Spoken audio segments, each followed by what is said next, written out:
year as we take a major new step to support our incredible military family, something that we've been working on for a long time. I guess you could say for decades. There's never been anything like this. Today, I'm signing an executive order to establish the first ever Presidential Military Spouse Commission. It'll be chaired by Jennifer Hegseth, the wife of, and highly respected wife, I may add, of Secretary of War Pete Hegseth, both here. I also want to congratulate the new executive director of the commission, Desiree. So where's Desiree? Where are you, Desiree? You do such a good job. Desiree Thompson-Sale, along with new commission member Christy Mullen, wife of Secretary of Homeland Security, Secretary Mark Wayne Mullen. These are outstanding people, everyone, male and female, outstanding. The commission will also include the spouses of our wonderful service secretaries, the spouses of the Joint Chiefs of Staff, and the spouses of their senior enlisted leaders. And we have some incredible talent. And I won't tell you these spouses, I've looked at educationally and every other way, they're amazing. We're also pleased to be joined by Secretary Hegseth and the Chairman of the Joint Chiefs of Staff, General Dan Kane. Thank you very much, Dan. America cannot have the strongest military in the world without the love and devotion of our remarkable military spouses who make the extraordinary sacrifices for our country. They really are extraordinary. Many military spouses spend months separated from their loved ones while our heroes are deployed overseas. Military families also endure frequent moves and other unique challenges, and the challenges are legendary. They write books about them. This commission will provide recommendations for improving the quality of life for military spouses so that we can better support both our military families and the entire United States Armed Forces. The commission will develop suggestions to address particular challenges in housing, employment, healthcare, education, childcare, and just about everything else you can think of. We've never had this opportunity. We're doing it now because we've done a lot for our military. We love our military. Every day our administration is fighting to give our military families the support they dearly need and they deserve. As part of the great, big, beautiful bill, we provided hundreds of millions of dollars for military child care and improved housing on military bases. It's being built, much of it's being built right now. Last Christmas, every service member received a warrior dividend of $1,776. Think of that. I wonder where we got that number. It's actually $1,775. The number worked out to be 17. I said, if you add $1, we have 17. That was one of my genius ideas. We have 1776. But that was a great thing, and we've given it every member of our military hard-earned pay raise. We've also given the pay raise. The commission will help ensure we continue to give military spouses our very best so our military can continue to be the strongest military anywhere in the world, and we're proving that. As you know, we had a conflict with Venezuela, worked out very well, and we have a conflict with Iran, and that's working out very well, very, very well. So now I'd like to ask Jennifer Hegseth to say a few words, followed by Pete, General Kane, and then I will sign the executive order putting this into play. And it's an order that's long overdue as far as I'm concerned, like by decades. And we're going to do a real job with it. And Jennifer, if you will, please. Well, Mr. President, you have been a champion for the military, and we are so grateful for that, and that continues today. And like you said, these are generational issues that are long overdue to address. And we have the most amazing women here who have decades of experience as military spouses themselves to take a look at it. There's really nothing we're going to find that they haven't experienced. And so between what they've experienced and what they know, we're going to really tackle these things. And I've spent the last year traveling around, meeting with military spouses and families around the world and around the country, and it's the same from Kentucky to Singapore. It's housing, it's healthcare, it's employment, it's childcare, it's education, and so we're going to take a look at all of those things. Even one of the women up here, I won't say who, but was a paramedic, and as they moved from state to state, she could not get the license. Switch to that state in time before you move again, before you PCS, and it makes it really difficult for these families to survive, let alone all the other sacrifices we're asking for them. So this is a big deal today. We're super grateful, Every time Pete travels around, Secretary Hegseth travels around talking to the troops, he tells them, the president has your back, and now the families know that you have their back too, and we are grateful. Thank you. Thank you, Jennifer. Great job. Thank you. How about you say something first, and then I can't then really we'll go top back that. into the general. You're not going to top I can't it. top that, Mr. President. Give it a shot. You're not going to. It's Good job. It's true. Strong families equal strong formations. I mean, when you look at it from a military perspective as a secretary, our job is to make sure our troops are prepared and ready on behalf of the nation. And if your family's not taken care of, then it causes hesitations and complications for the warfighters up front. And so we say often, and we mean it, no soldier, no Marine, no member of the Joint Force serves alone. And so if we can address the issues of housing and make sure it's quality housing, make sure employment opportunities are maxed out, make sure child care is taken care of, make sure DOEA schools are the best in the world so that our military kids are being educated, the trade skills they might want to take the next chapter in life. If that warfighter knows that their family is good to go, they will go the extra mile, which is what our nation asks. So we're in for this. Is not one of those window dressing efforts. Jen's right. This entire group has mountains of experience, and they're raring to go to put it to use on behalf of the great Americans who serve our nation. And this is going to be full speed ahead to address every quality of life issue we can, which, Mr. President, you invested in the One Big Beautiful Bill. People don't know how much went into housing and into barracks and into pay. That's a down payment. And now with the $1.5 trillion, which we're working to get every dollar of, it's going to be a generational investment in barracks, in housing, in healthcare, in pay, in ways no commander-in-chief has ever done before. So, Mr. President, thank you for leading on this, and this commission's ready to go. Well, thank you very much. You're doing a fantastic job. General, please. Mr. President, Mrs. Hegseth, Secretary Hegseth, it's an honor for me to be here today at the launch of this commission. As we stand here now around the world, military service members are out doing our nation's business and ready to do what is asked of them. The foundation of American military readiness is the families, and the backstopping of all of that is the military spouses that serve behind them. Inevitably, every time somebody deploys, that refrigerator will break down, the car will break down. You think we're strong. American military spouses are 10 times stronger, and the lift that they carry is significant every single day. I want to thank this commission for the work that they're going to do to help improve military families' lives and military spouses' lives. It is a critical enabler for American warfighting capabilities. So to all of you here and all the work that went into putting this commission together, thank you. And Mr. President, we're honored to be here today. Where will they be meeting when you have meetings? Because you're going to be having a Here lot at the of White meetings. House. Do you know where you're going to be meeting? Every Jen? month here at the White House. Oh, that's great. Yes. We can't do better than Can't do better than that. that. Use the Oval Office. Guys. Would anybody like to say anything? Maybe Desiree, you could start, and then if you want to say anything, great time to say it. Please, Absolutely. Desiree. go Well, I'll just be really short. It's a pleasure for me to serve as the executive director of this commission. I think it's a long time coming. It's a little bit of a pet project out of my office, simply because we have the Chief of Staff of the Air Force's wife that has been inspirational for this. She's a 41-year spouse. But collectively, this group has over 400 years of experience as an active duty military spouse. 400. And they've probably moved about 300 times. So if you can imagine that level of experience coming to this commission and solving real problems for the future of our military spouses and families, it's just an incredible thing that you're doing, President Trump, actually asking them to solve these problems and give you good recommendations, and we're happy to help them do that. So, you know, we have Desiree's been with us for a long time, and she's directly and indirectly done what she's doing for a long, long time, covered numerous presidents, and she basically responds to the public when the public, they send things. Sometimes they send gifts. Actually, it amounts to millions of dollars in small money. And I said, well, what happens to that money? They send it back, or they do charitable work, but it's literally millions. They send it to me. I should be able to get it. She won't give it to me. I should be entitled to it.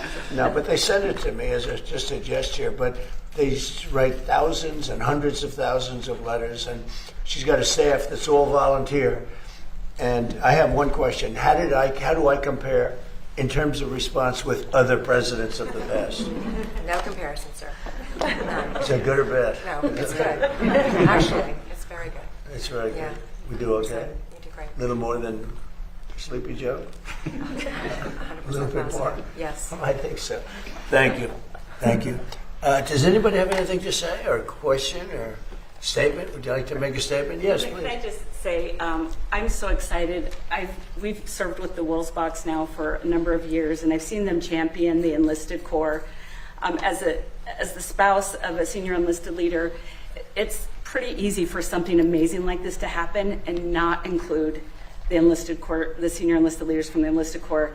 It means the world to me that this started with them in mind. And I don't know if you remember, but a few years ago, my husband was serving in Alaska, and before you got on the plane, he asked your detail if he could ask you a question, and he asked if you would FaceTime me, and you did. And it meant the For people world. I respect, I do that. You're getting ready to get on the plane, and this E9, this enlisted command chief, asked you to FaceTime me, and you put your arm around him, and you said, "He's doing a good job, take good care of him." And that picture has hung in his office since, and it just means the world to me that you highlight the enlisted corps every chance you get. And I love to tell people that story, that you took the time That's so for. nice. Thank you very much. Say hello, okay? I remember.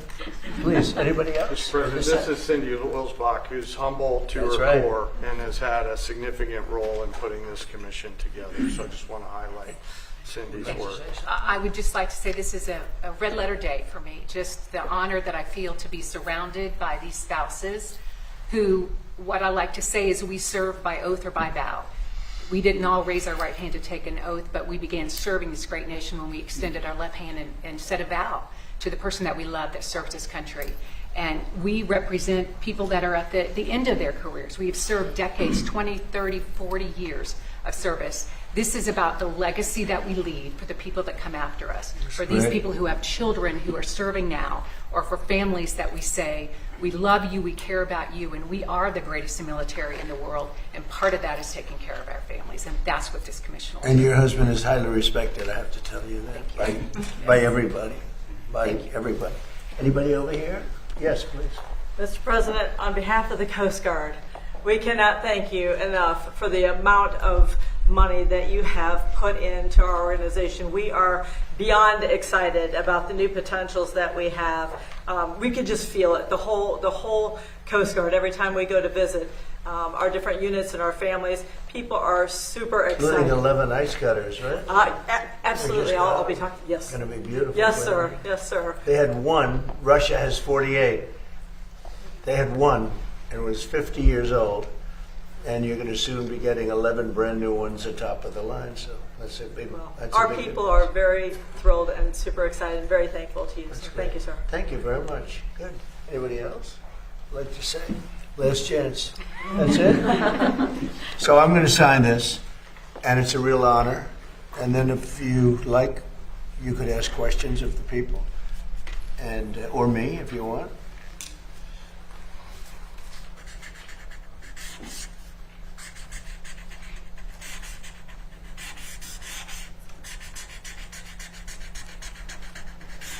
Okay, that's a good one. So I wouldn't want a bad one on this topic.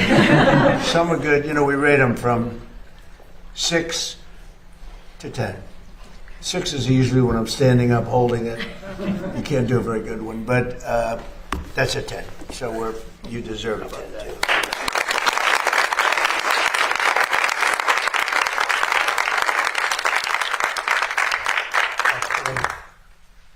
I think you should hold that, okay? Questions, please? Please. On behalf of the press corps, thank you, ladies, for what you do for our service members in this country. Right. Mr. President, are the talks with Iran now off and are airstrikes No, back they're on. They're going on right now. It's an amazing thing. We have a little problem with Iran because we have many talks and we'll say we have or we don't have. You know, we're straight about it. But they deny. But they're not denying it now. They just put out a statement not denying it. But for some reason, when they're talking, they don't like saying that they're talking. So I say, wait, we're in talks. Big deal. We're in talks. And they'll sometimes deny it, even though they spend hours and hours together talking. No, the talks are going along. We're going to hit them very hard yesterday, very, very hard, harder than any attack I think I can say, General, from a point of knowledge, any attack since World War II, that's pretty big, and we were set to go, and they called. And in addition, Saudi Arabia called, and UAE called, Qatar called, got calls from numerous people. I don't want to use the word begging, but some were, in particular, Iran did not want to be hit. And they said, we want to talk. We want to talk about the Strait, but more importantly, from my standpoint, we want to talk about the denuclearization of Iran, because it's what it's all about. This is why I'm doing this. And it should have been done. It's now 50 years. We keep saying 47 years, but 3 years have gone by. But it's for 50 years that other presidents should have been doing or other countries. Didn't have to be us, but other countries. And nobody did it. And it was time, and we hit them hard with the B-2s more than a year ago now. And that knocked out their capability, their potential capability. And we've done a great job. But when we talk, we say we're talking. If we're not talking, when you ask me, no, we're not talking, I'll say it. But we are talking right now. We're talking. And we're talking at the request of Iran, backed by Saudi Arabia, backed by UAE, and backed by Qatar in particular, but others also. Many countries called. The leaders of many are friendly with a lot of them, almost all of them, one way or the other, and they all wanted to give this a last chance. This is a last chance. This is not something that, if it doesn't happen, this is a last chance for them to sign a good document. Yeah, please. Mr. President, New York City Mayor Zoran Mamdani is requiring an ID to access his government-run grocery stores. What then is your message to Democrats who do not want to pass the Save America Act and ensure, ID at the ballot When was box? this announced? This was just announced. Yeah. I heard about it. Yeah. Well, I wish they'd have an ID to access the voting booth. You know, they don't want to access the voting booth with any identification. We want voter ID, and we want proof of citizenship. Well, he also had a thing where you had to have 2 different IDs to shovel snow during the winter, right? So that's a very friendly question. I like her. Who are you with? One American News, sir. Very good. All right. Good question. Very good. A There good are group. almost 20 GOP senators who have pledged to stay in D.C. to pass the Save America Act. So what's your message to the rest of the senators who are still on their summer recess? I think there's nothing more important than the Save America Act. I think they should stay. They do what they want, but I think they should stay. Mr. President, I think it's so important to get it passed. Yeah. Mr. President, where are the Iran talks, and what are your requirements? Well, you'll find out today or tomorrow. I mean, they're going to go quickly, one way or the other. It's not very complex. We're talking about the Strait, the opening of the Strait, having it open literally by tomorrow, completely open. And that's phase 1. And phase 2 is we then will talk about the nuclear capacity, the nuclear, as we've been mentioned. Basically, it's, I think, the denuclearization of Iran. Has to happen. And that'll be the second phase. But the first phase is the opening of the Straits. The second phase will be the denuclearization, and that'll take a little while. But we're very strong on it. They cannot have a nuclear weapon. Iran cannot have a nuclear weapon, and I have never changed in that. Yeah, please, in the back. Thank you, Mr. President. You said that if Democrats get back into power, what is happening in Spain awaits America. What should voters in other countries with elections coming up soon take away from what's going on in You have Spain? to be very careful with the whole socialist thing. I think in many cases it's much more than socialist. They skipped socialism. They went directly to communism. But when I saw what happened in Spain, I said, we had a version of that. You could say much worse. We allowed 25 million people under Joe Biden, the Democrats. We had open borders, and countries all over the world, almost all of them, sent people that they don't want into our country. And we've gotten a lot of them out, and we're getting more, including murders. And I always said 11,888. That was the number of murders. Many of them committed more than one murder. And we're going to be just like that if you put these lunatics in that I see running for office. We had an open border a year and a half ago. We had the worst border in the history of our country. Now we have the best border. We haven't had one person come in, and this is done by the Democrats, not by left-leaning people. They do charts, and they have, in 15 months, not one person has come in through our southern border illegally. Now, that's pretty amazing. I'd say maybe 10, maybe 15. They say none. And believe me, if they did, they'd love to report it. But you could go outside in those vast plazas where hundreds of thousands of people gathered when they stormed our country, just like they did, in my opinion, worse, just like they did to Spain. They stormed our country. And those borders are, those big plazas that were built, they put concrete down. And now you look at them, and there's grass growing in the cracks. Nobody comes up because they know they're not going to get through. And if they do get through, they're going to be taken out, brought back to their country. So we've done a fantastic job. You know, somebody said you did it too fast. I did it in 30 days, my first 30 days. Biden couldn't do it. He couldn't get it done. He tried at the end. He tried to do something because it was so overwhelming. It was so bad politically. But we did it in 30 days. Somebody said you should have taken a year and a half or 2 years completed because everyone forgets. Even my speechwriters, they say, sir, nobody wants to hear about the border anymore. You've done it. It's an incredible job you've done, but nobody wants to hear about it. And I should have taken a couple of years to do it because, and it actually was, the public has about a 2-year, people do, they have a 2-year memory for certain things. They have a 2-week memory.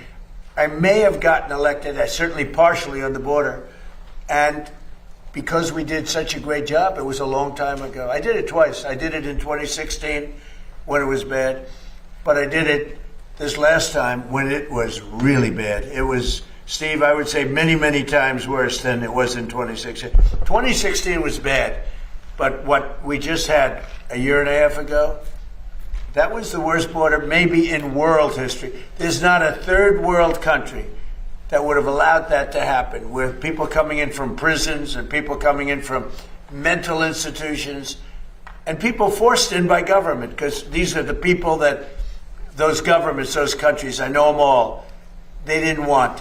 And they walked into a country totally unvetted, totally unchecked. Not anymore. Nobody comes in.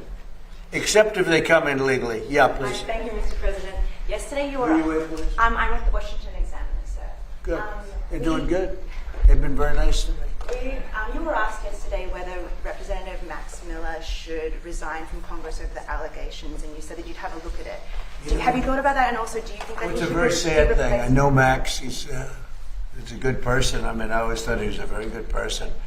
And I'm going to let the families figure that out. You know, those families, I know they're working on it. It's a very sad thing, especially when you know somebody so well, to be going through that.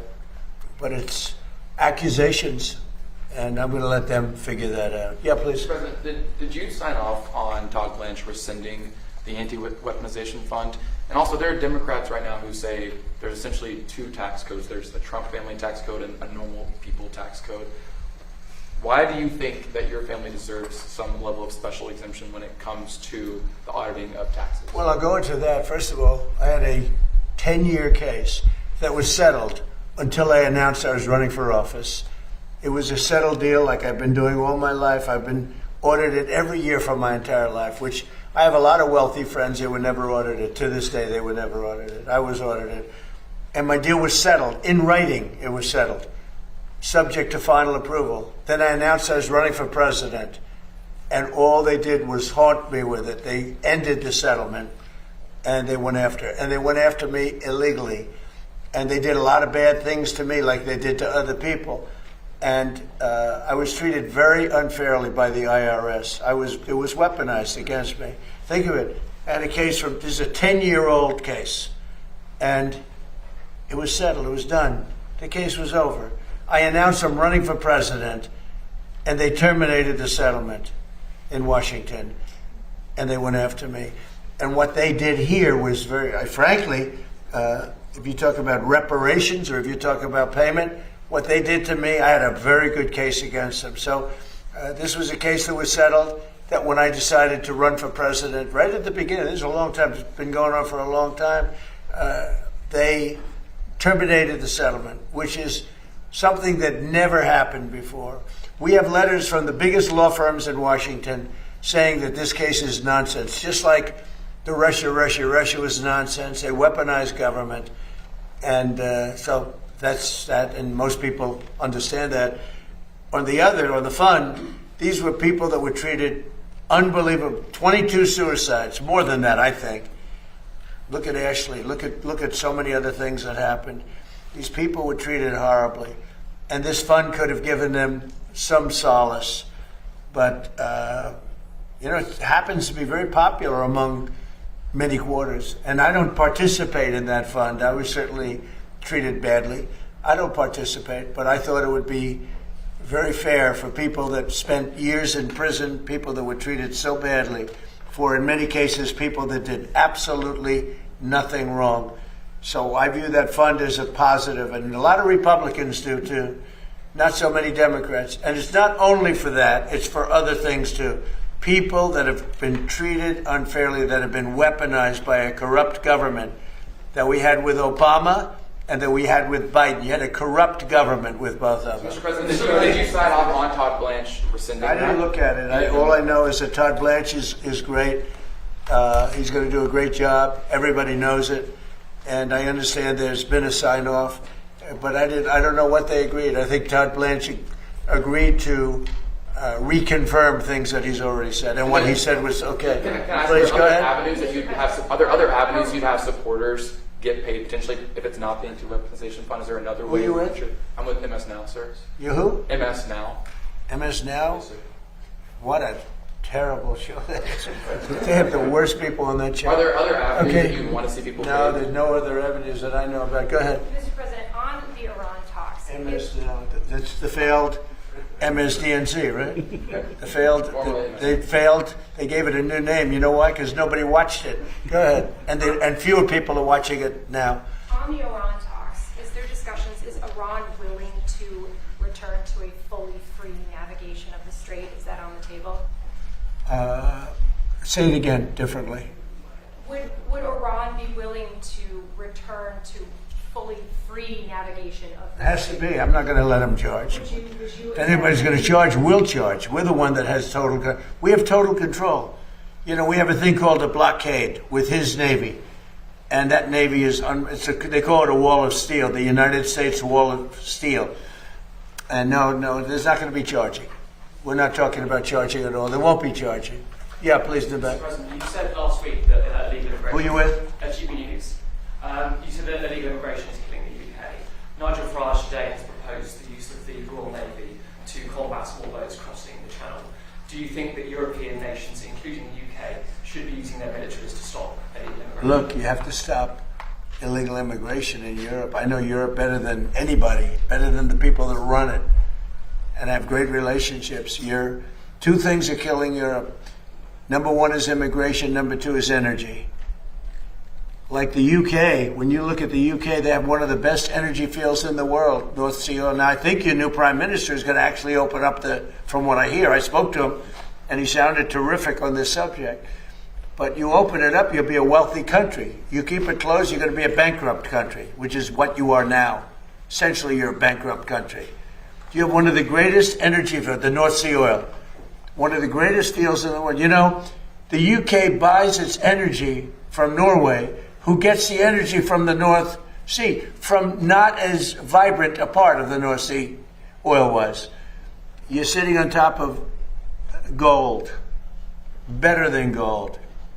And you don't do anything with it. It doesn't work. You don't allow the oil companies in, and it doesn't work. And I spoke with your new prime minister. I was very impressed, and he sort of indicated to me, I said, look, you can be a wealthy country or a bankrupt country. You have your choice. Not every country has that choice. Almost no country has that choice. But in the case of the UK, Scotland, I'm talking about Scotland, right off the shore, in Aberdeen, Scotland. That was Aberdeen was the oil capital of Europe for years. And then one day the Liberals got in and they closed it. And your energy rates have quadrupled. You have among the highest energy prices in the world. You could cut them in half. You could give away free energy if you'd open up the North Sea. And it's good for another 500 years, maybe more, probably 1,000 years. Has our new Prime Minister restored your faith in the Has our new Prime Minister restored your faith in the leadership of Britain, or do you think it's too late? Look, I think we're going to have a very good relationship. We'll see. I'm not going to tell him how to run his country. But I can tell you, immigration is an incredible problem for Europe. You're allowing people in that in many cases are not going to help you. I'm going to be nice. They're not going to help you. And the people that are there, people from your country, people from other countries that have been there for a long time and did a great job, beautiful place. Look, I love it. You know, my parents both came from Europe indirectly.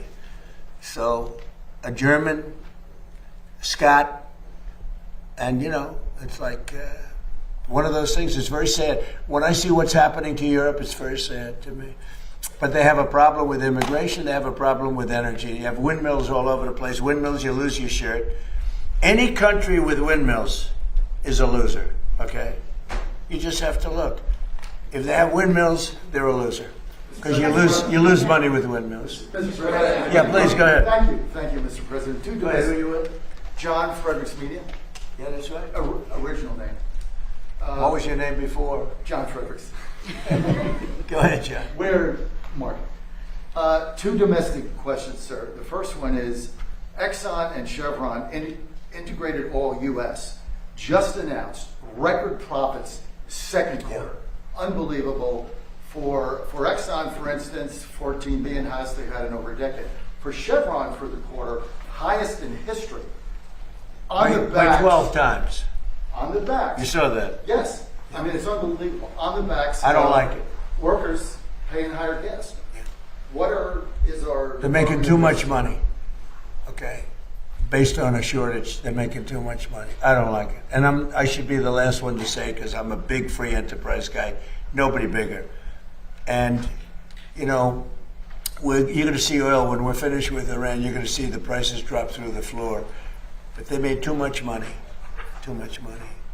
Chevron, too much money. ExxonMobil, too much money. When you look at one company where they made 12 times what they made the year before, they got to give some of that back to the public. And they better cut the retail price, the consumer price. Too much money. You're surprised I'm saying it? I'll say it loud and clear. I'm not happy about it. Go ahead. President, have you talked to Jane Harris since Friday? Go ahead. Just one. For those of us here that live in Washington, D.C. with our families, like I do, the renaissance of the city that you've been able to do in 18 months is incredible. Before you were here, I couldn't. Did you hear that, everybody? The renaissance of Washington, D.C. in 15, 16 months is incredible, and it is.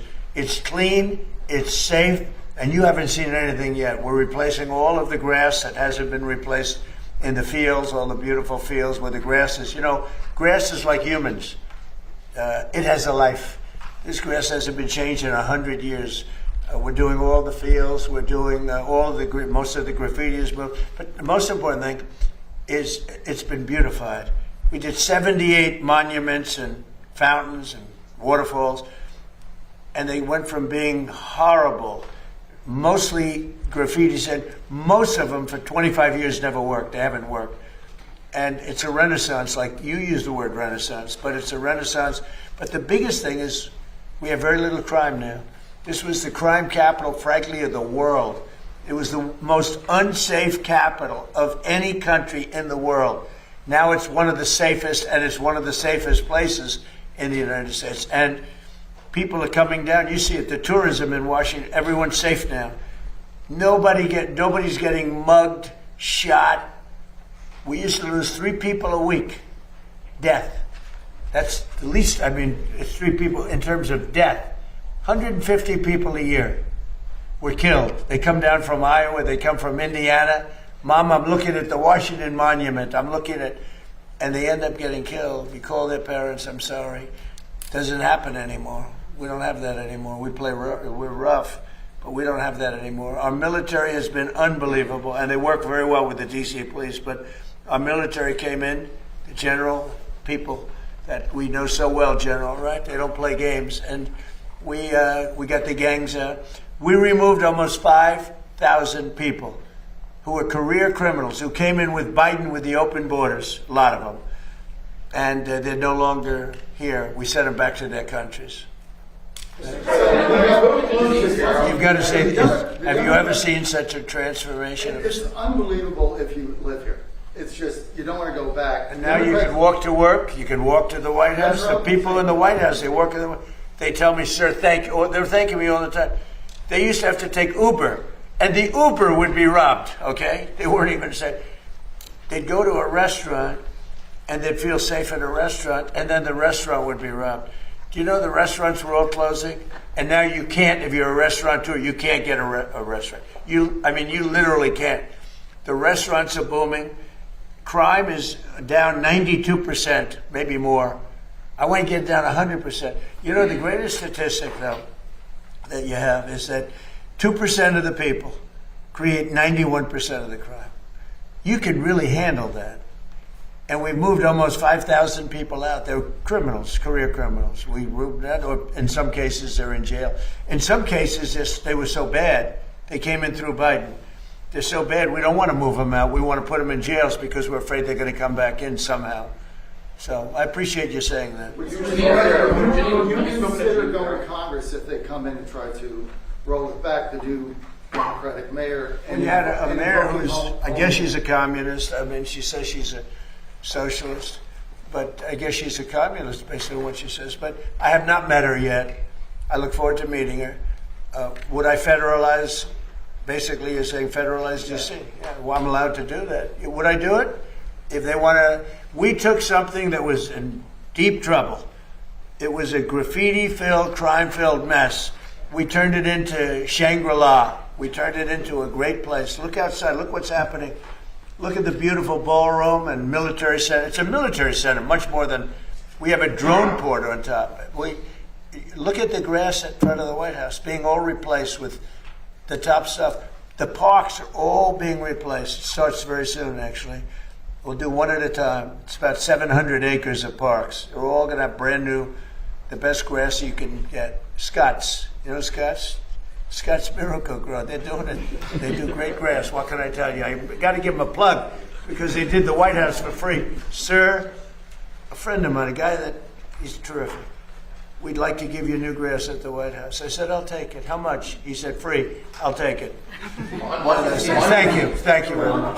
Mr. President, this is at least the 5th time you've turned off airstrikes against Iran since April to negotiate. What is your message to the American people who are wondering what has changed this time? Why should it be any different? Well, you don't know. I don't know. I think we're going to maybe get something, but I want to give them every last chance before decapitation. It's very tough to do what we have planned, still planned. We'll see what happens. But it's a very, very tough thing to do. I think I'm very proud of the fact that I'll give people a chance. This is a big move. To do an attack that big on a country, I'd rather not do it. Now, we've already, through lots of large attacks, but they were normal large. Hopefully they'll come to their senses, because what happened cannot have a nuclear weapon, but hopefully they'll come to their senses. So they called me, and they said, please don't attack, we'll make a deal. That's the real truth, and everyone knows it. And who wouldn't call? And they found out through leaks and sleazebags, a lot of sleazebags, leakers. Leakers should be put in jail. They have to strengthen up the laws for leakers. But in this case, leakers helped, because they said the severity of the attack, and Iran knew it. They knew what was coming. It was going to come last night, and it would have gone on for a long time, and there'd be essentially very little left. There'd be nothing left. And if I'm given a chance to let a lot of people live, I want to give that chance. So I'm under no time constraint. I don't happen to be running, but a lot of very good Republicans are running. And you have a sick ideology taking place right now that, hopefully they'll be defeated, because they'll destroy the country if they ever take over. But this desk is like a blocking desk. No matter who gets in. If it's bad, I block. And I'm good at blocking. If it's bad, if it's stupid things like the things they want to do, we want to get rid of the U.S. Senate. I don't like a lot of Senate, just to be honest with you. I don't want to get rid of the Senate. We want to get rid of the Supreme Court. They want to put now 21 or 23 people, that's the real, on the Supreme Court, or get rid of it. They want to get rid of the presidency. They want to have an appointed executive running. That's a communist thing, you know. That's a communist thing. These are sick people. And, you know, I said it the other day, and it maybe doesn't sound that important, but when a country goes bad, like look at the blue cities. What do they have in common, aside from massive crime? Much more crime. The Republicans have very little crime. But what do the blue cities have in mind? And also you can say this with nations when they go bad. The blue cities have something in common: crime, high crime, vicious, violent crime. But what do they have in common? They're all dirty. They're filthy dirty. Their streets are dirty. Their streets smell. Their storefronts are broken. Their trees are all gross. Everything about the place is dirty. And I don't want to mention any specific city. It's really all of them. But you go into these cities that are blue, they're crime-ridden and they're filthy dirty. They're like Washington, D.C. was a year and a half ago, with graffiti all over the place, with crime all over the place, with people afraid to be here. You had to be ashamed of your capital. Some of the most beautiful buildings built in the real time. Like you look at the Supreme Court building and they put graffiti on it. The most beautiful columns I've ever seen. In fact, our columns are going to be nicer at the ballroom. I said, I want the Supreme Court, but better. But you look at those columns, how magnificent, and then you see graffiti on the side of the building. No artistry, just bad people. But the one thing they all have in common, crime. The two things, crime, but they're disgusting. They're filthy dirty. The streets are dirty. They have people lying all over the street doing you know what. They're all the same. And this is what we're going to put in it. Not going to happen in our country. Go ahead, please. Yeah, in the back. When someone, me sir or Barry? Go ahead. When a group loses, I'm sorry. He was very rude to you, right? Go ahead. Who are you with? I'm with Real America's Voice, sir. Sir, when a group such as the Haitians lose their temporary protective status, how soon should they be bussed and flown out? Well, we had a big victory in court on temporary, you know, the protective status. And I largely leave it up to my people. But we've had people here for many years and they were here temporarily. You know, we had people coming in and they've been here for many, many years. And they had a tragedy in their country. They had, sometimes it was storms, or it was, you know, it was hurricanes. And they come in and, you know, they're here for 12 years, 14 years. So something's got to be done. Yeah, please. Mr. President, on the oil company, have you spoken to Jeanine Pirro about her decision to drop criminal charges? No, Jeanine Pirro made a mistake. There was vandalism. I just told you we did, I think, 78. One of the things was the reflecting pool. Hasn't worked since 1922 because it always leaked. It always leaked from 1922. You know, it's the largest, longest pool ever, all that. The concept is beautiful, but it always leaked because of the size, because of maintenance, whatever. But it was built in 1922, and from the day it was built, it leaked. Biden spent $58 million. Barack Hussein Obama spent much more than that. He said, I have an idea. Let's take the water from the Potomac. So they took the water from the Potomac, and it was putrid. It was putrid. It was a disaster. Biden was a disaster. I said, I'm going to get that fixed, along with Doug Burgum and Department of Interior. And we worked hard on that. Now, we worked hard on all 70. It's actually, I think, 81 now. You saw the new horses that just opened by the bridge with the gold. That was the way they were many years ago. Now they look better than they did many years ago. But these monuments look better than they did when they were originally built. Not just a little fix-up. We made them the way they were, plus. And everyone's so proud. The biggest, one of the bigger jobs was, not really the biggest, believe it or not, but one of the biggest was the reflecting pool. And we did a great job. We sandblasted the stone outside. It was granite, so it has a long life. We did a great job. We got very expensive material to put on top of the surface that always leaked because it was stone. It was a stone surface. Always leaked. And we put it on. and it was beautiful. Now, we have photographs or tapes, like moving cameras, right? We have them where people are on the side cutting it with a box knife. Now, I'm not saying I was 100% thrilled with the contractor, but the contractor was rushing. We wanted to get it open for July 4th, and we got it done. But in addition, there was vandalism. Number one, look at the grass, where the grass was all knocked out with a very, very powerful ingredient that we know very well what it is. I'm not going to say the name because people get ideas. And they put a terrible phrase, I won't say that either, but a terrible phrase on a massive piece of grass that we had just replaced. Kill the grass. We had to replace the grass. A lot of grass. In addition, they took knives or cutters and they cut the material. It's material. And they put their hands and they pulled it. And there was also some maintenance things that we would have routinely fixed.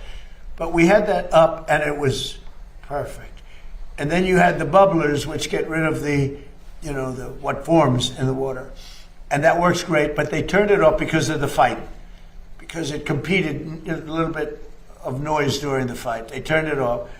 And it grows very rapidly in the water. But that actually works very well. And that's all. So now we're just about set to reopen it. And we had to replace cut areas where they cut it and ripped it. But there's a tape, and Jesse Waters, by the way, did a whole big thing on it. There's a tape that's out there that I posted on Truth, where you have people leaning over the side, the weakest part because of the flexibility. It moves. It's very complicated. It moves. And the softest part has to be flexible. And that's the stuff you can cut. And these guys knew what they were doing. And they cut all the way along the base. Cut, cut, cut. Now, when Janine looked at it, it was the day after the 4th of July, with the largest fireworks display in the world. And the stuff was laying all over the pool, the fireworks, because they used the pool as one of the, and it was all over the pool. It was the day after, very shortly thereafter. But that was working beautifully, and it was vandalized. And if you look at the tape, now the tape isn't a great tape in the sense that it's a little hard to say who it exactly was. But it was people cutting this very expensive material, waterproofing material. Anyway, it looked beautiful. And then they cut it and they vandalized. And we weren't necessarily thrilled with the contractor, but they did a job and they were fixing any problems. But then it got carried away because the judge was extremely unfriendly to Janine. And frankly, I think she choked, because the judge was really vicious. Instead of going after the people that did it, the judge went after her and went after her department. And I guess she choked. I don't know what the hell happened. Are you reconsidering her role? I don't know what. You're fake news. Don't ever talk again. You're fake news. One of the worst in the business. Fortunately, nobody watches you. But something happened. There was vandalism there. And there were some things from the contractor which we would fix. But it's almost complete. And when it opens, it's incredible. It's really incredible. But remember this. It leaked from 1922. It opened in 1922.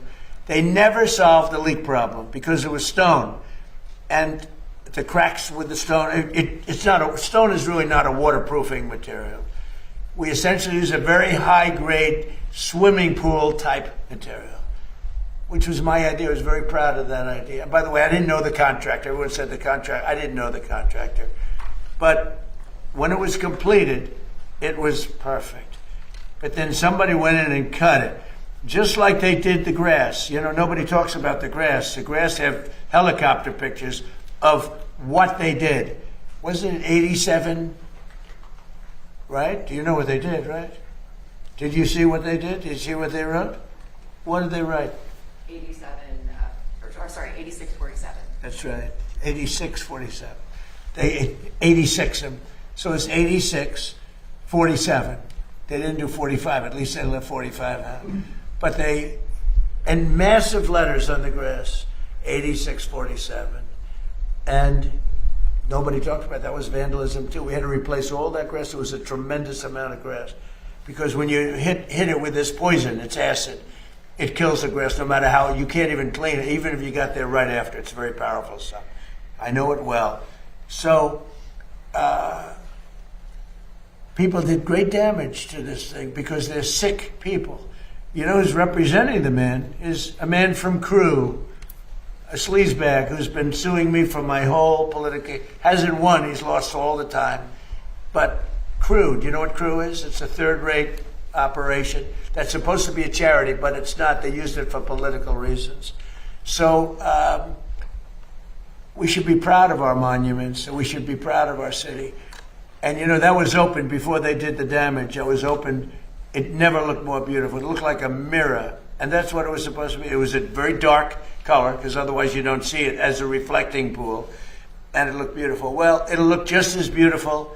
It'll be fixed and open over the next week and a half, 2 weeks.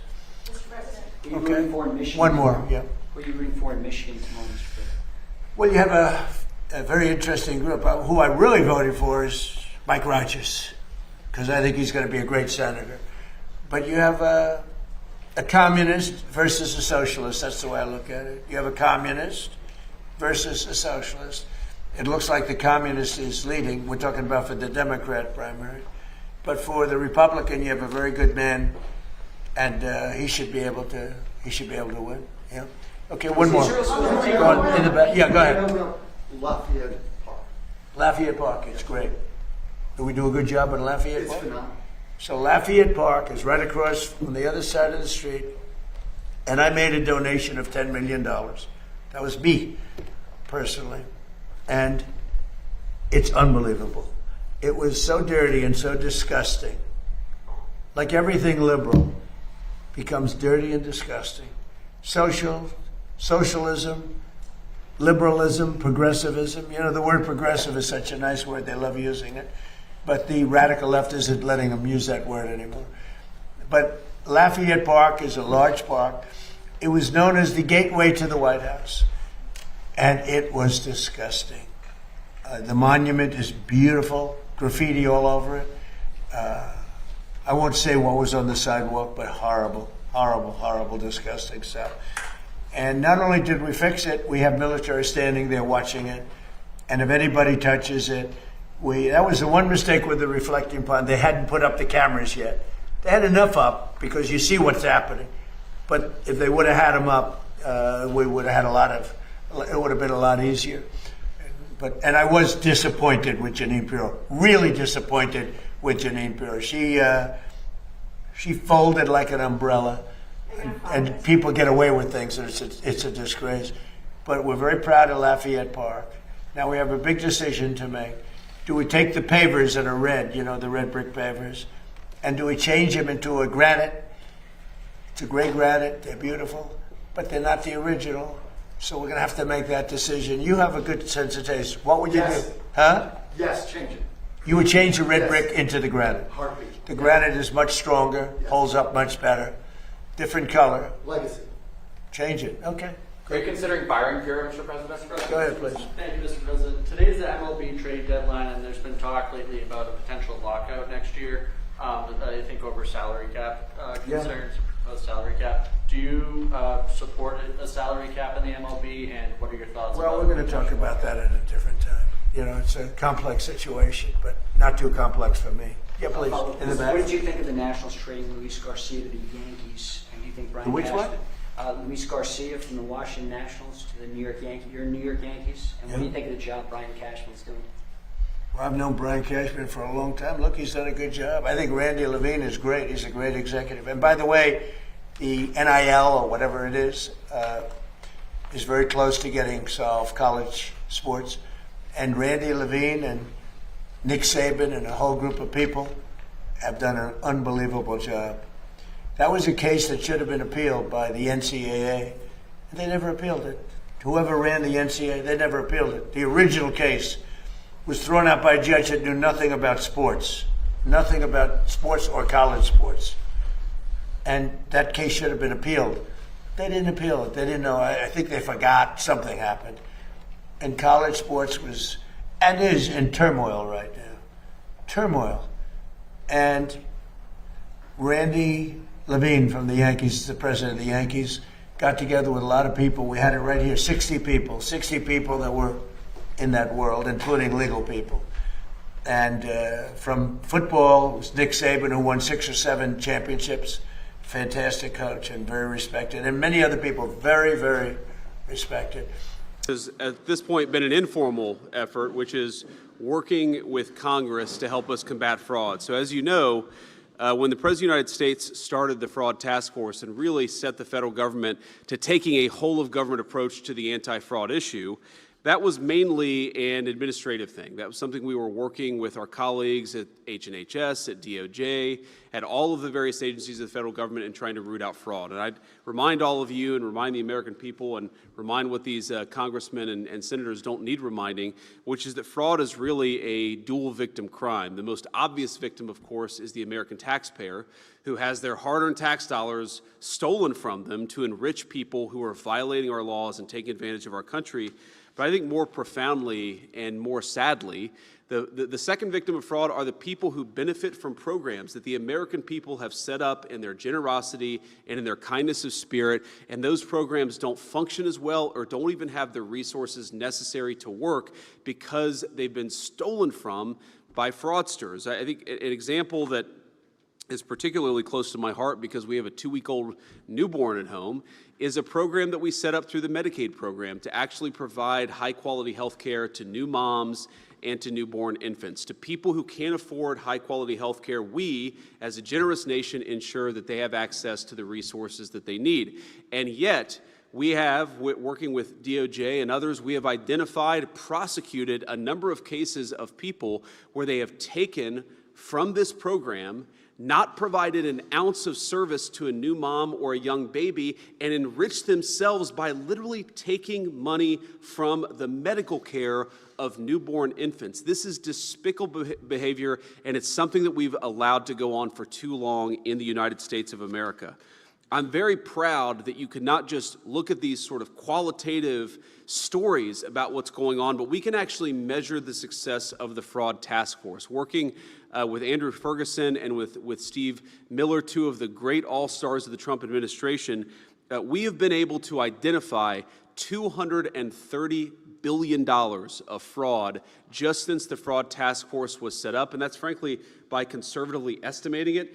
Andrew and I had a meeting in my office last week, and he said, do you want to estimate it conservatively or do you want to estimate it aggressively? And I said, well, I kind of want to estimate it aggressively, but then all you people will criticize us. So let's estimate it conservatively so that we can give the American people the most rock-solid explanation of how this task force is working to protect their money. We've been able to stop $56 billion in fraudulent payments that would have otherwise gone to fraudsters rather than to the people who need them. And in the process, we've saved, obviously, the American people a lot of money. But as much as we've done and as much as we've had great successes, and this brings me to my final point before I kick it over to Andrew, this effort will fundamentally always have a limitation unless our colleagues in the House and the Senate are working with us. We don't want the next administration, whoever, God forbid, you're going to have President El Sayed in 3 years. We don't want him to undo all the incredible work that we've been doing when we've been taking out the fraudsters and saving the American people money. And in order to make this really work, we need our colleagues in Congress to really codify some of this stuff, to make sure that it becomes law. And again, this is the sort of thing where, while I see only Republicans surrounding us today, we really have been able to work in some cases with Democratic governors and Democratic attorneys generals on the anti-fraud task force. And we would love, I'm not necessarily holding my breath, but we would love to work with Democrats in Washington to codify some of the anti-fraud actions that we've taken and to take it to the next level. There are a few things that we really need to do and that we can't do at the federal government without the cooperation of the Congress. And the first that I would say the most important of these is data sharing. So when we've looked at the anti-fraud efforts that we've taken, one of the weirdest and most difficult parts of this is the black box that exists around certain state programs. So for example, the SNAP program, which provides food resources to low-income people. It quite literally feeds hungry moms and children in our country, something that is very important and that I know every person at this table supports. We know that there is a lot of fraud in the SNAP program. We know that there are illegal aliens who benefit from the SNAP program, people who have no legal right to be in the country. We would like to stop that. But I think the American people would be shocked to learn, because I was certainly shocked when I learned it a few months ago, that when we send tax dollars to the states to administer the SNAP program, we have no visibility into who is ultimately getting those benefits. In other words, if the state of California gives those food stamp benefits to an illegal alien, to a violent criminal, the federal government has no visibility, and sometimes the states themselves have no visibility. So we need to work with Congress, and we need some legislation that would actually force some data sharing between the state governments and the federal governments. We need to know where your tax dollars are going. And if the state of California or the state of New York isn't going to tell us, we need Congress to force them to tell us. And I think that's the first and most important thing that we would like to do.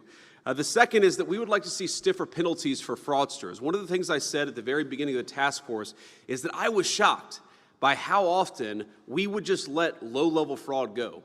Like $1 million of fraud, that's a lot of money. A person who had enriched themselves to the tune of $1 million, sometimes we wouldn't even prosecute this stuff. And even when we do prosecute it, we are limited by the penalties applied. The most important thing that we can do in prosecuting fraud is to make sure that the people who engage in fraud actually suffer some real penalties. And so we would love to work with all of you and see some stiffer penalties for the people that we're successfully prosecuting. We are throwing a lot of people behind bars, but we're limited by in some ways by the statutes that exist. We'd like to change those statutes and actually make it harder for people to commit fraud, and make sure that when they do commit fraud, they go to jail, and they go to jail for a long time. And finally, we need a little bit of money, not a lot of money, and frankly, we're saving way more money than we're taking in, but the Fraud Task Force, it involves every single agency of the federal government. Every single cabinet secretary has been great, and I want to give a special shout out to some of our all-stars, Bobby Kennedy at H&HS, Kelly Loeffler at SBA, Brooke at the Department of Agriculture. We've really had a whole of government. Our soon-to-be new Attorney General, Todd Blanche, has just been amazing to work with, and I know other people will say more about that. But we need a little bit of resources, because while we're saving the American people billions and billions of dollars and we're not spending very much, we need a little bit more appropriated to expand this fraud effort. I think we'll save even more money in the process. It's the sort of investment that, unlike most of the money you guys spend, it never comes back to D.C. Every dollar you give us comes back at least 5 or 10-fold. So it's a good investment, and it's the sort of thing that we need to see happen. But without further ado, I want to kick it over to our amazing co-chair of the task force, Andrew Ferguson. You see him on TV. He's amazing, but most importantly, behind the scenes when he's not on TV, he's doing amazing things for the American people. This whole thing would not work and would not work as well were it not for Andrew's hard work. So great job. Great to see you. Thank you, Mr. Vice President, and welcome to all my friends from the Senate and from the House. We're very pleased that you're here. I want to thank President Trump for creating this task force and assembling us here today. He is the first president in American history to take this fraud issue, which is an existential crisis for the American Republic, seriously, and none of this would have been possible without him. And second, the Vice President. The only way to confront fraud through the whole federal government is to have the guy that sits atop the rest of the federal government in charge of it. Nothing that this task force has accomplished, and the Vice President just read a lot of the amazing accomplishments of the task force and the whole federal government, is possible without the leadership of the Vice President of the United States. Fraud is not just about the numbers. We hear about the big numbers, we just heard them today, but fraud hurts real people.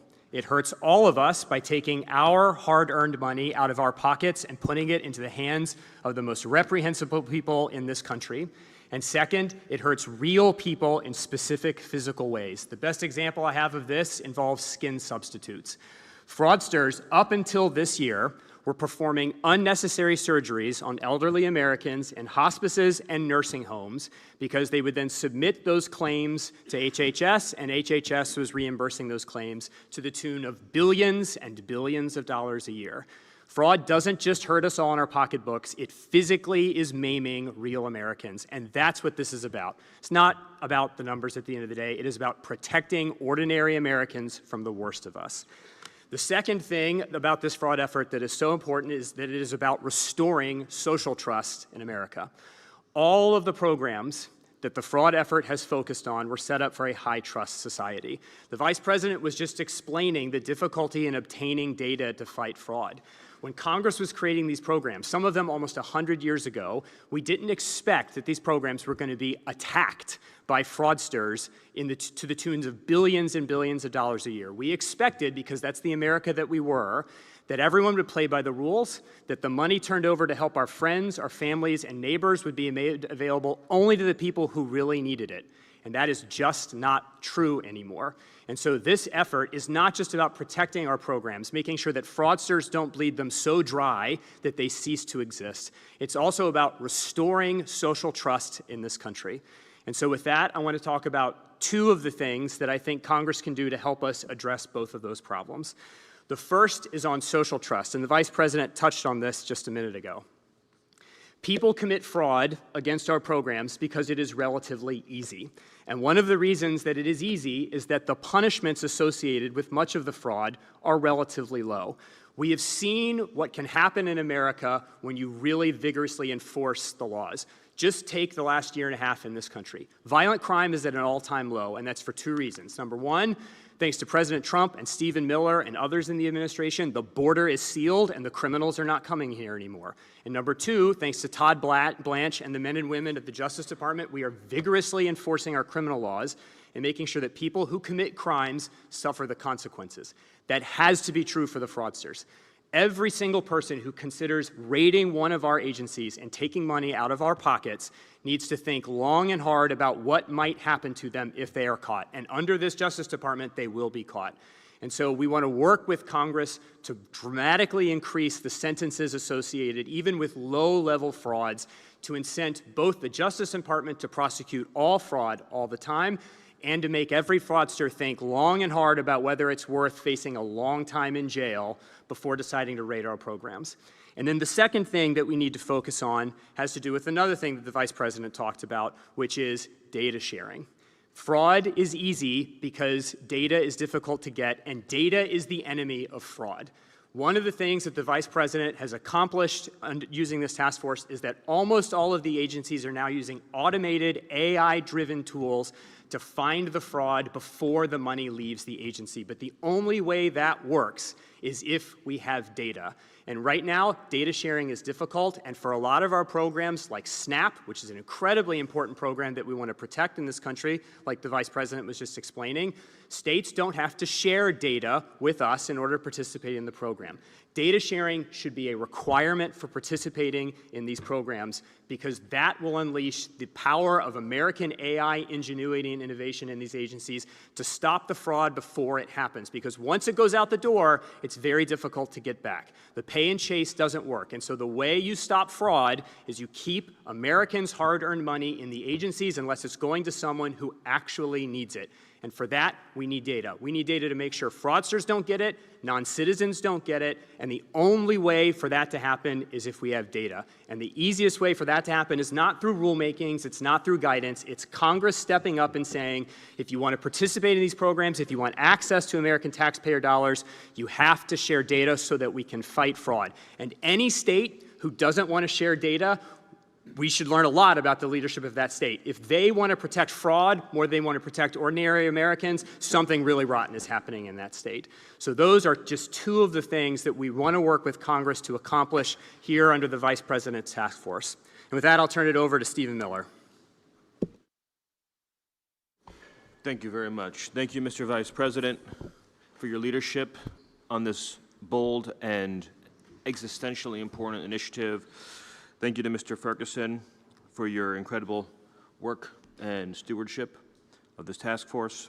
And of course, thank you to President Trump for his extraordinary leadership in establishing this task force, assigning this portfolio to the Vice President, and providing direction, focus, and determination to the whole U.S. government. It's great to see all of my friends in the House and Senate who are here today, who have been such tremendous allies, not only on this issue, but so many issues, and in some cases for a very, very long time, since 2015 and before. And so, thank you all.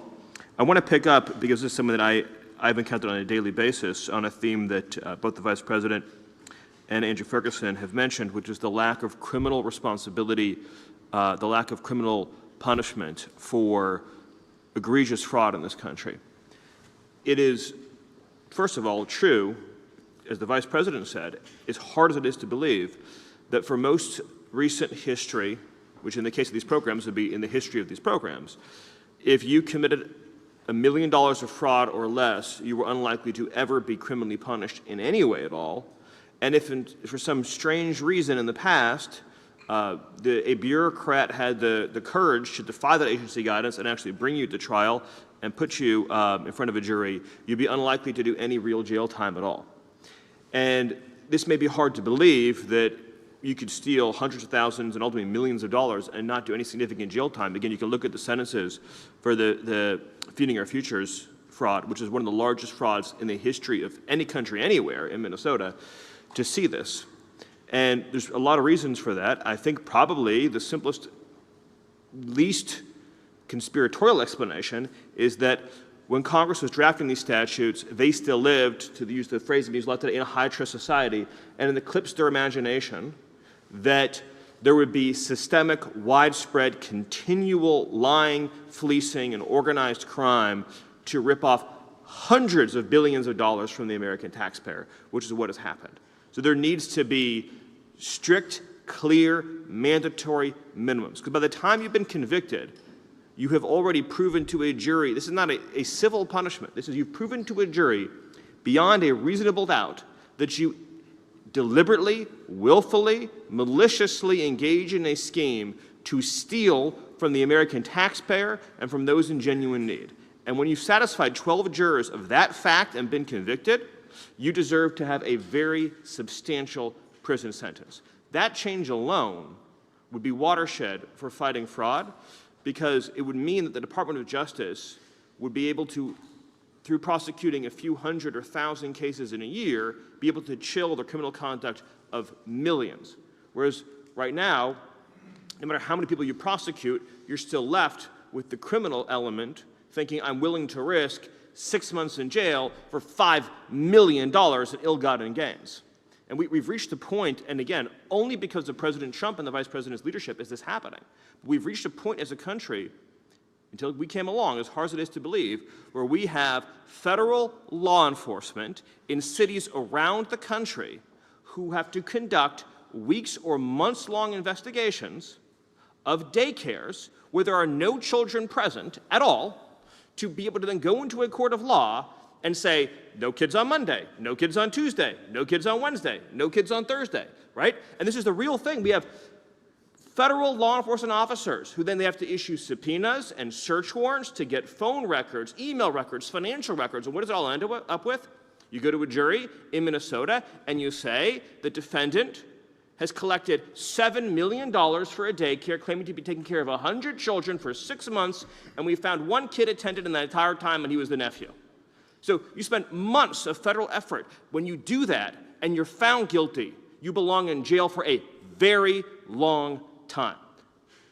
I'm almost over my own time here, so I'll just add to the other point the Vice President said, which is on data sharing and technology and integrity, you can solve 95% of this problem with simple technological verification and data sharing measures that is in technology that was invented 20 years ago. Now, the technology today, of course, is even more astonishing.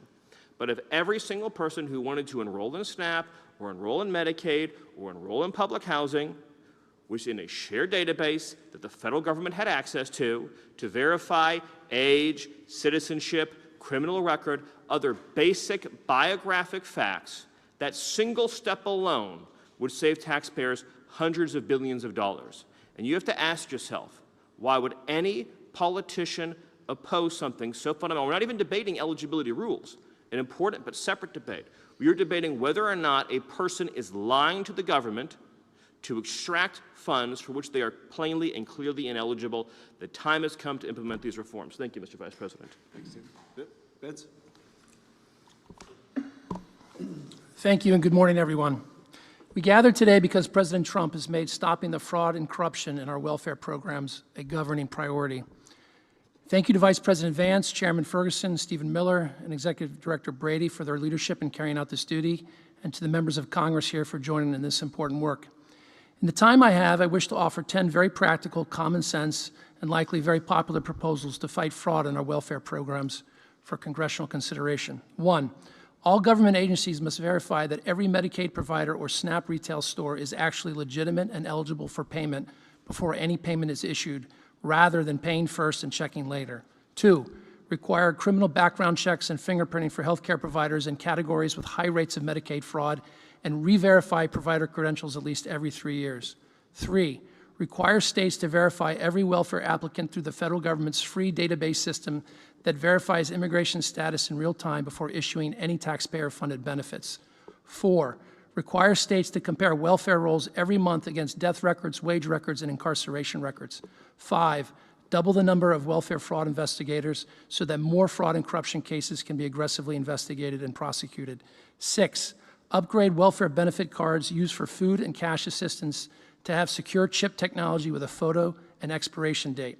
7, prohibit high-risk retailers, such as some liquor stores and smoke shops, from accepting taxpayer-funded food stamp benefits. 8, end the use of government-issued pre-populated forms to do automatic re-enrollments into Medicaid.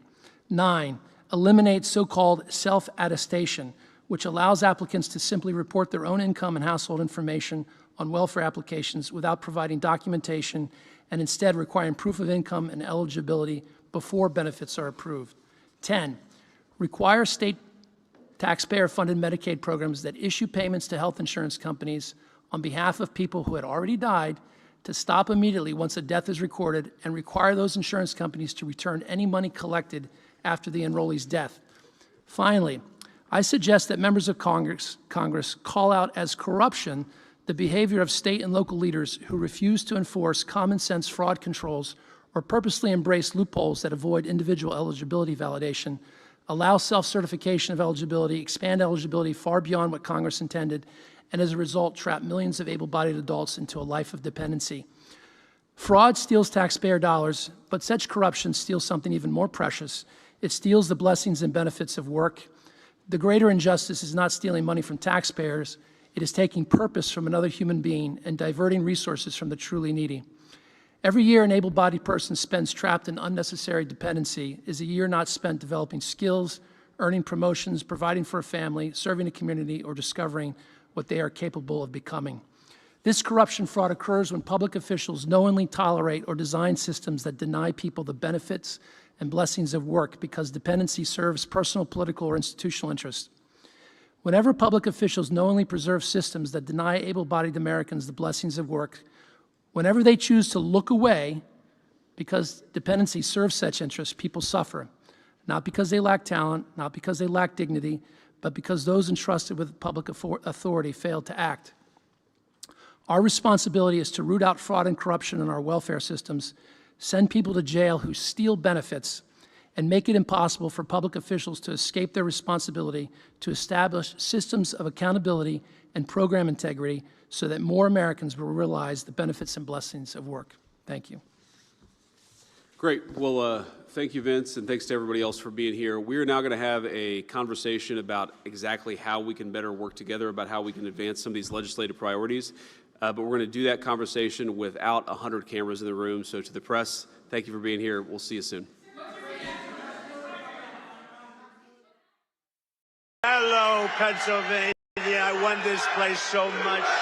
We won.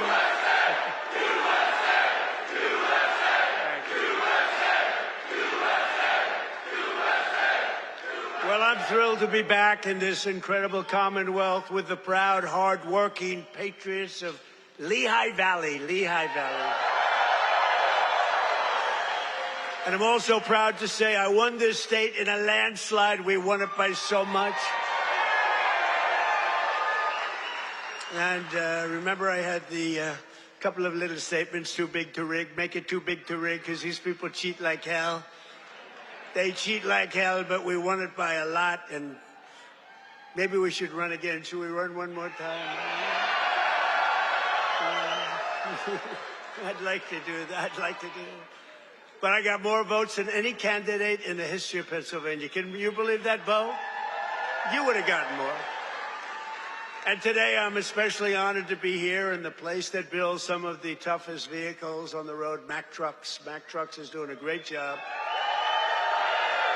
We have all of the Mack people, the chairman, we have the whole group of here, all the leaders, the big guys. They're trying to get a contract for 15,000 trucks. 15,000. I said, that's a lot. I said, how many are you looking for? 10, 15? No, 15,000, sir. That's a lot of trucks. For more than 100 years, this legendary company has been making trucks right here in eastern Pennsylvania, building the heavy-duty machinery that keeps our economy rolling, our factories moving, and our industries roaring all across the nation.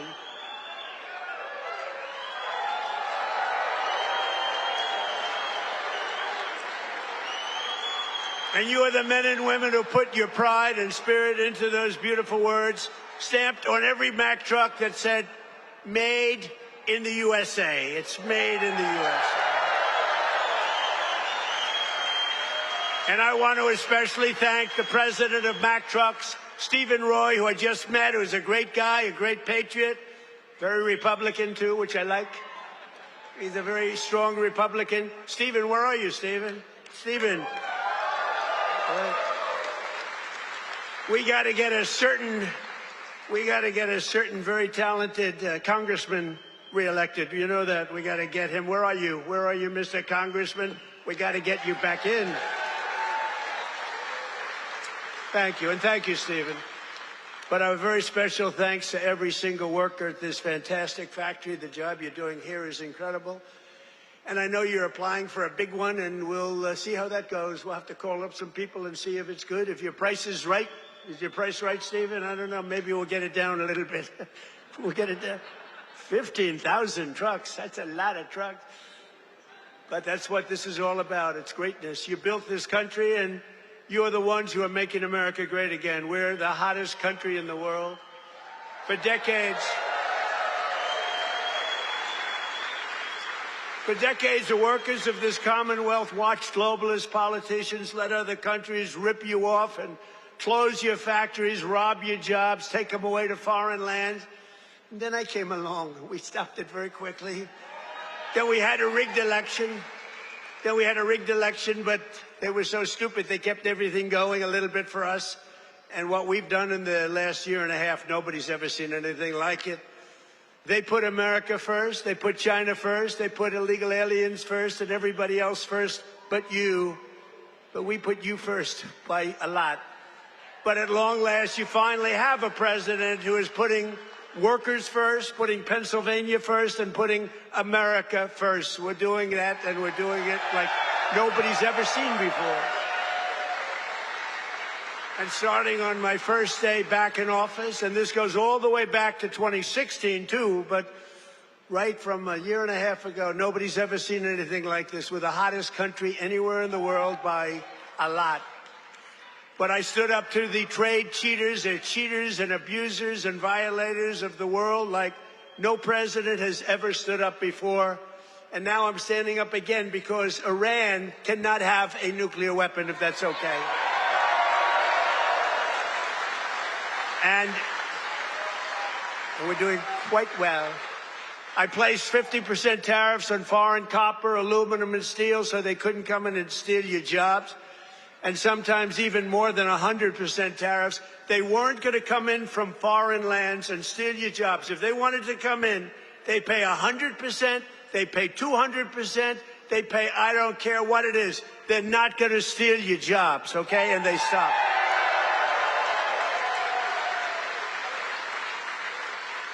And right now we have more factories being built, and I mean car factories, AI factories, factories of every type, than we've ever had in the history of our country by 3 times.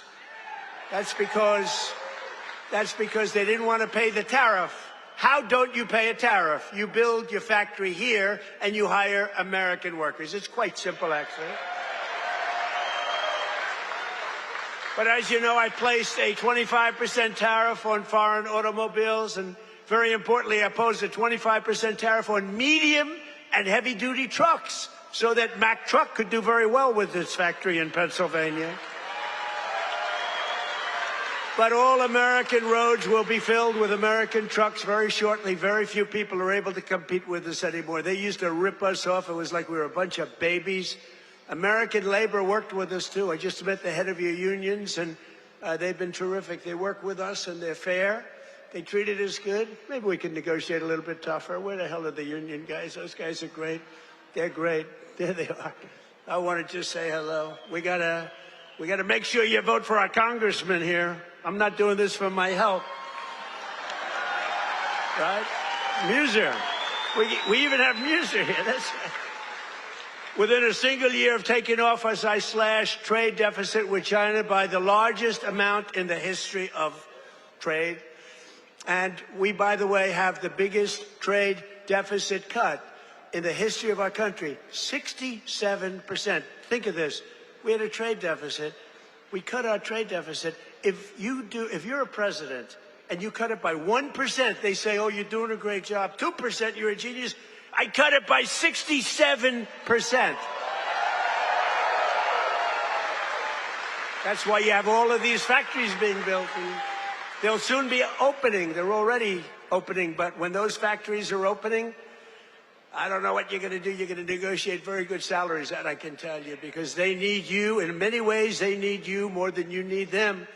American exports to the rest of the world are up by $150 billion. You hear that, Bo? It's not bad. You're going to wrestle a long way to make that go. Bo is going to have to win a lot of tournaments to have to make that money. Think of it, $150 billion up. We never had that. We always have losses.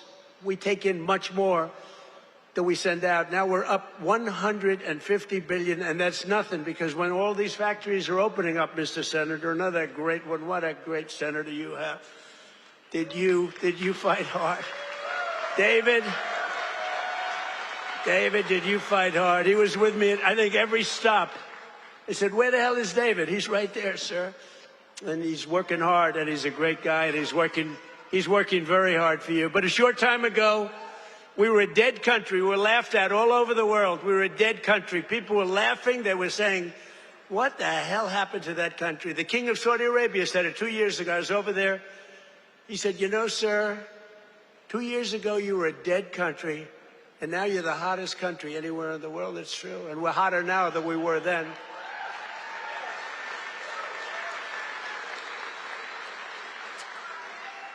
He then proceeded to announce that he's investing $2 trillion in our country, along with Qatar, along with UAE.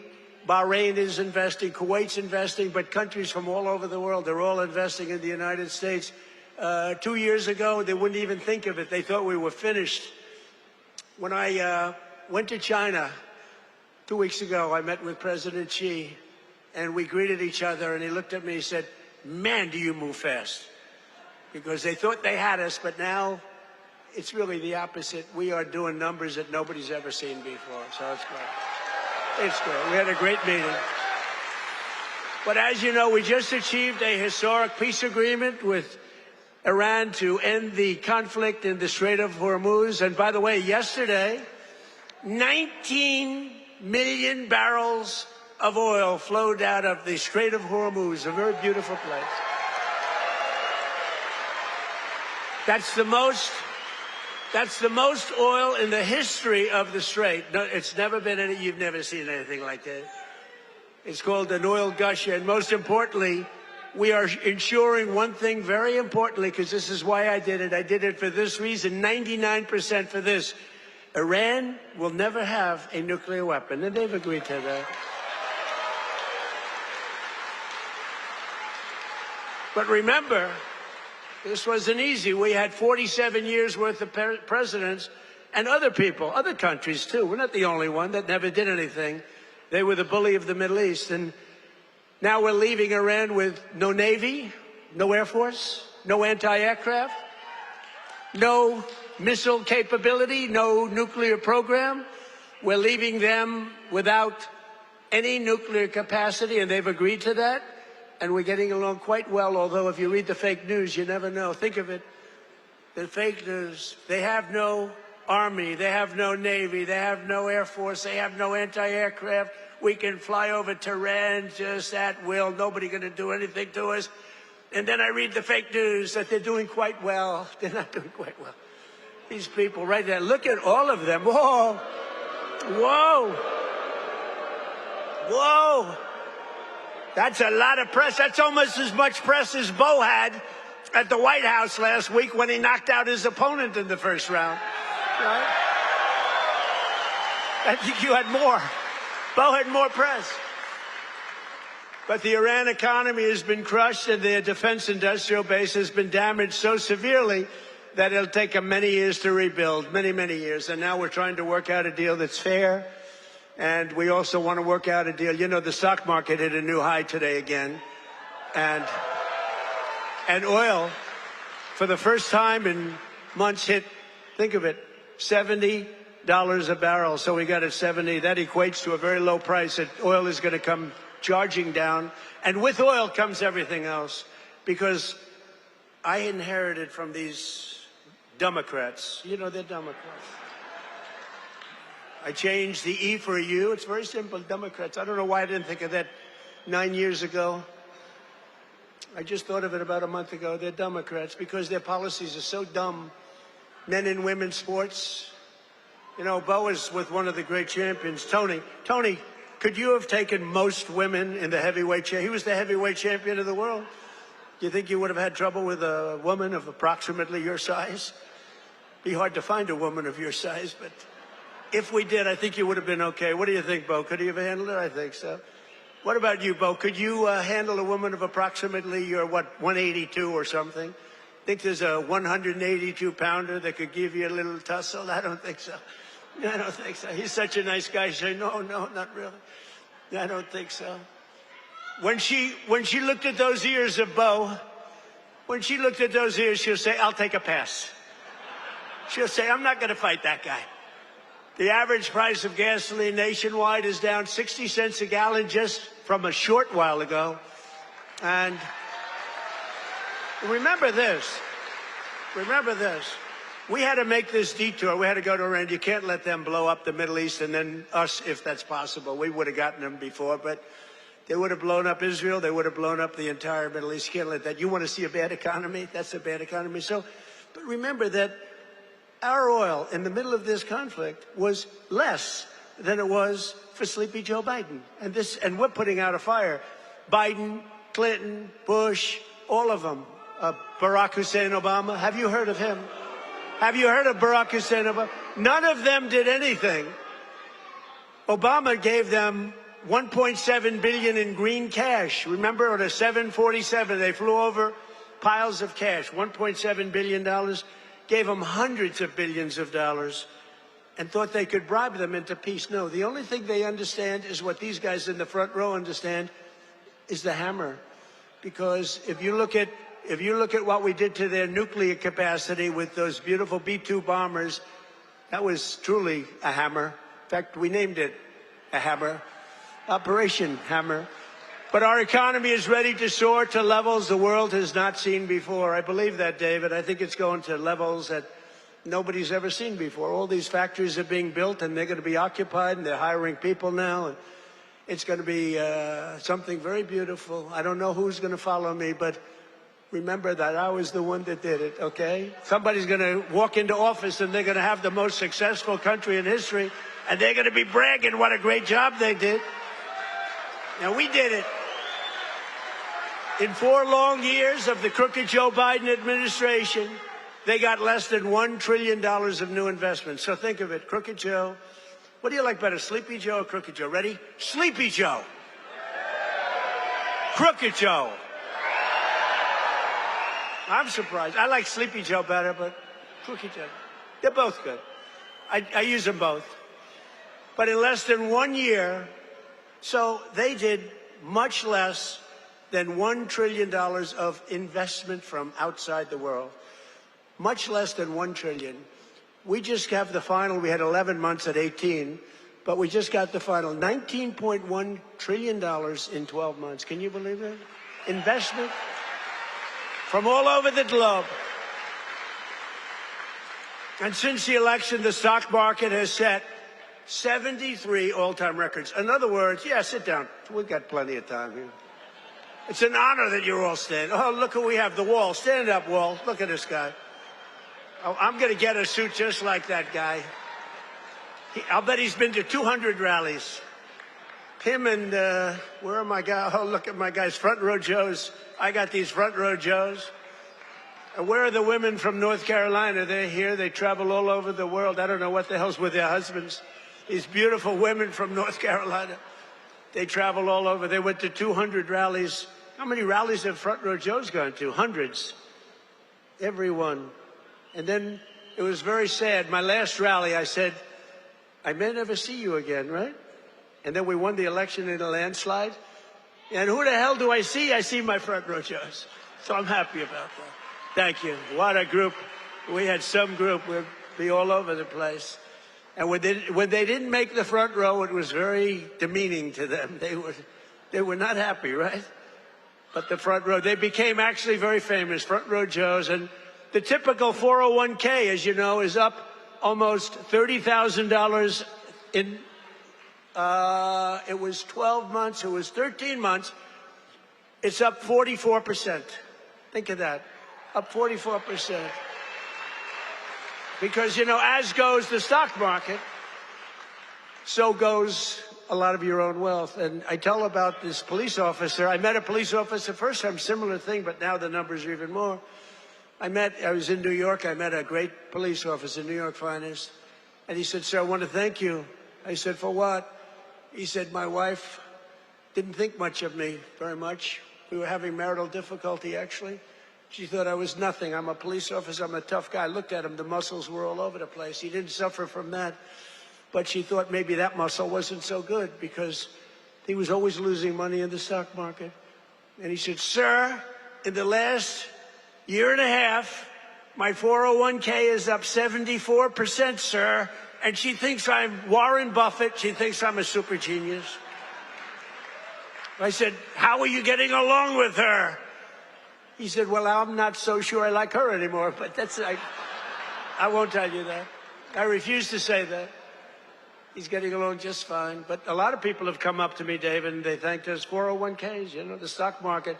Who has a 401k here? Yeah, look, a lot of people. More Americans are working today than at any time in the history of our country, and we've created over 32, think of this, 32,000 new jobs just starting in Pennsylvania alone. David, you have to get credit for that. And in the last few months alone, we've added 2,600 Pennsylvania manufacturing jobs, and that number is going to go much, much higher as the factories start to open. Because right here in Lehigh Valley, Eli Lilly has just announced, great company, by the way, drug company, a $3.5 billion investment in a brand new state-of-the-art manufacturing facility right down the road. That's going to create over 1,000 jobs, just that one. Nokia is investing $30 million to expand its semiconductor testing and packaging operations, thousands of jobs. And B. Braun has announced a $20 million expansion of its medical device manufacturing operation in Allentown. I love Allentown. I love any place that votes for me, which is the entire state of Pennsylvania, the entire Commonwealth. Never make the mistake of using the word state.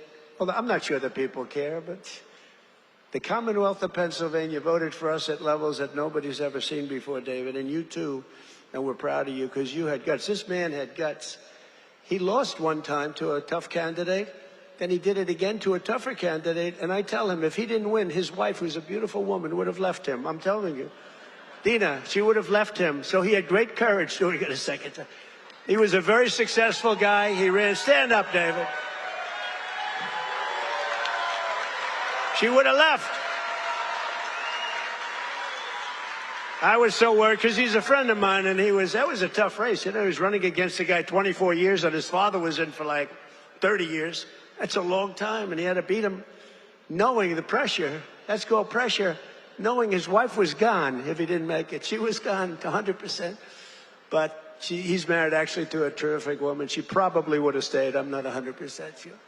And last year I saved a great American company, U.S. Steel, and we're keeping its headquarters in Pennsylvania where it belongs. And $17 billion has been invested by a great company in saving U.S. Steel. They were gone. I think they were closed up and they were ready to go.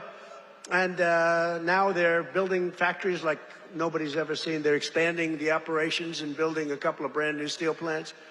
They're up to over $17 billion, which is a lot more than they even told us, because they've fallen in love with this Commonwealth. They've fallen in love with your whole area, the people. I think they've fallen in love with the people more than anything else is what they told me, because they've done more than they said they would. And thanks to our great Republican majorities in Congress, last 4th of July, I proudly signed the largest tax cuts in American history. We gave you the biggest tax cuts in American history. Not bad. Not bad. We delivered no tax on tips, no tax on overtime, and no tax on Social Security for our great Pennsylvania seniors. No tax.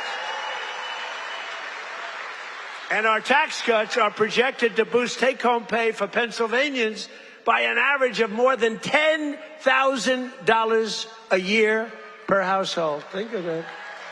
Not bad. That alone should win us the midterms. We got to win the Muser. We got to win the midterms. Muser's another great guy. Stand up, Muser. Been with me forever. He was thinking about running for governor. I think he would have won, but he was thinking about running for governor. And I said, I want you to stay in Congress. I want you to stay. And we appreciate it. You've done a great job.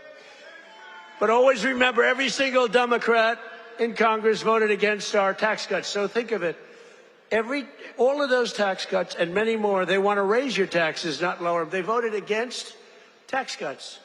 You know, all my life, I've sort of been political in that I found it very interesting. I was a very successful real estate person, but I love watching politics. And my whole life, I've watched politicians say, we will cut your taxes. We will cut. I never heard these people say, we will raise your taxes. This country has gotten very strange politically, especially with all the communists that are up for election. You know, you have communists. These aren't socialists. These are communists. And they're all up. How about the guy in Maine? He's got the Nazi stickers. He's got the whole deal, and they're trying to say so for 8 years, 10 years, they said Trump is a Nazi. Now they can't say that anymore because they have a guy with a tattoo on his chest. It's unbelievable. But they voted against no tax on Social Security. They voted against no tax on tips. They voted against no tax on overtime. And if they got into office, you will have all of those taxes and all of that money that you're saving, including the big savings on Social Security. It's going to all be terminated. You're going to have to start paying it. They want to pay it. I don't know what's wrong with these people. They voted in favor of the estate tax or the death tax on your farms and your businesses. You know, farmers and small business people, they love their children. If they love them, it's great. Most of the people love them. Some can't stand. I know people that can't stand their kids. They're not going to leave them 10 cents. But if you love your child, you want to leave your farm, especially from these farmers, it's born in them somehow. They want to have their children on the farm. The children don't want to leave, but sometimes they're land rich and cash poor. You know, I've known that expression too. I've oftentimes been land rich and cash poor. It's not a good period of time. And you die and you have a estate and they tax you at 40, 50, 60%. And they end up losing their farm, losing their small business. And in many cases, you don't read about this, they commit suicide. They actually go out and commit suicide because they're forced off their farm by a bank. They have to go out and borrow money from a bank. And they're forced to go out, borrow the money. They're unable to pay the loan, and the bank, even if it's a nice bank, they give them a chance, they give them another chance, and then they ultimately foreclose, they lose everything, and in many cases, they commit suicide.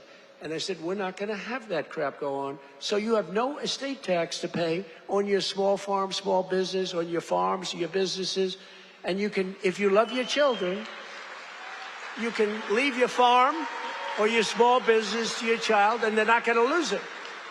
If you don't love your children, then don't listen to what I'm saying because it doesn't matter. If you don't like them, don't leave them anything. The hell with them. They probably deserve it. But think of it, the Democrats voted against the border wall. The border wall gave us the safest border. We have the safest border now in the history of the country. They voted against voter ID. You know why they voted against voter ID? Because they want to cheat.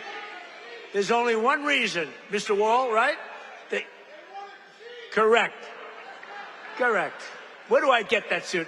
One day, I don't know if it's very presidential. I'm going to walk up in a suit with the design of the wall on it. I don't know. What do you think? I already have a lot. You know, I have a very elegant wife, and she says, darling, please, please, don't dance. It's not presidential. I said, but the people love it when I dance at them. And she said, please, please, the men and women's sports, please don't do the weightlifting thing. And don't do the swimming thing. You know, the weightlifter where he goes up and the record stood for years and years and years. And this young lady, she's trying out for the Olympics and she's going to do it. And the record stood for 19 years. And they put 1/8 of an ounce on one side, 1/8 of an ounce on the other. They have to understand, Melania, who's now a movie star, she got the #1. Can you believe she hit big with a boom? That's not good. There can only be one star in a family. Please remember that. But they put a little 1/8, like a feather on one side, a little bit, just to break the record. The parents are sitting right there where Big Bo is. He's a nasty guy. That punch he threw, got to be very nice to Bo. I got to be very nice. Got to make sure he's never angry at me. But she said her parents are right there in the front, and they're so proud. The father's not so proud because he knows she's not going to do it. Because she's a woman. It's a lot of weight. The mother, though, is screaming, darling, I love you. Do it. And she gets over the weights, and she stands there. And then she gets him, and she gets him. And the mother's screaming, darling, I love you, darling. And the father's looking, saying she has no chance. And she's like this, you see, drops him. And she's like devastated for the rest of her life. And then a guy comes along who transitioned. That's the term. I've gotten very good at that term. I used to take a lot of heat for my definition of the movement over. But he transitioned. He was a poor, very poor, bottom of the line, male weightlifter. But now he's a female weightlifter. And he looked at the amount. I think it was like 210 pounds or something like that. Well, that's a lot for a woman, but not that much for a man. You could do it with one hand. And he goes, looks down at the weight.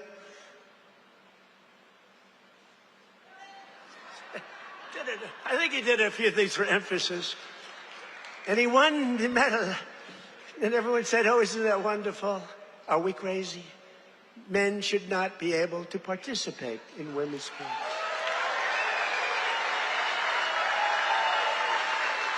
Right? That's a 99% issue. Do you ever hear the fake news? They say, that's an 80-20 issue. No, it's not. It's 99-1. You know, I've been doing politics now for 10 years. Not that long, considering I've won 3 elections, you know, so it does. But we did great in the second one. It was a rigged deal. But pretty short. But with all of that, and all of the time I spent speaking to people, they say, sir, could you cut taxes on this? Could you get me a tax deduction on a car loan? I did that. By the way, I did that. If you borrow money to buy a car, you got to do all these things. They asked me for hundreds of things. Not once did anyone ever come up to me and say, sir, please, this is so vital. You have to be able to have men play in women's sports. Please, sir, could you pull that off? I've never had anyone ask me for that. So I say it's a 99-1 issue, not 80-20. The fake news back there, they say, oh, that's a tight issue. But I don't like talking about it because I want them to continue on with that. I want them to continue on with they're in favor of the mutilization of your child for transgender purposes, the mutilization of your child. And I would say politically, it's a very good thing to run against a person that's in favor of that kind of stuff. So we let them, we don't bring it up during off political seasons, but we have a political season coming up. And they'll be doing all of that nonsense, and they're going to lose a lot of elections. And now, if you look at New York, we have all communists running. They're all excited. They're going to win their primaries, but I can't imagine they can beat a normal Republican. So I think it's a good thing, Muser. What do you think? I think it's a good thing. Wouldn't you like to run against somebody like that? Well, Shapiro's not that much better, to be honest with you, but I won't say. They're all being forced. They're all being forced. A guy like Shapiro, he's going to be forced to the left. Otherwise, he's not going to get the nomination. But they voted against proof of citizenship. Think of it. We'd like to have proof of citizenship. You walk into the voting booth. Would it be okay, sir, if I looked at your citizenship? How dare you ask me for my citizenship? You know, in California, if you ask that question to a voter, you are criminally liable. In other words, they can put you in jail. If you say, sir, do you have proof of citizenship? They put you in jail if they ask that question. You're not allowed to ask that. Did you know that? It's the craziest thing I've ever seen going on. Hey, did they screw the kid, Pratt? Boy, he's leading, and all of a sudden he's lost. And it was sort of interesting. The election, you ever see an election where they're 2.5 weeks in? An election that takes weeks to count the votes? But after the evening, it looked like he was going to win or certainly be in the runoff. And then I started hearing rumors as the days went by, days and days went by, that Pratt is fading. He's fading. I said, they rigged the election. And then lo and behold, he didn't qualify, even though he was so far up in the third place person that it was almost impossible, and he didn't qualify. And then it started happening with the next candidate, Steve Hilton, who's running for governor. He was up in front, just about leading, no problem. And all of a sudden, about 4 or 5 days after, this is after the election's over, they said, Steve Hilton is starting to lose votes. I said, here we go again. And I called up the U.S. Attorney in California. They said, we're going to have a number in the next week. Next week. I called up the very powerful, very good U.S. Attorney in California, and I said, do me a favor. Take a look. They're trying to steal that election, too. I guess they called up. They said, this is the U.S. Attorney call. We have your great U.S. Attorney here today, by the way, and your assistant U.S. Attorney. They're doing great. David, thank you. But so over the next week, he was definitely going to lose, but the U.S. Attorney called. We want to check your votes. About an hour after the call, ladies and gentlemen, Mr. Hilton has won. So had I not made that call, Steve Hilton would right now be watching the election from home. So I don't know, he would have a great chance, but the election's totally rigged. California's totally rigged, all mail-in ballots. It's a disgrace. We got to pass the Save America Act, okay? Got to pass.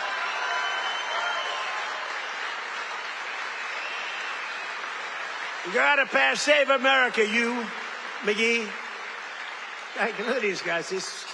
What love. A friend of mine is a very big real estate developer, but he's got a problem with speaking in front of crowds. He chokes, he chokes like a dog. He said, how do you do it? I say, it's easy, because there's so much love in the room. There's so much unbelievable love. It's easy to do, No, he's got this tremendous fear of speaking. He said, the guy's a major player. Most of you have heard of him. And he's a killer. He destroys people for a living, financially, not physically, financially. Physically, he can barely walk. He's a basket case. But he's up here. He's very smart. And he destroys people. He's very rich. But he can't get up in front of a crowd and talk. I said, what's wrong with you? He said, I don't know. I have a fear of crowds. Do you believe it? All sorts of people. A lot of people want to do what I did. A lot of people, well, David did it. David was very successful, but he's a great speaker. But a lot of people, they say, well, Trump became president. From being a very successful businessman, he became president. I want to do it too. And that's when they find out that they might have the flaw of speaking, or even worse, is a terrible past. The past will come out to haunt you. It's not an easy thing to do, but I love it. I say it's real easy to do when you have people that love you. I guarantee, who here voted for Trump?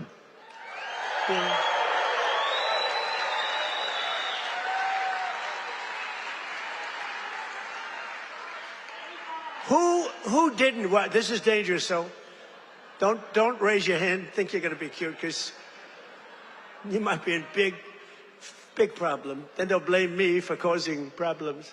Who did not vote for Trump?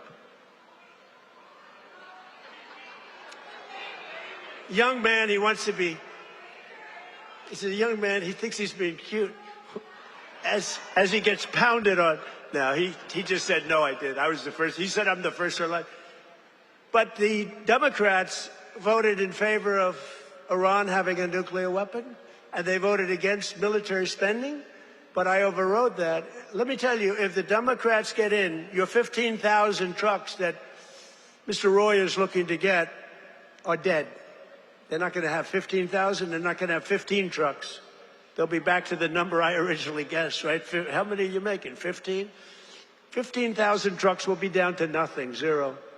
And they'll make you put electric on it, electric, so that when you're in the middle of a jungle someplace and you need a charge, where's my charging booth? As opposed to carrying a nice tank of diesel on your back, throwing it in and taking off, right? Where's my charging booth, they'll be saying. They created the strongest military in history, and you see that with Venezuela. Venezuela, one-day operation, great. Good army. And now we're making a lot of money with Venezuela, and Venezuela's doing great also. It's a happy country now. But it took us exactly 48 minutes to win that war. We have the greatest military in the world, 48 minutes. And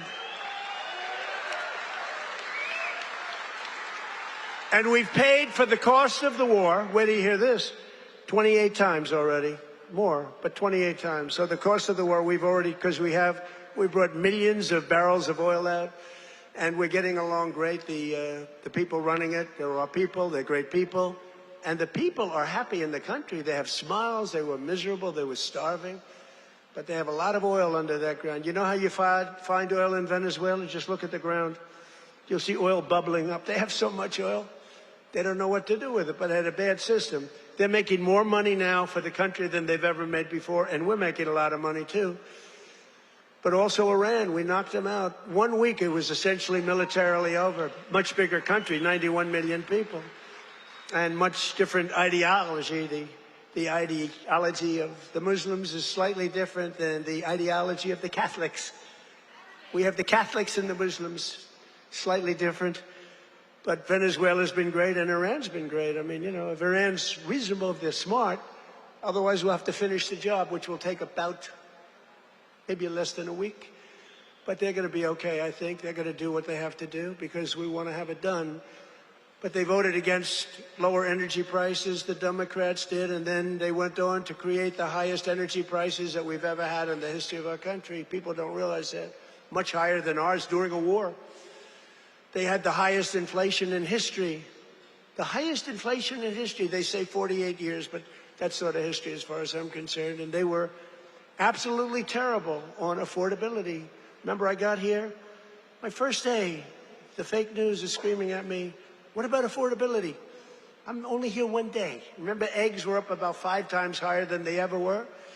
And we have prices are coming down right now at levels that you've never seen. And now with oil crashing, you're going to see something really amazing. And to top everything else, they let 25 million people into our country, many of them criminals and thugs and people from mental institutions and drug dealers.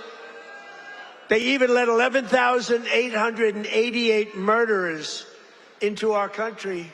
Murderers, 11,888, more than 50% of which have killed more than one person. And I've gotten the worst of them out. We've gotten them out, Tom Homan and our whole group of people.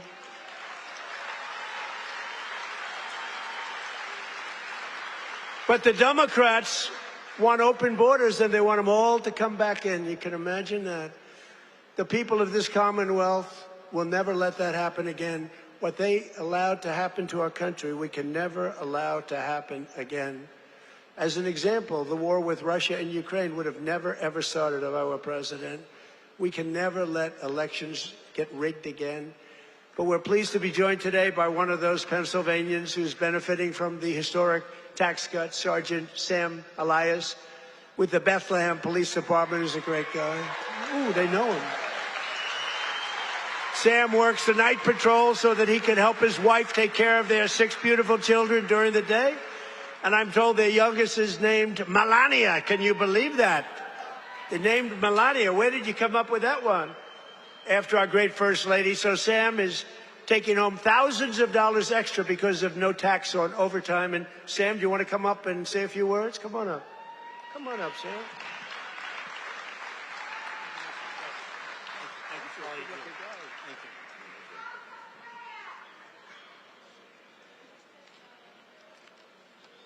Thank you. Good afternoon, everyone. I'd like to express my appreciation to President Trump, Congressman Ryan McKenzie, and the entire White House administration. As a father of 6 children in a single-income household, I can tell you the Working Families Tax Cuts is a policy that helps my family. Hard work should pay off, not get punished with higher taxes. No tax on overtime, no tax on tips means more money in the pockets of working Americans. For my family, these savings have translated to what was once a day trip to the park, is now an overnight stay at the Jersey Shore. Bigger tax returns have allowed Americans to create new family memories and save for future projects. As the President said, I also work night shift as a police sergeant in the fine city of Bethlehem. Thank you.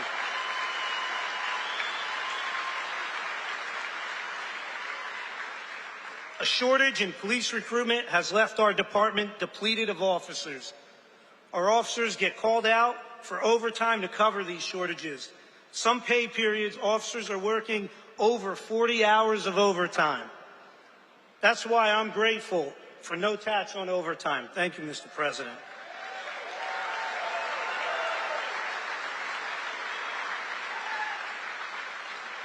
I'm also thankful for the support President Trump and Congressman McKenzie have shown for law enforcement. You understand that communities thrive when we invest in public safety. Congressman McKenzie has stood strong with public safety and working families. And that's why he's been endorsed by the brothers and sisters of Bethlehem FOP Star Lodge 20.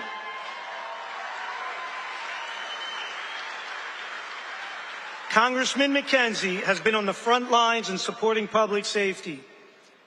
He secured $700,000 for the Bethlehem Police Department for much-needed technology and equipment upgrades at our police department, along with bringing home $1.6 million in funding for volunteer firehouses and infrastructure. Thank you, Congressman.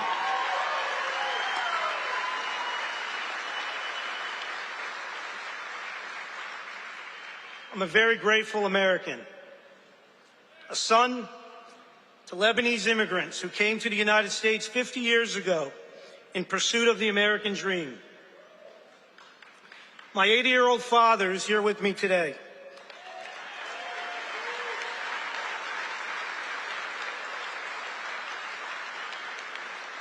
He would often tell me, work hard and it'll pay off.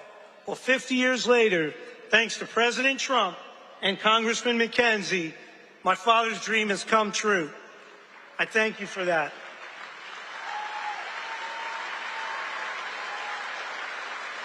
Thank you. Additionally, thank you to President Trump and your entire administration.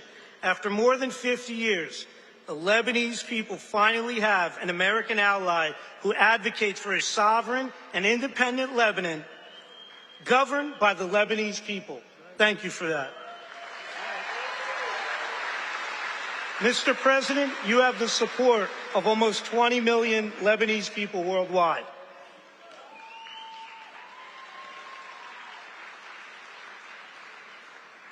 Leadership is more than a title, it's action. I'm grateful for the actions coming from President Trump and Congressman Ryan McKenzie. Your actions have prioritized the American dream.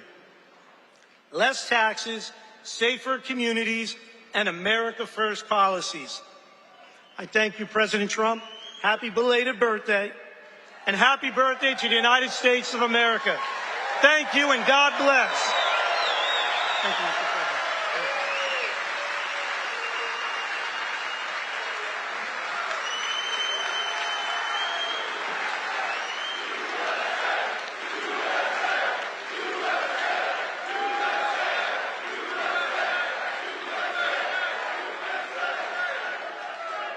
Thank you very much. You know, I just looked at all these pages. I said, oh, we're in trouble. But you know what? That was good. That was a good job. I was a little worried when I saw the pages after page. Very good. Great job. Sam, where's your father? Hello, Pop. How are you? Got a good boy. Got a good boy. Yeah, taking care of your people. So our administration is also delivering one historic win after another for another group that works a lot of overtime, and that's our great auto workers. We have a lot of auto workers in here today. But just as I promised, the UAW workers, and we did great with them. You know, Republicans, I don't know, for whatever reason, they don't do like I do. But in the campaign, I ended Biden's insane electric vehicle mandate, that crazy mandate, which meant that in a short while, all cars had to be all electric, and many of them would be built in China and others in foreign countries all over the world. That's what was going to happen, and I stopped that. I ended it in my first week in office. I ran on it. And you know what? If you like electric cars, I think that's great. I wouldn't say Elon was thrilled with what I did, but he understood that. But if you like electric cars, I think it's great, but you have to have the right to buy a regular, I mean, we have more gasoline than any country anywhere in the world if you want to have gas.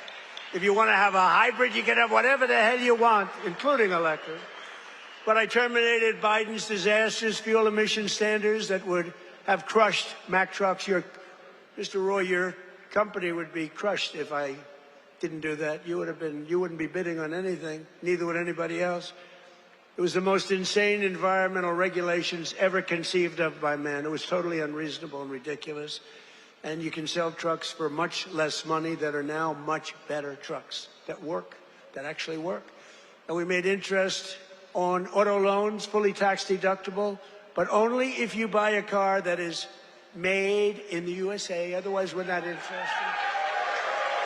Otherwise, we're not interested. And I saved the auto manufacturing business in America. We have more auto plants being built today than we've had in 60 years, than I think maybe ever. And bigger and better. They had a big one in a certain state that I love also. I love a lot of places. And they took out this old plant, but it was big. And I said, did you redo it yet? They said, we're not redoing it. We're ripping down and building a brand new one, a beauty. You know the one I'm talking about, David. But we're pleased to be joined today by Pat McHugh, a Marine Corps veteran, a great guy, who spent 28 years with Mack Trucks. And he leads the cab assembly and serves as new product line launch leader. It's a big deal. And Pat's grandfather worked here, his dad worked here, and now his son is working here and doing well. And they know how important it is to keep manufacturing jobs in Pennsylvania. Pat, say a few words. Thank you, Mr. President.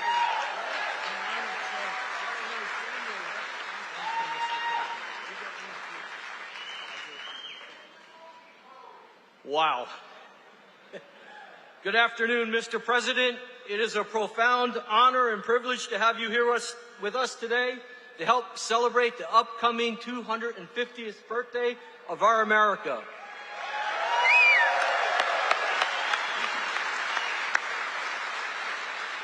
And most recently, our 125th anniversary of building Mack trucks.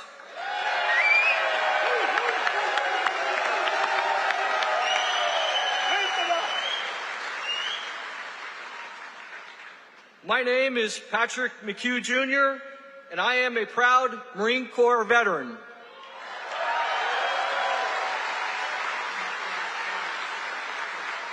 In addition to that, though, I am an even prouder Mack Truck employee.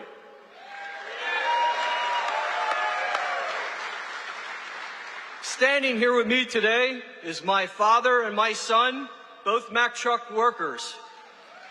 Together, they have a combined 78 years working experience building the greatest trucks on earth.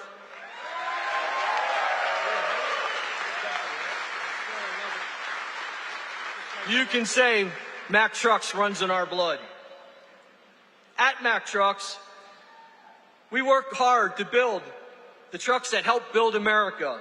And we are proud that those trucks are built in the United States of America.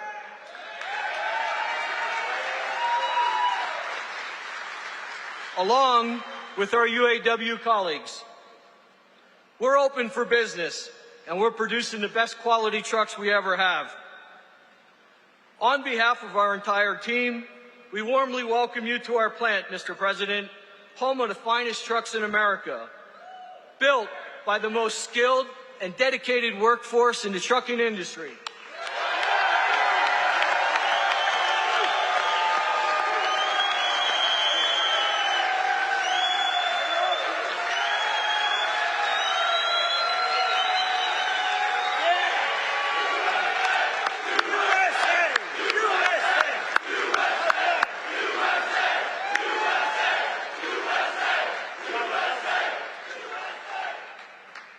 So, Mr. President, I want to say thank you for choosing to highlight Mack Trucks on your visit today, and thank you for supporting our American workforce.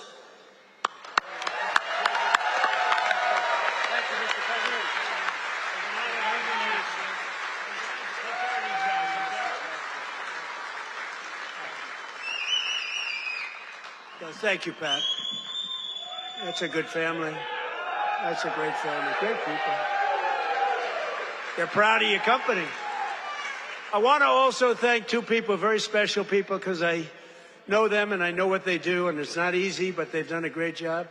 David Durgan and Timothy Herzog of the UAW committee. Where are you guys? Thank you.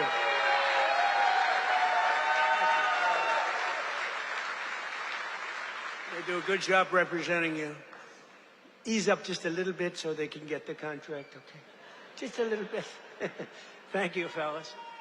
Get this congressman elected. That's what you got to do.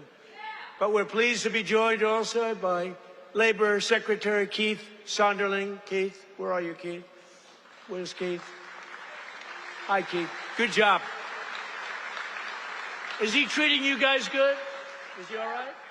He better treat you good. A very special guy, somebody that everybody wanted. I have to tell you, everybody wanted him. He's some person. He was actually an astronaut. He went out, he made a lot of money because he's smart. And he's now the NASA administrator. You saw that rocket 2 months ago up and go around the moon in record levels, the furthest any ship has ever flown, and come back. And he's working very heavily on the moon. But what he's done with NASA is amazing. And he's a very special person and a brilliant one, Jared Isaacman. Jared, thank you.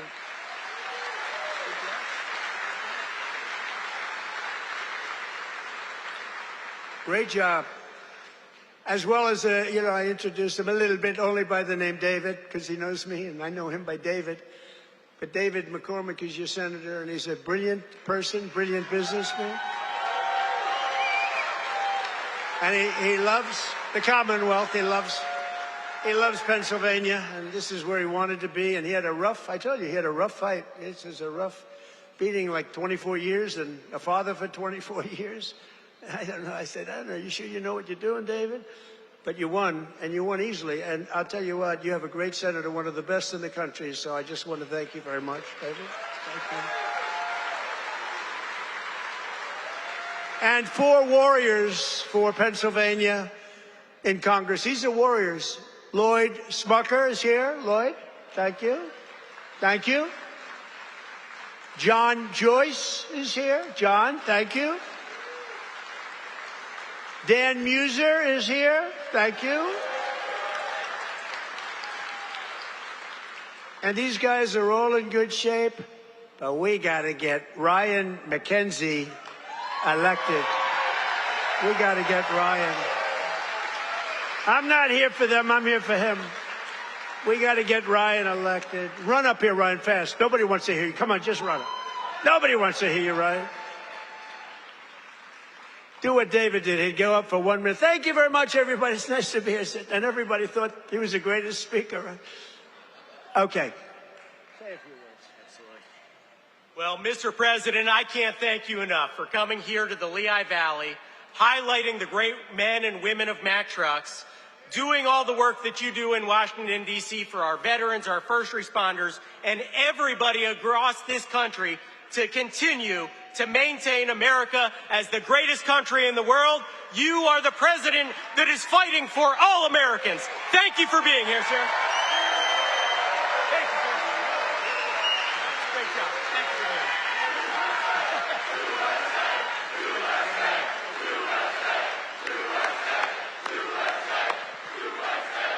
That's great. Wow, that's great.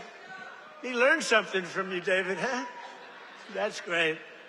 We also have one of the greatest writers anywhere in the country who knows more about the Commonwealth of Pennsylvania, I think, than anybody. She's a terrific person. Right from the beginning, she said Trump is going to win, therefore I like her. She said Trump is going to win in 2015. In fact, she wrote an article in 2014. She said this guy Trump should run. I hadn't thought too much about it. I was having a lot of fun putting up buildings, but she was very early on, and I really mean, I don't think there's anybody that knows more about, they used to call it the Rust Belt. I call it the Money Belt now. It's gone from the Rust Belt to the Money Belt. Either one is okay, but there's nobody that knows more about it than Selena Zito. She's fantastic. Where are you, Selena? Where are you, Selena, with your beautiful daughter? Thank you, Selena. Selena's an incredible woman, and her daughter is following in her footsteps. She's just been so good. Very powerful writer, actually. Some of the biggest papers in the world. It's nice to have good stories on occasion, truthful stories.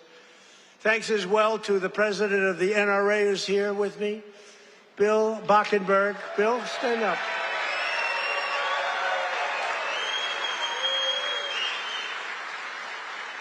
And they always give me their endorsement, because I saved the Second Amendment, and you think it's easy. On occasion, it was not easy, right, Bill? But we did it. We did it with your help. And we're doing a couple of other things, working with you and your people. But I think you've done a fantastic job. The NRA, everybody, they really have been. They've been with me right from the beginning. And Bill asked me, would I support the national right to carry legislation? How do you feel about national right to carry?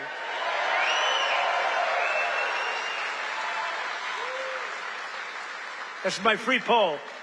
You know what that is? That's a free poll. I don't have to pay $300,000 to somebody that doesn't even do polling, you know, to give you phony numbers. See, those are real numbers. National right to carry. Yeah, we're working on it. And we have a very special guest who you just saw on the highest rated fight show ever in the history of television, the UFC Freedom 250. So this guy, well, I just have to set it up a little bit if I don't mind. Because I'm thinking, you know, I'm a similar size. I weigh more than he does, actually. So therefore, I have a tremendous physical advantage over him. His muscles are slightly harder and slightly younger. He's a lot younger. But I think I can do it because I'm a great athlete. He knows I'm a very good golfer. And I'm much better off on the golf course against him than I'm on the wrestling mat. But he went virtually undefeated. I mean, he went 4 years. He was the top wrestler. His friend, Tony, who's another champion, I'll introduce you to, Tony. But these two guys were on the Penn State team. And Bo Nickel went, I mean, you couldn't defeat the guy. And then he had every battle. I guess he was a 3 or 4 time All-American. But then he turned pro and he went to the UFC. Did you find them tougher? Yes, a little different. You know, a little different. But he's won just about everything. But he had a big fight last week with a lot of pressure, with the White House in the background. And he's a guy that I like. I met him a while ago. I looked at the years. I said, man, this guy's a fighter. You can tell a lot by the years. And he told me, no, he doesn't mind the years. He likes them. It's almost a symbol. For great fighters, it's a symbol. That's why I'm worried about you, Tony. You have pretty normal ears. But I got to know Bo a little bit, and I got to root for him. And I almost felt like his father up there. His father's great, but I felt like his father, so I was nervous for the fight. And he was fighting somebody that Dana White, the great Dana White, he's a phenomenal guy. He said, no, Bo's got a tough one tonight. I said, why? Why do you do that to him? Because if you lose at this night, it was the biggest audience they've ever had, by far.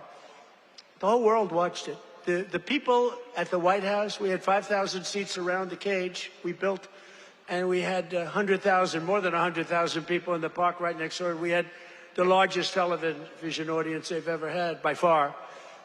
They said, why do you have to give him such a tough opponent? He was pretty tough. But then it happened. So Bo is known as a great wrestler because he was the best wrestler by far in college. Nobody could beat him. And I figured Bo would be wrestling. But no, he wasn't wrestling. He was punching. I said, Bo, grab his legs and start wrestling. That's what you do. But he didn't do that. He didn't listen to me. And he got a shot off that was brutal. And in the first round, right, knocked him out. He was really knocked out. Great fighter. The guy was a great fighter, is a great fighter. So I just want to thank, he's from Penn State. He loves Penn State. He is the NCAA wrestling champion. And just fantastic. And his friend, and you probably know, is also, I think you were roommates, right? That's a tough room. I wouldn't want to fight these two guys. Let's go pick on those two guys. I don't think so. But he was the heavyweight. And he lost a lot of weight. He weighed 35, 40 pounds. I asked him, how much did you wrestle? About 40 pounds heavier. In other words, you want to live, right? You decide to lose it. But he was also the champion, NCAA champion, and his name is Anthony Cassar. So come up here, fellas, because I want to just ask the audience a question. Come here. Come here, Bo. So here's my question. If I work out for the next couple of months, really work hard, lifting those weights, and really, really work, could I beat Bo or Anthony in wrestling? You're very disloyal. You're very disloyal. Say a couple of words about your fight. Appreciate it. Wow, what an honor to be here. I think walking up here, I was almost as nervous as the fight, but it feels like a fight. Yeah, it feels like it, but this is exciting. I'm grateful to be here with everybody. So grateful to President Trump for making an event that, in my mind, never seemed possible happen. UFC Freedom 250 on the White House lawn. Unbelievable. I don't think there are too many presidents that have the courage to do something like that, and, just so unbelievable. For me, both my parents were high school teachers. My dad was a wrestling coach. My grandpa was a wrestling coach, and I grew up around sports and just competing from 5 years old, and so to be able to do something like that is a dream come true, and it's just through hard work, effort, discipline, and a lot of time in the wrestling room, a lot of time in the cage that I was able to do that, and that's really because America is the land of opportunity, and if you set your mind to something and you feel passionate about what you do, you can accomplish anything, and thank you. I don't want to take too much time, but I want to tell a quick story about the first time I met President Trump. It was in 2019 at the White House, and our team and I won the Nationals, the NCAAs, and at Penn State, we are. Let's go. And we were given the opportunity to meet President Trump, and it was really special because he took a lot of extra time to talk with us as wrestlers. I think he respected the wrestlers a lot, and I told him that when I'm done wrestling, I was going to fight, and he asked me if I needed a manager. And I thought that he has better things to do than that, but really since then, I feel like we've had a special connection that I'm extremely grateful for, and fast forward 7 years, I'm fighting on the White House lawn, and I turn and look at my corner, and President Trump is right next to him.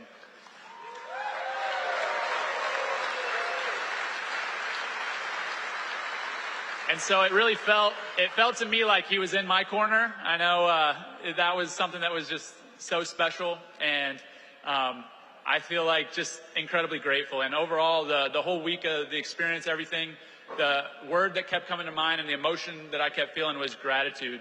And I'm grateful for President Trump, grateful for all my friends and family and supporters, and I'm grateful to be an American, and it's the best country on earth, and God bless you all.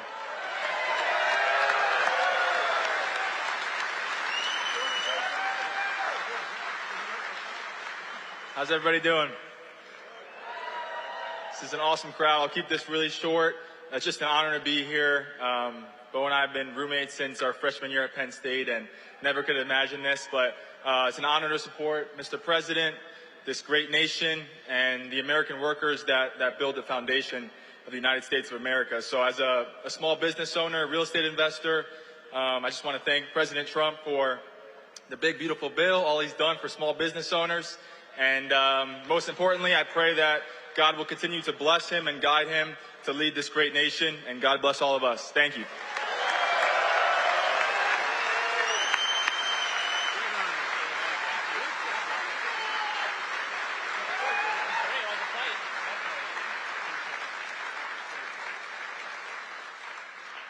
Two great champions. That's great.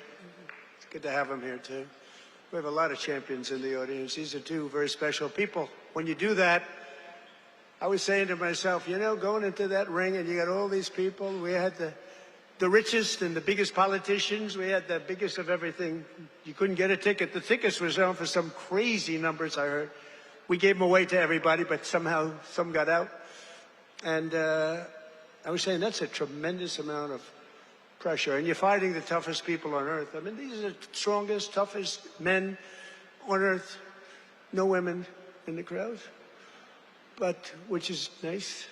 But these are the toughest men on earth, and it's tremendous pressure.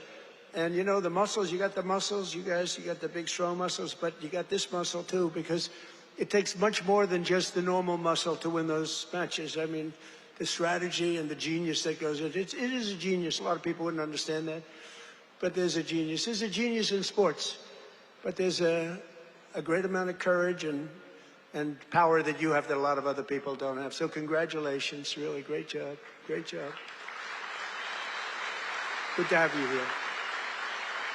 In everything we do, we're once again fighting for the people of Pennsylvania, and that includes our amazing Pennsylvania oil and gas workers. And I ended last administration's war on Pennsylvania energy, and I signed an order to drill, baby, drill. That's what we did.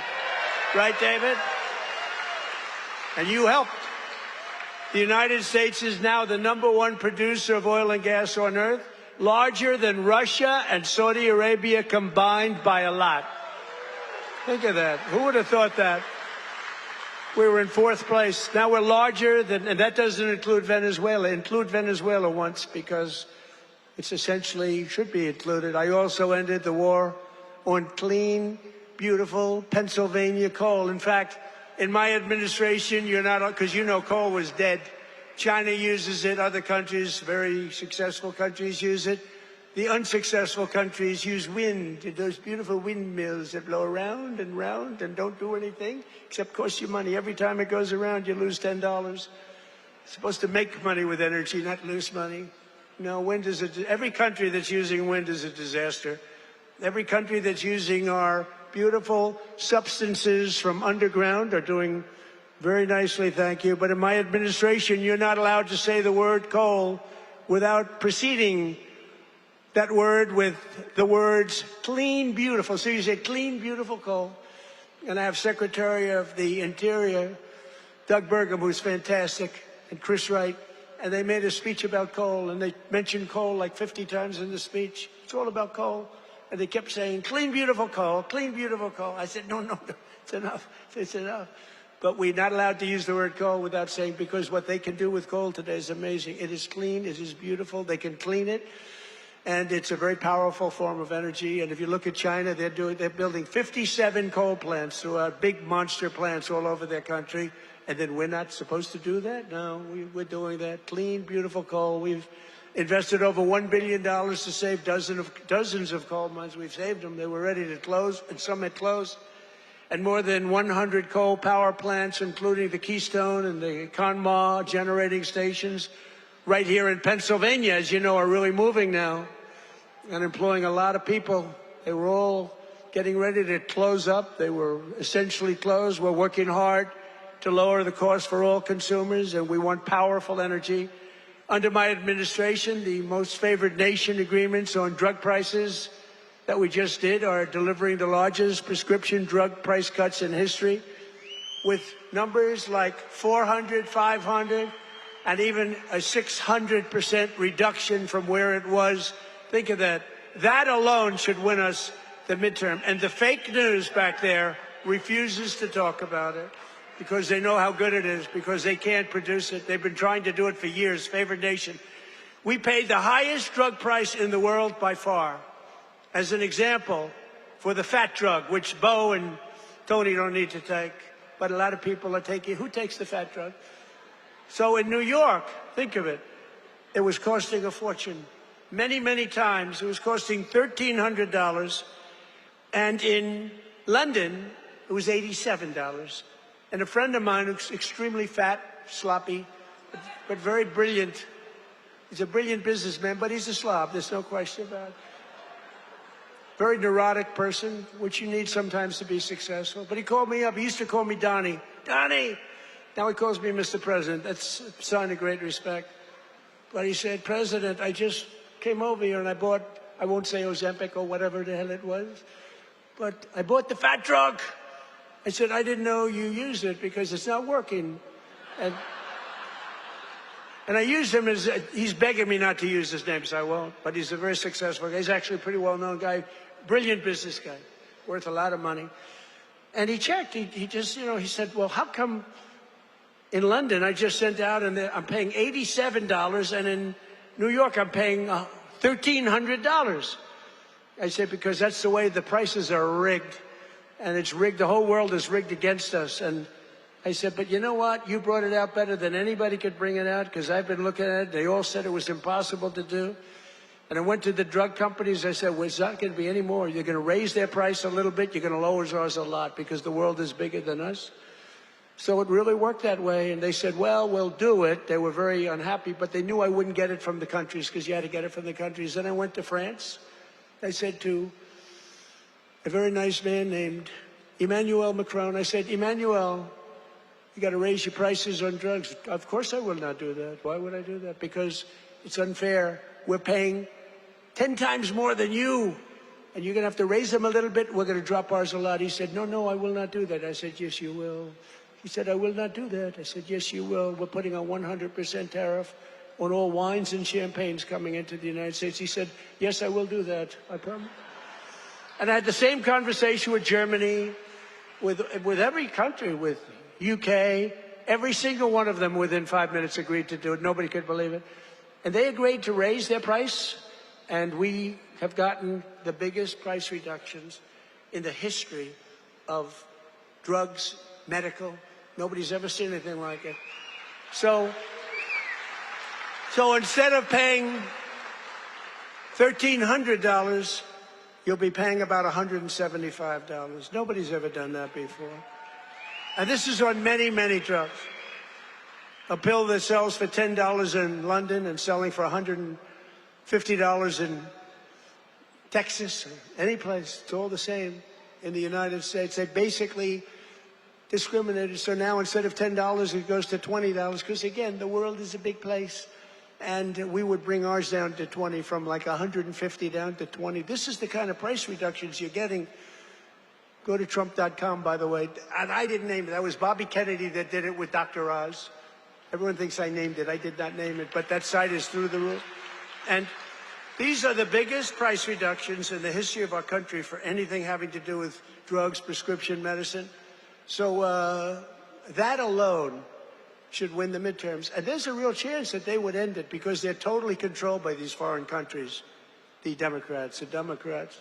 So starting next week, weight loss drugs will be available for just $50. Think of that. For seniors who previously had to pay $1,200, $1,300, $1,400, couldn't pay it. Think of that. Now, they don't want to write. Look, they turn the cameras off when I talk about it, because they don't want good stuff for us, because they don't want us to win elections. And why, I don't know.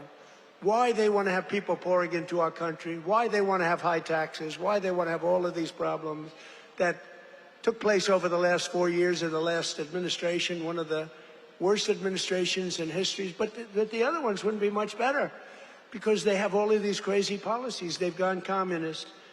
But just over 1 year ago, we inherited the worst border in history. but I quickly turned it into the most secure border in the history of our country by far. Almost nobody is able to get in. And in the past 13 months, and this is a chart kept by generally Democrat people, in the past 13 months, 0 illegal aliens have been admitted into the United States. Think of that. 0. And even I find that hard to believe, but it's 0. I mean, they'd love to have it be high, but we can't do that. We have a country, and we're going to run it well. We don't want to have prisons released into our... some of these countries were emptying their prisons into the United States of America through the southern border. Prison population. Some of the countries had no prison population left. You know what that saves them? Some of them had no mental institutions. The mental institutions were taken. All of those people were taken to our southern border and allowed to just walk freely into our country under Sleepy Joe Biden and his group of thugs, their group of real thugs. Weaponization, that's all they're good at, weaponization and cheating on elections. In 2025, we achieved the largest drop in the murder rate ever recorded in the history of our country, despite the fact that we haven't gotten all of these criminals out of our country. We had the lowest since 1900, that's 125 years ago.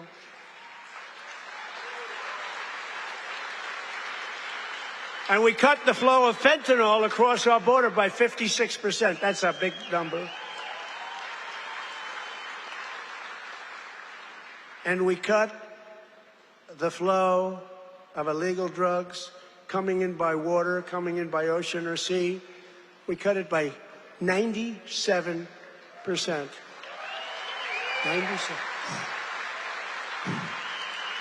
97%. It's very drastic, but people aren't traveling that way too much anymore. We have the most powerful. I built the military in my first term. We used it in my second term, more than I thought, but we have no choice. We have no choice. But think of it. We cut fentanyl. For years, they've been interdicting. They've been grabbing boats, bringing them in, putting them in court. They go out by the same night. They're back sending drugs by the ocean, by the Gulf, by the sea. And now it's down 97%. And we're looking for the 3%, because I think those 3% are more brave than Bo Nickel was any day. The 3% of the people that are willing to get into a boat to deliver drugs now, they are the bravest people perhaps anywhere in the world. But it won't happen long. But what we've done is amazing. Our military, we have the greatest military in the world. We have the greatest law enforcement in the world.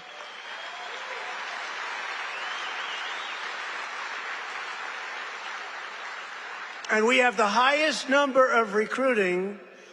So a year and a half ago, it was headlines. Nobody wanted to join the military, the Army, Navy, Marine. Nobody wanted to join any of them. Air Force, Space Force. I love Space Force. Coast Guard. Nobody wanted to join any of the military. They had tremendous recruitment problems. And even it carried over to the police. You have great police here. The police and the fire departments. Nobody wanted to do anything with the name America, anything with the uniform. And today, we have the highest recruitment, the most successful recruitment. Every single slot is filled.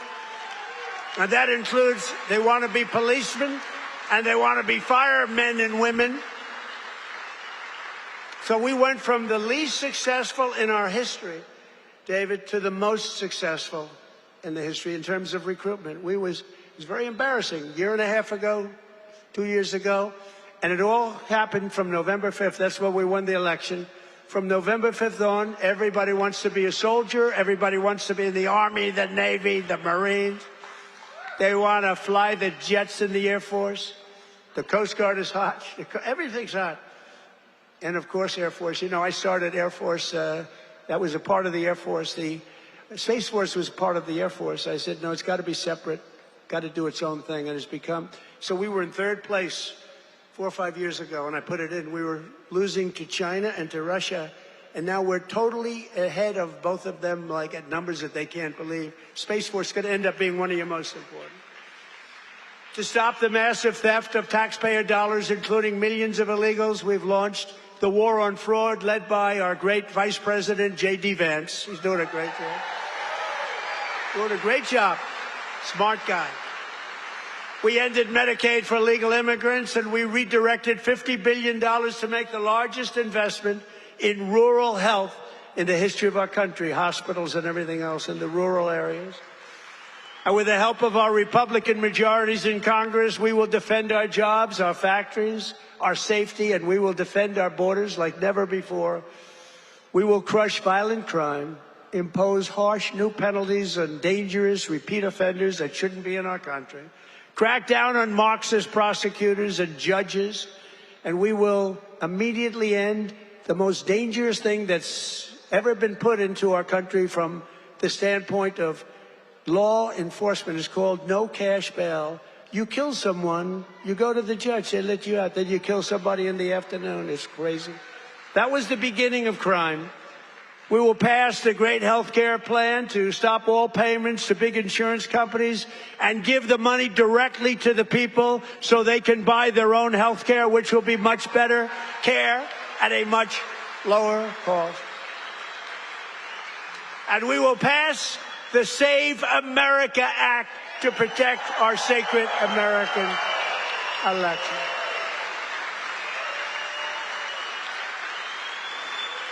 And in the Save America Act, it's very simple. All voters must show a photo voter ID. Very nice. May we see a picture, please? All voters must provide proof of citizenship. And there will be no mail-in ballots except for illness, disability, military deployment, or travel. And we will also, in that same bill, enshrine in permanent law no men in women's sports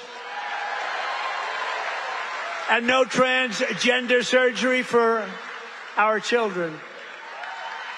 So together with the help of patriots throughout Pennsylvania and all across the land, we will make America powerful again.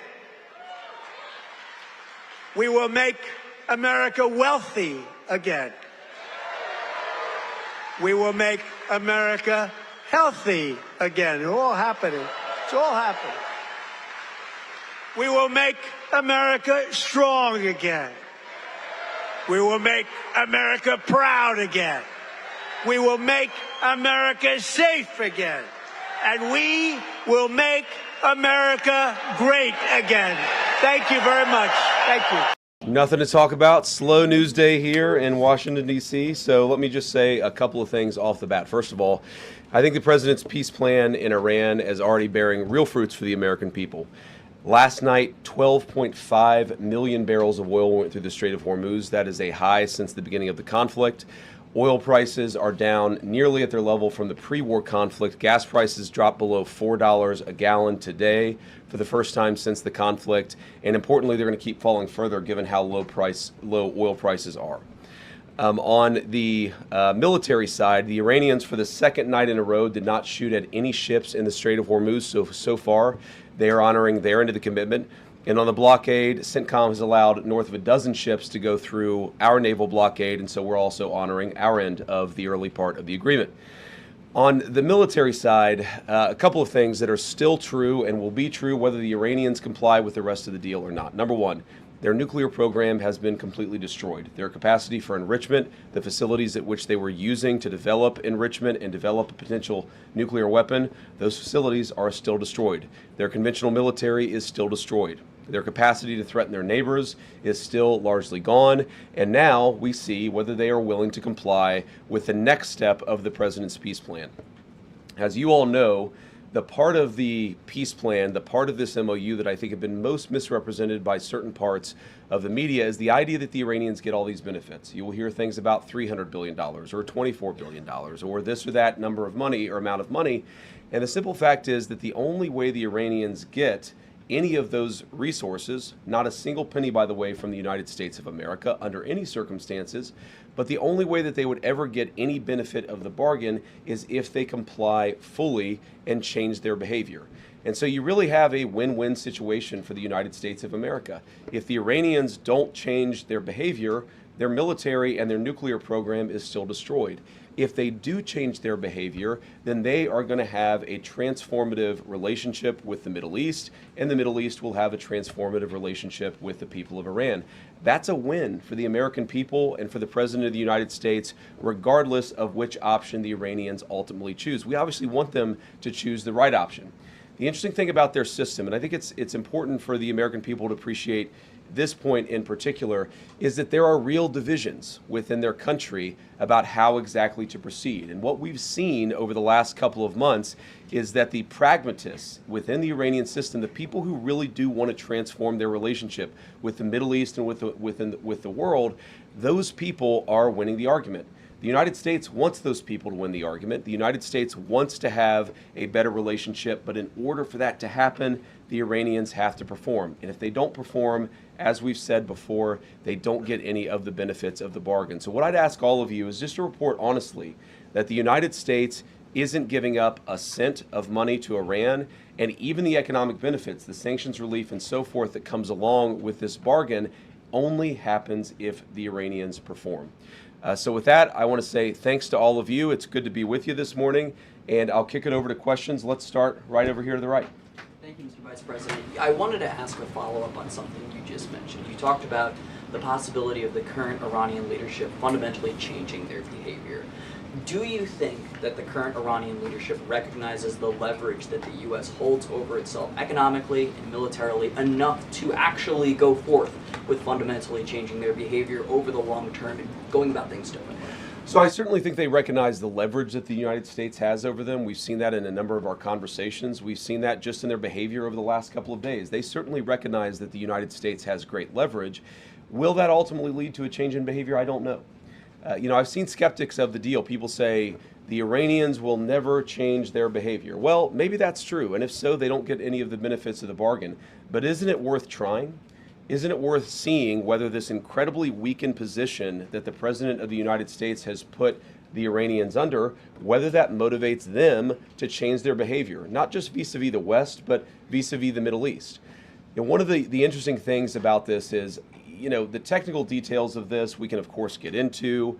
There are going to be any number of opinions about the negotiation, about where it's ultimately going to go. But I tend to think that you should trust the people who know the Iranians the best and who have the most to lose. What are the Gulf Arab states saying about this deal? What are they saying about this deal compared to the JCPOA in 2015? This is the Obama nuclear deal. Well, back then, they hated that deal. They felt like it empowered the Iranians to be bad actors across the region, and of course, that's exactly what happened. They were right about that. What are they saying about the president's peace deal? They're saying this is an amazingly transformative thing for the region because either way, we and the broader region win. Iran is weakened, their nuclear program destroyed, their economy in desperate straits, and if they change their behavior, big things are going to happen for Iran and for the world. If they don't, no skin off our backs. Either way, we win, and that's the way the president has set up this deal and this negotiation. Thank you, Mr. Vice Yep. President. Just a quick housekeeping question, which I think you answered in your topper, but did the 60-day period officially begin yesterday? I would say the 60-day period officially started today. It was signed late, and it may have even been signed technically, because of the time shift. I think it's signed technically today, Iran time. So yes, the deal started yesterday. We're going to start the 60-day clock today. Go ahead. Can you help us understand President Trump's shift on his stance for Iran's ballistic missile program? Initially, it was a key objective to dismantle it. Yesterday, he said it would only be fair if they had some, if the countries around Iran also had some. So when and why did that change? And will the final agreement have any restrictions on these missiles? So we destroyed a substantial number of their ballistic missiles and their ballistic missile launchers themselves. It's not just the bullets, but it's the actual gun. And that's what we were extremely effective at in destroying during the last 3 months of the campaign. All the president said yesterday is that, of course, countries don't give up the right of self-defense. Israel doesn't give up the right of self-defense if Hezbollah fires rockets or drones at Israel. The Iranians don't give up the right of self-defense in their country, but we do expect that as part of the final deal, they are not going to be able to build the kind of missiles that can broadly threaten the entire world. And that's what the President of the United States said yesterday. And look, I mean, it's very simple. You can't tell a country, whether Israel or Iran, they're not allowed to have any self-defense. That's not what the president has asked. That's not what the president has requested. But as part of the final deal, what we want to see is Iran not funding regional instability, funding regional terrorism, and of course trying to rebuild their nuclear weapons program. That's the main thing. The nuclear weapons program is destroyed. It is gone. If the Iranians decided tomorrow to build a nuclear weapon, they simply don't have the capacity in order to do that. What we're trying to ensure is they don't rebuild that capacity, not just a year from now, 2 years from now, but many, many years from now, so that our children never have to worry about a state sponsor of terrorism having a nuclear weapon.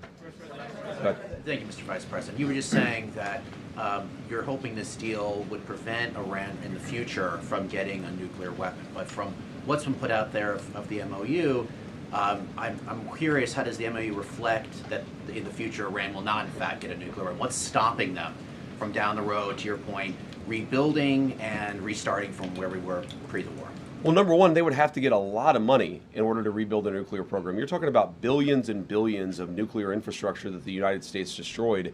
In order for them to rebuild that program, they would have to get a lot of money. And we have them in an economic chokehold right now that we're not going to release until they fundamentally change their behavior. What would that look like? That would mean a real inspections regime. That would mean a real enforcement regime. As the MOU contemplates, that would mean the destruction of their enriched stockpile. All of these things are the sorts of steps you're going to take if you're serious about ending your nuclear weapons program. And that, again, is why I go back to this fundamental trade that's built into the deal. They need money to do anything. Their economy is in absolute dire straits. But in order for them to get any integration into the world economy, they're going to have to show us and verify for us that they are changing their behavior. And that's why the deal is set up in the way that it is. Go ahead. President Trump said yesterday that he was going to blame you if the talks with Iran go sideways. Are you worried that he's going to make you the fall guy? No, not at all. I mean, I think the president was joking, but as he often does. But no, I think, look, the entire team has worked very well on this, and we've got this thing to a very good place for the American people. Now, I have seen some progressive criticisms of me personally saying, what experience does the Vice President of the United States have with hostile, high-stakes negotiations? And I would point those progressive critics to the fact that just 2 days ago, I spent over an hour on The View. So I actually have great experience in very hostile negotiations, and I've used that. I mean, look, Joy Behar is way tougher than the Iranians, and she and I are best friends now. So we're going to get to a good place here. We're going to get to a good place. We're already at a good place. It's just a question of whether we can really get the icing on the top of fundamentally transforming Iran's relationship with the world. Go ahead. Thank you. A couple of just timing questions. How soon, as the MOU lays out, can Iran start selling any of its oil that has sort of been impounded, right, with the blockade? And two, can you sort of explain the Lebanon component to the MOU and how that front works and the enforceability of it? Yeah, so the Lebanon component, this is about regional peace, right? This is about regional peace. And what that means is we expect Hezbollah is not going to be firing rockets and firing drones at the Israelis. And we also expect that the Israelis are not going to be going wild in Lebanon, right? Both sides have to honor their end of the deal. Now, as you guys know, sometimes these ceasefires are a little messy. The President of the United States said this a couple of weeks ago, that a ceasefire in that region of the world just means they're shooting a little bit less at each other than they were before. What you've seen is radical progress in Lebanon, less shooting, less firing, but you're still going to have these little flare-ups from time to time, and that's just the sort of thing that we're going to have to manage through the diplomatic process. Secretary Rubio's been sort of the person on point. It's actually worked out extraordinarily well because we do have substantially less shooting, but it's going to be something we have to manage. And eventually what we want to see is the Lebanese government, the elected representatives of the people of Lebanon, who are able to police southern Lebanon so that Hezbollah has not taken over the country, the Israelis are not threatened, and then consequently the Israelis are not attacking southern Lebanon or Beirut either. That's the plan there. You asked about the Iranian oil. Look, one of the interesting things that you've seen is that the Iranians have been completely unable to sell oil, not because of sanctions, but because of the blockade. Fundamentally, the thing that we have done here, the original, what we give, what they give, is that we said we're going to lift the blockade, we're going to allow you to sell some of your oil, and they're going to open the Strait of Hormuz. We see that process starting to work already. It's going to take a little time before it picks up fully, but that's where we are today. Go ahead. Thank you, Mr. Vice President. The MOU, just on the Strait, the MOU guarantees these 60 days of toll-free passage, but after that it has, of course, led to a regional dialogue with Oman and Iran deciding the future governance of the Strait. A senior U.S. official told us yesterday that they expect Iran to push aggressively on this, but also that Gulf states won't allow any kind of tolls. How strenuously will the U.S. fight to keep tolls out of the Strait and keep any fees away from the future Strait commercial traffic? And are you going to leave it to the Gulf states to kind of fight this battle? Well, first of all, we believe international waterways should be free of tolls, and that's been our position. That's what you see, of course, in the 60 days of the MOU. And when you say it leaves it open, it doesn't really leave it open, except in the sense that, of course, the final negotiation is going to set the terms of what comes afterwards, right? You said, I think that it's the Omanis and the Iranians, but it's actually the MOU contemplates that the Omanis, the Iranians, and the Gulf Coast Coalition together will figure out a proper security framework for the Straits in the future. And what I mean by that is that we don't ever want this to happen again. Right? That's not about tolling. That's about ensuring that the Straits are never used as a choke point for the global economy ever again. It's frankly not what the Iranians want. It's not what the Omanis want. It's not what the GCC wants either. So what we're going to do, of course, working with our allies in the region, is to ensure that that is reflected in the final deal. And if that's not reflected in the final deal, there's not going to be a final deal. And that is, I keep coming back to this fundamental structural point of this negotiation, which is that we have all the cards. If the Iranians want the benefits of the bargain, they have to give us the things that are necessary to get those benefits. Go ahead. Thank you, Mr. Vice President. We'll do both. Okay. Both you guys. There's one in the white and then one in, orange, I think. What about the pink? I'm sorry? Okay. Maybe I'm colorblind. It looks more orange to me. I don't want to have a debate about that. Orange, pinkish. You go first, and then in front of you can go second. President, thank you, Mr. Vice President. How does the points about granting some immediate waivers on sanctions, especially from the Treasury Department, how does that square with the Iran Nuclear Agreement Review Act? And are you planning on briefing Congress on this portion? Yeah, so I talked to James Braid, our head of OLA. We do plan to brief Congress very soon. I believe that they got the formal copy of the signed document this morning, and if not, they're going to get it at some point later today. We are planning a briefing. I believe right now the House is out of session, the Senate is in session, though maybe I've reversed that. But we're going to ensure that the team briefs Congress and, of course, answers their questions. We've been doing that informally, of course, talking to a number of people in Congress just over the last week. We'll keep on doing that, and we'll have a formal briefing. I won't say exactly when that will be because it depends a little bit about session schedule. Your point about the sanctions is I'll go back to what I said earlier, which is really the choke point on Iranian oil was never the sanctions. We didn't see that as a major concession to the Iranians. Frankly, the Iranians didn't see that as a concession to them because what prevented them from selling oil was not the sanctions. They were selling plenty of oil without any discount because the sanctions were just fundamentally ineffective at that point. What the sanctions did do is move the Iranian financial system to sort of the shadow banking system. So by lifting the blockade, that's the significant thing that has changed. And by lifting the sanctions, we're actually going to be able to see a little bit where their financial system actually sends money and receives money. That's a real benefit to the American people. And that's really the only thing that has changed by the change in sanctions.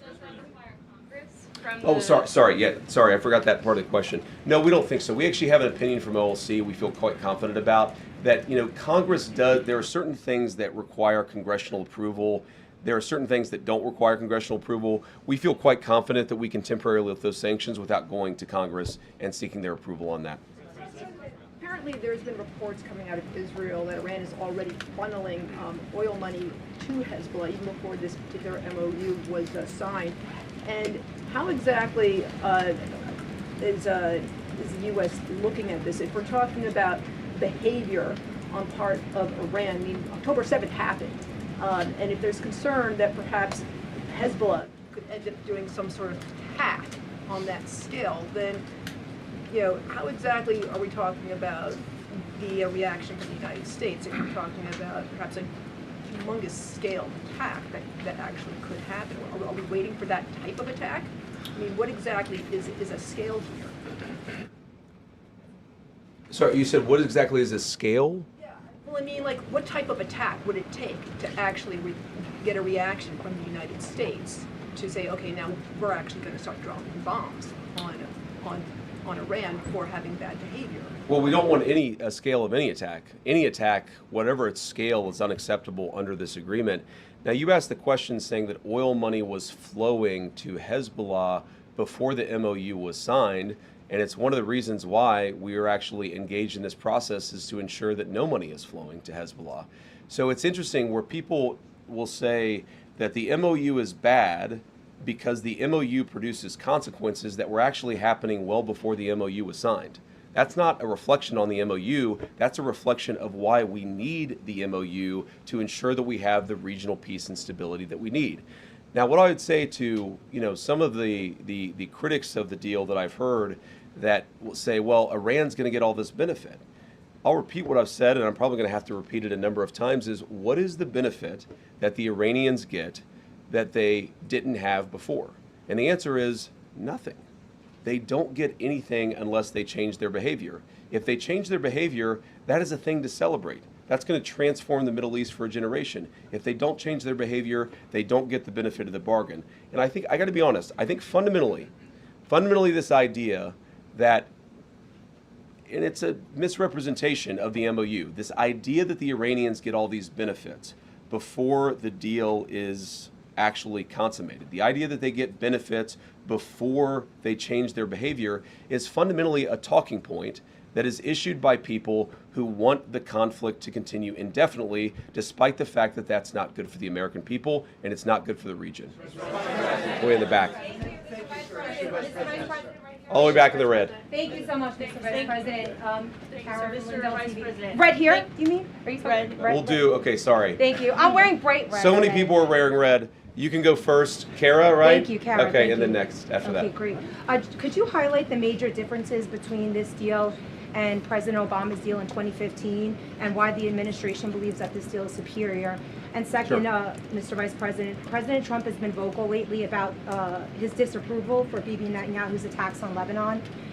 Has the administration spoken to Bibi Netanyahu directly about the president's concerns recently, and what is the feedback from Israel? Yeah, so we speak to Bibi or speak to somebody in the Israeli government, just as we speak to the Gulf Coast Coalition, our regional partners, pretty much every day, at least at some high level of our government. Look, the president's been very clear. He does not withdraw from Israel. No one could withdraw from another country the right of self-defense. Israel has the right to defend itself. But fundamentally, the Israelis, just like everybody else, have to respect this peace process that is fundamentally good for them and good for the entire region. What the president has grown frustrated sometimes is that we seem to be right on the cusp of a major breakthrough in the agreement, and then all of a sudden there's a major explosion that goes off in a civilian population center in Beirut, and a lot of people who have nothing to do with Hezbollah lose their lives. That's not acceptable. That's the sort of thing that we've asked for closer coordination so that we ensure it doesn't happen. And our message to the Israelis, just as our message to everybody else, is fundamentally, we want this peace process to be good for you. We do not want Hezbollah attacking Israel. But in order to ensure that that happens, we have got to actually build the kind of regional framework that can cut off the money to Hezbollah, cut off Iranian support for Hezbollah, and also ensure that Lebanon's territorial sovereignty is respected by all parties. And the difference between the two agreements. So first of all, the two big differences are not even in the substance of the deal itself, but something I said earlier are, number one, the Gulf Coast Coalition loves this deal because they think that it makes Iran weaker. They hated the Obama deal because they thought that it made Iran stronger. They know more about this, and they have more to lose than anybody, including the United States of America, so I trust their judgment. The second thing is where the deal came from. You have to remember, in 2015, Iran had built a sophisticated nuclear weapons program with a nuclear weapons stockpile. So the perspective that we came at as the United States was, you already have a really nice nuclear program. We're going to bribe you with American money in order to stop it. Our perspective and where we're coming at it is, we already destroyed your nuclear program. And so if you promise and show verifiable pathways to not rebuild it, then we're willing to give you some sanctions relief and things like that. So it's a fundamentally different perspective. Now, there are all these substantive differences as well. The Obama nuclear deal allowed enrichment. Ours will not. The Obama deal allowed the accumulation of stockpiled weapons-grade material. Ours is actually leading to the destruction of that stockpile of enriched materials. So there are many differences. The Obama deal gave them over $1 billion of American money. This deal gives them $0 of American money. So a lot of substantive differences, but I think the most important differences are where we're coming at it from a position of strength and the fact that our Gulf Coast partners love this deal. No, sorry. I said the other, all the way in the back. Thank you. Margaret with the Daily Wire. The president has said that if Iran doesn't behave themselves, we're going to resume military action. So what is the red line for what Iran can do before they cross that red line and we do resume military action? Well, it's going to be a holistic approach where we look at their behavior. Are they funding terrorism? Are they leading to attacks of other people? Are they trying to get centrifuges to redevelop their nuclear weapons program? There are all these questions that we're going to ask about whether they've actually changed their behavior. Do they allow the inspectors in as they have promised that they would do, or do they refuse to allow those inspectors in? A whole host of things we're going to see. We're working towards a very successful resolution of this process. But again, it takes two to tango. And what the president's just saying is that we maintain economic, diplomatic, and military leverage that nobody else in the world has. So if the Iranians want to change, great. We're going to help them. If they don't change, we still got all the cards. Thank you. Yeah. Oh, sorry. In the blue jacket. Yep. This one right here. This one right here, Mr. Vice President. That's a Navy jacket. Should we have a debate about the difference between blue and Navy? Not that guy, because you give a speech whenever you ask a question. I'm going to give her an opportunity. Hold on. Guys, you're speaking over the person who's asking the question. There's been a lot of frustrations with Americans, particularly about the gas prices. You touted the fact that they're coming down. The president has gone on True Social touting this. But when should they expect to see gas reach that $3 threshold? Well, I'm not an economist, and I think even the economists would get this wrong, but the fact that you've seen gas come down about 65 cents a gallon on the national average, and the fact that you see oil prices that are basically close to where they were at the very beginning of the conflict, I think you're going to see a substantial reduction in gas prices. I'm not going to predict the exact price. If I was able to do that, I might be in a different business than politics. But we do think you're going to see significant relief at the pump on top of what we've already seen. Thank you, Mr. Vice President. You keep saying that Iran will only reap economic rewards if they comply and change their behavior. But under this deal, they are being allowed now to sell their oil freely. Again, how is that not a financial benefit? And they're being allowed to do that without making any new concrete nuclear commitments. So can you explain how is that not lopsided?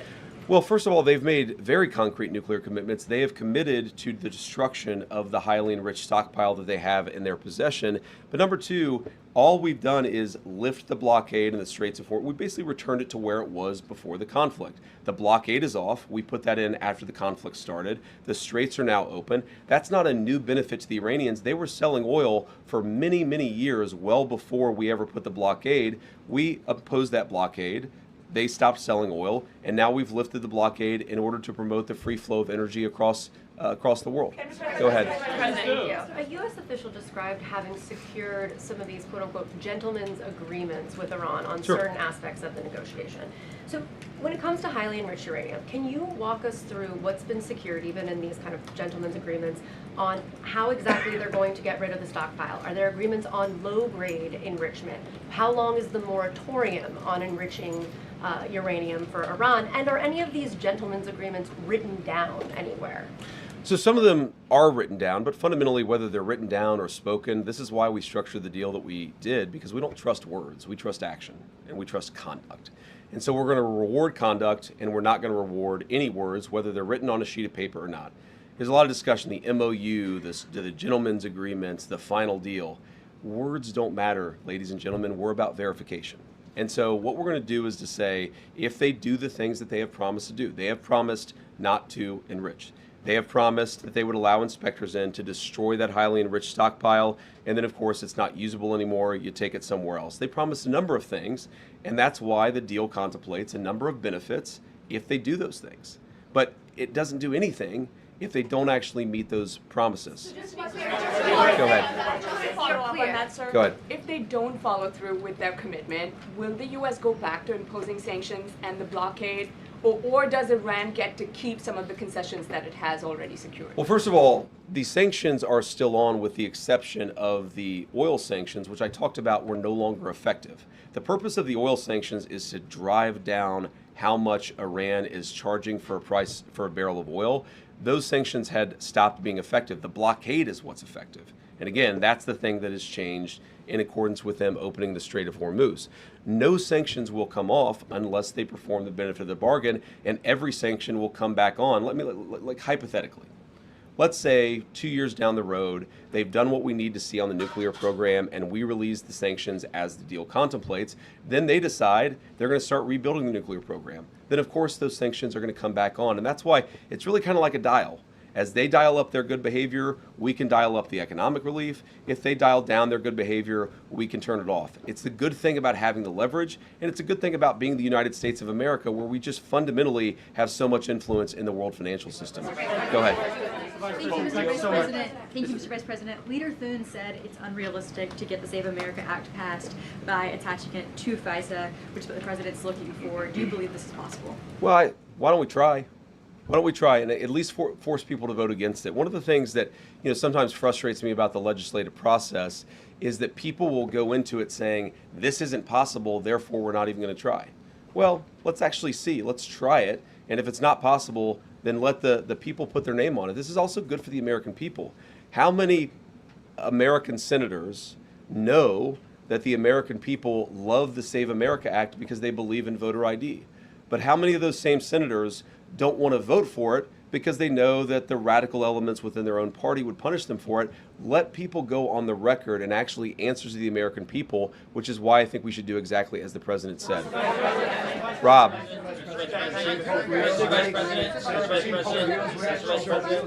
Rob. Thank you very much. On Monday, we were told the MOU will be published within 48 hours. The president then said after Friday. You, I think, then said by Friday, and then it ended up being read out on a briefing call yesterday. We were told the MOU had been signed electronically on Sunday. There was an Axios report that it hadn't been. There's going to be a signing ceremony on Friday, and then it's signed at Versailles last night. Is what's going on behind the scenes as chaotic as your public messaging? Well, I don't think our public messaging has been chaotic. I think dealing with a fractured Iranian system where communication isn't great is just sometimes something that we don't fully appreciate or we don't fully understand. What really happened here is that we did sign the MOU on Sunday. That locked into the terms of the deal. What the Iranians came to us and said is, we'd like not to release the text until Friday. I didn't really understand that. I wanted to get the text out immediately. But in order to be accommodating to them, we said, sure, okay, we'll wait until Friday. And then what happened over Monday, Tuesday, the president was in G7. Maybe foreign leaders were talking to the Iranians and encouraging them to do that.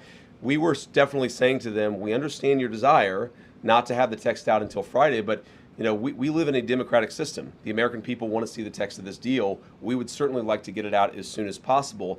And so they came up with having their president sign it, our president sign it, and then just releasing the text as a signed document immediately at that point. I do wonder, Rob, this is pure conjecture. I'm just guessing at this. I wonder if part of it is that they wanted to have a Persian translation, a Farsi translation that they felt good about. And then, of course, once they translate it into Farsi, our State Department has to confirm that the Farsi translation matches the meaning of the English. I think that is part of what was going on here. But the text is out there now. We said that we would be transparent about it. But the reason why it went back and forth a little bit about when exactly the text would be released is just we were trying to show good faith to the Iranians, who, for reasons I have no idea, cared a lot about how the text itself was rolled out. Blue tie there. Thank you very much. Thank you very much, Mr. Vice President. As you know, because you were involved in this process, the MOU allows for Iran to sell its oil right away, which means that Iran can take in on a monthly basis tens of millions of dollars. Iran's economy was in tatters. How is this not essentially giving a lifeline to Iran economically? And what's to prevent Iran from using all of that money, all of those millions of dollars, to prop up its proxies in the region? Well, the number one thing is that we actually see where the money moves now because of what we've done with the financial sanctions. We actually know where the money is going to move. And so we have great confidence that we're going to be able to see if they try to fund terrorist organizations, we're going to be able to see that. But you said that millions of dollars is a lifeline. Right now, the Iranian nation is a nation of 94 million people. Their economy is in a free fall. They have sky-high inflation, and fundamentally, about $1 trillion of damage to their industrial base was caused over the last 3 months. The idea that selling a few $1 million worth of or a few $1 million worth of oil is going to fundamentally transform the Iranian economy, that's just not true. We thought that it would be good in order to lift the blockade and open the Straits of Hormuz to allow the free flow of energy. We felt that it was reasonable that if we're going to allow everybody else to sell their energy during this period of negotiation, we would allow everyone to sell their energy. That's all we're doing. We can slap everything right back on if the Iranians don't make the deal that we expect. Yeah. Either one. Yeah. Guys, how about both of you? Go ahead. Mr. Vice President, so President Trump said we'll finish one, talking about Iran, and he said then Cuba is next. Is Cuba next? And also on Colombia, Mr. Vice President, he has mentioned Colombia 3 times this week. Why is it so important, the election day in Colombia for President Trump? You guys have to ask Marco about Cuba. That's not. Look, our view, go ahead in a second, but let me just actually answer this guy's question. Fundamentally in Cuba, it is a system that hasn't worked. They can't make any money. Their economy is frankly probably in worse shape than the Iranian economy. It's 90 miles from our shore, so every time that there's a crisis, you end up having desperate refugees or desperate, people who can't feed their families trying to flood into our country.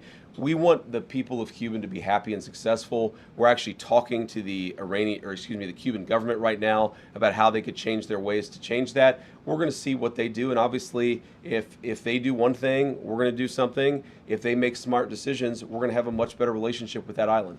Go ahead. Mr. Vice President, Vice President, thank you so much. I know that you are still not sure if you are going to run for president in 2028, but if you do not, is there anyone in particular that you would want to see run? What's your name? Stephen Kapuska, sir. I want Stephen Kapuska to run for president in 2028. Go ahead. Go ahead. Thank you, Vice President Vance. I've got 2 questions. Could you describe the status of your Switzerland trip? Are you definitely still going? What are your plans? And also, if we could drill down on frozen funds. There's been a lot of focus on oil sanctions, but on frozen funds, what's your understanding of how much money is frozen? How much of that is in the U.S.? And a senior administration official briefed some of us reporters earlier this week that there might be small antes, is what he said, like small releases of money to build trust with the Iranians early on. Could you describe that whole situation? So on the frozen funds, the amount of money, I honestly don't know. I've heard numbers north of $100 billion. I've actually heard numbers north of $200 billion. Most of it is not in United States accounts. Most of it's either in the Gulf or in Europe or somewhere else. But I don't know the exact amount of money. It's a lot. It's one of the reasons why we've had such a successful chokehold on the Iranian economy, though by not even close to the main reason. We're not releasing a single dollar of that money until the Iranians perform. And there are a number of ways they could perform. For example, let's say they actually take meaningful steps, and this could happen very quickly, to destroy that stockpile of enriched material, then we're going to have a conversation about it. But they have to perform. I've seen some reports, I don't know where this came from, that the Qataris had released billions of dollars in Iranian assets. That's just not true. It would be impossible for the Qataris to do that without our buy-in and certainly without us seeing it. So a lot of this reporting is just fundamentally wrong. They don't get a dollar of unfrozen assets, their money, not our money, but they don't get a dollar of unfrozen assets until they actually perform under the deal. You asked about Switzerland. Our plan is to go to Switzerland. I don't know exactly when. The way that we're setting up this technical negotiation is that obviously you're going to have the political leadership involved. Excuse me. We're going to have people on the ground actually driving the technical talks, the nuclear talks. How do you destroy this highly enriched uranium? All that stuff. that you really just have to get into the nitty gritty on. So, I plan to go to Switzerland. Exactly when, we think these technical negotiations are going to start sometime this weekend. That's still the plan, but that could change because it's not an easy country, Iran, to get out of, and so we're trying to figure out exactly when that's going to happen. I suspect this weekend, but I'm not sure. So you're not going tomorrow to Switzerland? I may. It just depends on exactly when the Iranians can get there. We're trying to figure that out as we speak. But again, I suspect it will happen this weekend. We're going to find out exactly whenever the coming days. Go ahead, man. Well, thank you so much, Mr. Vice President. Just two questions for you. To follow up on an earlier question, Secretary Rubio said in March that the goal of this war was to, quote, to eliminate the threat of Iran's short-range ballistic missiles. You just said earlier that the military program is destroyed. U.S. intelligence estimates that Iran still retains roughly 70% of its pre-war ballistic and cruise missile stockpile. So when did the administration decide to abandon that part of the original mission? And then just second as well, moving forward, are you leading the U.S. team moving forward in terms of the negotiations? How involved will you be? Yeah, so I'm certainly planning to lead the U.S. negotiating team. But on the first question, you talked about an intelligence report that was anonymously leaked to a reporter that was not with context and that, frankly, is not accurate.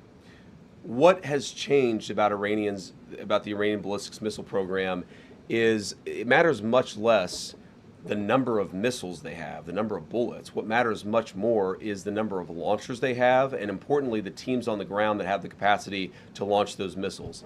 Their ability to launch missiles has been substantially degraded. Is it zero? No, but it's substantially degraded, and in that sense, we haven't abandoned the mission. We've accomplished that particular part of the mission. If you look at the Gulf Arab allies, and obviously the Israelis who faced a lot, the two of them together faced a brunt of these missile attacks, each of them feels substantially safer today from the Iranian missile threat than they did before. Obviously, that is something that we would like to continue. All the president said yesterday is that you can't expect any country to give up its right of self-defense. You have to have parity, and that's what the president of the United States was talking about. Go ahead. No, guys. Yeah. Leo's reaction to the MOU, the Memorandum of Understanding. I have it. What did he say? All right, okay. Well, I'll give you the The short MOU version. Sir. Yeah, sorry. Okay. He said. Go ahead. After you. I'll give you the short version. All right. He says he welcomes the agreement between the U.S. and Iran. He says it hopes it will help strengthen mutual trust, security, and stability in the Middle East. And he also hopes that it's truly a solution to the war and that the war is really over. What do you say to the Pope, sir? My response to that is praise Jesus. I'm glad that the Pope has positive things to say about our MOU. I think that the Pope is fundamentally accurate, and it's going to be good for the entire world. But we got to keep working at it to make sure that the Iranians honor the commitments that they've made. And then yes, you in front. Go ahead. How's your book Guys, the thing is, there's so many people in here. I could say the red tie, and then 9 of you start shouting at us. The burgundy tie. The MOU calls for a US... There we go, that guy. Yeah, sorry. Thank you. The MOU calls for a U.S. troop withdrawal from the Gulf region tied to the final deal. Can you say whether the drawdown will affect U.S. forces past Iraq and Syria, where American troops currently help protect Kurdish-held areas from Iranian-backed militias? Okay, so the drawdown contemplated, again, this is the final deal. This is assuming that the Iranians comply, that they give us verification, that they take real substantial conduct towards this peace agreement. What we're saying is that we will withdraw troops to the pre-conflict level, meaning we're not going to keep a couple of extra aircraft carrier groups over there. The Iranians don't want that. Frankly, we don't want that either. Go ahead. Yeah. Not going to be funding that $300 billion fund. Who exactly is funding that? Is that private companies? And I also noticed that your voice is hoarse. Are you sick? Have you been using your voice a lot? Well, I've been on a bit of a book tour the past couple of days, but I can't promote my book here in the White House press briefing room. I had a cold about a week ago. That and talking a lot about this deal and talking a lot about the book, I'm definitely a little bit hoarse. But you asked, your first question was about is funding that $300 billion. Oh, I see. So what's interesting about this is there is a great desire from the Arab world and from outside the Arab world to actually get involved in Iran if they behave properly. So for example, let's say the United Arab Emirates, who've been a great ally over the last, not just few months, but over the last many years, let's say that they would like to invest in building a power plant. That actually is impossible right now because of the way that U.S. sanctions work. And so what we're saying is that if you behave, and if the Emiratis themselves want to build a power plant, then we will do the sanctions relief necessary to make that possible. The good thing about that is that it actually creates integration, which is leverage. A world where the Gulf Coast Coalition has greater leverage into the Iranian economy is a world where the Iranians are going to be heavily prevented from misbehaving. So it's a lot of the Gulf Coast Coalition, again, they see that Iran is weakened, they see there's an opportunity to build a new relationship there, and they're saying if they behave, and if the United States is willing to allow this to happen, then absolutely we want to change our relationship with Iran. No, well, I mean, I assume that in the United Arab Emirates there would be private money and so forth that would be part of this. But again, this is so far in advance because it assumes a transformation in Iranian behavior. Sir. Thank you so much, Mr. Vice President. As you know, the Iranian-backed groups in the region were involved in this war, and they damaged U.S. facilities and your allies as well. How does this agreement affect Iran-backed groups across the region, especially the Iranian-backed groups in Iraq? And my second question, this agreement requires Iran to stop attacking the Kurdish opposition in Kurdistan region, which they did 2 days ago. So what this agreement does fundamentally is it requires Iran to behave like a normal country.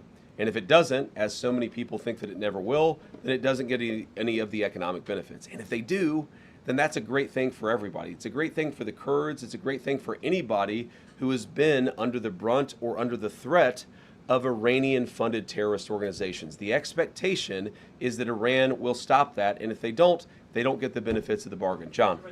Thank you, Mr. Vice President. Many of the colleagues that you served with in the U.S. Senate and Republican Conference have criticized this deal over the last 24 hours. What is your message, Mr. Vice President, back to them? So I guess I would say to anybody, any of the critics, is number one, have a little bit of faith in the President of the United States. The idea that he is going to strike a deal that's been bad for the American people, it's preposterous. He is the person who has had the courage to fundamentally transform our relationship with Iran and with a lot of other countries over the last year and a half. He believes in this deal.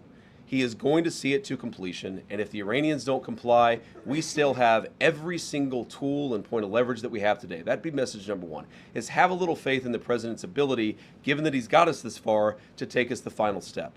The second thing that I would say is so many of what I've read or heard that people believe about this deal is just fundamentally untrue. It is a memorandum of understanding. It is fundamentally a principle that yes, the Straits of Hormuz are going to be open immediately, and they already are. Yes, they're going to give up their highly enriched material, but they've got to actually do it.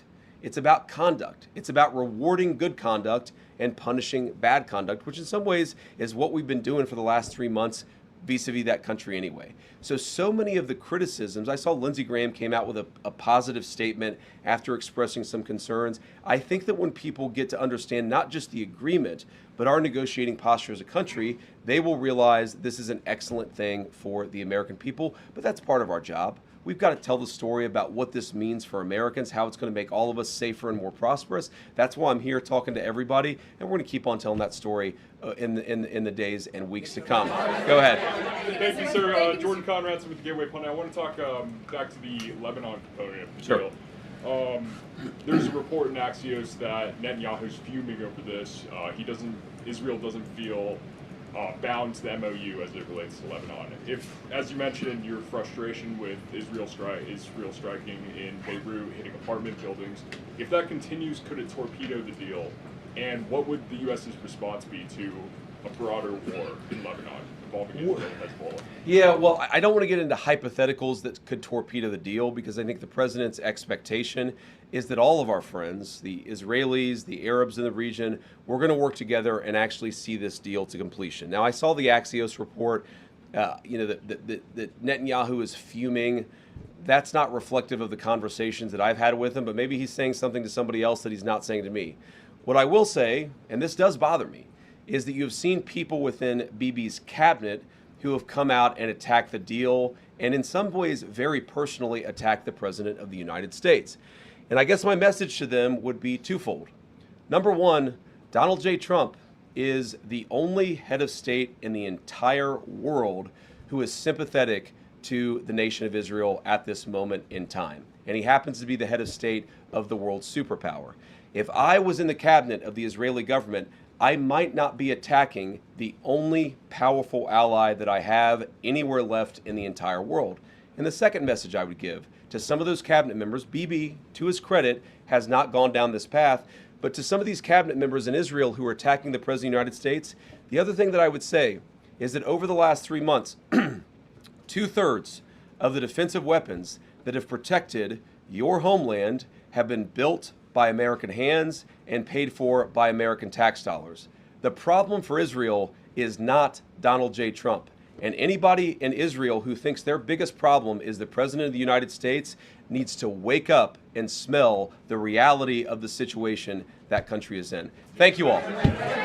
Ladies and gentlemen, I invite you to pray with me.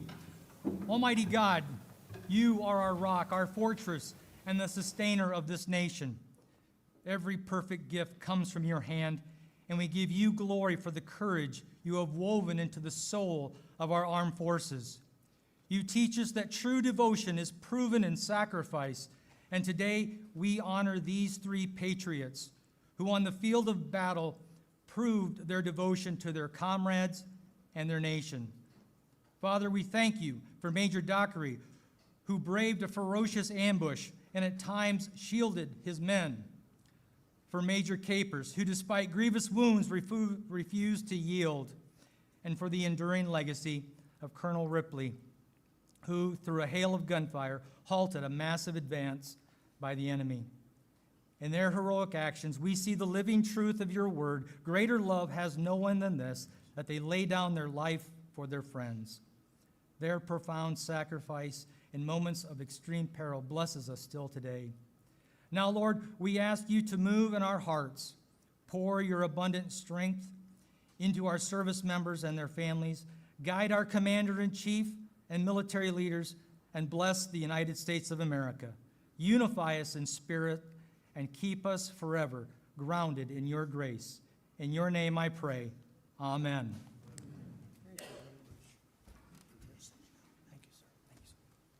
Well, thank you very much, everybody, and we'll be seated. We have some very important business to take care of. I just do want to say, though, the stock market just hit a new all-time high.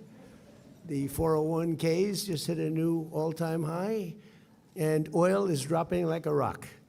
Other than that, it's another day in paradise.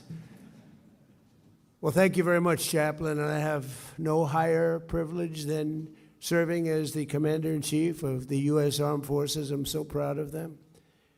A 250-year tradition of the bravest and greatest heroes ever to walk the earth. But only a few have received our highest military distinction, the Congressional Medal of Honor. I wanted to give it to myself, but I was informed I couldn't do it, and I couldn't find anything where I was actually worthy. So here we are. You understand that? But today we present this award. It's the greatest of awards to 3 new recipients. Marine Corps Major James Capers, Marine Corps Colonel John W. Ripley, deceased, and Army Major Nicholas Dockery. Thank you. We're pleased to be joined on this occasion by the Secretary of War, Pete Hegseth, and he's had some good victories lately, I will tell you. He's going to have a lot more. Ambassador to the United Nations, Mike Waltz. Mike, thank you. Chairman of the Joint Chiefs of Staff, Dan Kane. Acting Secretary of the Navy, Hung Cao, and Commandant of the Marine Corps, Eric Smith. Thank you very much. With us as well are Senators Lindsey Graham, Todd Young, and Jim Banks, and members of Congress, Morgan Griffith, Ralph Norman, Jim Baird, Victoria Spartz, all great people, all great fighters, every one of them. Know them all.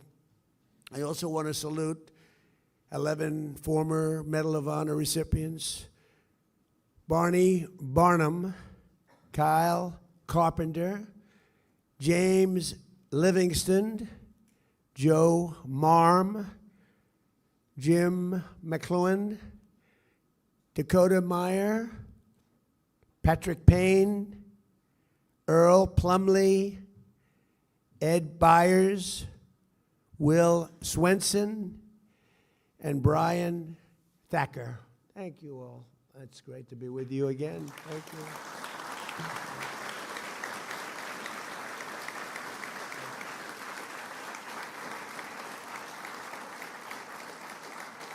They're great people. The first hero we pay tribute to today is one of the finest warriors to ever wear the uniform of the United States Marines, Major James Capers Jr., sitting right here. Thank you, James. In Vietnam, the Corps promoted him from Staff Sergeant directly to Second Lieutenant, unusual, making Jim the first black Marine in history to receive a battlefield commission in the middle of a war. In 1967, deep in the jungles of Vietnam, Jim and his 9-man force recon team, known as Team Broad-Minded, attempted to locate a suspected enemy base camp near the village of Phu Lac.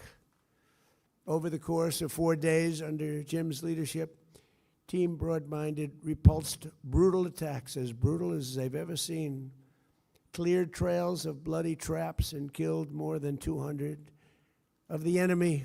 The enemy was going down quickly. They never really knew what the exact number was. On the 4th day of battle, a numerically superior force of Viet Cong soldiers launched a truly devastating ambush. Explosions shredded the air, sending Jim into a tree, ripping open his abdomen and breaking his leg, badly broken leg.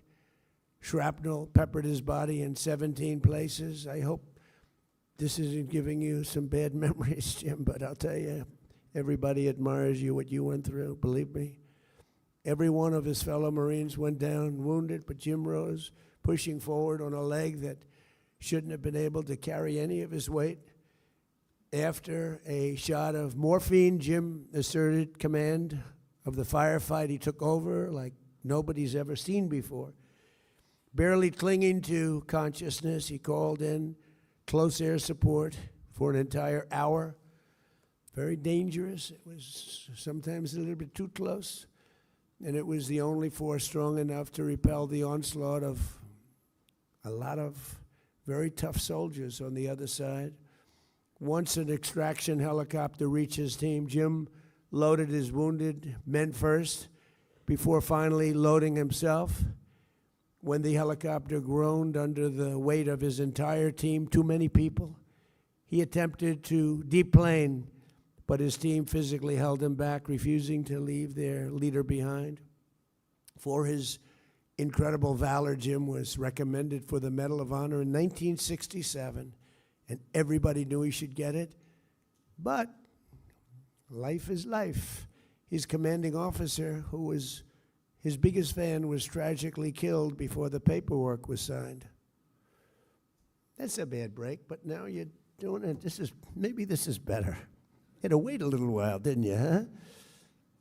Jim, the nation kept you waiting far too long. So I say to you, congratulations. You made it. Thank you. Congratulations.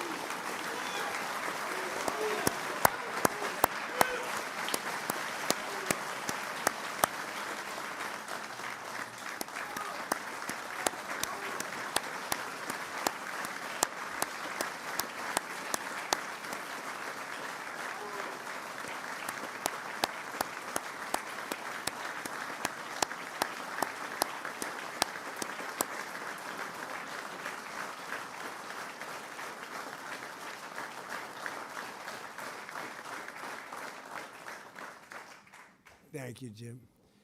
And thanks as well to your niece, Renee, and her son, Eric, who I just met. What great people. And brother-in-arms, Joe Rodriguez, a big fan of yours.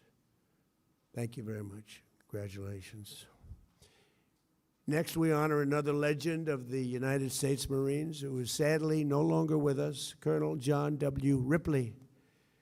In the spring of 1972, the North Vietnamese prepared their Easter offensive, the largest ground invasion since the Korean War. It was a big, big invasion, over 30,000 North Vietnamese soldiers and 200 tanks and lots of other equipment, high level, planned to penetrate deep into South Vietnam and collapse the embattled republic. The only thing standing in their way was a bridge across the Chu Viet River and the extraordinary courage of then Captain John Ripley. Everybody knew he had that. As North Vietnamese forces surged to the North River bank, it became clear that the assault could only be stopped by destroying the bridge. Vietnamese Army engineers had stockpiled over 500 pounds of explosives that needed to be personally placed under the bridge. As the only soldier with sufficient demolition experience, John reached for the first load of explosives. Everyone said, "Don't do it, John, don't do it." He grabbed the steel girders above his head, and hand over hand he climbed, dangling beneath the bridge and over the rushing water, with a lot of very angry people watching him. Completely exposed to withering enemy gunfire, John completed not one, not two, but 5 such trips. He was a strong guy, a very strong guy. At one point, John remembers a tank round blasting into the bridge and knocking him temporarily unconscious. For 5 straight hours, he hauled explosives, placed charges, and ran a primer cord to each one of them. He later recalled reciting a simple prayer, "Jesus, Mary, get me there, just get me there." When John detonated the explosives, the bridge collapsed into the river, crushing the advance and saved the hope of a free Vietnam. For Easter morning, for his heroic deeds, John Ripley was given the Navy Cross, and today we posthumously award him the highest of all awards, the Congressional Medal of Honor. And we're grateful to be joined by his sons, Tom, John, and Steve, grandsons, Stephen, Lewis, and Francis, and his beautiful daughter-in-law, Alexandra. And so I want to thank you all for being here, and congratulations. You have extremely good genetics. So congratulations. Please.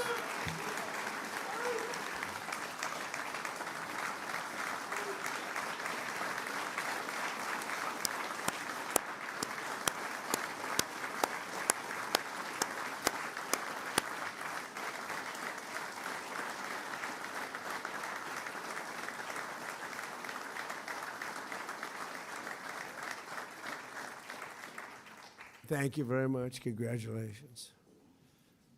He's looking down on you. You know that, right? Finally, we honor a hero of the War on Terror, Major Nicholas Dockery. On October 2nd, 2012, Nick's platoon was guarding the compound of the governor of eastern Afghanistan when they were ambushed by 150 Taliban fighters swarming in from multiple directions. They came from all over the place. The enemy unleashed overwhelming torrents of fire from machine guns and rocket-propelled grenades without concern for his own life at all. Nick raced across the open ground to rally his scattered team. They were all very concerned, very nervous. There was not a lot of hope. When word came that Sergeant Eric Mitchell was wounded and pinned down inside the compound, Nick went after him without even hesitating. He personally spearheaded the rescue, kicking down doors and clearing room after room. He was looking for him. He was going to find him. At one point, he killed a Taliban fighter and detained 2 others.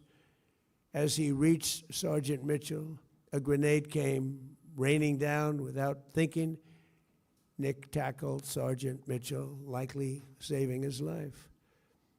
When the smoke cleared, every man was wounded, but none were dead. Nick did a quick head count and realized one of his team members was still missing, Sergeant Jack Hansbrough. Nick rushed through the compound until he found the sergeant being dragged unconscious through an alleyway by 2 Taliban fighters with very bad intentions. Nick eliminated both terrorists in close quarters, then pulled Sergeant Hansbrough back to cover, but found he was not breathing. So urgently, Nick administered CPR until the sergeant's heart kicked back in. As mortar fire thundered down all around them, Nick covered his incapacitated teammate with his own body, shielding him from further injury. In his final act of unbelievable valor that day, Nick climbed his way to the open roof where he was again vulnerable to Taliban gunfire at highest levels. He signaled enemy positions with smoke grenades, allowing American gunships to come to the platoon's rescue. Major Dockery, you were the last man to depart the battlefield that day, and you left it a legend and a hero. We proudly award you the Congressional Medal of Honor. Fantastic, please.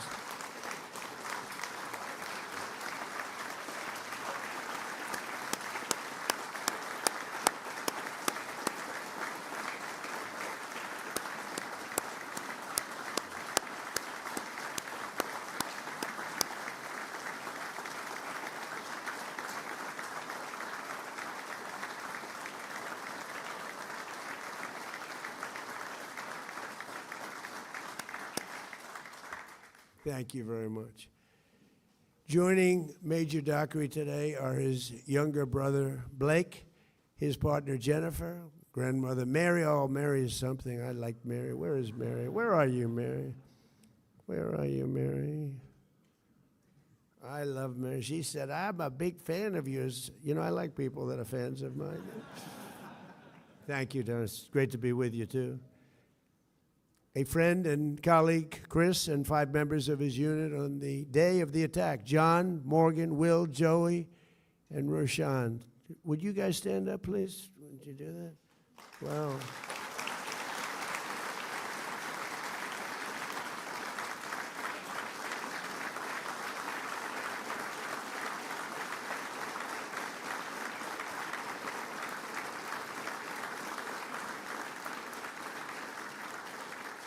And we're going to get them some of those coins, Nick, okay? We're going to get them some of. It's not the Congressional Medal of Honor, but it's pretty good. So you have to remember that. They'll take care of that. As we approach the 250th anniversary of our founding, we remember that we owe everything to heroes like those we celebrate today, men who went willingly to the darkest and most dangerous corners on earth to defeat evil so we could live free. That's exactly what happened. These are great men, great people. We thank you, and we will never, ever forget you. And now I'd like to ask the military aide to come forward and read the citations, please.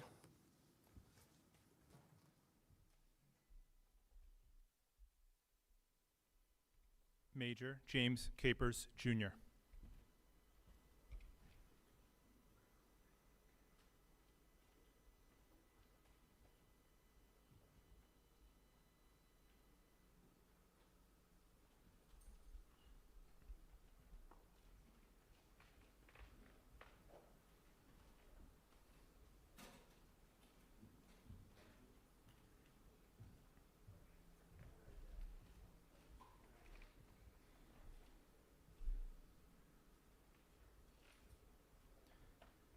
The President of the United States, in the name of the Congress, takes pleasure in presenting the Medal of Honor to Second Lieutenant James Capers, Jr., United States Marine Corps.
Tom Ripley, accepting on behalf of his father, Colonel John Ripley.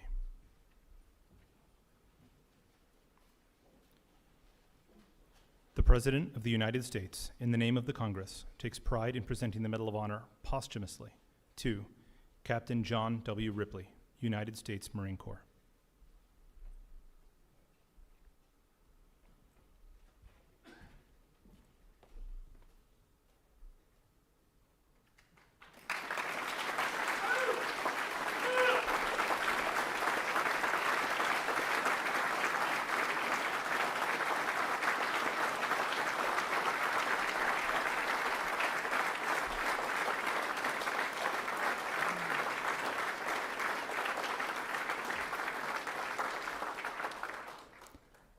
Major Nicholas Dockery.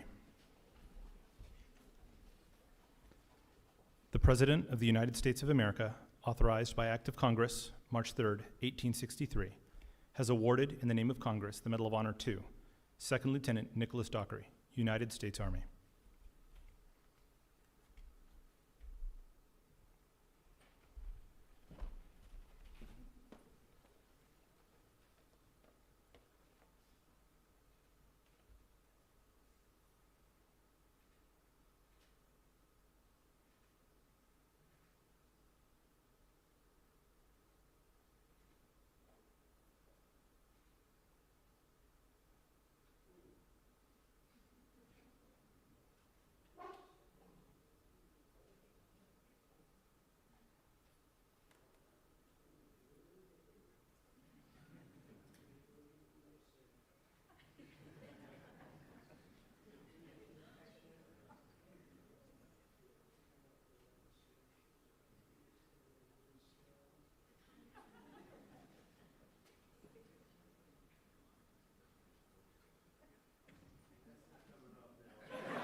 Eternal God, you are the giver of every good gift, and all that we have comes from your gracious hand.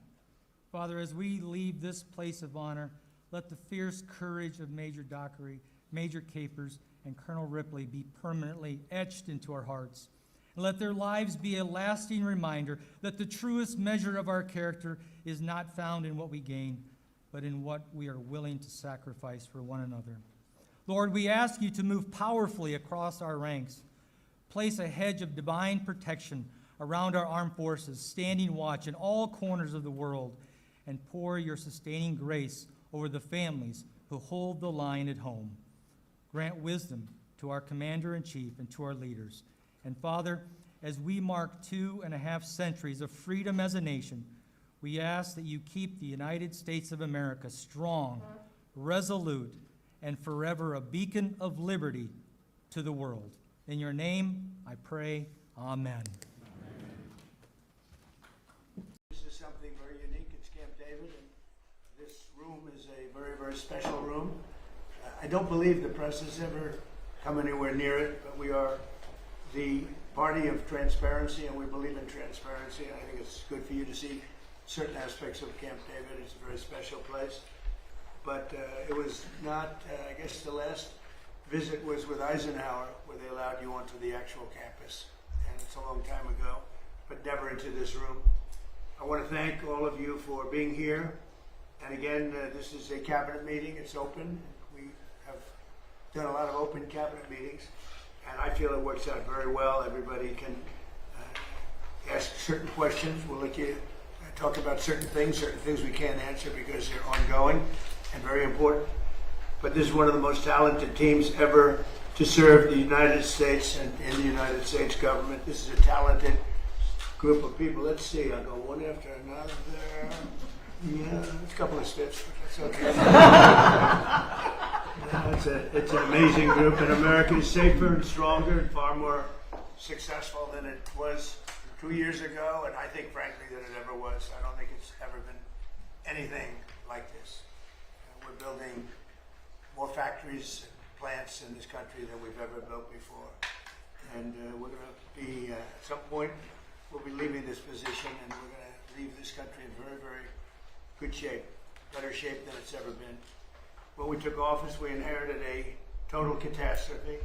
The last administration created the worst inflation in 48 years, the most dangerous and insecure border in history, and exploding trade deficits like we have never seen before, rampant crime, men and women's sports, transgender mutilization of your children, and chaos and bedlam all over the world. Other than that, they did quite a good job. In less than 18 months, we've turned around 4 years of disaster, and we now have the strongest border in American history. We went from the worst border, I believe, of any country in history. 25 million people came through in 4 years. And these are people that, in many cases, you don't want. They were murderers, they were drug dealers, they were people that you do not want. But now we have the strongest border in American history, and for the last 15 months, the report just came out again, we've had no people coming in through our southern border, zero. And it's almost hard to say, because you'd say, is that even possible? They had 25 million people came in. We have no people coming in illegally through our southern border. And that's in history, so think of that, zero, a big beautiful zero. The murder rate saw its single largest drop ever recorded to the lowest in 125 years. That goes back to, think of it, it goes back to 1900. Lowest murder rate in the history of our country. So that's something. Today, I just want to mention that we heard in Minnesota there was a cyber attack, and they blame it on Iran. I don't think so. I blame it on Minnesota because they're grossly incompetent. There was a cyber attack of 30 water plants, and I would blame it on Minnesota and the governor, the corrupt governor of Minnesota. They like to say, oh, it was Iran. Iran should be so lucky. Iran's got bigger problems than worrying about Minnesota. This month it was announced that inflation is dropping at the fastest rate in more than 6 years.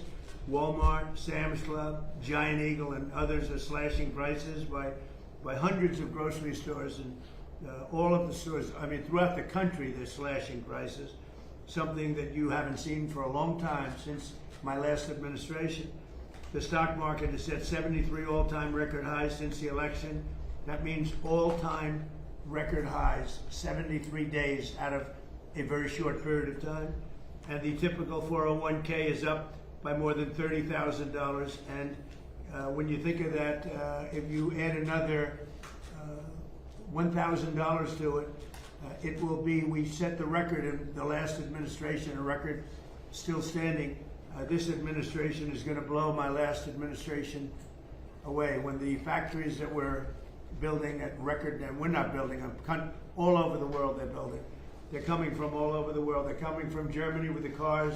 They're coming from Germany. They're coming from Japan, South Korea, Canada, Mexico. From all over the world, they're building auto plants here because otherwise they have to pay tariffs. The tariffs have made our country rich and successful. And all of this, I mean, I'd like to say it was the election. On November 5th, it was the election, and that's fine. But without the election, you wouldn't have what I've done economically. So we have the most successful environment that we've ever had. There's never been anything like it from the standpoint of investment into our country. It's 5 to 6 times higher than anybody has ever seen, than any other country, not just us, has ever had. On July 4th, we launched Trump Accounts, a key provision of our great, big, beautiful bill. And these tax-free investment savings accounts have already been activated by over 7 million children. These are investments made in our future, which is our children. Our children are the most important aspect of our future, with more being added each day. So it's a tremendous hit, over 7 million, and really just got going, I would say, Scott, about 2 weeks ago when it was, we got the final approvals. And we have over 7 million. Actually, there's never been anything quite like that. But millions of accounts are pre-funded with $1,000 from the U.S. Treasury or generous gifts from private donors like Michael and Susan Dell and others who have given billions of dollars, billions. People are putting up hundreds of millions and billions of dollars into it and buying really a great future for children. When they turn 18 or when they turn 21, instead of having no hope, no future, they will end up with hundreds of thousands of dollars and maybe even more than that. So it's going to be something to see. With modest additional contributions, they'll grow by numbers that should be, it could be over $200,000. We're looking at the timeline. I wish we had an economy like we have now with the stock markets going up, but they will benefit by our country being successful. And we're going to give every child a head start on the American dream. So go to trumpaccounts.gov. They're really something, the whole world's talking about it, and it's far ahead of schedule. Nobody thought it would be as successful as it's been, but it should be. It should be. And we start them off with $1,000, and this was part of the great big beautiful bill.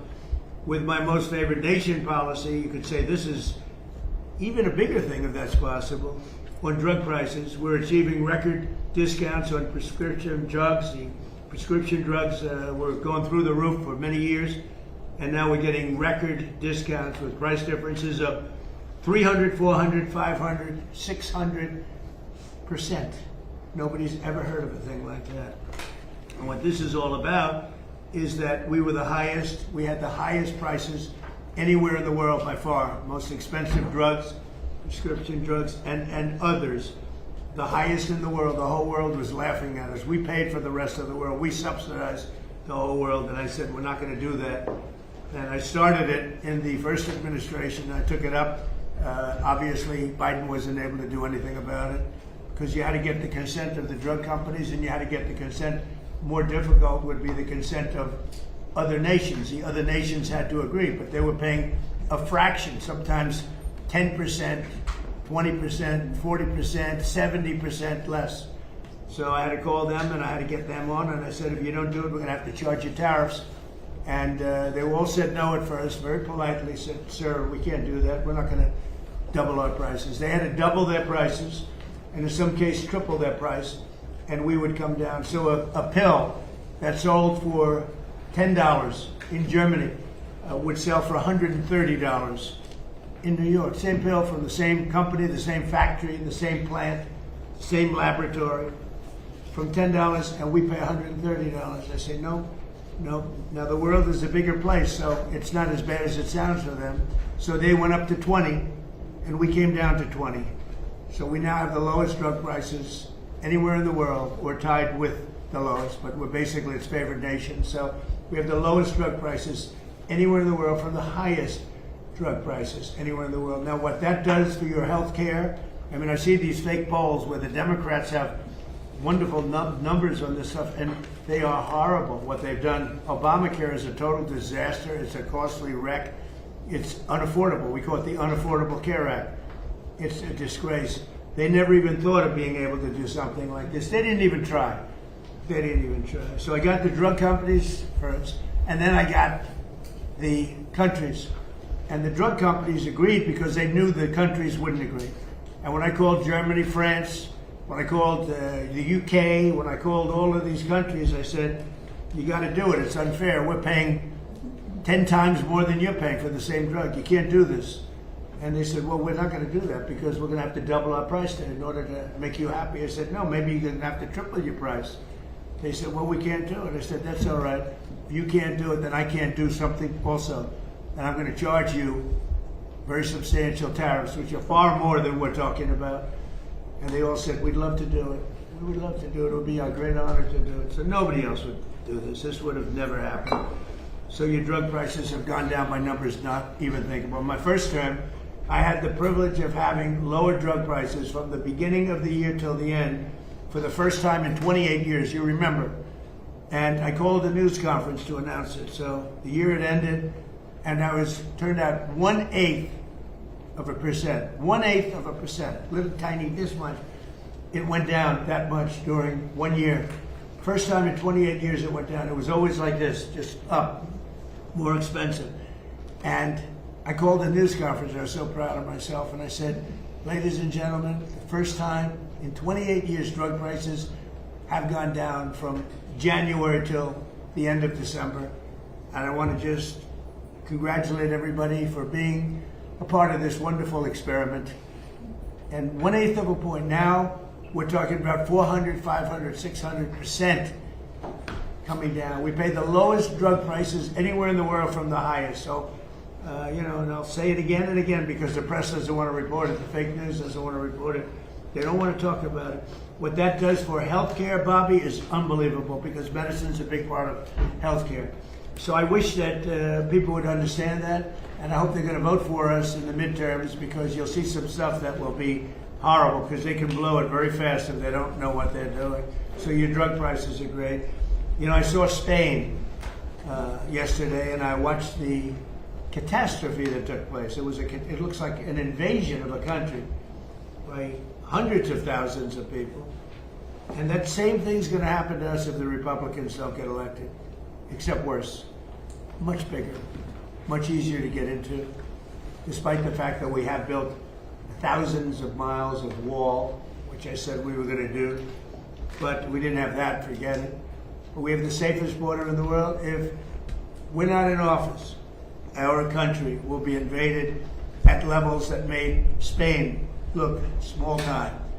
And when I watched it, I said, boy, I said, I'm going to say it because I knew you were going to be at Camp David, and I say, that's going to be a talking point for the midterms.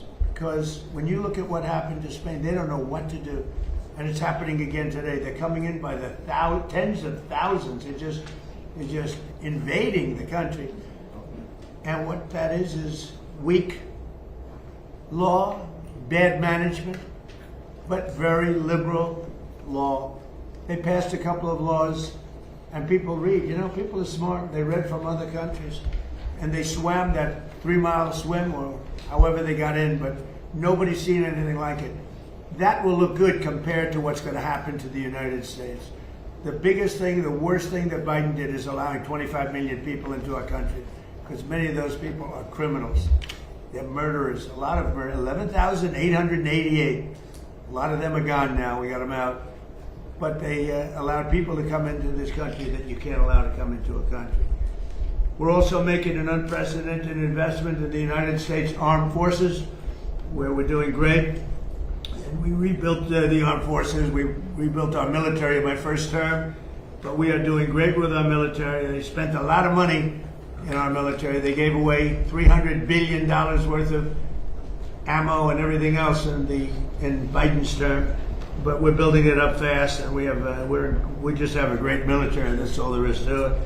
But we rebuilt it in my first term, and we're using it in my second term with Venezuela and other places, and Iran now. Iran is doing very poorly, just in case you read incorrect stories. They're doing very, very poorly. They're having a hard time. They've been very dishonest. They've been very dishonorable to deal with. But that makes no difference. They're doing very, very poorly. We're also making that investment and looking forward to getting $1.5 trillion next year. And people see now how important it is. We want to keep a safe country. We have to keep a safe country. And the good news is all of that equipment is made in the USA. So we're making it here. It's jobs. And each one of our defense groups are building literally at least 4 new massive plants as we speak, because we want them to move faster. We have the best equipment in the world, but we want them to move faster. We don't want to wait a year or a year and a half. We want to wait a week, maybe. So that's happening, and I think the results are very good. They're building at levels that nobody's ever seen before. And we've had tremendous success, and our military was just proud of it. Again, Venezuela was a one-day war, and we have a great relationship with Venezuela. We're partners with Venezuela now, taking out tens of millions of barrels of oil, and going to Houston, going to Alaska, going to Louisiana, going to different places for refineries, and it's been very much amazing. The administration has done more in 18 months than most administrations have done in 8 years if you had a 2-termer. We've done more in 18 months than anyone's ever seen before. Nobody's ever seen. This is the golden age of America. And we have a war that's going on. I guess you call it a war. Maybe I call it a military operation, because they have no Navy. It's been obliterated. Their Air Force has been obliterated. They have no planes. Their missiles have been largely, they have some left, but they have far fewer than they had 4 or 5 months ago. Their manufacturing capacity is almost gone. The drone capacity is almost gone. There are very few, but they have some. If they have one, that's too many as far as I'm concerned. But we've done an amazing job with Venezuela. We've done an amazing job here. We're in there for 5 months, and I know people like to say, because we've done a much bigger job, much more important job than we originally anticipated. So we're in there for 5 months, and if you look at Vietnam, they were in there for 20 years. You look at Afghanistan, they were in there for many years. You look at any one of the wars, Korea, any one of them, they're in there for many years. We're in for 5 months, and we have obliterated their military capacity. Again, they've got some left, but soon they won't have some left. So I just want to thank everybody around this table. You've been very special. I want to thank a lot of the media people, because many of you have been very, very fair and that's one of the reasons you're here, frankly. But you've been very fair. You've covered me this time, much more fairly, I think, than the first term. The first term was a great success. We had the greatest economy in history in the first term, and this term is going to blow it away. I think this term is going to actually blow it away. So it's an honor to have you, and I'd like to ask our great Vice President, J.D. Vance, to say a few words, followed by Marco and Pete and Scott and Bobby Kennedy. Okay? Thank you very much, everybody.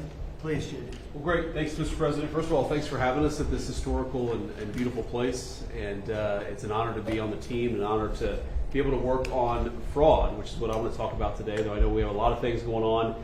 This has been an amazing team, from Kelly Loeffler at SBA, to Doug at the VA, to Todd and Bobby Kennedy. This really has required a whole of administration approach to try to tackle fraud. There are a few things that I want to talk about and celebrate. The first is that just since the beginning of the fraud task force that I started under the President's leadership and direction, we have identified $230 billion of fraud that's being perpetrated against the American people, and we have halted already $56 billion of that. It's sometimes hard, once the money has already gone out the door, it's hard to get it back, but stopping it from going out the door is how we save the American people. $56 billion, and of course we're going to keep on working on that. Just today, Mr. President, we will announce 17 new anti-fraud actions that will total about $1/3 of $1 billion, and that's added to the $230 billion that we've already uncovered. And I want to just talk for the benefit of the American people about why do we care so much about this? Because what I always try to remind people is that fraud has two victims. So, to give one concrete example, there is a program that is administered by Medicaid, and that program ensures that low-income moms and low-income babies have access to neonatal care. Now, I think most Americans probably share my view that this is one of the great things about the United States of America, that if we see a baby and we see a young mother that requires help, we help our fellow Americans. That's a good thing. It's something that we should be proud of. And yet, there is a program that has defrauded the moms and the babies who benefit from these. You've gotten people who've gotten rich by setting up false companies that are providing false services. So who loses in that equation? Number one, of course, is the American taxpayer that is $230 billion poorer because of the fraud that this country has let go on. But I actually think most importantly is that we've seen that program run out of money. So we've seen moms and babies unable to access the health care that they need because the fraudsters have gotten rich. That is a disgrace. And until the president ordered us to stop it, no one was doing anything about it. So we've made a lot of progress, Mr. President, in just under a year, but we're going to keep on working at it because we believe the American people deserve to have their money spent as you and the Congress have directed it. There's big numbers you're finding, tremendous numbers. They look like Elliot Ness. Does anybody know who Elliot Ness is? They look like that group of people you have lined up behind you. They're doing a great job. Yes, sir. Billions, think of, not millions, billions of dollars is being recovered. Billions. And you haven't seen anything yet. We have things happening that people aren't going to believe. The level of corruption and fraud that took place under the Biden administration was unprecedented. And Minnesota, California, Maine, believe it or not. You know, you think of Maine as this wonderful place. Yep. It's the level of corruption is incredible, all over the place. So, great job. Thank you very much. Thank you, sir. Okay, please. Oh, my turn. Well, first of all, thank you for bringing us out here. I got the chance to drive for the first time in a year and a half, which is the golf cart. It was fun. It was great. And so just a couple points that we all know. We've followed in the news, obviously, the events in the Middle East, and others here can talk about that. Not that they're not important, but there's some other issues happening around the world, Mr. President, that you've shown great leadership in that have not gotten nearly as much attention. I think they deserve to mention today. The first is the International Criminal Court is an illegitimate international organization that, frankly, illegitimate. They've made themselves illegitimate because they claim that even if you're not a member of that court, they can come after you. And what that literally means in the future is that American servicemen, political leaders, and others could find themselves under indictment by this International Criminal Court. If you want to know a little bit about it, Jack Smith used to work there. These are the people that think they can go out and basically indict any world leader and haul them into The Hague. So we tried to get them to reform and listen to us. They wouldn't do it. They're very arrogant. We've now begun an effort to really try to bring that court to heel. By the way, there's no information that they're after me. It could happen. But just so you know, just keep talking about it and saying that means that maybe he's not trying to defend me. He is trying to defend Bibi and various other people. But there are many people that shouldn't be looked at that way. But there is no indication that I'm one of them at this moment. Well, and I actually think the people who are in biggest danger in our system are servicemen, people in uniform. That they'll try to go out for the rest of their lives, will not be able to travel anywhere in the world with their families because they could be arrested on one of these. Imagine, you're a soldier, you fought in a war, and 20 years later they try to come grab you. So this is a big problem. So we've had dozens of countries already join us in this effort. Since we started 2 weeks ago, 5 countries have already quit the ICC and notified them that they're leaving, and we think there'll be more. The second thing is we had an unprecedented ministerial. 60 countries came to Washington and were a part of an effort where we were shedding light on far-left terrorism and violence. You know, if a bomb goes off somewhere and it's tied to some right-wing group or what I don't consider neo-Nazis right-wing, I consider them Nazis, right? But you're going to get a lot of attention on that. But if it's a leftist group, an Antifa group, that gets no coverage, or they ignore the ideological spin and the ideological reason behind it. So we got 60 countries came up here and hopefully creating a strong coalition to go after far left violent terrorism. Go after it and call it by name. I think we're building a very strong coalition there. We've had some successes in the Middle East, Mr. President. As you know, in the diplomatic front, the deal with Lebanon and Israel is unprecedented. President Ayoun was here a week ago. I think that was the first visit by a Lebanese president in over 30-some-odd years. In fact, this is the first time the Israelis and the Lebanese government have spoken at the official level in close to 30 years. And that was thanks to your leadership. A lot of work to be done to keep that peace and build on it, but it's a real achievable. And of course, as you announced last night, Mr. President, this disarmament deal that you brought about with Steve and Jared's work on Hamas is another big step as well. It's something a lot of people thought would never happen. It needs to happen, but the fact they've even agreed to it is a real achievable. Last point is on the Western Hemisphere. For the first time in 15, 20 years, the overwhelming majority of the countries in the Western Hemisphere are now led by pro-American leaders and pro-American governments. It's an extraordinary achievement, all of it happening through virtually every election that's happened in the Western Hemisphere since you were elected president has elected someone who is pro-American. And I think this is an incredible situation. And last but not least, and I have to thank a number of agencies here, particularly the Department of War, after that terrible earthquake in Venezuela, within 36 hours, the full force of the American government was on the ground providing humanitarian assistance. It was a sight to behold. The USS Ford, I think, was in their port. Our Marines and armed service personnel were helping run their airport and their tower. It is one of the fastest, most dramatic, the most effective humanitarian responses, certainly in recent history, if not ever. And they came at the direction of the president. In fact, within an hour of that earthquake hitting, I remember because I was overseas, the president called and said, make sure we go in there and help these people recover from this. And we did. And thanks to your leadership, Mr. President. It's a great story.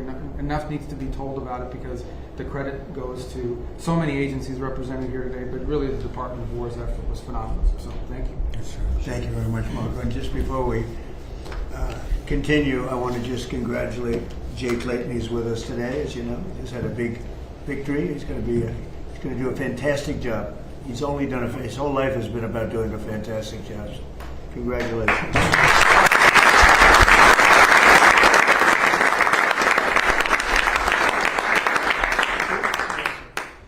Thank you, Mr. President, for the invitation, the opportunity to be here. It's an honor for the War Department to help run this facility. Also, from the food to the fence line, it's an honor to have you. And it's great Americans here and all around the country and all around the world who are the core of what keep us safe.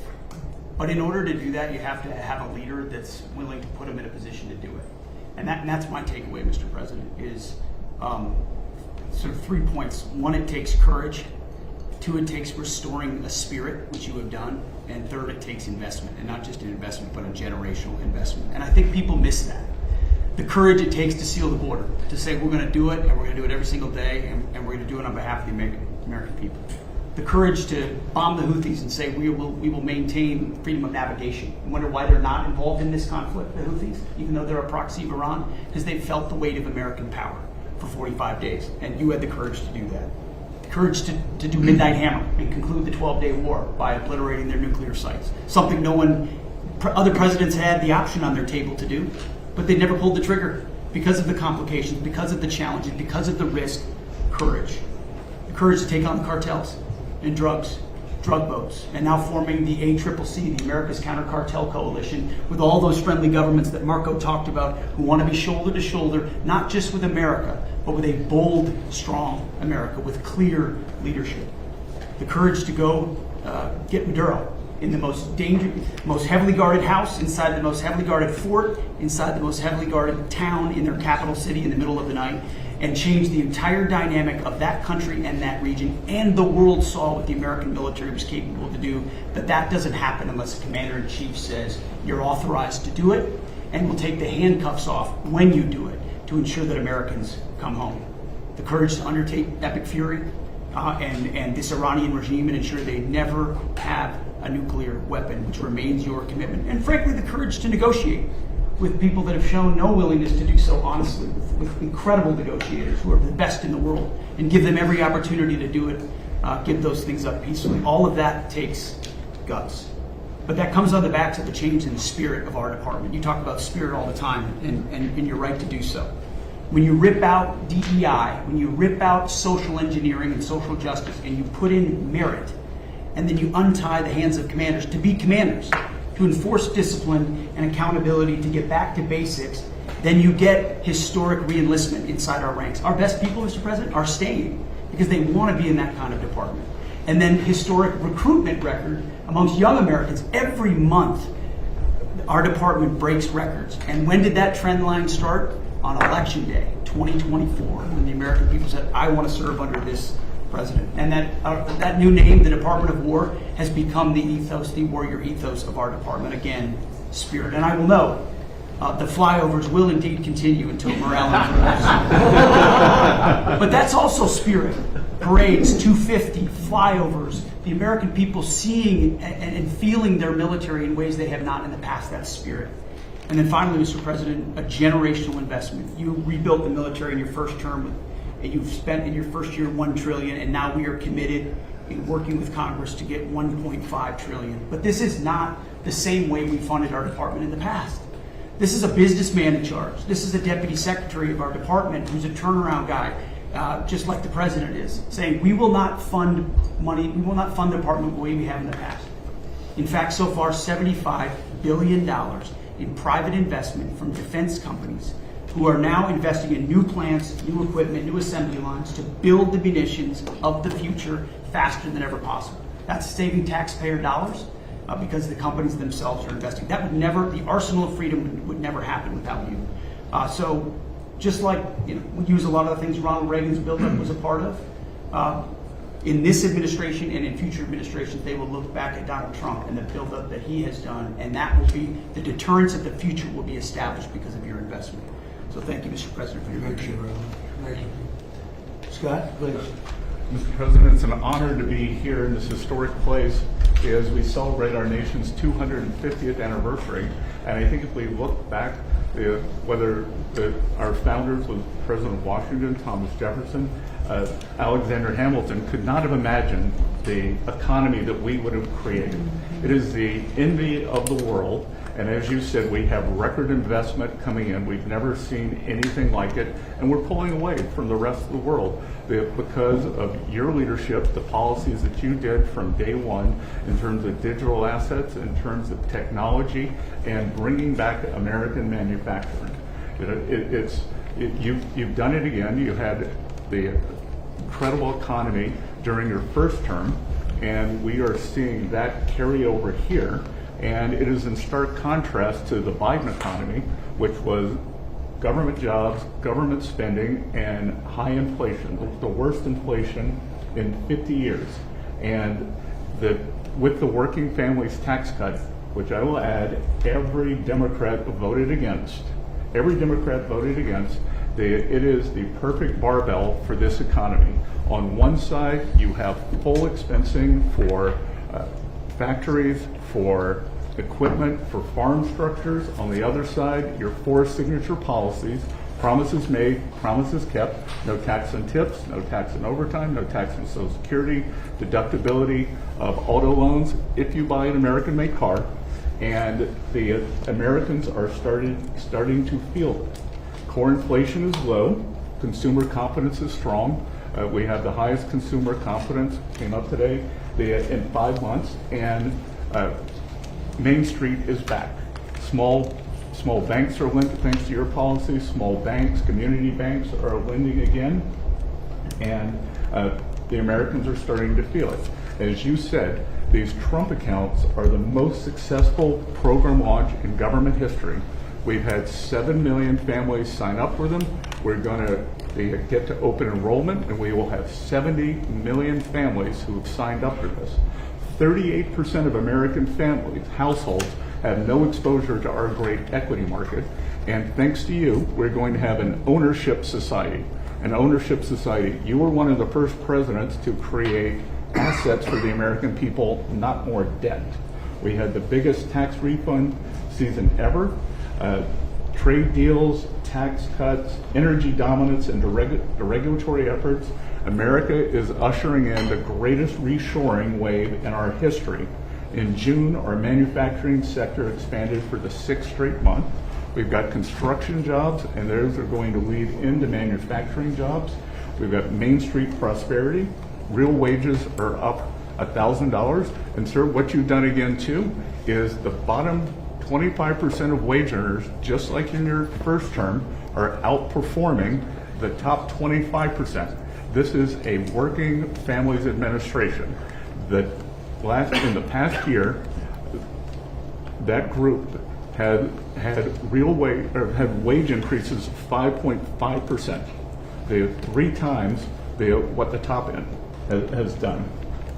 So you've done it again, and these are private sector jobs we are creating. As you often say in these meetings, we could have created 1 million, 2 million government jobs, but we didn't.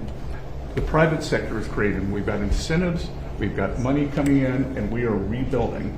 And then our energy dominance, thanks to you and these policies, you can come to the U.S., you're going to have regulatory certainty, tax certainty, and energy certainty, so it is the best place in the world to build your factory. And finally, I want to add, it has been a pleasure to be a part, or a privilege to be a part of, as we've gone from epic fury to economic fury, to constrict, on your orders, constrict the Iranian regime's the financial tentacles all around the world. We started it, and on your orders, we started it in March 2025. In December of 2025, the largest bank in Iran collapsed. The central bank had to print money, caused inflation. Now they got 180% inflation. They aren't able to pay their troops. And on your orders, we are searching for their assets all around the world, and that money will go to the Iranian people, Americans who have been harmed by the Iranians, whether the USS Cole or the barracks in Lebanon, or it will go back to when the Iranians attacked the ships coming out. So it's been a privilege to be part of that, and I look forward to the rest of it. Thank you very much. And I want to just add that today there are more people working in the United States than at any time in the history of our country. We have more people working today, and we'll think of that number. I mean, more people working today by far than at any time in the history of our country. So it's been something very, very special. Bobby, please. Thank you, Mr. President. Let me just take a moment to take note of the historical significance of this occasion. Before the press came in, you asked all the cabinet members who had been to Camp David before, and I think about 3/4 of them had. I raised my hand, but I haven't been here for 62 years. I came here on weekends, as many weekends as we could between 1961 and 1963. My father loved this place. My uncle loved this place. Nobody knows about this because it's not in the history books, but he was resentful at Dwight Eisenhower for renaming it Camp David. And he said if he had made it to his second term, he was going to rename it Shangri-La, which was the original name that Roosevelt had named it. My uncle prided himself on being the most open, transparent administration in history. He was the first president to have televised press conferences. During his 1,000 days in office, he had about 30 press conferences. You, Mr. President, have press conferences every day. Nobody's done anything like that. And here you've opened the inner sanctum of the presidency for the first time in history, and I think that's a beautiful thing. Because you also face, although you gave these guys a lot of compliments, the most hostile press corps that any president in United States history uniformly. So, anyway, I'm going to talk just briefly about a subject you alluded to, which is the MFN, and just so everybody has the background, you were ear to every president promised to fix that disparity between what we pay and what the other developed countries have paid. When you came into office, the list price for Ozempic was $1,350 for Americans. You could get it at any pharmacy in London, Hamburg, Frankfurt for $88. And this, every president, President Bush, President Biden, President Clinton, President Obama, have all promised to fix this. None of them did anything. You fixed it. But today,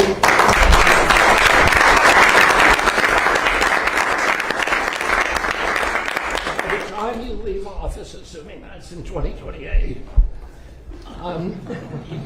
95% of the drugs that are available to Americans, they will be paying the lowest prices in the world. Trump RX, just in the short time since we put it out, has saved Americans $700 million. We now have 800 drugs on there. We have deals with Amazon and with GoodRx. We're adding more and more drugs every day, and I'll just give you one example. Praluent is a very popular cholesterol drug. Its list price is $522. That's what everybody is paying. We now have it on Trump RX for $237. That means that the 300,000 Americans who take that drug will be saving $3,700 a year on pharmaceuticals every year. And you can apply that across the board. This is going to change. It's making pharmaceuticals affordable, the most affordable in this country of any country in the world. Well, thank you, Mr. President. How are you doing on the autism research? We will have an answer for you. We just got That's so important. Okay, we'll be talking about that. We'll be having something of interest. Such an important thing. There's a picture of your uncle right there on the wall. I know. He's looking handsome guy. And that's quite a picture. Did you see it? Yeah. So maybe that gave you the idea to start out that way, but it's quite a picture. Any questions? Mr. President, Mr. President. We've seen these strikes between Iran and the United States for the past 10 days. How do you go about reviving the ceasefire and getting diplomacy back on track? Well, I think we just want to win. We just want to win. We're doing very well. We're trying to be nice as you can be in a situation like that. But they're being decimated. They have no Navy. They have no Air Force. They have no anti-aircraft. Doesn't mean they don't have any capability. They have some, but very little. We just want to win. We don't want to have them. It's very simple. They cannot have a nuclear weapon. Iran will not have a nuclear weapon, and they can't have a nuclear weapon. If they did, the Middle East would have been wiped out by now. If I didn't stop the JCPOA, the Obama deal, if I didn't terminate that, they would have had a nuclear weapon. I believe Israel would no longer be with us, and big parts of the Middle East, and perhaps other countries in different continents, frankly, because these people are crazy. So they cannot have a nuclear weapon, and they won't.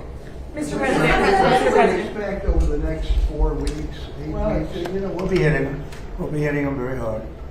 And at some point they're going to say, we just can't take it anymore. Mr. President, on the disarmament deal that you announced, do you have assurances from Israel that they are on board with this deal? And what comes first? Does Israel pull back and then Hamas disarms, or does Hamas need to disarm and then Israel leaves So Gaza? we do have an understanding with Israel. Israel is very happy about it. Israel helped us with it. And they've been very good. They've been very good about it. Most people said that would be a deal that would be undoable. Now, will it go through its ups and downs? It's a very complex situation over there. The people are very complex and difficult. Many cases wonderful, in many cases not so wonderful. But that will be it's a great breakthrough. Nobody thought that would be possible, to disarm Hamas. That shows you how much success we're having with Iran. Because if you go 4 months ago, 5 months ago, a deal like that would have been impossible. So it's a big step for the Middle East, and people are really impressed by it, and they're surprised by it. And what comes first, Mr. President? What comes first? Did Mr. Infantino speak to you about their proposal to sell a stake in the World Cup, and is that something you support, having just About happened? who? Did FIFA or Mr. Infantino speak to you about their proposal to sell a stake in the No, I World didn't Cup? speak to him. Mr. President, you said this morning on Truth Social that victims of government abuse should be paid back. Yeah. Even if it's not the anti-weaponization fund, would you still want the acting attorney general? Well, I'm to find a talking new way about to the do that? weaponization against large numbers of people in our country by the Biden administration and by Obama, but by the Biden administration in particular in this case. But large numbers of people, their lives have been ruined, they've been destroyed, their families have been, decimated. They've gone to prison for no reason whatsoever. There's never been a group of people, most likely, I can think of a couple that were treated pretty badly, groups, but there's essentially never been a group of people treated so badly as these people. And this fund was not for me. This fund was for those people that have been weaponized, that have been abused. Now, I was abused. They attacked my house, Mar-a-Lago, where I live, and I was, big damages should have been given to me. I don't want anything. I'm not talking about myself. I think that there's a group of people in this country, history will show, that were treated like nobody else has ever been treated. So badly, so horribly. Their families have been ruined. Many, many suicides. They've committed suicide. People that were very successful, that wanted to go to a rally or an event and ended up spending the rest of their lives in horror. No? So, you can say what you want about the fund, and they've agreed to not have a fund, but there are a lot of people that are very upset about it. A lot of Republican people, a lot of Democrat people are very upset about it. A lot of people were covered. I wasn't covered by that fund. I don't want to be covered by the fund. I probably was abused more than anybody in the history of our country, but I wasn't looking for that. But there were a lot of people, and I'll tell you something, Todd Blanche is a very, very good man, and he shouldn't be in the middle of this. He should get approved, because you will never get anybody like him. You're never going to get anybody. And to make him a pawn in this whole thing, this is being done by a senator, and I don't really blame him, to be honest with you. I endorsed his opponent, and as soon as I endorsed his opponent went through the roof, and he won the primary election in Texas for the Senate. And the man that lost, the man that I didn't endorse, has become very angry, and that's okay. I understand that. I probably would do the same thing. You want to know the truth? I think I do the same thing. Mr. President, on that though, do you agree, just to be clear, do you agree with the acting attorney general that the anti-weaponization fund is dead? And why not just put that in writing? Well, it is dead, but I wish it weren't, to be honest with you. I think people were horribly treated, horribly abused. This has nothing to do with Todd. This was me. Horribly abused, and I'd like to see them compensated for the pain. They lost their families. They committed suicide. Many people committed suicide. They went down for an innocent journey. And I'm not only talking there, I'm talking about not even having to do with that. The way they were treated. The Biden administration and the Obama administration weaponized government and destroyed lives. Are you willing to to accept limits on the scope of the audit immunity deal in order to get Attorney General Blanche confirmed? Well, no, he should be approved forthwith. I mean, you're never going to get a person like that. Everybody agrees to it. Don't forget, Senator Cornyn thought he was phenomenal until he lost. You know, when he lost, is that a correct statement? You come from Texas. I mean, he thought this was the most incredible person, and when he lost because of me. I endorsed somebody else, and as soon as I endorsed the other person became a rocket ship upward, and he lost. And, you know, I think I'd be the same. But would you I shouldn't say that, but I'd be upset also. And so I fully understand it. He shouldn't be that way, I shouldn't be that way. But he is that way. He's become a very angry person, and I understand. You have a couple of others that I've caused their defeat to, and, you know, you'll probably hear from them too, yeah. Mr. President, back on Iran, there's a report that you got a proposal from the military to go big and hit them hard over 10 or 14 days. Well, we're going big. Are you going to consider? We've already gone big. Look, I mean, what's big? They had 159 ships. That was their entire Navy, 159. Their entire Navy is laying at the bottom of the sea. I'd say that's going big. They had 200 airplanes, they're all gone, every one of them. They're not one airplane. They had anti-aircraft weaponry, very good, but it didn't work, and it's all gone. Their radar is all gone. Their leaders are all gone. Everything's all gone. But they'll fight onward. Mr. President, on Ukraine, you said the other day that you're not sure about whether to grant Ukraine the Patriot missile license that had been discussed. Do you want to see more from Zelensky before you take that action? Well, it's a big step. Look, we have the greatest weapons in the world. We have the greatest drones in the world. People don't know that. We have the greatest weaponry in the world. We have, in the case of President Zelensky, he'd like to have some Patriots. He'd like to have some Tomahawks, which are, you know, lethal, one offensive, one defensive. But when you give somebody the right, very complex weapons, by the way. I mean, the Patriot, as an example, the other day you read that 5 missiles were shot. They were going 8,600 miles an hour. Think of it, 8,600. Now a car, if you go 60, it gets to be a little faster. If you go 100, 8,600 miles an hour, and they were big missiles. And they were shot at Jordan, and our guys were there. Bing, bing, bing, bing, bing. 5. Bing, bing, bing, bing, bing. Right? I don't want to be biting. 6 6. I had to be very careful. That would have been a great sound bite. There were 5 missiles, and we shot all 5 down before they got close. Nobody else has that capacity. These weapons are incredible.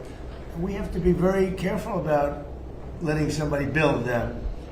You know, it's very important now. We are building many plants now to make those, and the Tomahawk missile is the most incredible thing. You can go into a doorway, you can put it through a window of a house. Nobody's ever seen anything like it. You have to be very judicious, but you have to be very careful. Now, we have not agreed to that. We're talking about it, but it's a hard thing to give away that kind of technology. And I don't think this would ever happen, but you know, there's people that you give that technology, they can someday turn on you. You know, that is possible. You look at war, it's happened a couple of times over the years, right? So we have to be very careful. I mean, we guard that. We have the greatest military in the world, but we have the greatest weapons in the world. Now we have to make them a little bit faster because we've given a lot away. You know, President Biden, unfortunately, gave a lot away to Ukraine, and he gave, so did I. I mean, I gave them the javelins, the tank busters. Without the javelins, that war would have been a one-day war. It would have been over. They wiped out the tanks going up to Kiev when they got stuck in the mud. They had a general that decided to go through the mud instead of going up the highway where they were going very nicely. It would have been over. But no, I gave them the javelins. The javelins are unbelievably. We have the greatest weapons in the world. We have to be very careful about giving out the secrets to those weapons. And they're not, you can't copy them. It's a little like NVIDIA. They have a chip. They say you cannot copy it. The complexity is so great you cannot. You know, most things you copy. China's known for it, other countries, we do something, and I guess we copy also. But most things you can copy pretty easily. There's a chip that they made, their ultimate chip, and they always have the ultimate chip. And I say, well, why doesn't somebody copy it? Because they can't, the complexity. They can't copy our weapons. We have the greatest weapons in the world, many of them.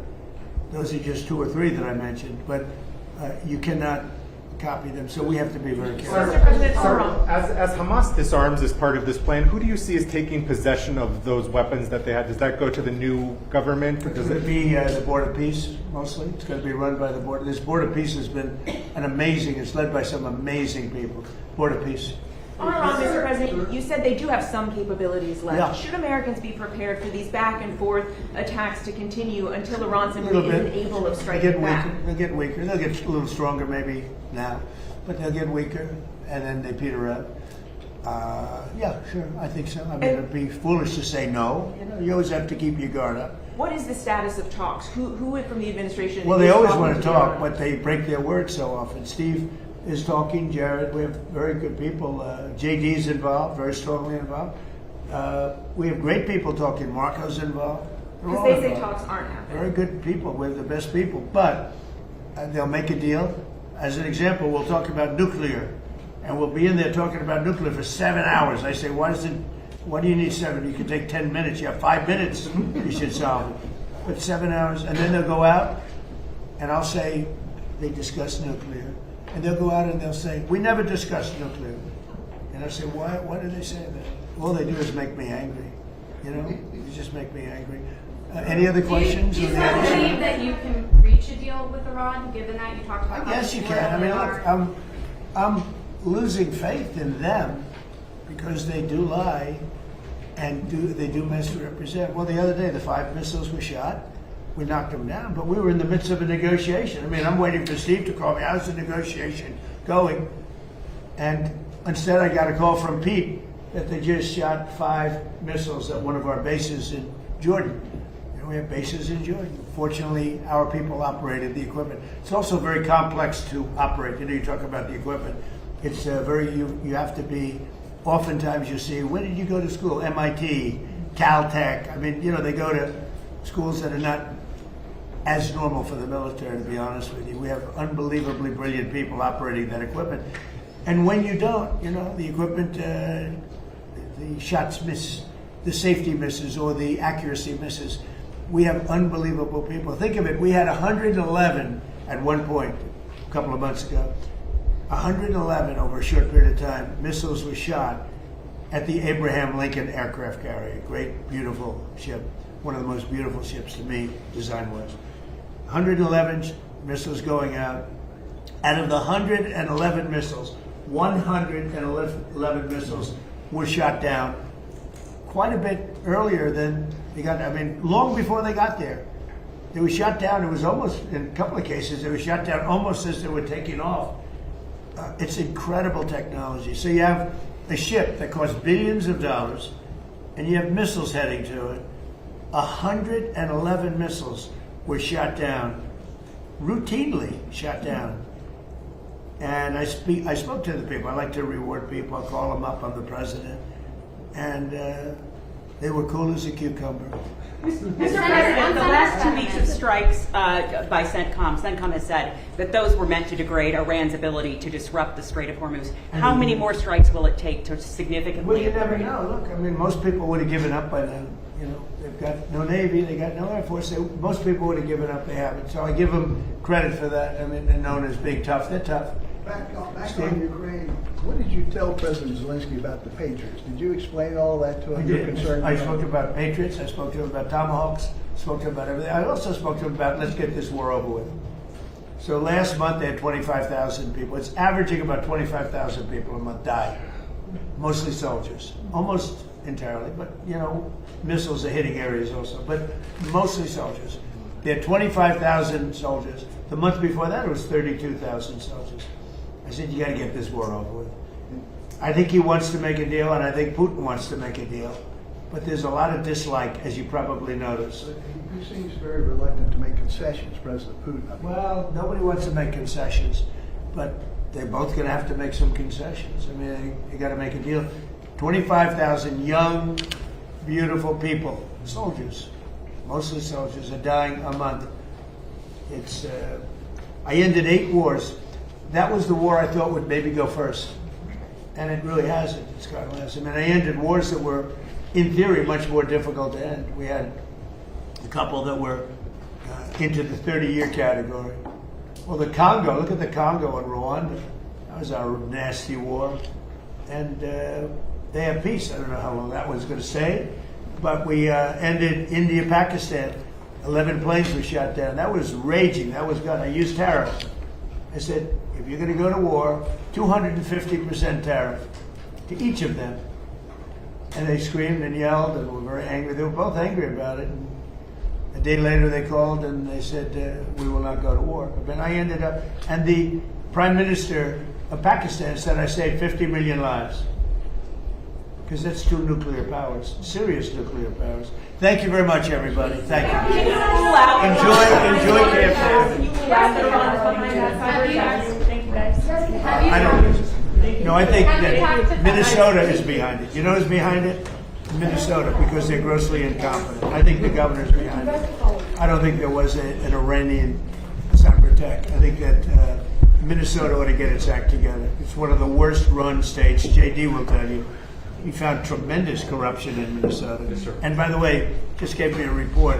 Massive future things having to do with corruption in Minnesota are happening right now. Thank you. Nice song.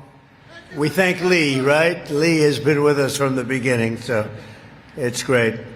And thank you all for being here as we take action to get illegal alien truck drivers off the American roadways. We're doing a very strong movement, and we have had such support for this, and replace them with proud American veterans. And it's about time. I want to thank Secretary of Transportation Sean Duffy, who's doing a fantastic job.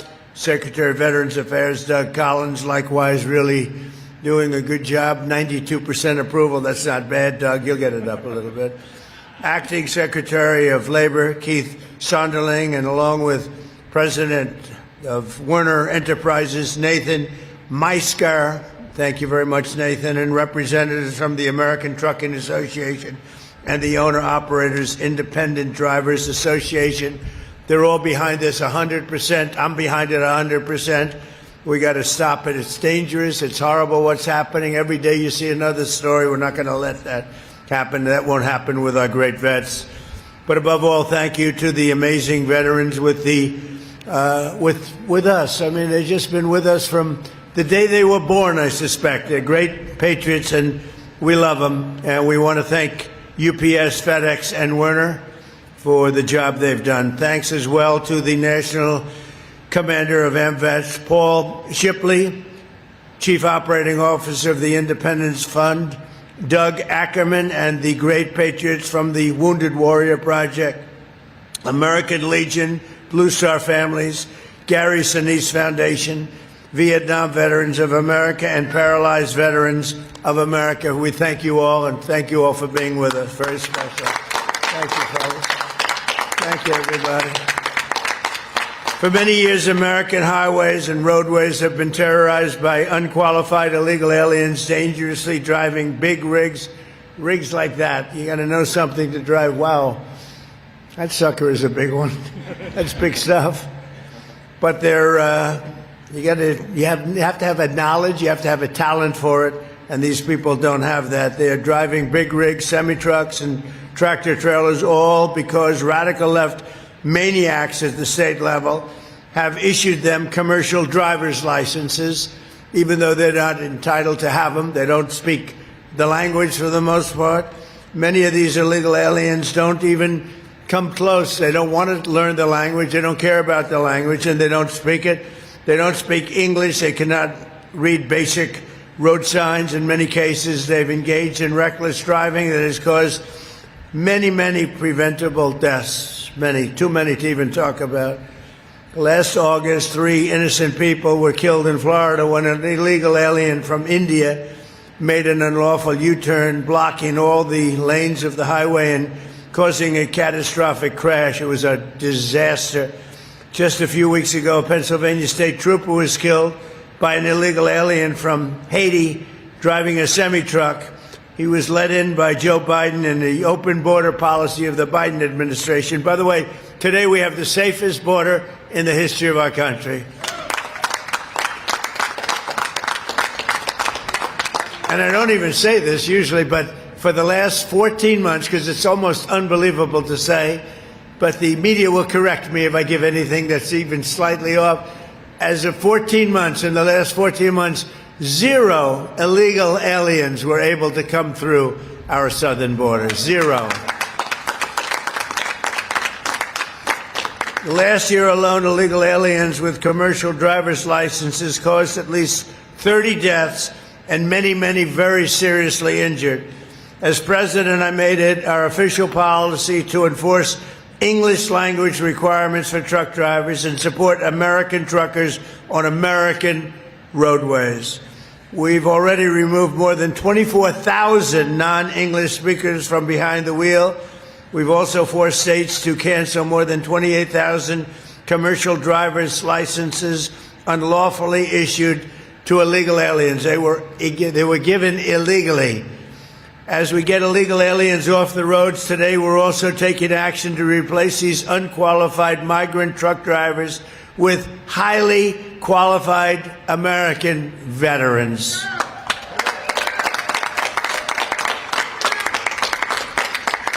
Under our brand new Freedom Haulers, we call it Freedom Haulers initiative, any American who has driven a heavy truck for our military will automatically be eligible for a commercial driver's license, and it's good-paying jobs too. Any veteran with a heavy vehicle experience from the military will now be eligible to skip redundant road tests to obtain a commercial driver's license. We're going to make it as easy as possible for the veterans within 2 years following their active duty service. And for the veterans where you have a situation where you have not truck drivers in the military, where you don't have truck drivers, they're going to be given a very quick pass. We're going to teach them. They're going to learn. If they didn't drive a truck in the military, but they're going to learn, and they're going to learn very quickly, and they'll be licensed in a matter of a few weeks, I think it is. They're going to take about 3 or 4 weeks of training.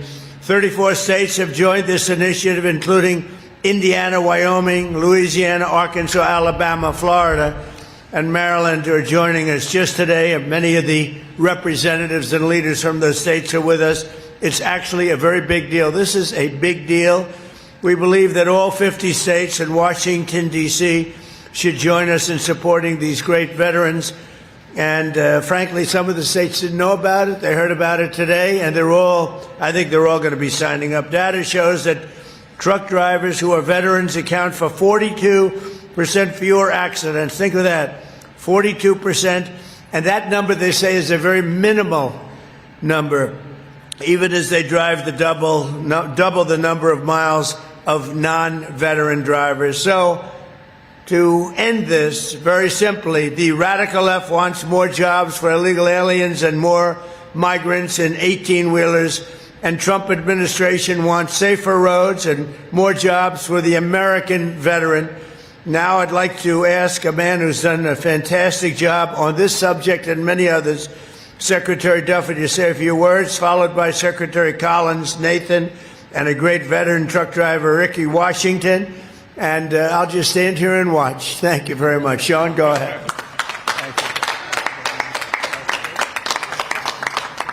So thank you, Mr. President. And to underscore your point, President Biden let in millions of illegals into this country. And he thought it would be a good idea that when they come in, they get a job, and they get a job driving a commercial motor vehicle. They didn't have the training. They didn't have the skill. We didn't do background checks in the last administration, so they could have had a mile-long rap sheet of crimes or drunk driving or speeding violations, but we didn't know who they were. And we saw that when those illegals were driving these big rigs, they were killing American citizens. You're a family that was on the way to Walmart, or you're going to church on a Sunday, you could lose your life on an American road. So because of the president's initiative, he signed an executive order over a year ago. It was the Common Sense Rules of the Road. And since you signed that executive order, we all have been working overtime to make sure we take illegals off American roads and we give those jobs to great Americans, including great American veterans. So that's right.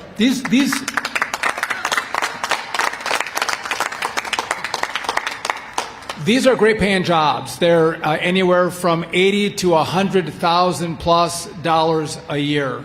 And it's important because you have men and women who drove big rigs in the military who would then get out and have to go through months-long training for their skills and their knowledge test to drive this vehicle over here. Well, if Secretary Pete Hegseth thinks that you can drive a vehicle like this, Donald Trump and Sean Duffy think that you can drive a vehicle like that. So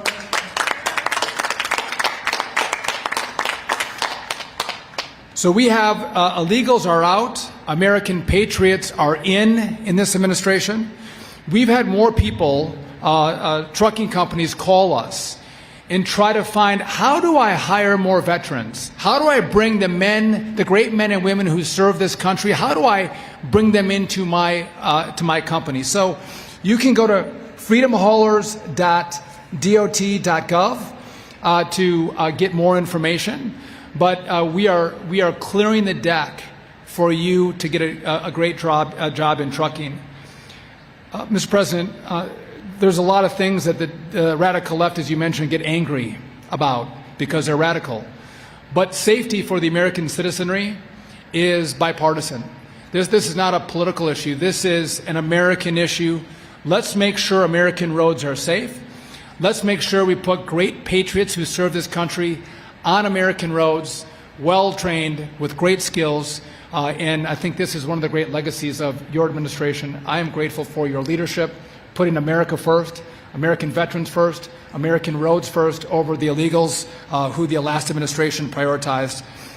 It has been just an honor to work with you, and to me, he's a master class. To see how this president operates, to watch him and learn from him is amazing, so thank you. I appreciate it, Mr. President.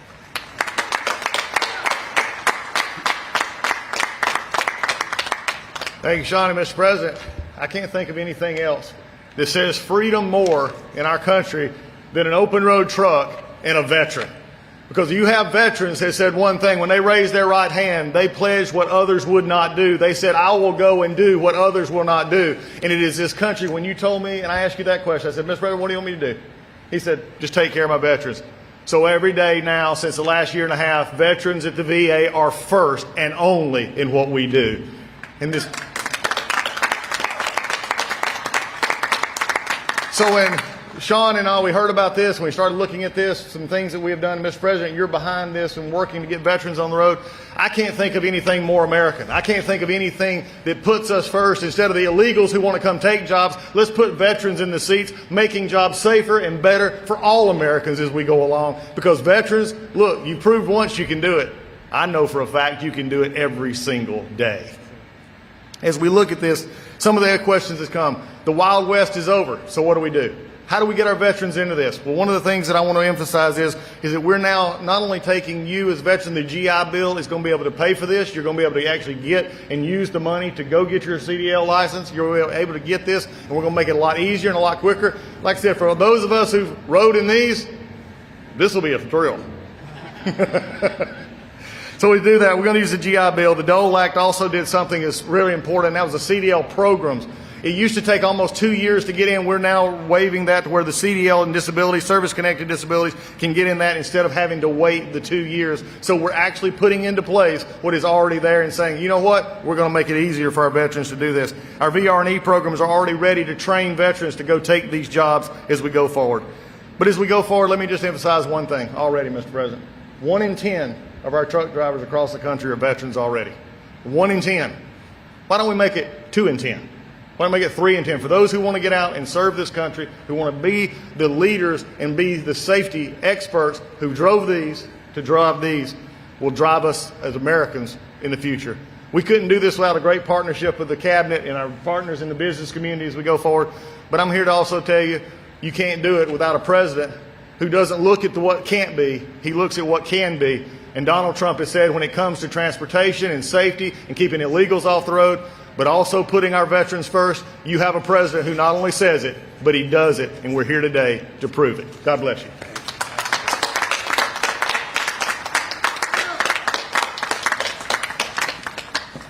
I would like to thank President Trump for inviting us all here today.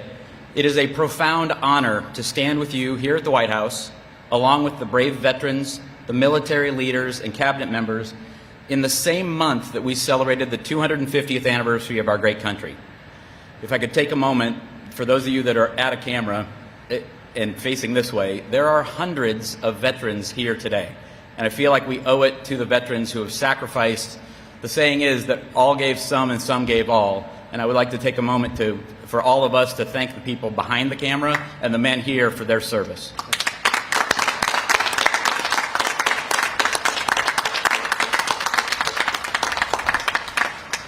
As President Trump said, I am Nathan Meisgeier. I'm the president of Werner Enterprises. Werner is one of America's largest, safest, and most successful transportation companies. This year, Werner proudly celebrates 7 decades of keeping the American economy moving. And after all, 75% of all freight in America moves by a truck. At Werner, 15% of our 14,000 associates nationwide are veterans and military spouses, a statistic that we're proud of. Today, I am proud to announce a new strategic initiative for our company. In tandem with the Trump administration's Freedom Haulers program, Werner Enterprises is officially committing to hire 1,400 veterans in the coming year.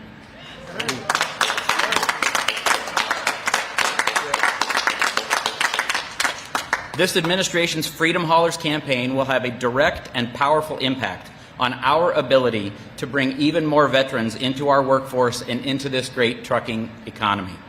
Cutting through red tape and translating a veteran's military driving experience directly into a civilian commercial driver's license. Veterans at Werner often move up the ranks into roles as driver leaders, and many serve as premier road team captains, mentoring the next generation of drivers and representing the absolute best of American trucking. We should all commit to ensure that every veteran returning home is met not just with handshakes and hugs and applause, but real opportunities to lead, drive, and succeed. Thank you again to President Trump and all of the members of the Trump administration who support our heroes and these pro-veteran initiatives. May God bless our veterans, may God bless our leaders, and may God bless America. Thank you.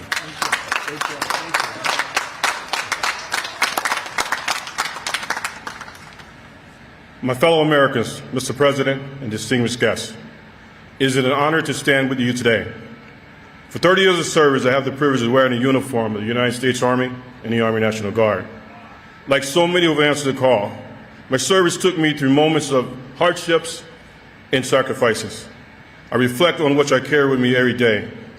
Serving this nation was an honor, but when the time came to take a uniform off, I faced the question veterans confront.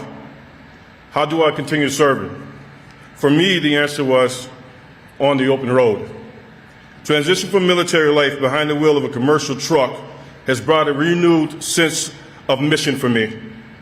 Veterans make exceptional truck drivers because they have the core values of the military aligned seamlessly with the trucking industry. We're disciplined, we are vigilant, we're adaptable, and with unwavering commitment to getting the job done safely and on time.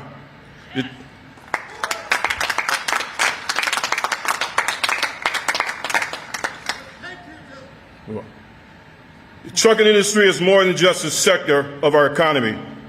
It is the backbone of our commerce. It is a place where service members, veterans, military spouse can find a purpose, a community, and a way to continue keeping our great nation moving forward. Thank you, Mr. President. God bless our service members and their family, and God bless the United States of America.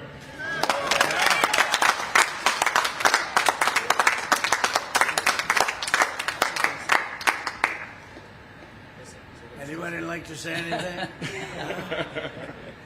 I just want to thank everybody for being here. This is going to be a big day for our wonderful patriots, our great veterans.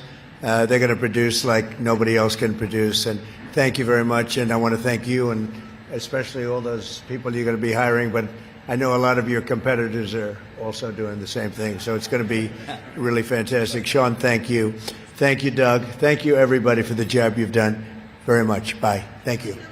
As a builder, somebody that builds lots of big, nice projects before I got here, and we're doing some of the best in the world right now. This is all about the Dulles Airport remodeling. It's considered one of the worst airports anywhere in the world. We're going to make it maybe the best with some hard work and some good thought process.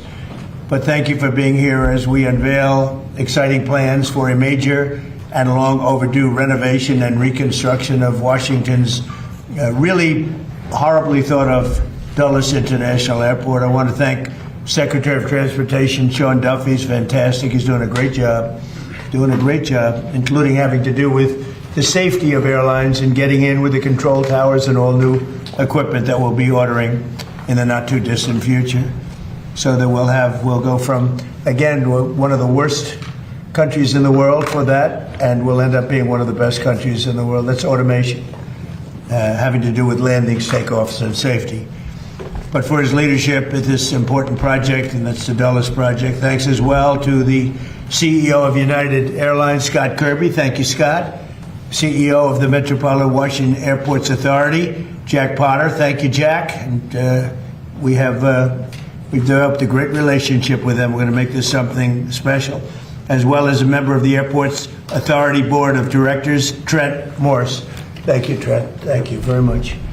Dulles Airport is the primary international gateway to our nation's capital, which is now one of the safest cities in the country. It's one of the hottest cities in the country. We are the hottest country in the world. But our nation's capital has made tremendous improvements in the last year and a half since we got here. Crime is down by 84%. We've removed almost 8,000 career-hardened criminals. And amazing statistic, 2% of the people cause 91% of the crime. And we can handle that really easily. So they've done, I just want to thank our great National Guard and the Metropolitan Police and others that worked with us. But the job in Washington, everyone's talking about it. I can also say, if you look at Memphis, Tennessee, where crime was rampant, and it's down now 71%, and it'll go down still further. And Louisiana, New Orleans, the governor called, he said, we need help. And we gave him help, and the crime is down 72%. And they just finished Mardi Gras, and they said it was the safest Mardi Gras on record. So we have a modernization of Dulles that's sorely needed. Last year's J.D. Power ranked Dulles 23 out of 27. That's a very bad ranking. Large airports nationwide, so it ranks at the bottom of the list, just about the bottom of the list.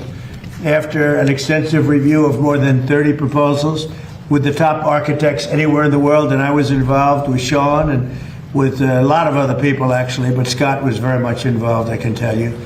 But we are announcing plans to add more than 5 million square feet of new or renovated space. We'll replace the current C&D concourses, which are basic disasters, all the while preserving the iconic original terminal.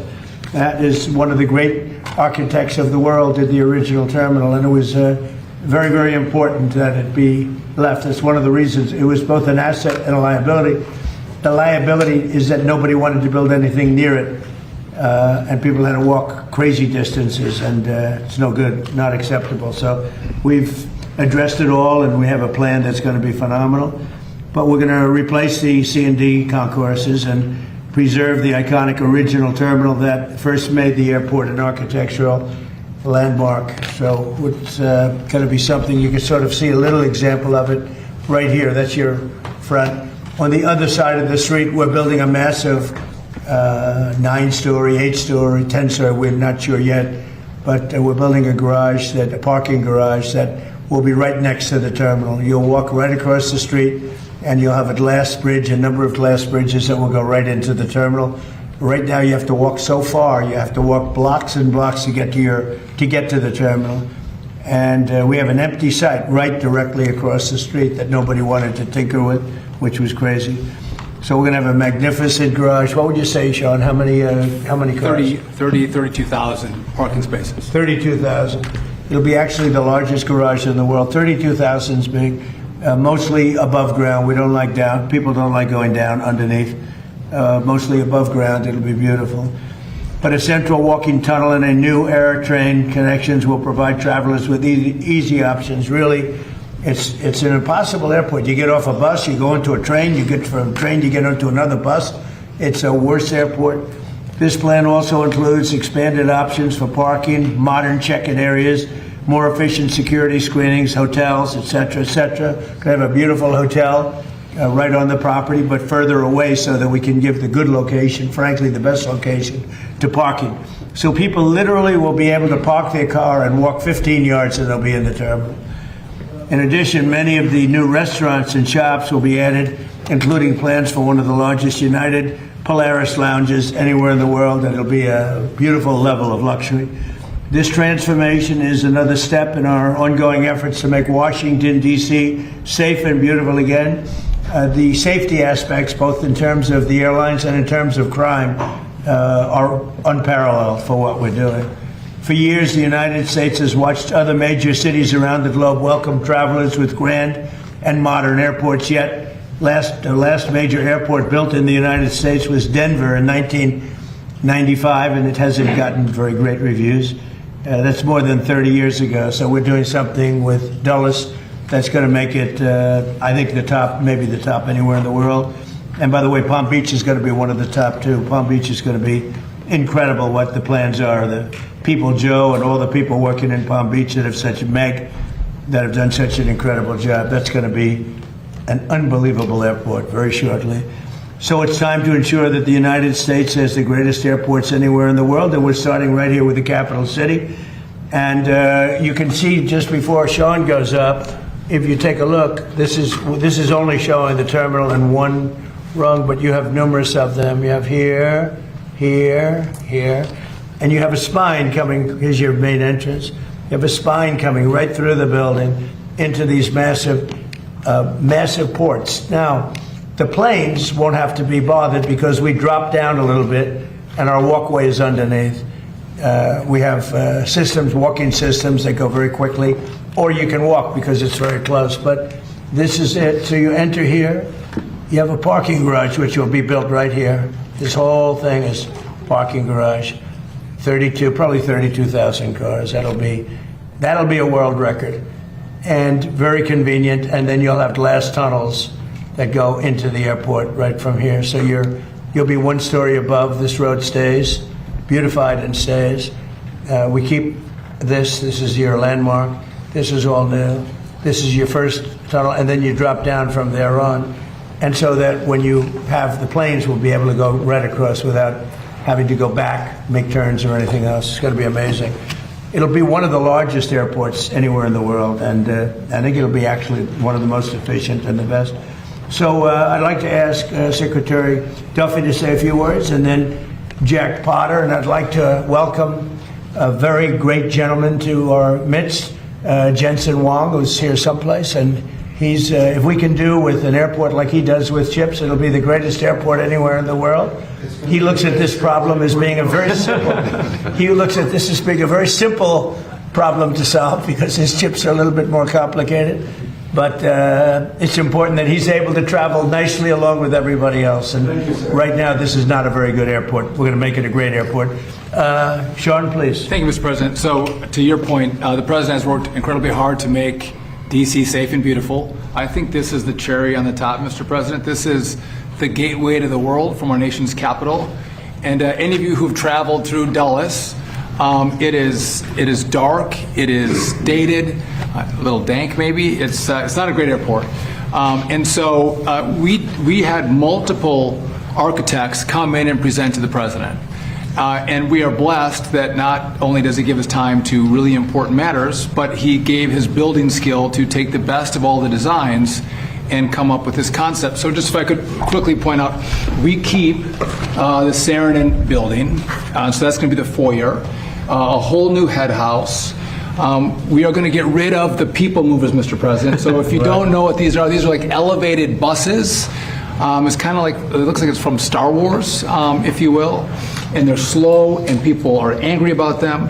We are going to get rid of those. We are going to have a horseshoe train system throughout the airport. And as you mentioned, right down the spine of the airport is going to be a walkway. So easy access to all of your gates, fast movement. And what I like the president, he was like, listen, we have to have great parking.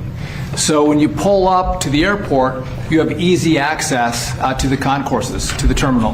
And so I think this is one of the best designs, Mr. President, probably because you actually did it, that you'll see in the country as a whole.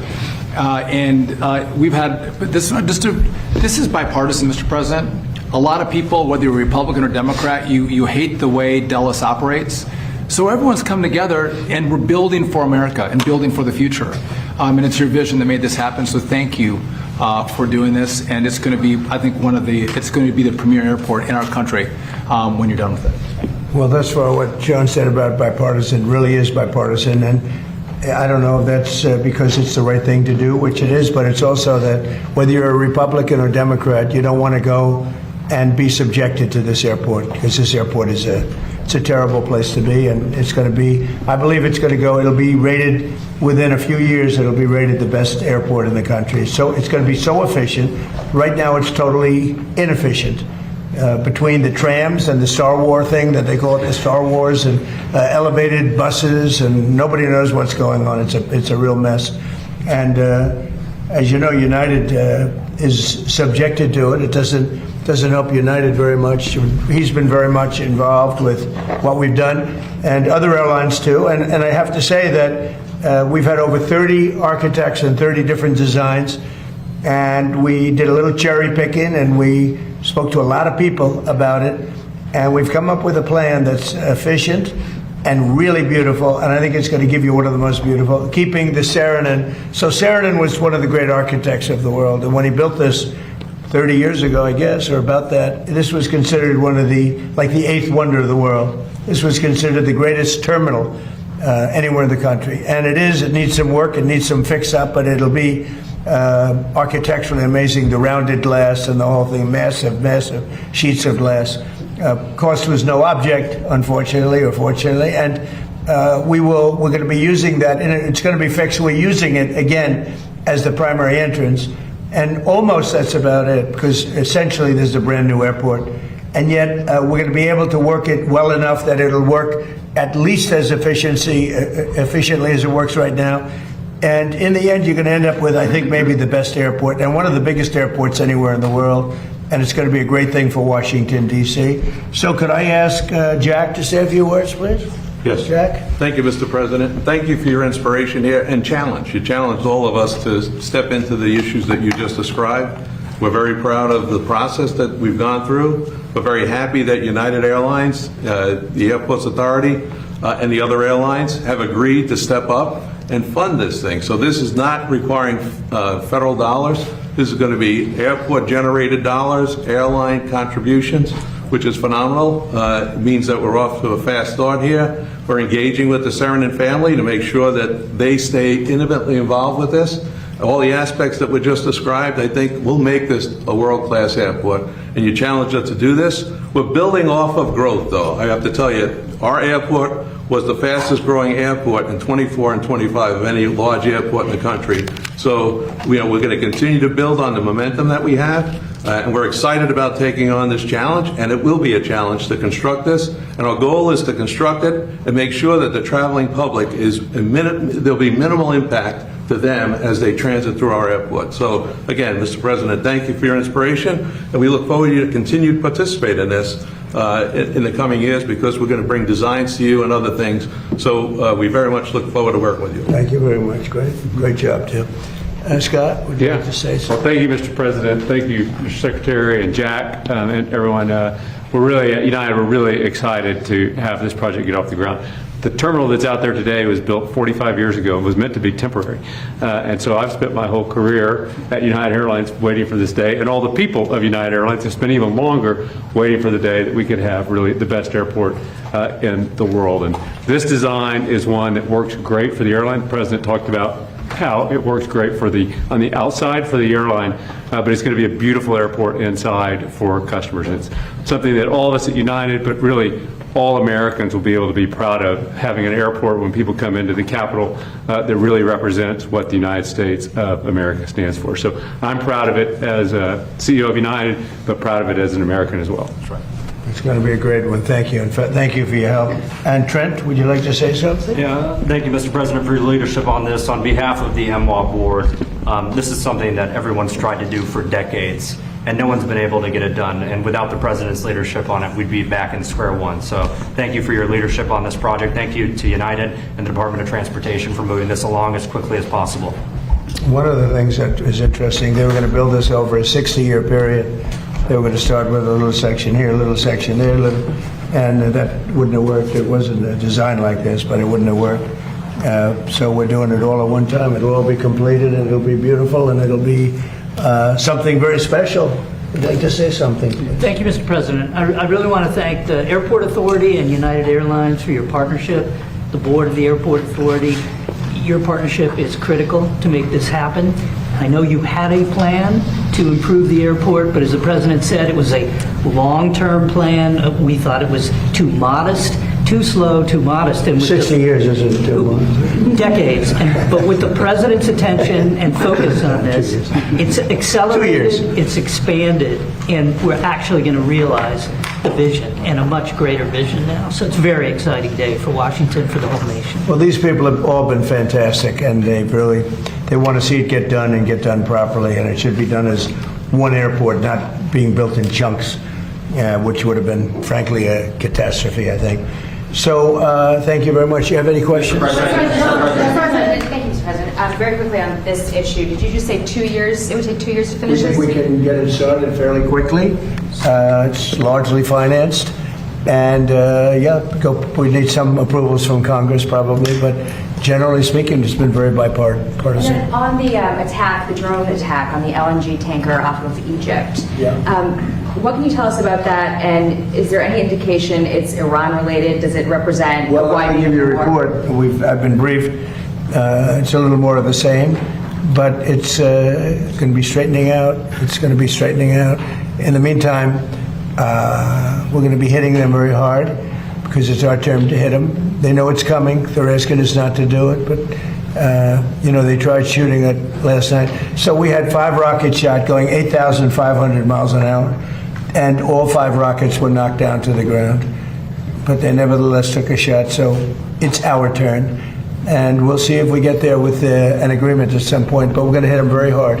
Mr. President, first on this, is this expected to affect any incoming or outgoing flights? No, we think we could do it without a lot of disruption, very little. And then it might even be better. On Leader Thune, what's your reaction to him saying that there's no evident path to success on killing the filibuster or passing the Safe America Act? Well, that's too bad for him. I mean, that's too bad for him and too bad for the Republican Party. Do you believe that? He's got the votes. He should get it done. He should be able to get it done. Mr. President, Dr. Fauci invoked the Fifth Amendment more than 100 times today. Yes, sir. Rand Paul said he's going to hold a vote on holding him in contempt of Congress. Do you think Dr. Fauci should face repercussions for this? Well, I watched the whole thing today, but more importantly, I was a part of the whole Fauci. I inherited Fauci. He was here from the 1980s, so I had him for a period of time. And I disagreed with him on a lot. I would have had to close down the whole country if I listened to him. I went the Federalist way, which is basically to let the governors decide. And generally speaking, the Republican governors did very well. The Democrat governors did not very well. But Fauci wanted to have nobody wearing masks, if you remember, and then everybody had to wear 5 masks, as many masks as you could get. I mean, he made a lot of mistakes. And he wasn't a big factor for me. He was a very big factor for Biden. And if you remember, even though we were sort of prime time in terms of that whole disaster of COVID, far people died, fewer in the Trump administration than in the Biden administration. We ran it well. Operation Warp Speed was talked about as being one of the great success stories anywhere in the world, actually. And we did a good job. But many more people died under Biden than died in the Trump administration from COVID. COVID was a disaster, but Fauci did not help. Do you think that the DOJ should reopen the investigation into the AutoPen, specifically pertaining to Fauci? Well, the only thing you can really think about is the AutoPen, because the most powerful thing the president has, they say, is the power of pardon. So he was pardoned by Biden. And I respect that. I know how powerful it is. It's a very powerful They say it's literally the most powerful thing a president has. Now, whether or not I sign my things directly, always, almost everything I sign directly. You're witness to many of them. He signed very few. The only thing I know that he signed was Hunter Biden's pardon, but I'm not sure that he signed. He probably didn't sign this one. So I can't tell you what the law is. I've heard that you have to have a lot of proof. You need to have letters. You need to have all sorts of things that the person operating the auto pen has to know exactly what it's all about. He didn't know what it was about because I saw him testify.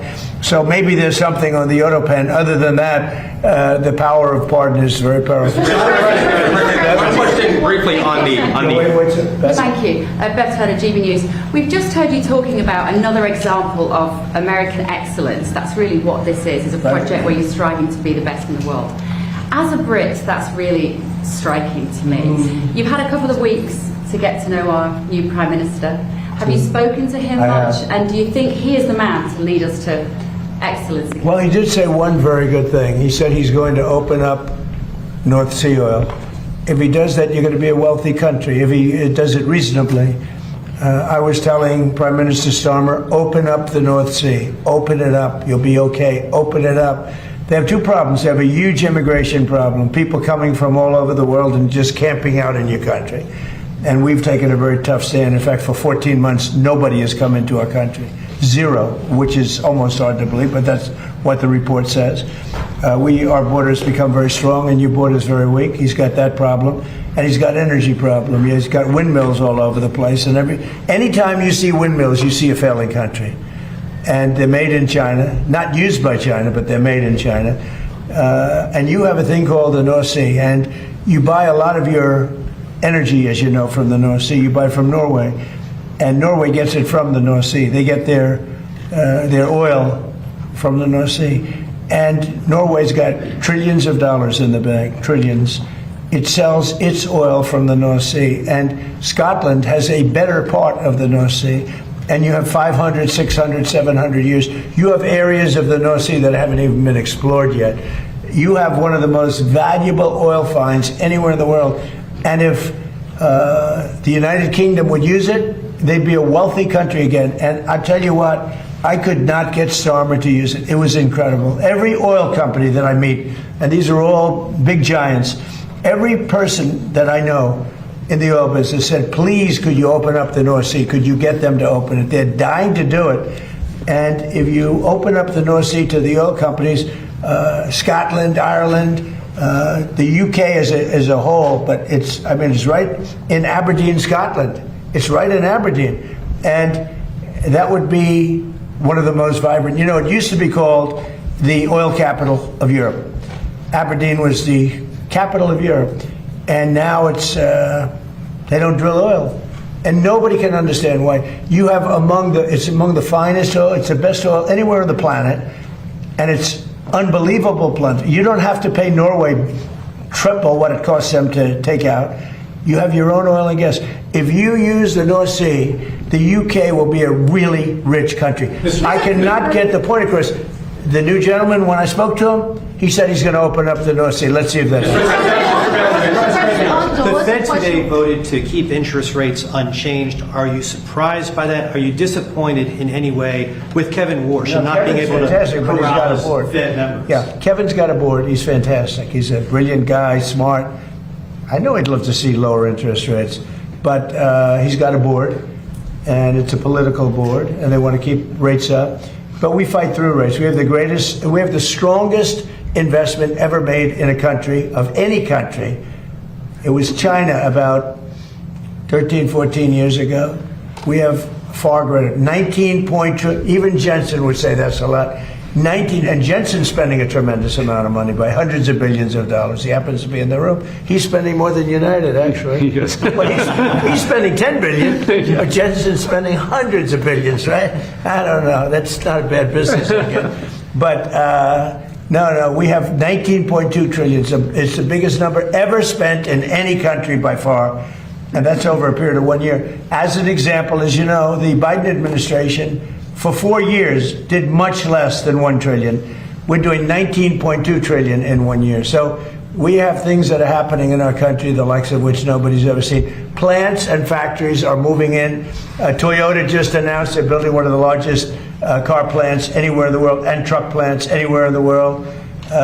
We are building more automobile plants now than at any time in the history of our country. Mr. President, Dulles in particular, this is just one of several projects that you have underway in the DMV. Why would you say that you're so focused on transforming the Washington region right now? Well, this is an important one. You know, this is travel. So in terms of the importance, I think the Arc is going to be incredible. I think the protected ballroom and military center that we're building at the White House is going to be unbelievable. It's very important. But, you know, this is the airport. This is sort of the lifeblood of a city or a capital, certainly a capital. And this will go from one of the worst, just like Washington. Washington was one of the worst places in this country, and now it's one of the best. You couldn't get into a restaurant because all the restaurants were closing or closed. They were afraid to have it open. Now you can't, if you're a restaurateur, you can't even find space to have a restaurant. The restaurants are booming. So, you know, it's a great thrill. And by the way, if you look, Washington is clean, it's safe, people walk to work. Every day a young man or a young woman comes up and says, "Thank you, sir." I know exactly what he's talking about. They were afraid to walk to work. Now they literally walk to the White House. Washington is now a beautiful and clean. We got rid of the graffiti. 78 monuments and different things have been cleaned. They were strewn with graffiti. We had 28 fountains that not one of them worked.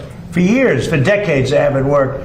They're all up in service, and nobody's seen anything like it. We have it clean. We're changing all the grass in all the parks. That's going to be changed very shortly. The parks are, because the grass is very, you know, grass is like human beings. Grass has a life also. And we're changing, we're raking, cleaning, and changing all of the parks.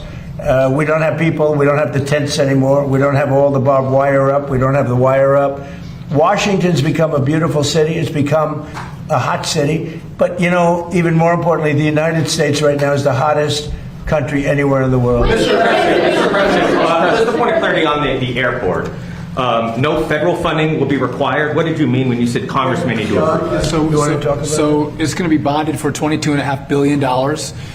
United is going to partake in part of the payment, but the airlines who participate in the project are going to pay for it. If I can just make one point of clarification. Yeah, please. We have some permitting we have to do, but we think in the spring, this is both Concourse A. We think we can start construction in the spring of next year. So we're trying to move at the speed of President Trump. It's never fast enough, but we're going as quickly as possible so we can give a deliverable to the American people. And the other thing Sean's doing, which I think is so important, maybe more important, I don't know if it can be more important than this, but he's working on air traffic control. We have an obsolete system. It's 50 years old. You saw the helicopter crash a year ago into a plane. That was a disaster, and things like that would never happen. Bells would have gone off in 4 or 5 minutes before it happened. You would have heard the bells and whistles would have gone off, and a thing like that couldn't have happened if you had proper air control. So what's happened is we're working very hard on getting the finest in the country now in the world. We've examined the systems of almost every good country in terms of air traffic control all over the world, and we have the best people working on it in the world. And it'll make, I mean, so often you'll see somebody even bunking into each other at an airport, but where planes come too close, where planes, in the case of the helicopter the helicopter hits the plane, we are working on air traffic control to redo the entire system, including the new towers, because the towers are obsolete. You know, you don't think of it. You see a tower, it looks fine. You go into those towers, they're literally falling down. So we're talking about new towers and all new air traffic control, which will give us the safest anywhere in the world. Mr. President, Why do you think Dr. Fauci invoked the Fifth Amendment so many times today when he has the pardon? And what was stopping him from just giving an honest testimony this morning? Well, look, I've never been a big fan of Fauci. Why he did that was very simple. His lawyer told him to. You know, I don't know if he would have been better off not doing it. There were a lot of questions that I guess he could have answered, and some maybe he didn't feel comfortable in answering. But His lawyer told him to do that. Mr. President, on Iran? Prime Minister Andy Burnham hasn't mentioned publicly migration at all since he's gone into number 10. Did you discuss it with him? I did, briefly. He's going to have to mention it because it's killing your country. Mr. President. Killing you. He won't talk to GB News. He's killing your country. He won't talk to us. And not him. I mean, we'll have to see. I know Starmer did very little about it. And they're coming from all over the world. They're coming from Africa. They're coming from South America. They're coming from different parts of Asia. And they're invading Europe. I mean, they're invading Europe. It's an invasion. And the UK is a prime suspect. Mr. President, on Todd Blanche, Senator John Cornyn of Texas has been hesitant to back the confirmation. Seems to be some sort of deal that he's talking about. What is your reaction to his hesitancy? Well, all I can say is Todd Blanche is outstanding. And I thought it was pretty routine because he's so good. You just wouldn't find a better person. So I don't know, maybe John Cornyn's upset with me because I didn't endorse him. I don't know what it is, but I haven't heard that there's a problem. I heard he's going through quite nicely. And do you think Senate Majority Leader John Thune, after the comments you heard regarding Save America and some other stuff, do you think he's still the man for the job? Well, we're going to find out, and I'll let you know. Mr. President, it was a beautiful service yesterday for Senator Graham, beautiful eulogy that you delivered. As far as Senator Darlene Graham is concerned, based upon your conversations, is she going to focus primarily on foreign affairs like her brother, or will she focus more on domestic issues? I think domestic, really. I've spoken to her a lot, and she's much more focused on domestic, including costs and pricing. And I think she'll be outstanding. Jay Clayton, he was just confirmed by the Senate. Yeah, he's great. Would you like to see him continue with Bill Pulte's work at exposing election Oh yeah, interference sure. in I'm sure he will. 2020? Bill did a great job, and Jay has just been confirmed. And you know, he's outstanding. He was the head of Sullivan and Cromwell for many years, and he's very outstanding. And I think he's going to do a fantastic job. And Bill was great. Yeah, please. Mr. President, in light of advanced ChatGPT AI models escaping their lab and conducting cyber attacks, are you considering stronger controls on AI, and would you consider negotiating? Well, we're looking at AI. We're looking at controls. We're also making sure that we lead. So we're leading China in AI by a lot. China has virtually no controls. It's freewheeling a little bit.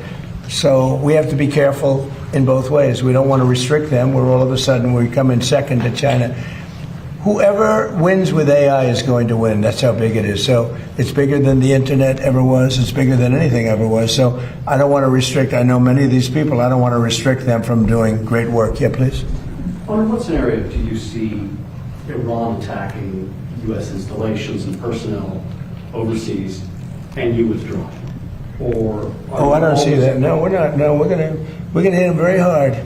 I mean, I can actually say that because in that there's very little they can do about it. It was a different group than we're dealing with. They've already apologized, but you know, we got to smack them a little bit. Mr. President, hit back when they strike?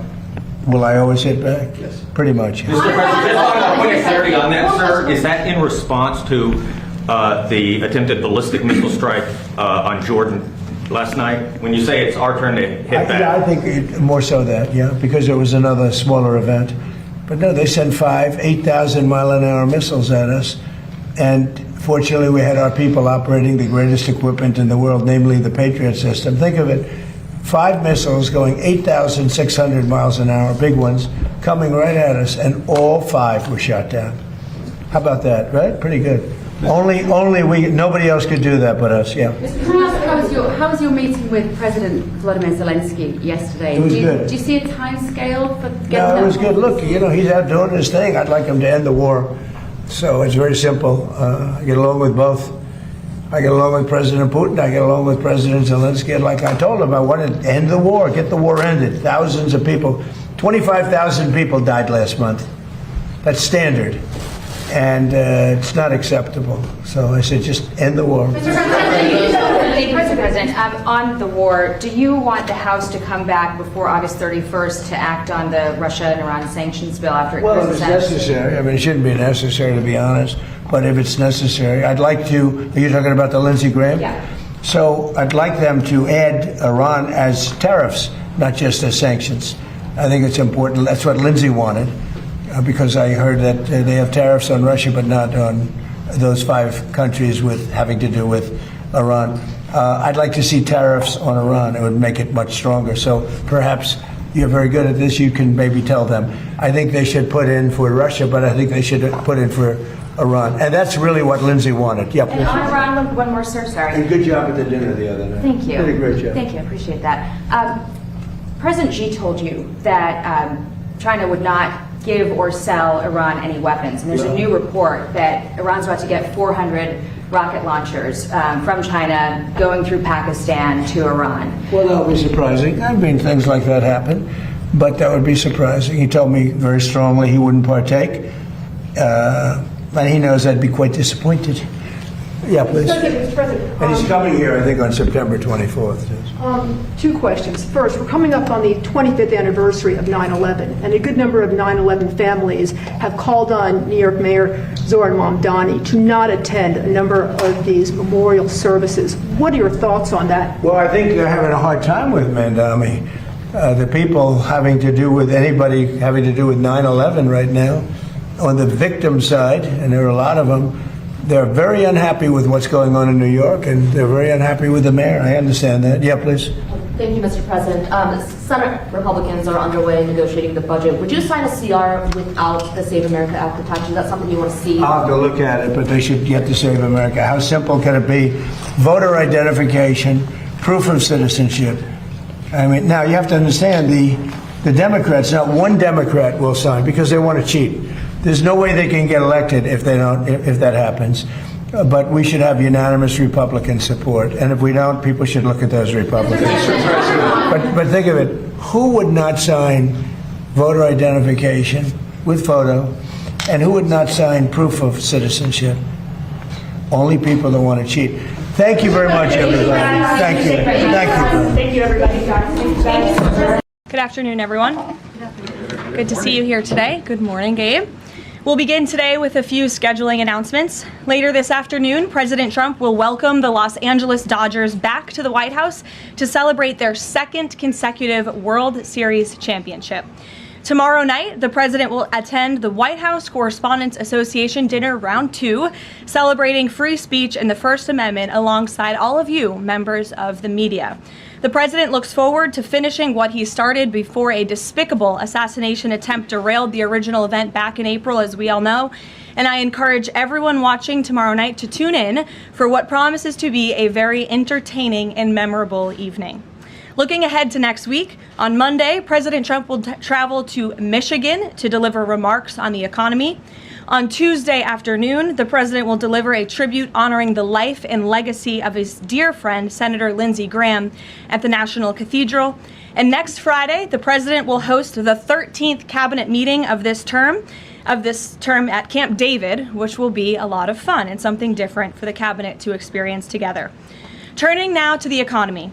A little more than a year after President Trump signed the Working Families Tax Cuts into law, this historic legislation continues to deliver on its promise, unleashing a genuine boom for American workers, families, and small businesses.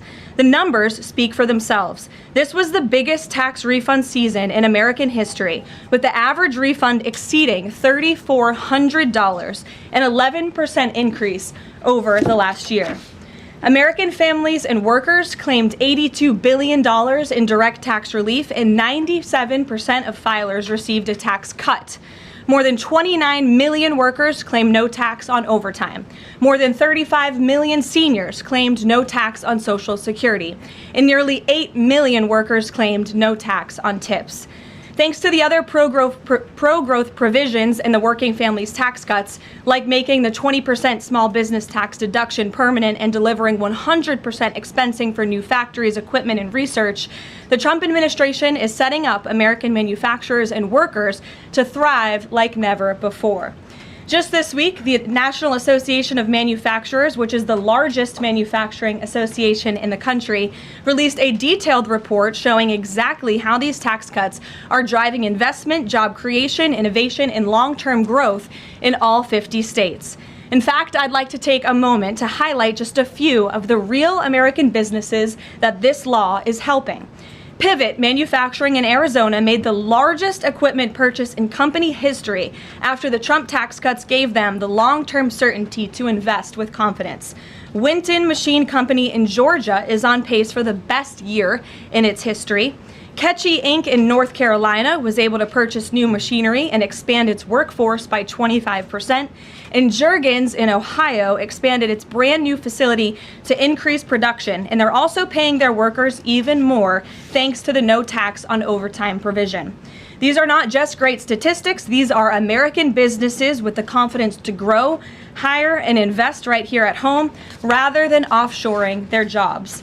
And a business opening or expanding in this country means more opportunity and higher wages for American workers. It means a chance for the American dream for young families, and it means restoring the belief that we can make and build things right here at home.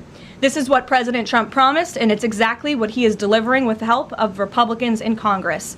Democrats throw around the word affordability a lot. But when they had the chance to vote for the largest middle-class tax cuts in history, they refused. If Democrats got their way, it would have meant the largest tax increase in history, $4 trillion. 90% of Americans would have seen their taxes go up, and it would have been a complete disaster for our economy. That's the Democrat solution to, quote, affordability. It is raising your taxes.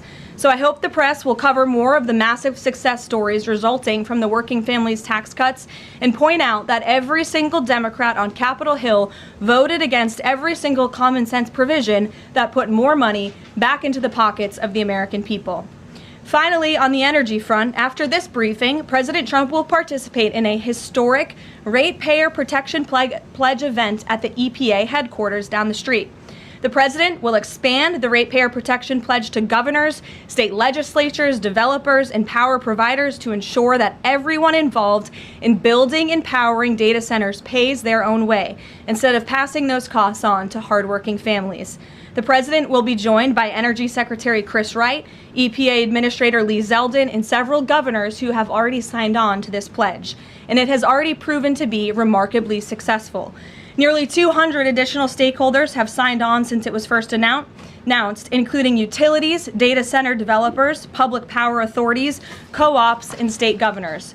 As a result, the pledge now covers 80% of all the power delivered to American homes and businesses.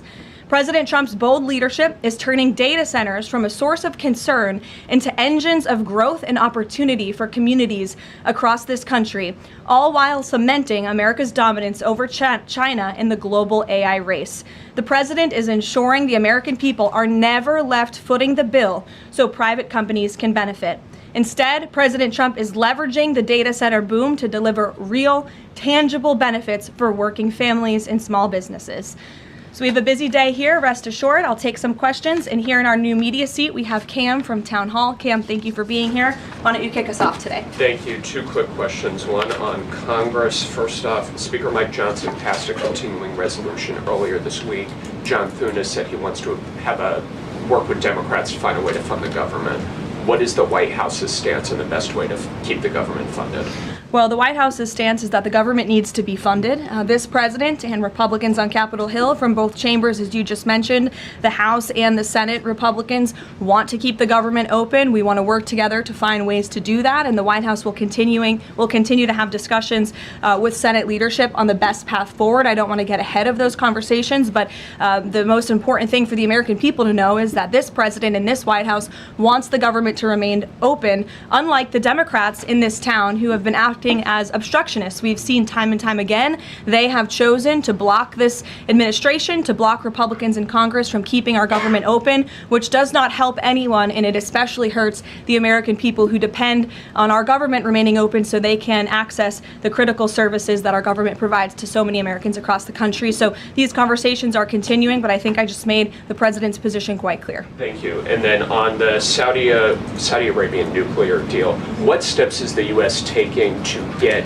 Saudi Arabia to sign the Abraham Accords? Sure. Well, the president himself has spoken on this many times. His Truth Social post this morning, and I will read it for those at home who missed it. The civil nuclear deal, there will be no enrichment of material, an important point being made between the Department of Energy and Saudi Arabia, which pertains only to non-military use, will be approved, but is totally subject to Saudi Arabia joining the very respected and successful Abraham Accords. The United States is not opposed to civil nuclear facilities, as we all know. Look, this is a condition that the president has spoken about many times with our Gulf and Arab allies. He wants to see these countries sign the Abraham Accord. It was one of the most historic accomplishments of his first term, and it continues to be a long-term goal of his to expand those accords to ultimately come to a place where the Middle East can be a peaceful and stable region. And yes, this deal with Saudi Arabia, the energy deal, is contingent on this condition as far as the president is concerned. So we'll continue to talk with our Saudi counterparts to get the deal finalized and hopefully see them joining the Abraham Accords very soon. Thank you. Gabe. Caroline, thank you. With regards to the Saudi nuclear deal, why was that condition not mentioned yesterday when the Energy Secretary announced it? Well, look, the president is always the final deal maker, as you know, and this is something that he has mentioned on numerous occasions going back. I can provide you with those statements, and he has said if they don't join the Abraham Accords, the deal is off. So we'll continue to have those conversations with our Saudi counterparts moving forward. So the deal is dead if Saudi Arabia doesn't join. And have you any No. indication that Saudi Arabia is even considering this? Again, the president has spoken directly with the Saudis about this in numerous conversations in the past, and the administration will continue to engage in those conversations. Alexandra. Be exempt from international inspections as part of this deal if it moves forward? I don't want to comment on the specifics of the deal as we're still, again, as I just said, talking especially about this very important condition that the president raised this morning. Alexandra. So good to see you now that you're You back. too. So Treasury Secretary Bessent voiced concern this week on China potentially distilling or stealing AI technology from the United States, kind of manipulating it as their own. Anthropic said that the largest distilling attack happened last month. Do you think this will come up when the president meets with President Xi in September? Well, I have had the honor of being part of some of the meetings and discussions between President Trump and President Xi, and I can tell you there is always a wide range of topics that come up. I would imagine this would be something, it's of high importance to the president and of this administration to obviously ensure that America remains dominant in the AI race, and we're obviously tracking the particular situation that you mentioned. I have one more if you don't Sure. mind. This week we've seen some major players in Democrat politics voicing or alerting really on how much influence socialism, communism has had now on kind of mainstream Democrat politics. Is there any chance that the president would be interested or is considering working with left of center Democrats to push back on this? Well, unfortunately, we don't seem to have too many of those left in the Democrat Party. We have literal self-proclaimed communists who are winning elections and who are claiming to be the new leadership of the Democrat Party. I think the vast majority of Americans understand the dangers of communism. Just look at countries all over this world. As an example, Cuba right now is a country that is about to be a failed state because of the communist policies of the past several decades. Communism should never be allowed to lead this country, and the president obviously is strictly opposed to it and all the dangers that it reaps. We've seen it happen across the world. Meredith. Just to continue on the Saudi nuclear deal, do the Saudis agree with this interpretation since it wasn't part of the initial agreement? And has the president talked to MBS since this new condition? As you know, the president just put out this statement a few hours ago. I don't believe he's had a call with MBS in the hours since. However, this is something that he has raised in previous conversations and has also said many times in the past. John, in the back, go ahead. Thanks a lot, Carolyn. In regards to this deal, in the past, the Saudi government has said they will not consider entering into the Abraham Accords unless and until there's a Palestinian state. What makes you think that they're going to change their minds on their position regarding that? Again, I won't get ahead of the president's conversations, but this is something that he feels very strongly about and has spoken about it in the past and will continue to uphold. Can I ask you one other question? Sure. Just playing devil's advocate, why does Saudi Arabia get a civilian nuclear deal, but Iran doesn't get a civilian nuclear deal? Well, again, this agreement is still being worked out. Well, it will eventually, hopefully, be finalized with the condition that the president spoke about this morning. But this agreement in particular, as it's been discussed thus far, does give priority access for American companies in the Saudi nuclear energy program, which will ultimately benefit American industry workers and supply chains. So the deal that has been discussed thus far and will continue to be discussed absolutely puts America first, and that's obviously very important to this president. Ed. Thanks, Caroline. So Friday, the Section 122, the 10% global tariff, goes away. Is the president going to ask Congress for an extension, or what's next? Well, I know the USTR, our great Jameson Greer, trade representative, will be having an announcement on that very soon, later today. I don't want to get ahead of him, so I would just tell you to stay tuned for more details. Okay, and then one more on the president's going to have some big utility companies at this event later on today. We're now a year and a half, so to speak, into his pro-energy policies. Is he going to pressure those executives to lower energy prices, not just maintain the prices? Well, look, as I mentioned earlier, the Ratepayer Protection Pledge is a novel idea drawn up by this president, his team, to ensure that data centers in communities, where those communities want data centers, that these big CEOs and energy companies are picking up the tab for the energy costs in these communities, so the American taxpayer not being fronted with those bills. And the pledge today is being expanded to acknowledge all elements involved in building and operating data center, the governors who appoint the state regulators who set the power prices, the utilities and the co-ops that sell the power, and in addition to the tech companies that have already signed the pledge. So you'll continue to hear more about that from the president in a few hours at 2:30 when he goes over to the EPA. Sophia. Have you spoken to the president about what he wants to do about Chinese AI models if they are found to have stolen American IP? Does he want to sanction them? Or what actions can be taken without undermining broader U.S.-China trade talks or cutting off American startups that are increasingly reliant on them? Sure. Well, I won't get ahead of the president on any potential actions, but obviously these conversations are taking place, and again, they're of the utmost importance, not just for our national security, but to ensure America remains dominant in this space. Stephen. Thank you, Caroline. 2 questions. Has President Trump spoken with FIFA President Gianni Infantino about his interest in nominating him for UN Secretary General? And can you explain his interest there? And secondly, just a minor point of clarification on the Saudi nuclear deal. Did Prime Minister Netanyahu request this provision? Not to my knowledge, no. Again, as I told you, this was an idea the president has long had. It was the president and his team in the first term that began and signed the Abraham Accords with several countries in the region, between those countries and Israel. And the president obviously wants to expand on that historic accomplishment from his first term. To your first question about Gianni Infantino, I don't know if he and the president have discussed that. I haven't been present for all their conversations. I know they speak quite frequently, and the president has a lot of respect for Gianni and what he has done with FIFA. As we all just saw, the World Cup was a tremendous success here at home. It not only was hugely beneficial to our businesses and our local economies across the country, but I think it showed that America is the greatest country on earth, and the president is grateful to Gianni for all of the efforts that he had to make that dream a reality here in the United States. Danny. Thanks, Caroline. Is President Trump or the administration, do they have any plans to intervene in the extradition process for the Tate brothers? No, we've already answered that question. Elizabeth. Thank you, Caroline. Secretary Mullen said that election officials that knowingly allowed non-citizens to vote could be prosecuted and fined. Is this option being considered in New Jersey after the governor revealed that thousands of non-citizens were registered to vote there? Well, for any prosecutions, obviously, I would always defer you to the Department of Justice. But what I will say on New Jersey and this governor, the fact that she just all of a sudden decided to put out a press release saying President Trump and Republicans have been right about non-citizens on our voting rolls is not a coincidence. I think this governor is saying this because she realizes this administration is serious about getting to the bottom of illegal aliens voting and being on our voter rolls in our country. The Secretary of Homeland Security, as you know, sent a letter to several states, including New Jersey, requesting that non-citizens that are on their voter rolls need to be reported to DHS and need to be removed from those voter rolls.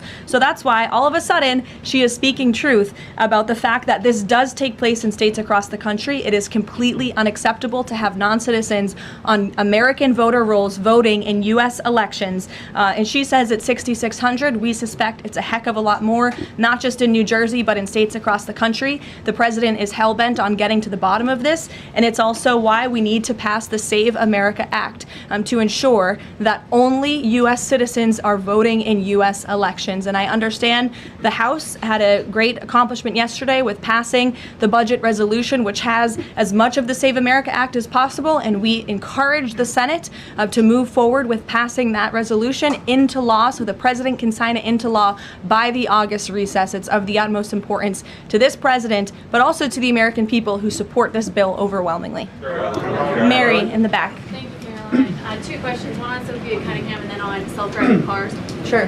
Sophia Cunningham in the WNBA has been attacked as a MAGA Barbie for saying it's common sense for men to not be in women's sports and locker rooms. Is the president following this story, and has he reached out to her? I don't believe he has reached out to her. I know he is following the story. As you know, this is something the president feels strongly about as well, and the American people do too, that men should not be playing in women's sports. It's completely ludicrous that anyone could support that. It's even more ludicrous that you do have Sophia Cunningham, a female athlete herself, very accomplished in her own right, coming forth and speaking that truth that men shouldn't play in women's sports. We want to protect women and girls, and the backlash she is receiving from Democrats and left-wing figures across the country is astonishing. They are clearly very out of touch with the American public on this issue, which again is an 80-20 issue. It's common sense. It's rooted in basic biological fact that men should not be competing against women on playing fields across the country. Thank you. And then really quick on Sure. self-driving cars. There's legislation right now to ban China's self-driving car technology from U.S. roads. Does the White House have a position on this? And broadly, how does the president feel about self-driving cars himself? Well, you know, the president did have a red Tesla here at the White House for quite some time, so he's a supporter of them. I know he's purchased some self-driving cars for his family members, his grandchildren, so I think he supports them and Americans who want to drive them. But with that said, I don't know about the specific legislation. I will check in with our Legislative Affairs Office and we'll get you a statement on that. Reagan. One question for you on Thune and then one on Darlene Graham. The president seemed yesterday frustrated with Leader Thune when he was speaking in Georgia. Is his patience running out with Leader Thune? And then the president recently endorsed Darlene Graham right after her appointment to Senate. What caused him to endorse her so quickly? The president met with Darlene and thought she will be a great representative for the great people of South Carolina and will carry on her brother's legacy of public service in that beautiful state. So the president is fully supportive of Darlene and her honorable decision to run and, again, to continue her brother's legacy. With respect to your first question on, remind me? And if his Yes. patience is running out. Look, the president spoke about this directly yesterday. His patience is running out. He wants to see as much of the Save America passed as possible by the August recess. He knows that's what the American people want to see passed. He was just traveling on the road yesterday, spoke about this, and there was a very loud applause from the people in the audience, the everyday Americans, because voter ID is common sense.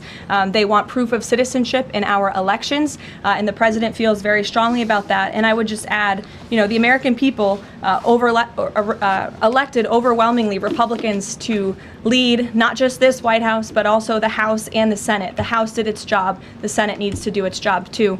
I know it's a brief briefing today, but you're going to hear from the president directly twice today at 2:30 and also at 4:30. And we will see you all tomorrow night at the Correspondents' Dinner. Thanks, guys. And I said, absolutely, I will. And they gave me the lowest seat I've ever sat in. And I think, you know, they said that. They do that on purpose. I don't think it was Chris that did it. I'm just trying to compare them. Chris wouldn't do that, but it happens. It's really an honor to be with you, tremendous people, and it's a really important subject, so I wanted to be here. I'll say a few words, and then I'll head out, and you'll handle it, and it's something you're very familiar with. But the people in the room are real doers, real amazing. It's an amazing group. We're here today to continue the incredible progress we're making in communities nationwide to ensure that as new data centers go up, and they're going up all over, electricity bills for American families will actually come down you're going to be building your own data centers, and you're going to building your own electric plants. You're essentially becoming a utility like Con Edison in New York, but maybe at a level that nobody's ever seen before, because we've seen some of the plants that they're building are absolutely incredible. They're absolutely incredible. They're electric plants, electric manufacturing plants. It's hard to believe, but you need double the electricity that we have right now, maybe even more than that, to really fulfill what you want to do. We're leading China by a lot, and using our old grid would not have worked. And I came up with the idea that, build your own plant. This way nobody can complain. You won't call me and say what a terrible job I'm doing, because we have a 200-year-old grid that's not the best in the world. You look at some places, you take a look at California, you have brownouts and blackouts every weekend. The last thing they're going to be able to do is supply electric at numbers. Nobody's ever explained to me why it's so much electricity, why you need so much, nor did I care that much, to be honest with you. All I know is you need more than double what we produce right now. Think of it. So we produce tremendous amounts of electricity for every business, and this industry needs more than double that amount. So we're letting you build your own with the Trump administration's Ratepayer Protection Plan. The American innovators and consumers thrive to win together, because we're insisting that AI data centers and big tech companies pay their own way, and that's what they're doing, and they're happy to do it, because this way they're going to be able to function brilliantly. They're going to have a lot of electricity left over, and they'll put that into the grid, so we'll actually end up with more electricity. The rates are going to go down. As president, I've always said that America's goal must be to dominate the future, and that includes being the #1 superpower in artificial intelligence. So important. And this is, I think, bigger than frankly, I think it's bigger than the internet. It's bigger than anything anyone's seen thus far. Maybe someday there'll be something bigger than this, probably will. But I think up until this point, AI is probably the biggest thing anybody's ever seen. And whoever wins that race is probably going to win, period. And again, we're leading China, and we want to keep it that way. President Xi is coming over on September 24th, and we talked about it when I was over in Beijing, and we'll be talking about it again.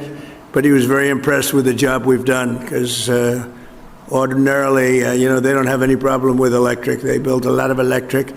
They don't do environmental impact statements. They just say, you want electric, we'll build it. They don't use too many windmills. They make the windmills, but they don't use them. They do it the old-fashioned way in many ways. The United States never settles for second, and we don't under this administration. I can tell you that. You see that, because we have the hottest country right now anywhere in the world. We live by the motto, America First. That's what's made us very strong, and we're leading China and all other countries by a lot in AI and just about every other category, including crypto. We want to stay in front in crypto. They'd love to take that over. So many other things they'd like to take over. They're highly competitive, if you haven't noticed. But thanks in part to this incredible technology boom, investments are pouring into the United States from all over the world. $19.2 trillion, creating hundreds of thousands of jobs. So think of it, $19.2 trillion in 12 months. Okay, and the previous administration had less than $1 trillion in 4 years. I would say that's an improvement. Do I get credit for it? No. No credit. Think of that. It's a 19.2 in 12 months versus less than 1 in 4 years. It's hard to believe, right? But that's the way it is. No credit, but we just keep chugging along. But as I say, I get no credit for anything, and then I look around the Oval Office, I said, oh, but we're in the Oval Office, so I guess we do get credit. But less than 2 years ago, our country was dead, and I've had this said by so many leaders. They use the expression a little bit different sometimes, said differently, but meaning the same thing. They say, sir, less than 2 years ago, your country was dead, and now you have the hottest country anywhere in the world, and we are the hottest in the world. At the same time, we know that the data centers and AI are dramatically increasing the demand for electricity. It's only fair that the cost of building the new infrastructure required to meet this demand should be borne by the corporations themselves, not by the American consumers and the American patriots, American citizens. And I think everybody agrees to it. And actually, they really don't have a choice because there's no way of producing that kind of electricity, the kind you need, and they want to do it themselves. And honestly, they're coming up with some plants that are genius, just like they are. That's why earlier this year I introduced the Ratepayer Protection Pledge. Under this groundbreaking plan, America's largest tech companies have formally committed to fund or build all energy infrastructure required to meet the demand they are placing on the grid.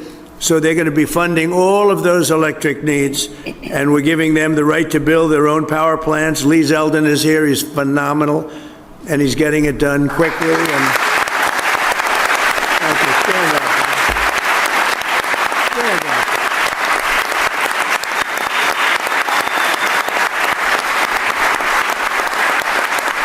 He is phenomenal. He's incredible. He's an MVP candidate, I will tell you. He is doing things at levels, and by the way, everything perfectly. He's totally into the environment, but he's getting things done in 2, 3, 4 weeks that used to take years and years. And people are getting their approvals, and they're building buildings. We're building more buildings now, plants, and all sorts of manufacturing capability that we've never done anywhere near it many, many times. And companies are pouring in. Toyota, the other day, as you know, announced that they're moving into our country from Mexico. They're going to be, I think, closing up a lot of their operation, maybe all of it in Mexico. They're moving to this country. We have we have more car plants being built now in the United States than at any time in history. And, you know, we went years before me. We went many years with no car plant being built. I mean, they wouldn't even think about building in this country. Now, we're the hot, same thing with chips. We'll have about 50% by the time this term is over. We're going to have probably 50% of the chip market. A year ago, when we began, we had no chip market. We had virtually none other than Intel. We had Intel. And we made a purchase of 10% of Intel. We got it for the right price. And we made approximately $72 billion on that deal. So it was good. Do I get credit for that one? No. I get no credit. None. But we did that, and we made a lot of great deals, I'll tell you, and we keep it going too. But Intel's been fantastic, one of the hottest companies anywhere in the country, and when we met them, they were really having very big difficulty. We worked with them, but the stock price has gone up many times. I think it's maybe the hottest or one of the hottest anywhere in the world. So that was an honor to do it. I love looking good. But we made a lot of money. We made, I guess, over $72 billion on that profit. They've also agreed to invest heavily in local communities where data centers are built, supporting job training and local services. They're really spending a tremendous amount of money. In other words, they're the governors in the room. You have great governors in this room. And these companies are spending tremendous amounts of money on the communities, the local communities. So I think it's important that we tell the local communities that, because other nations are trying to get us to slow down, and they're spending a lot of money on propaganda, on press, PR, trying to convince everybody that this isn't a positive thing. And if we don't do this, we're going to be left behind. And even communities compared to other communities. You have some communities that really want this. This isn't all negative stuff. This is, you have communities that really want the data centers. And frankly, those are the smart communities, because it means tremendous numbers of jobs, very little actual disruption. And the ones that don't want it, you know, the happiest people in the world are foreign countries, number one, and number two, other communities within our country, because they're begging for them to be there. And some of them are great communities, very, very forward-looking communities, very smart communities. Since I introduced this plan just a few months ago, more than 220 utilities, tech companies, state governments, and other partners have signed our Ratepayer Protection Pledge. Electricity rates for 80% of the power distributed in America are now being kept in check by the plan. We have kept rates down, way down. You know, we inherited the worst inflation in the history of America from the Biden administration. And as you know, last week it was announced that inflation is way down. It's down more than it's been in over 6 years.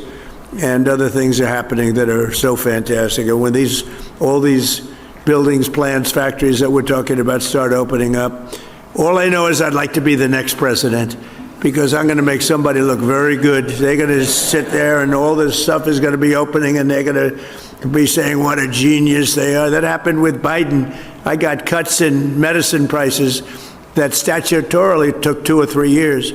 And I got these tremendous cuts, and then they sat there and said, oh, yeah. They didn't even know where they came from. But I got them, and this is going to be a much bigger example. You have all these plants that are going to be opening up over the next 2 years, sooner, but 2 years. And somebody's going to look very, very smart, and I hope you remember me, because what we've done is something that nobody thought was possible. For example, Southern companies, Georgia Power has frozen base rates for households until 2029. Is anybody here from Georgia Power? There's a certain governor who's here. A certain governor who's here. Congratulations. Good job. That's a great job. I've heard about it. Congratulations to both, and it's fantastic. And Georgia, the revenue from Google's data center construction is allowing them to eliminate property taxes entirely. And that's what you call using it to your advantage. The numbers are so incredible. Nobody's ever seen. You know, all my life, the biggest building in the whole world was the Pentagon. And you can fit 25 Pentagons into some of these buildings, 25. And if you happen to be a community, and there's very little disruption. They're just large. They go on for miles. And frankly, if you like certain types of things, they're incredible to look at, to see that we could do something like this. But they also throw off tremendous amounts of money for the community. And when you look at Georgia and you look at the revenue, think of that, revenue from Google's data center construction is allowing them to eliminate all property taxes. Did you know that, Brian? That's not bad, right? So thank you very much. Great job. That's a great job. And you probably had some negative stuff, a little heat. Oh, we don't want a data center. Usually those are the people that actually want them, and they'd like you not to build them. Because you know what? If it doesn't go to you, and if it doesn't go to Georgia, as an example, it's going to go someplace else. And those people are very happy to get them, too, the smart people. American Electric Power now projects that their customers will enjoy as much as $16 billion in cost offsets for consumers thanks to their data center contracts. $16 billion. So think of that. That's cost offsets. In Iowa, Alliant Energy data center deals. Where are you, Alliant? Alliant, where are you? Are you here?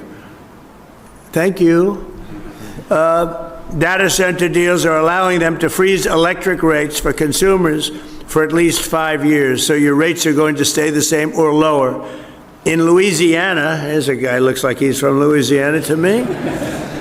Public school teachers in so think of that, Richland Parish are getting as much as $50,000 in bonuses this year thanks to a $27 billion project by Meta that will also save local residents $2.6 billion on their electricity bills. Their electricity is going down in less than half.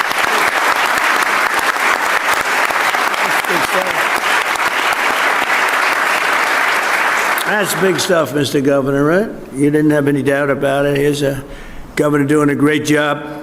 We have some really great governors in this room. With the Ratepayer Protection Pledge, we're creating a fair deal for everybody. This is how we'll grow our economy, lower the cost of living, protect American consumers, and lead the world in AI and high tech, all at the same time. We want to lead the world. And it is said, if you come in second, you're going to be second overall, because there's never been anything big like this. There's never been any, like in Georgia, there's no other thing you can do to create numbers like you've created, Brian. Both of you, there's no other thing. You can do 100 different deals, 100. It is nothing close to what you've been able to do. And why? They put a big, gorgeous new plant in a certain location. Big deal. It's so incredibly positive. Unfortunately, there are some who would like to lead us down the opposite path. And I call them the radical left communists. They call them socialists, but these people are communists, actually more. I think it's a much more accurate term. Want to shut down all new development, kill our most successful industries. destroy hundreds of thousands of jobs, and surrender the AI race to China. And China, look, you know, I'm not blaming them. I have a lot of respect for them. I have a lot of respect for President Xi, but they represent China. We represent the United States of America. And they lobby against these things, and they spend money on it, and they want communities to reject them as much as possible because they'd like to be leading the race. But we're leading the race, and unless we're very foolish and frankly very stupid, we'll continue to lead the race. We have a nice lead. A lot of people didn't expect that was possible. Perhaps even worse, the radical left's plans would not lower your electricity bills, but they would actually increase them very substantially because you wouldn't have all of this money pouring in. You'd have American energy would be far more expensive, and regulating oil, natural gas, and clean, beautiful coal. It would be the end of all of it. It would be the end of all of it. It would be the end of, frankly, it would be the end of great success for our country because we've never had anything like what's happening right now. I call them the Democrats because their policies are so bad. Look, think of it. No men. We want no men in women's sports. Transgender, they want transgender for everybody. I call it transgender mutilization of your children for everybody. Open borders where the world can pour in, where prisons from all over the world are released into our country, and we've done a hell of a job in getting them out. Murderers, 11,888 murderers let into our country under the previous administration. We've gotten a lot of them out. We're getting the rest of them out fast. But the Democrats in Congress want less energy, not more, and if given the chance, they'd send your prices soaring and inflation skyrocketing, which is exactly what would happen if you had somebody else sitting in the position that I am right now. And just like we did with the Green New scam, where we were scammed, the whole country was, I wasn't scammed, I got it right from the beginning. I got it from the first minute when I heard this crap, you know? They were saying wind was so wonderful, except you couldn't watch your television. They wanted to watch the debate. Donald Trump against Sleepy Joe Biden. Nobody could watch it because the wind wasn't blowing. Remember that? Darling would like to watch the debate tonight. I'm sorry, the wind isn't blowing. No, that's one of the great scams of all time. But, you know, if you dislike another country, let them keep building windmills. They are going down. People are finally figuring it out. But we're not going to let it happen to this country. We're going to use the kind of things that work, and they're working better than anybody ever thought possible. So experts have observed that the amount of energy a society produces is the single greatest indicator of its advancement as a civilization, its success as a country. Think of it when you think the amount of energy produced, Lee. So when you give those fast approvals, that's a positive thing. I want you to feel good. Yet instead of offering a positive version and vision for carrying American civilization to new heights, the radical left only wants to limit our energy consumption and rein in our American dreams. We have the American dream. Until we came along, we had a great first term. We had the greatest economy in the history of our country. And this economy will blow it away. We're doing very well against the Islamic Republic of Iran. We're doing extremely well. They would like to do something, but I say they're not ready yet. They need more of the same. They're not ready yet. They got some evil intentions. We cannot let them have a nuclear weapon. If we did all this that I'm talking about your data centers, isn't that important? When they start blowing away communities, one by one. We cannot let them ever even think about having a nuclear weapon, and that's exactly what's happening. They'll never have a nuclear weapon. And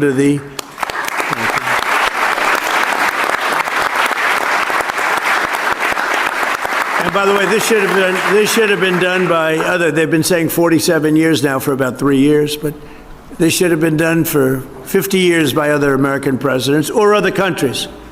Didn't have to be us, but it seems if we don't do it, nobody else is. But I will, and nobody else has the capability to do it either. We built, in my first term, the greatest military anywhere in the world, and we're using it a little more than I thought, but that's all right. We had Venezuela, that Chris is doing a fantastic job, and We've paid for the cost of that war many times over. We're taking millions and millions of barrels of oil, and it's going to Houston and Louisiana. You know that. You see those ships lined up. And again, we've paid for that many, many times over, and we have a great relationship with Venezuela. And the people are happy in Venezuela right now. They can't believe what's happened. We have the biggest companies, the biggest oil companies in the world going in and doing business like nobody ever thought possible. And we're taking some, we should, and they're taking some. And, you know, it's very interesting that they're making more money. Chris was showing me some numbers. They're making more money, Venezuela now, than they've ever made before. And we're making a lot, too. And I think we're entitled to that. So it was really something. We took that, it was a one-day war. It took one day. People said, oh, we're going to be tied up there forever. And here, you know, we were in Vietnam for 20 years, lost thousands and hundreds of thousands of lives, but thousands and thousands of lives. We were in Afghanistan for years. We were in all these wars that you heard about for years and years. We were, you know, I called them never-ending wars. Well, we're in for 4 months, and I had a very sad day yesterday. I went to Dover, 4 great American patriots killed. That's 18 in 2 wars, and 1 is too many, but it's 18, whereas in Vietnam we lost 200,000, we lost thousands and thousands in Afghanistan, we lost thousands in every war, the Korean War, thousands, and these wars all lasted for years, and we want to get it over with, and we want to do it right, but we have to do what we came to do, and that's we can't let these people, very violent people, we can't let them have what they want, which is nuclear weapons. It came from, all of this success came from innovation and ambition and drive. In this country, we build the future fearlessly and confidently so that America always will be strong, prosperous, and dominant. And the other thing we're going to add to that, we want to be free, and we're going to continue to be free as long as we're smart. And we can't be hoodwinked. We can't be taken advantage of by people that say you're going to have a free home, you're going to get free rent, everything's going to be free. What they don't say is a year later, everything is going to end up in squalor, destruction, and death, and also death for our country. So we have to stop the threat of the communist rhetoric that you're hearing right now, because these people, they don't act. I'm very happy a poll came out. It said they're highly educated, but doing very poorly. In other words, they're losers. They went to school, they got a good education, now they don't know what they're doing, so what they do is they complain about people like yourselves that have done so well. But we can't let the communist ideology we don't want to even think about it for this country. It would be terrible. So we're joined today by some of the people helping to do all of the things that I just talked about, putting the Ratepayer Protection Pledge into action.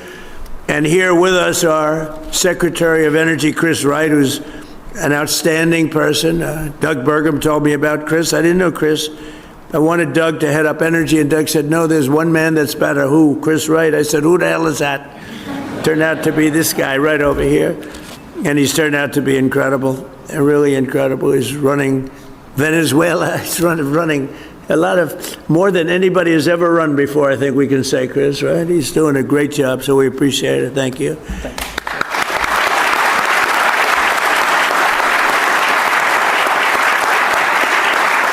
A friend of mine, the governor of Louisiana, Jeff Landry, popular guy, really smart, street smart and book smart, which is a rare combination, by the way.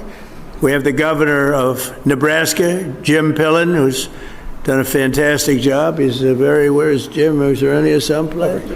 Where are you? Oh, hello, Jim. You're looking good. You don't change much? Thank you. You don't change much. How's Nebraska doing? Good? Do they still like Trump in Nebraska? I think so, huh? We had a very good night 2 nights ago in a place called Arizona. We're 14 out of 14, and we're doing that kind of numbers in Nebraska. I think we're doing those numbers everywhere, and it's all based on common sense. You know, we're conservative, we're this, we're that, whatever you are. The most important thing is we're people of common sense. We want to have strong borders, we want to have good education, we want to have low taxes, we want to have a great military. We're people of common sense, and if you do that, you'll be very successful at politics. Governor of Idaho, Brad Little, thank you very much, Brad.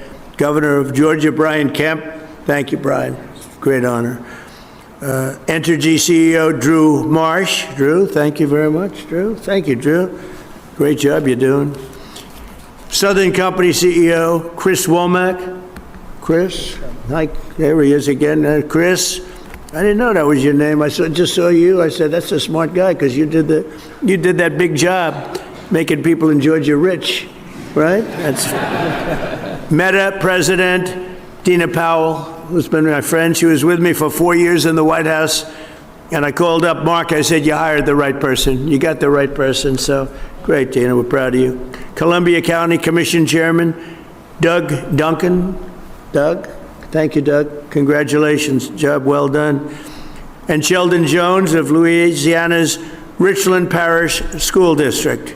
And thank you very much. Good job. You know him, don't you? Huh?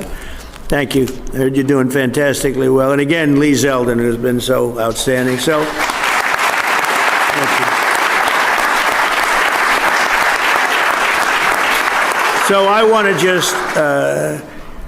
I just want to leave you by saying that it's an honor to be here. I'm going over now to talk about various and sundry subjects. One is the Iran war, where, again, we're doing very well, very, very well. I would say better than anybody expected could be done. We've knocked out their Navy, their Air Force, all of their radar, most of their capability in terms of manufacturing. Their drones are down 84%. Their missiles are down 91%.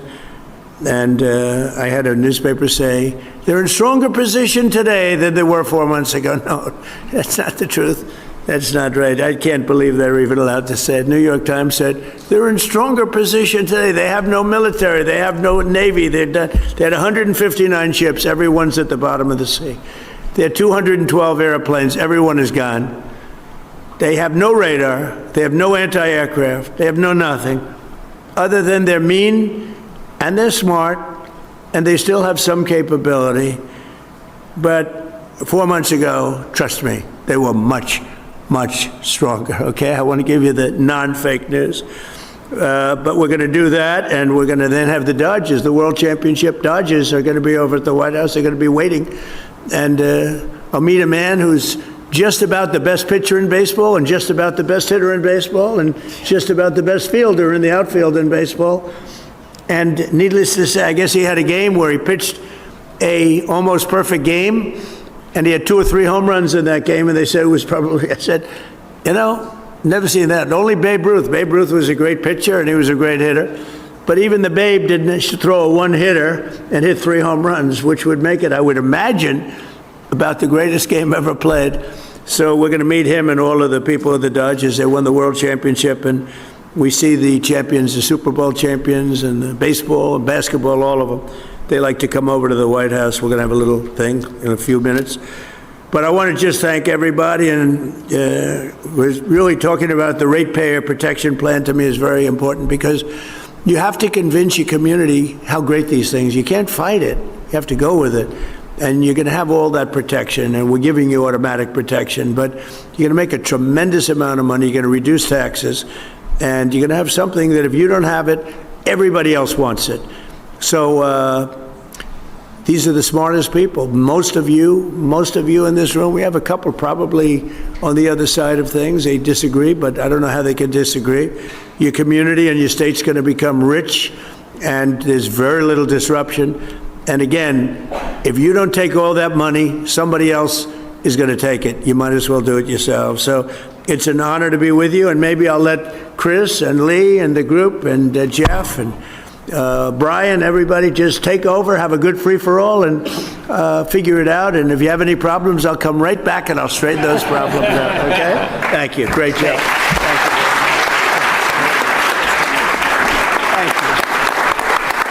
Thank you very much. You want to come to a football game with us? Yeah, I will. Thanks. Appreciate your leadership.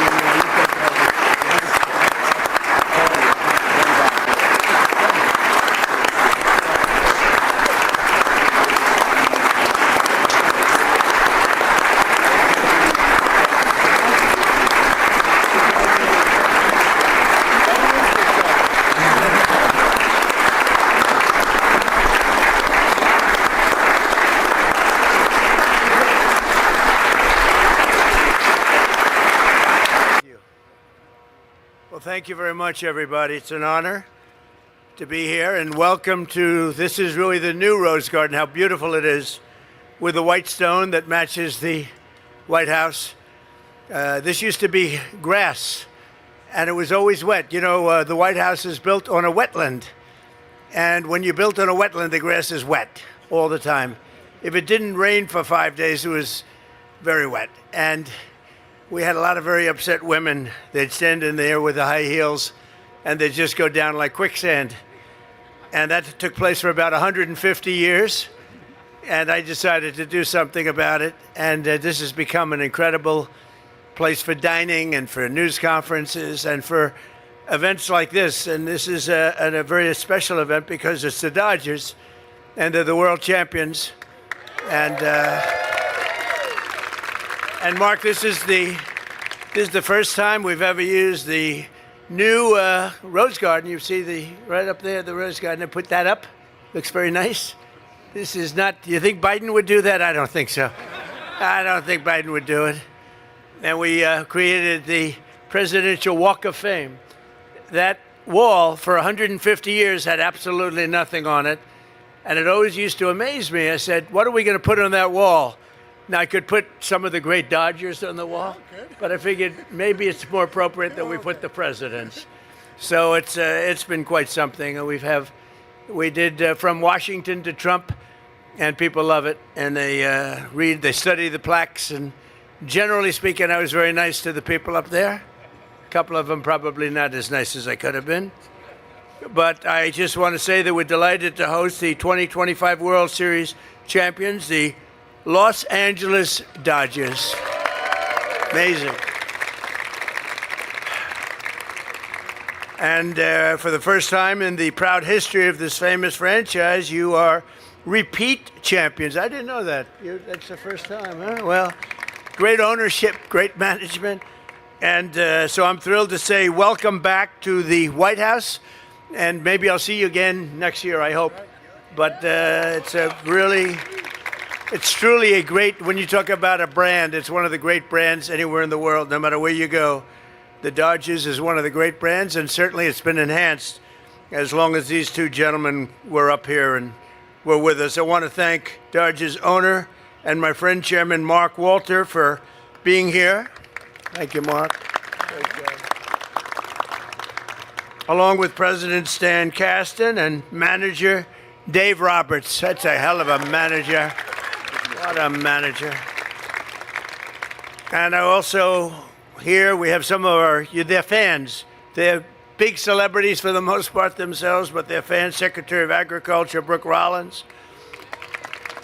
And by the way, prices are going down very substantially. Thank you, Brooke. We got them down. We inherited the highest prices in history, and we're getting them down very quickly. Thank you, Brooke. Secretary of Health and Human Services. He wasn't supposed to be here, but he's a big Dodger fan. Robert F. Kennedy Jr. Thank you, Bobby. And his incredible wife. Thank you. Are you a big fan of the Dodgers? I didn't know that. Secretary of Homeland Security, Mark Wayne Mullen. Mark Wayne, thank you. Look at the hat. Don't put that hat on in Oklahoma, please, Mark. They won't be too happy. Acting Director of the National Intelligence, Bill Pulte. Bill, thank you. Good job you're doing. U.S. Ambassador to the Republic of Korea, Michelle Steele. Thank you very much. Thank you. And many representatives and some of our wonderful senators and congressmen, I want to thank you all for being here. Also Vince Fong and Young Kim. Thank you very much.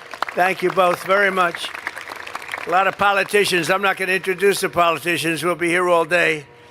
The 2025 Dodger season was one for the record books in 150 years of Major League Baseball. No player has ever earned more than one unanimous league MVP except for an international legend named Shohei Ohtani. Shohei Ohtani. That's him. That's him. He's amazing. He's amazing. Everybody loves him. Last year, Shohei did what was previously unthinkable. Nobody thought it was possible. He collected his third straight unanimous league MVP with a franchise record, 55 home runs. And if you would have told me you can be the best pitcher and the best hitter at the same time, you know, Babe Ruth was pretty close to that. They drafted Babe Ruth. He was 19 years old. I know something about baseball. Babe was 19 years old. They considered it the worst trade in the history of sports. I would say Babe will always take that. He was 19, and they got a 36-year-old third baseman and $100,000. So I would rate that pretty bad. They drafted him as a pitcher, but he did something very unusual. He led the league in home runs as a pitcher. That one you have to do. He's pretty close to doing it, I think. I think you're pretty close to doing it. But Babe did something that nobody, and so they made that trade, and that goes down as the worst trade in the history of baseball. And but the Babe was the Babe, right? You know the second worst trade in history, just out of curiosity? Kareem Abdul-Jabbar for the entire Los Angeles Lakers team. Okay? They traded the whole team to Milwaukee, and they won plenty of championships with Kareem. But this group started their title defense with 9 pitchers injured before the first fastball was ever thrown. They played their opening game in Tokyo and traveled more than 2,000 miles. It's more than any team has ever traveled. In fact, from the first pitch to the final out, they endured and triumphed through the longest season of any team in the history of Major League Baseball, 229 days. I didn't know that. Did you know that? That's a pretty crazy fact. I mean, it's not the kind of fact you think about. What is it going to be, a half a day longer or something? I don't know. That's a different kind of a fact, Mark, than I ever heard of, but that's what they give me to read, so what can I tell you? 220, the longest season ever. I don't know what the hell that means. In the postseason, the Dodgers exploded with 9 wins in their first 10 games. Unbeatable. In the National League Championship Series against the Brewers, the brilliant Dodgers pitching rotation of Blake Snell, Tyler Glasnow, Shohei, and of course, Yoshi Yamamoto combined for a record-setting ERA of just .63. In other words, if you get 1 run, you're in good shape. That's amazing pitching. And by the way, I just asked Dave, I said, how are you doing this year? You know, I've been a little busy with Iran and some other things, so if I know too much, you wouldn't be happy. I wouldn't be doing a good job if I know too much. But I said, how are you doing? He said, we have the best record in baseball, right? So far, right? Yes, sir. That's good. Might see you back next year, I hope. So, not starting rotation, and think no starting rotation has ever done anything better or anything even comparable to the championship series in the history of the sport, with some great pitchers, some of the greatest pitchers ever. In Game 2 of the same series, superstar Max Muncy hit his 14th postseason home run. Where's Max? Right there. Come on, Max.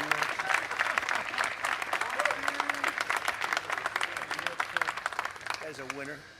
They're all winners. His 14th postseason home, that's a lot of home runs in the postseason. That's breaking the all-time Dodger record. Who's second? Who did you break there, Max? Who was second? Pretty good player, right? I'm not sure. I'll let you know later.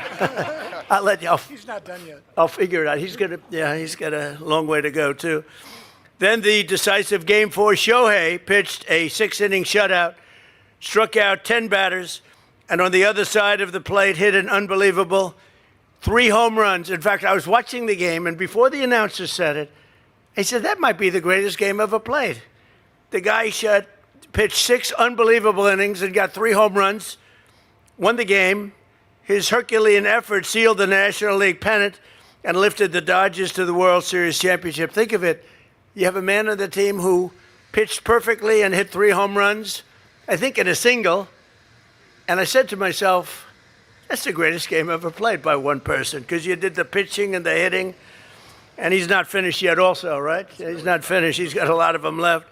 That World Series against the Toronto Blue Jays proved to be among the most thrilling championships in the history of the sport. I watched it because I was having a little bet with the Prime Minister of Canada.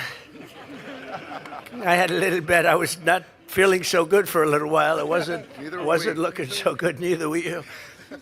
After splitting the first 2 games, Game 3 went to extra innings, forcing this pitching rotation to grind through some incredibly tough spots. In the top of the 12th, it went a long time. Legend Clayton Kershaw. Where's Clayton? I want to see him.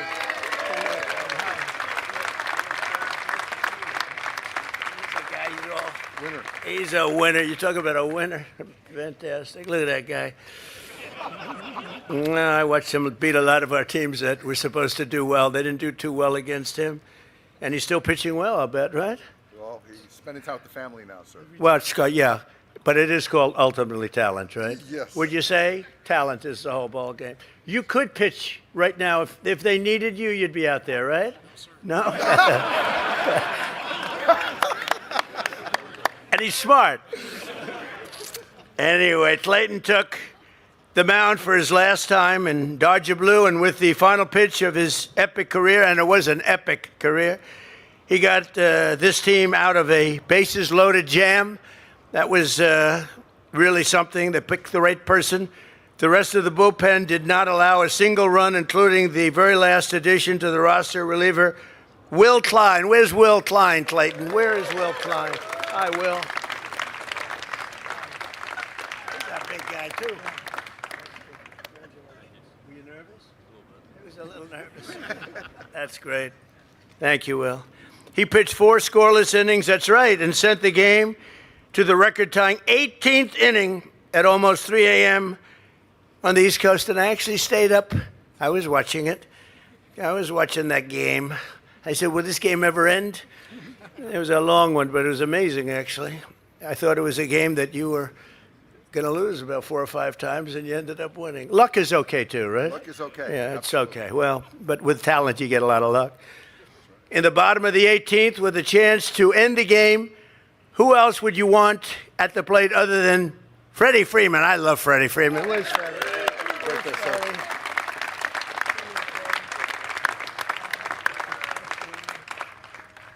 I spoke, I was with the Atlanta Braves yesterday. I said, great going, losing Freddie. It's true. I was in Atlanta. I made a speech, and your general manager and president of the team, 2 great people, by the way, and they do love you. I wouldn't say they're thrilled, but I talked about it. I said, what about Freddie? Could you have kept him? And I don't know the answer to that, but all I know is you've been just as good here as you have been. Usually it doesn't work out that way, You go, and it's not quite the same. We could name a lot of players. I think you may be even better. Is he doing pretty well? Shohei, is he doing a pretty good job, right, Freddie? He's pretty good. Freddie's pretty good. Well, they are not happy. Let me just tell you that. They were very nice people, but they weren't thrilled at my bringing your name up.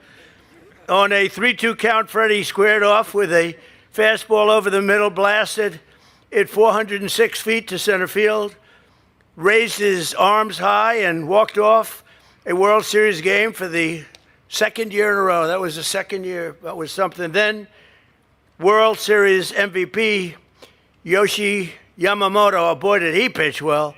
Pitched an incredible Game 6, sending the Dodgers to an unforgettable Game 7. Where's Yoshi?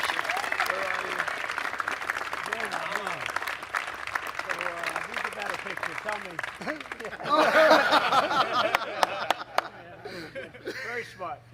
You are something. That's great. You are something. You're both something.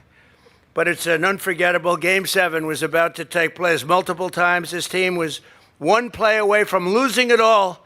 And I knew that. I mean, you had like 4 incidents that you came out on the right, including the catcher. Where's the catcher? No, he's hurt. His foot went back on that plate. You think I'm playing games. This isn't it. Most of them would have tried to bluff it, but he didn't want to do that. He went back by about a quarter of a second he got there. If he didn't go back, most players wouldn't do that. A lot of reasons. A lot of reasons. You guys are we're lucky to have it in me, right? But he did a great job doing that. That play was amazing. And you had many amazing plays in that game.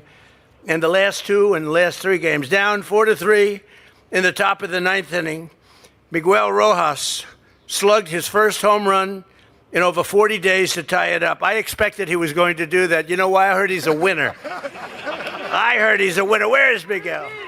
Where are you? He's a winner.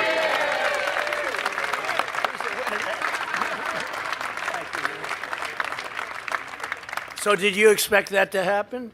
Absolutely. Just say yes. He thought he was going to. That was great. That was amazing, actually. In the bottom of the same inning, he threw out a Blue Jay. Oh, that's right. You did that great throw, too. Boy, that was a hell of a. You giving him a little increase, please? That's his department. All right. So that was pretty good. Yeah, that was a rather good game for you, wasn't it, huh? Was he the MVP of that game? Or close? Maybe not. No, I think it was Yamamoto. I don't know. Yeah, that's right. You had a lot of them. But they were two incredible plays. Good. Would you give it to him? Huh? Got to go with them. They got to go. Great job. But sprinting home by a fraction of a second, that was the one I guess I'm talking about with the catcher with the foot, right? Yes. It was unbelievable. His foot was off the plate. But instead of just sort of bluffing it like I would do in baseball, I'd bluff it, like pretending it was on. He went, and then he went back and touched the plate. And if he didn't, that was the end of that game, right? Unbelievable. Congratulate him. Then Andy Paez. I wanted to get that one right. You got it right. I wanted to get that one right.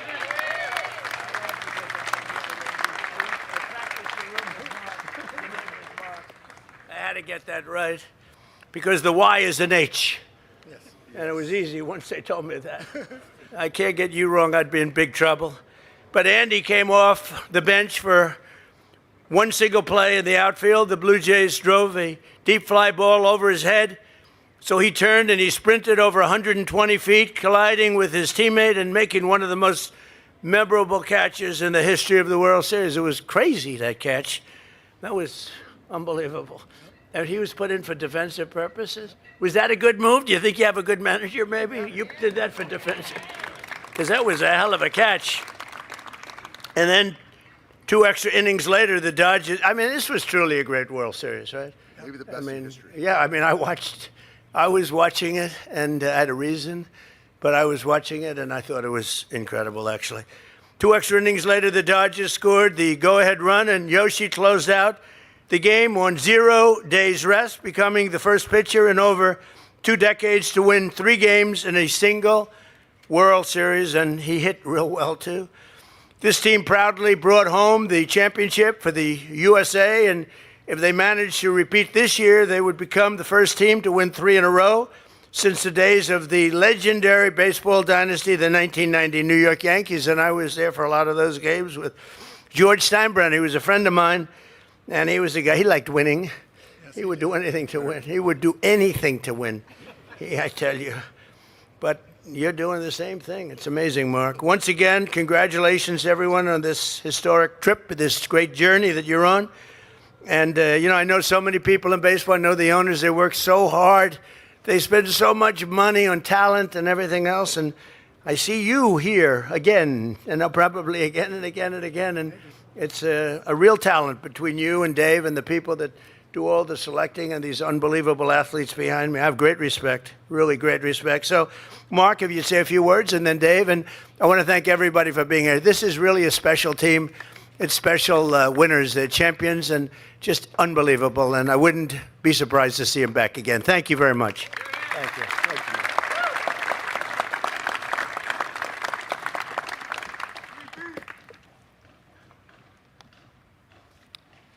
Thank you, Mr. President. It's truly an honor for us to be back at the White House again. We are so proud of our 2025 championship team and our back-to-back titles. This is such an exceptional group of people. Oh, I think, sorry about that. Okay. Sorry. Okay, yeah. Okay. It's back-to-back titles, and we're once again here to celebrate with this great tradition of celebrating a championship with the President of the United States. Thank you. Thank you very much. We're grateful to be here following another incredible season with what many believe was the greatest World Series ever played. Winning back-to-back championships is an extraordinary accomplishment, and it reflects the talent, determination, and character of everyone in the organization. Thank you for welcoming us today, Mr. President. We're proud of that team and what it has achieved, and we hope to be back here again next year. Good. Thank you.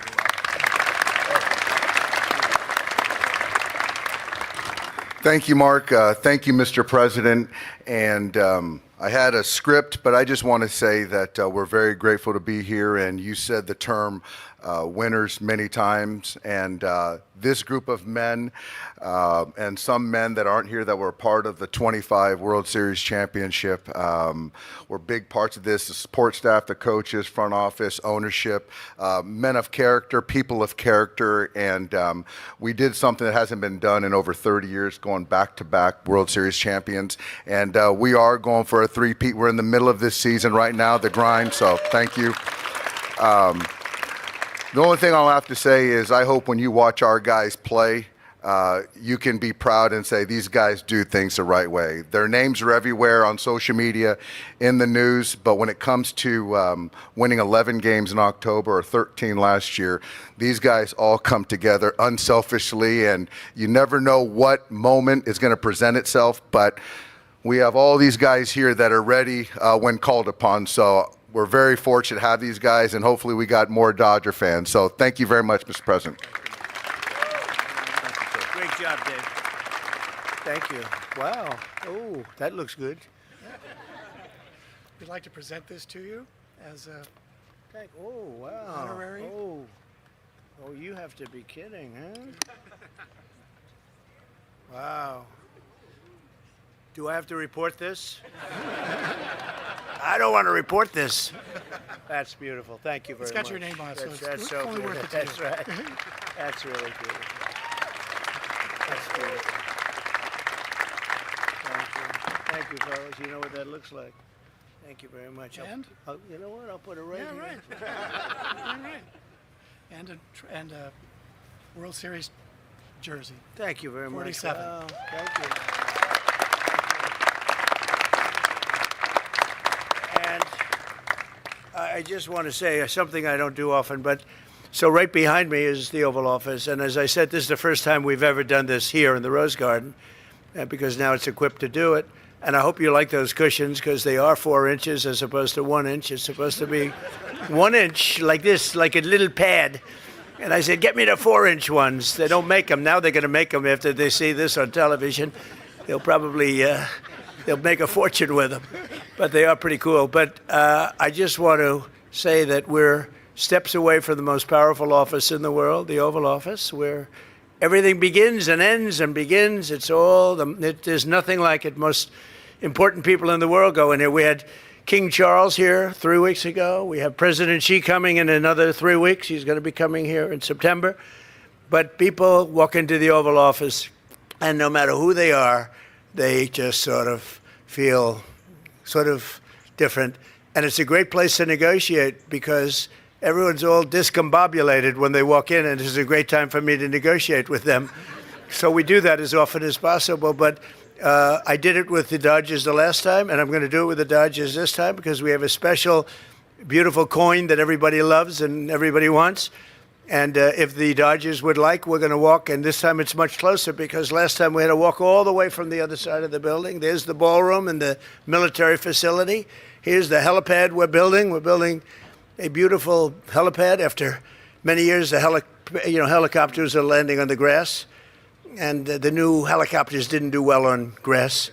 So we're putting up a beautiful helipad and have a lot of things going. We're bringing this building to a level that it was not at even when it was first built in 1792, if you can believe it. So we're doing little things. As a real estate person, I love doing it. To me, it's an honor. It's a great honor to do it.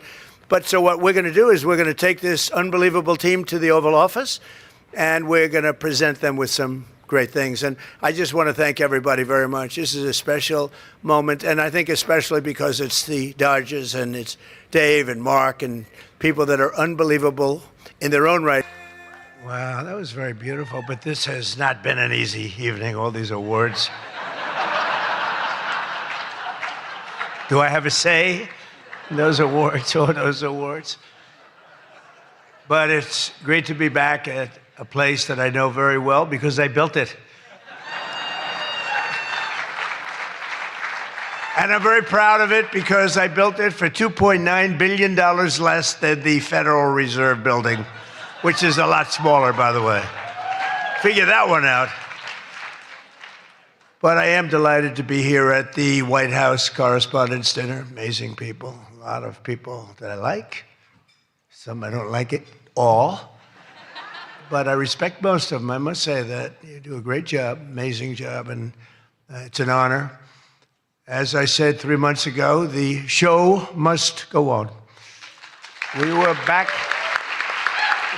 backstage, and we both wanted to just have it go on, whether it was 2 o'clock, 3 o'clock in the morning, it didn't matter.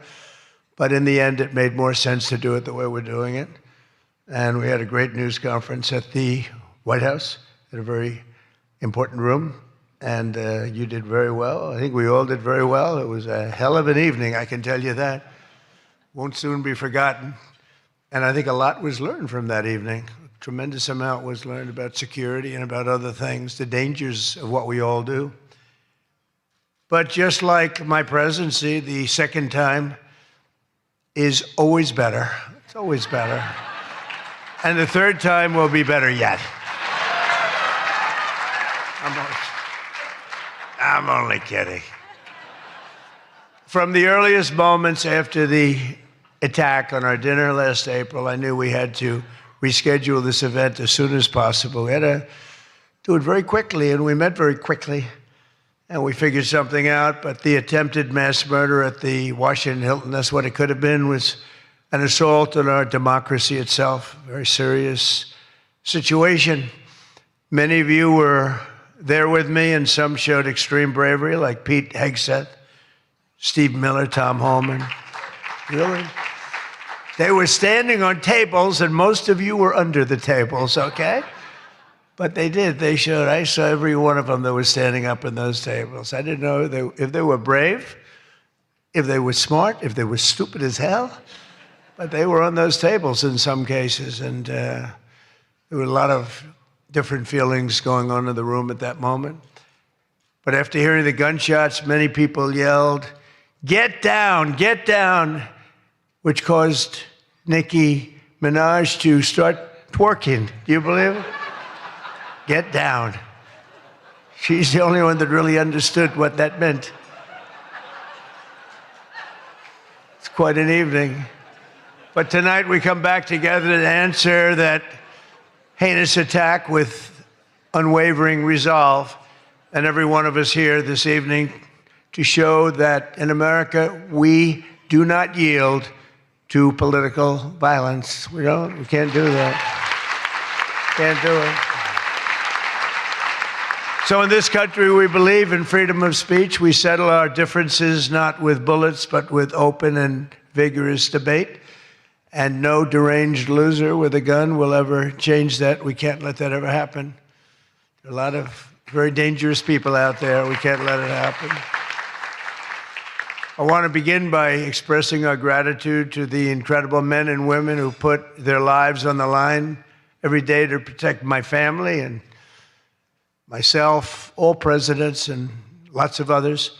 That's the United States Secret Service, so I appreciate it very much. And Sean and the whole group, amazing job. Amazing job.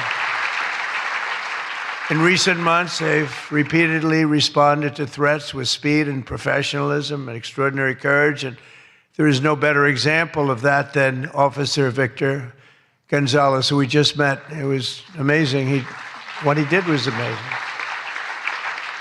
When the would-be assassin charged the checkpoint at speed, he was fast. When you looked at that, you had to look at it about 10 times before you really saw what was going on. He was quick, nasty. The gun made him nasty, actually. But Officer Gonzalez engaged the attacker without hesitation and took a bullet to the chest after his ballistic vest, fortunately, was on, saved his life, and Victor did not even want to go to the hospital for a checkup. We insisted, really, we wanted him to do it. We insisted, but he didn't want to go. So to Officer Gonzalez, Secret Service, Metropolitan Police, law enforcement generally, and even all of the military surround us in the room tonight, we salute you and we thank you with all of our hearts. Thank you very much. Great job. Great job. Great job.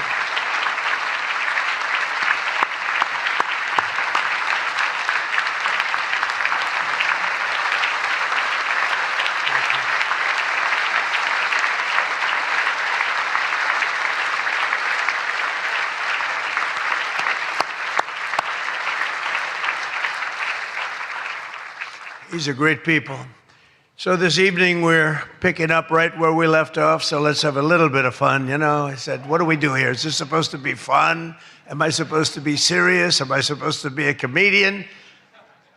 So I guess you said maybe a little bit of everything. I know one thing, I could never have done the speech that I had ready just a short while. Oh, that was going to be a doozy. I was so psyched. I was going to rip people. And I don't know, just something changed. It's really for the better, but I just wouldn't want to do that. But we'll do a little ripping if you don't mind. But it is true. I said, how do we handle this? It's going to be a different kind of an evening, and it is. And in many ways, it's a more beautiful evening, actually. Everyone's looking really good tonight, and I know it was not easy finding shoes to go along with your bulletproof vests, which many people didn't want to wear because they'd rather die than look 20 pounds heavier. You know that, right? We have that a lot. They put one on me. I said, are you sure I'm not wearing this? No, you look exactly 20. They say, sir, it's about 21 pounds. I said, not good. But I want to thank the outgoing president of the White House Correspondents' Dinner Association. Now, she won't admit it, and she should not admit it, but we sort of became friendly. You know, in times of stress, on occasion, you become friendly. I have a lot of respect for Ouija, and I tell you, we went through a little bit of a war together. It turned out pretty good. It turned out pretty good because of a lot of good people. They stopped the tragedy, so I want to thank you very much. Fantastic job.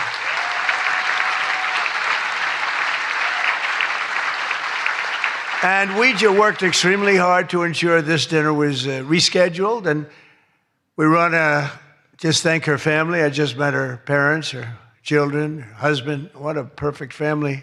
So it's really great. Thank you very much all for putting up with this, right? But let me also thank the incoming president of the Correspondents Association, Jackie Heinrich. She can be very tough as a reporter, I will tell you. She can be nasty. She looks so beautiful, but she can be so nasty. How could that happen? But she just got married to a very successful congressman, a very good congressman. I'd like to have a couple of more votes from it. That's okay. On occasion, he shows a little independence. We don't like that. But now he's a very professional guy, and he loves our country. But that's a big thing. I just see what takes place. We're talking about what takes place to be in the position that you're leaving and that Jackie's coming into. And it's a lot of work, a lot of friendships, a lot of talent. And so, Jackie, congratulations.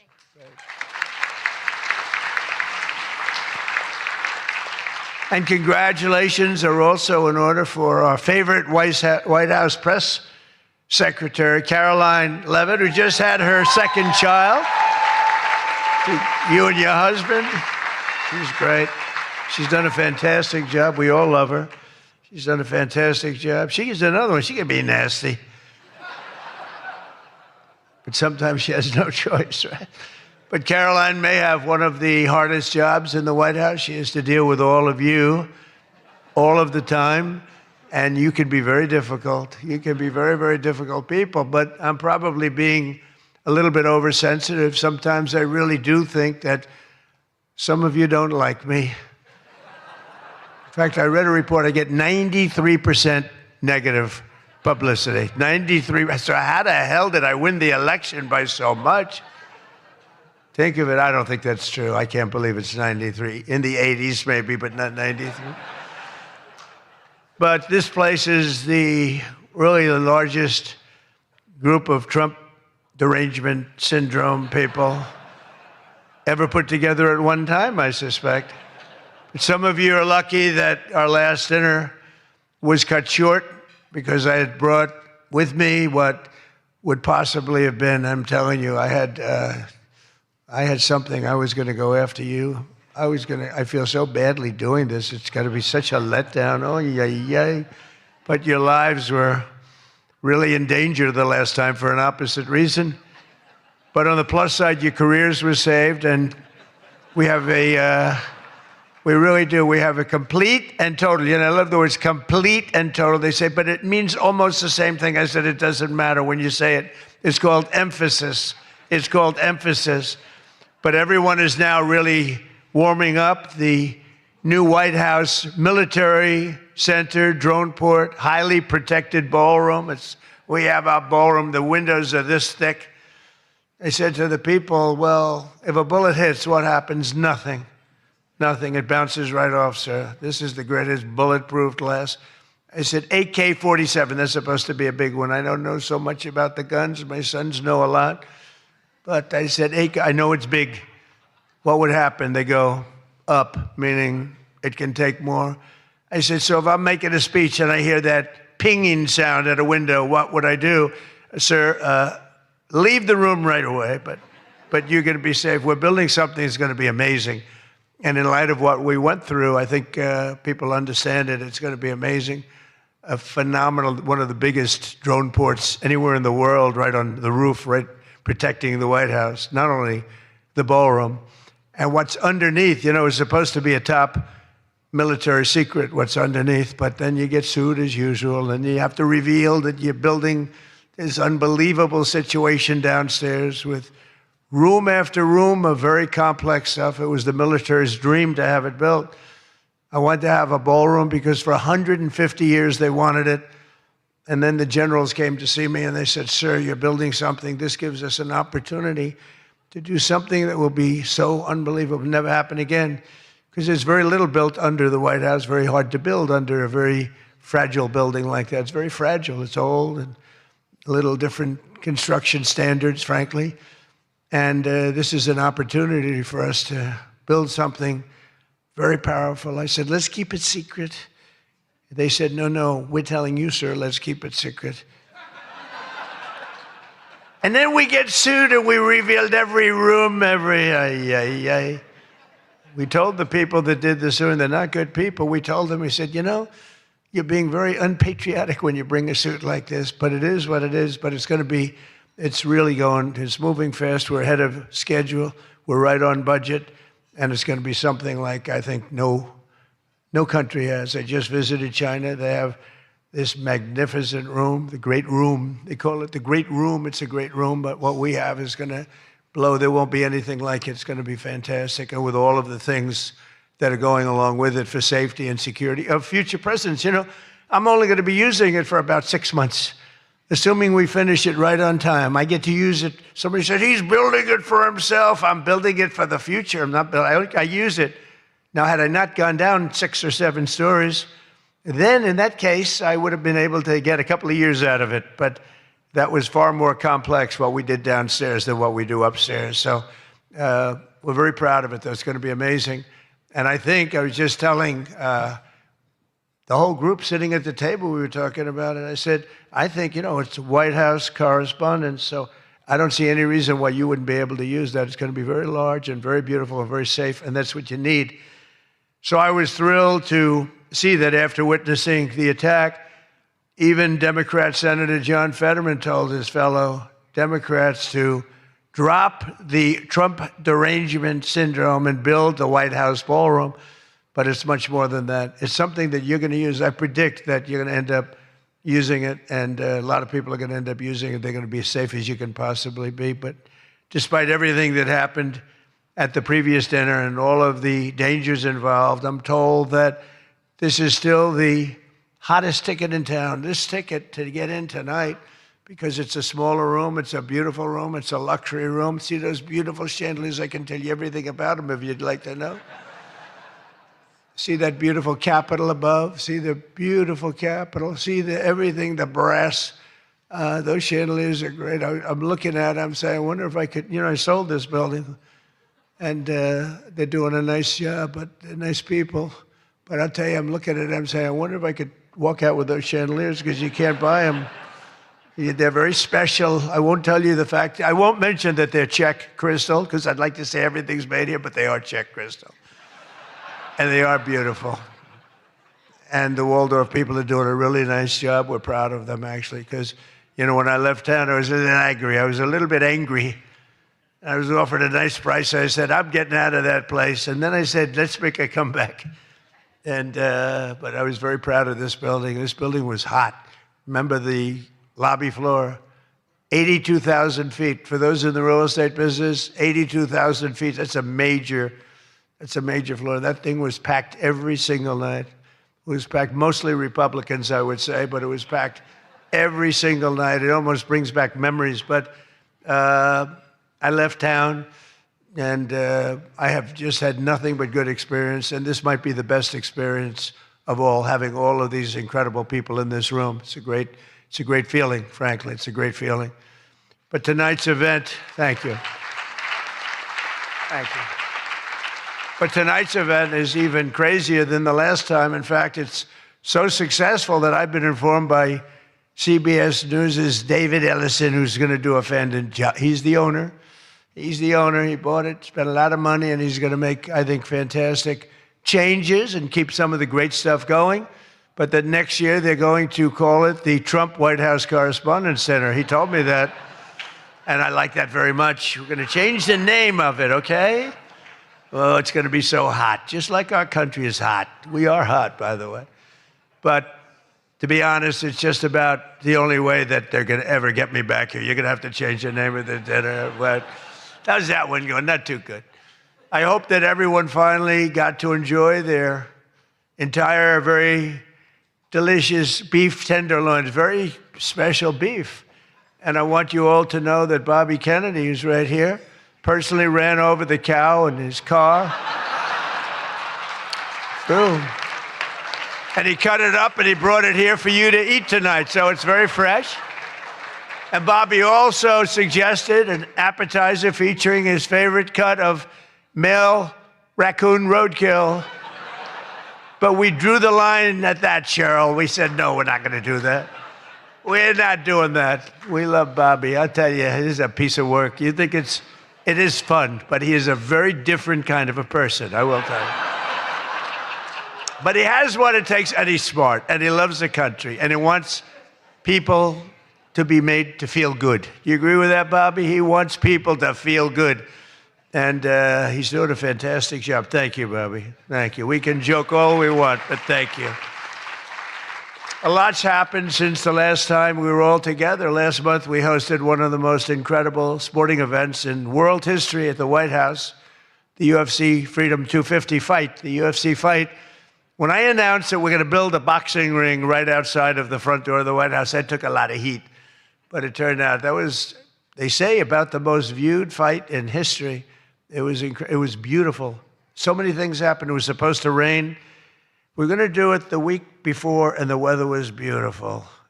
And the weather came, and it went, and now we came up to Wednesdays. They said, sir, this was on a Sunday night, replacing 60 Minutes, which is nice and unusual, because usually it's Saturday night.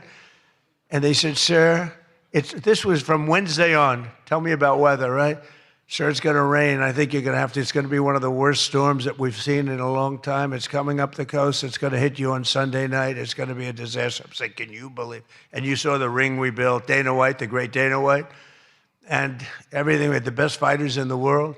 Turned out we had the best fights that most people have ever seen, including me. It was just a miracle. But what happened is we're waiting for this rain to come all day long, and it's coming, and it's horrible. And it's 8 o'clock, and we say, I think it hasn't rained yet. I said, maybe we should postpone it an hour. Maybe we should make it the next day. We didn't know what to do. And finally, we just said, let's just have it. And it never rained. It was perfect. In fact, the week before, it was 92 degrees. It was nice, but this was like 72 degrees. And the rain was coming, and it came right over the White House. And it was like, thank you very much. It went like this. And other areas were drenched a few miles away. We didn't have a drop of rain. And it was absolutely one of the most incredible things anybody's ever seen. People said it's one of the most incredible nights of their lives. So just remember, before I came along, if you wanted to see someone lose consciousness on the South Lawn of the White House, all you had to do is ask Joe Biden a question. Remember that. Oh, you think I'm kidding? But the big fight was such an amazing success that tonight I'm pleased to announce that we're going to host an even bigger one right in front of the White House. Every Friday night, every Saturday night, we're going to have fights in front of the White House. But we do have something coming and I'm only kidding. You know, the one thing about the press that I learned, don't be sarcastic. Because I'm a very sarcastic person, and I get sarcastic, and most people know that, but you have some bad people that will write it exactly like I say it. And I said I was only kidding. But we are going to have Indy 500. Roger Penske's coming in mid-August, and they're going to have it all throughout Washington, the greatest cars, the greatest drivers in the world. And that's going to be something. Already they have over 350,000 people signed up, going down Pennsylvania Avenue, around the Capitol. And Roger, who's incredible, he won the Indianapolis 500 20 times. Think of it. Germany, Japan, all these countries, they spend billions and billions of dollars trying to win the Indy 500.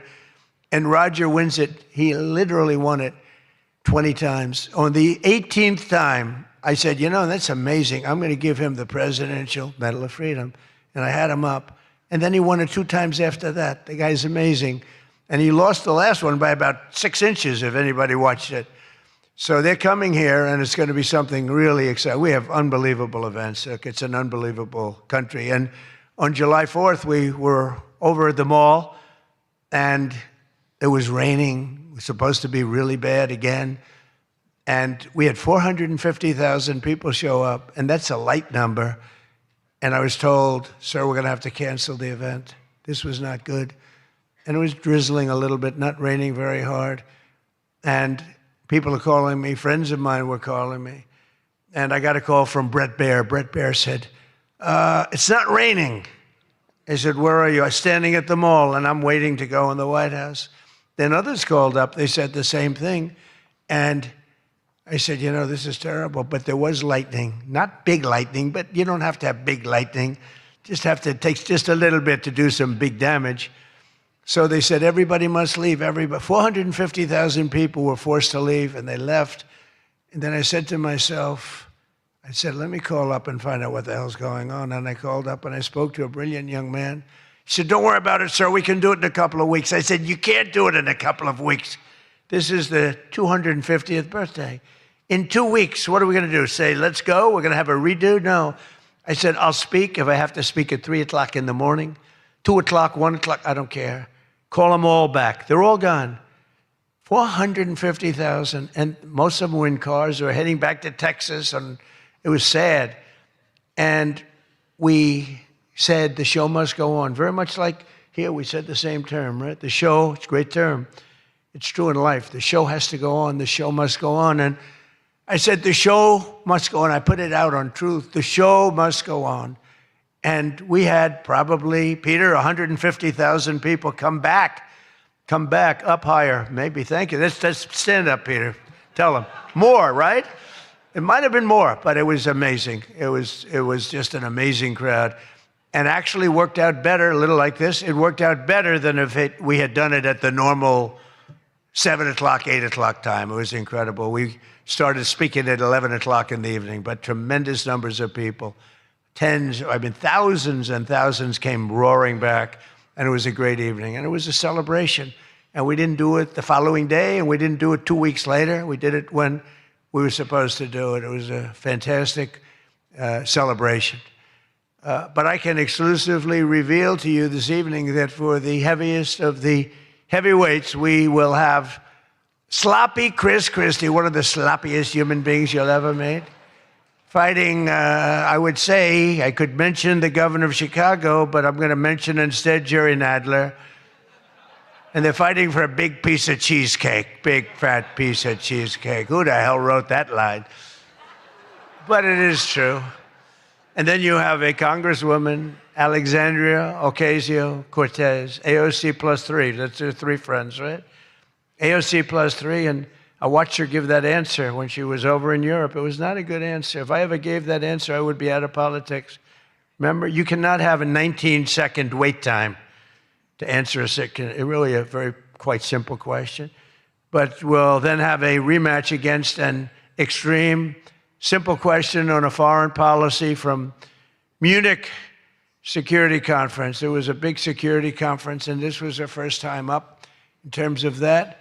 And we had a sort of little preview, and then Anderson Cooper was going to fight Lawrence O'Donnell. I'm not a fan of Lawrence O'Donnell. I like Anderson, actually, because he's covered me well for many years. Then he went bad as soon as I went for politics. But for years, he loved interviewing. I did so many interviews with him, and he was great. But, you know, he's got a little different persuasion than me in many ways, actually. And Lawrence O'Donnell, never liked him, never thought he had any talent. But he's still making a living, so I can't knock it. But we had a contest for who had the lowest ratings and the lowest IQ on television. And that was actually Don Lemon, I think. You know, when I said that he's the dumbest man on television, I said, you know, when you say some things, you never make a comeback. It's not like, oh, gee, hey, Don, let's have dinner some night. But I know what I'm saying. And then you have Bette Midler and Jane Fonda actually held a concert to protest the first UFC fight. They didn't want to see the fight. And very few people want. They held an event. Like 3 people showed up. And given the choice between seeing some of the really beat-up faces of the UFC, almost everyone chose the people in the UFC. It was between the 2 of them or the UFC.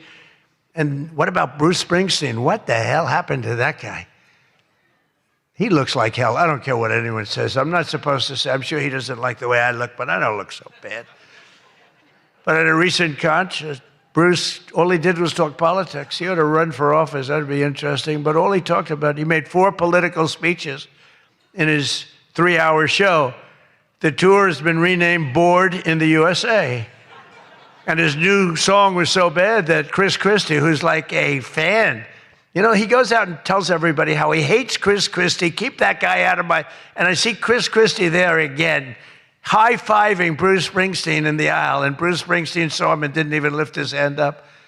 And I just wanted, because I used to be friendly with Chris. Chris, when somebody doesn't like you, write them off. Forget it. You got billions of people in the world. You don't have to make a jerk out of yourself. But usually a comedian hosts this dinner. And I think we sort of changed it. Tonight we're going to have somebody who I think is really spectacular. But I've watched comedians get up for the dinner because I have been here actually quite a few times. People don't realize. And there's one time in particular when Barack Hussein Obama hosted it. Do you know who that is? And he hit me hard. But actually he hit me with respect. I was sitting with Melania at a table. And you had Brooklyn Decker, supermodel, at a table right next to her. And I really always will like her. She's married to a great tennis player, Andy. And she was at the table, not at my table. And I have watched this clip thousands of times. They keep playing it because they think that was the evening I decided to run for president. It was not. In fact, I loved the evening. I looked at my wife. I said, can you believe it? All these people, that's all they're doing is talking about me. I love this dinner. It's true.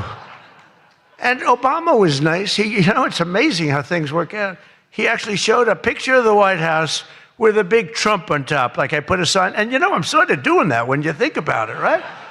I mean, he wasn't really wrong. But no, he was respectful. He was good. But it had nothing to do. It had nothing to do. I just decided that I wanted to make America great again. This had nothing to do with that dinner. I've gotten so many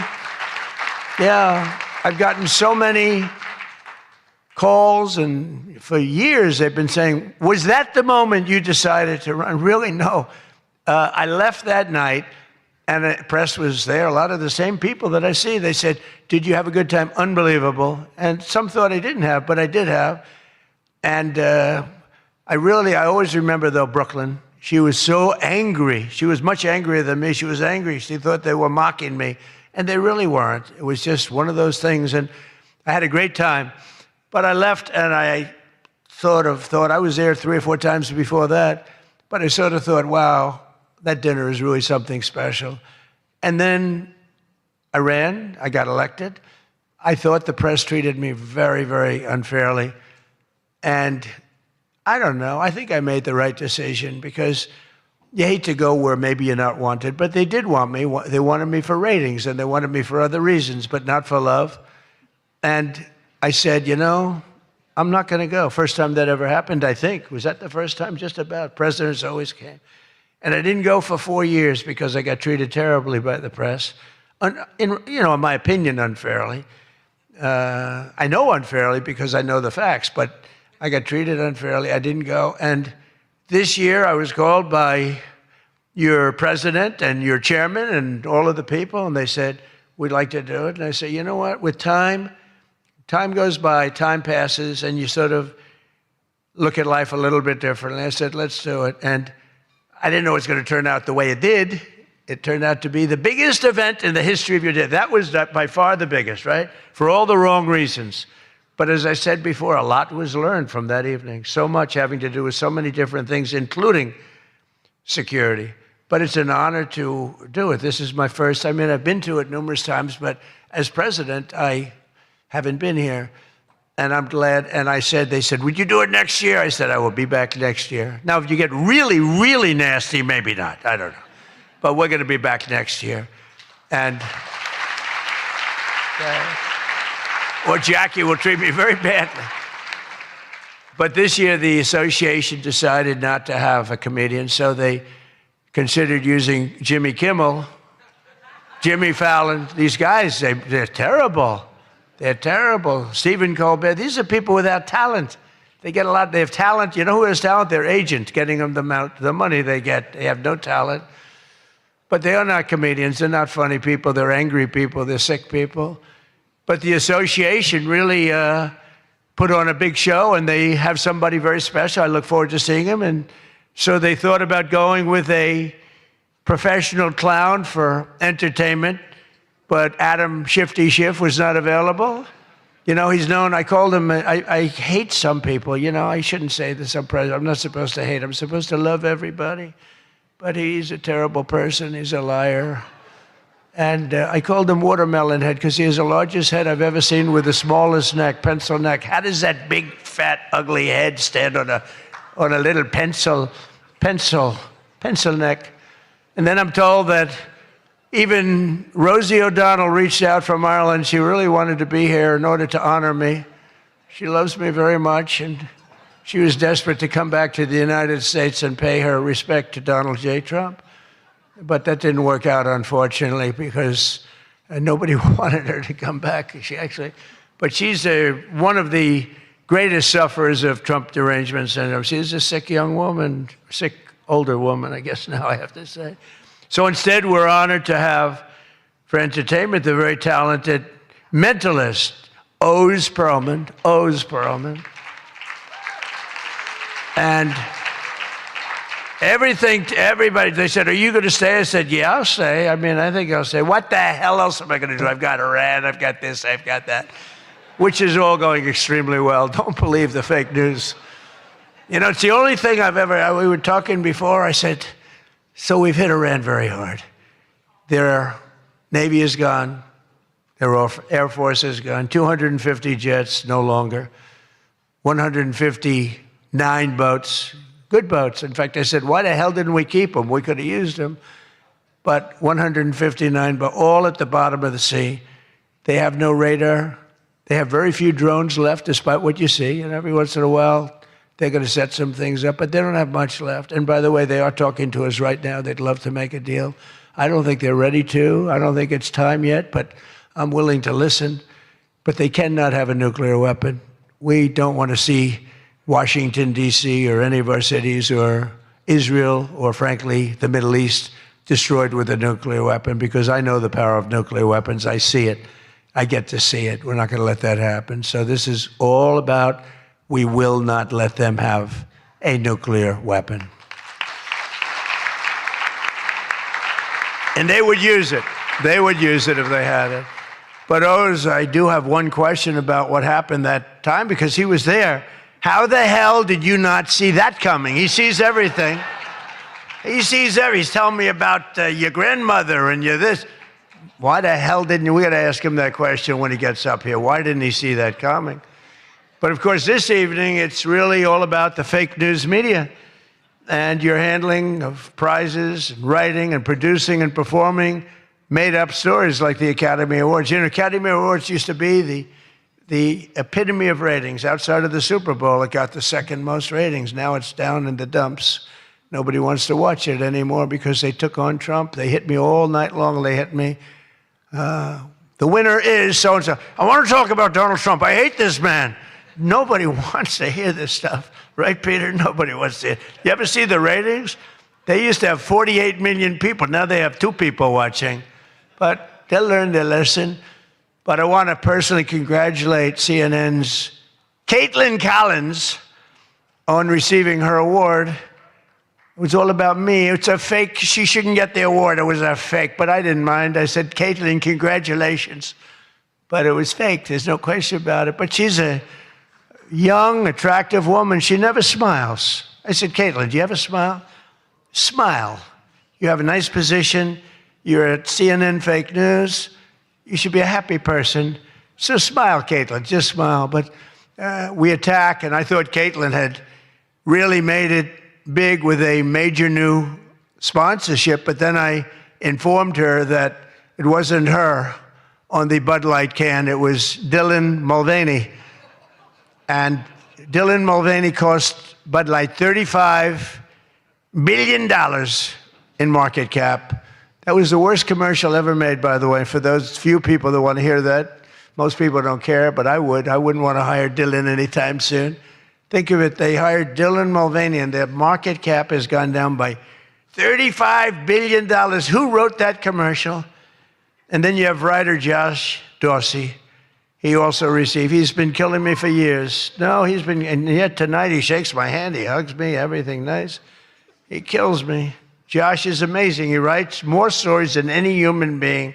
There's nobody that writes more than Josh. He'll write 4 stories about me a day, all different subjects. I mean, I had the other day 3 stories and one on the, he was upset about this. 1 was on page 7, 3 were on page 1. They were all written by Josh.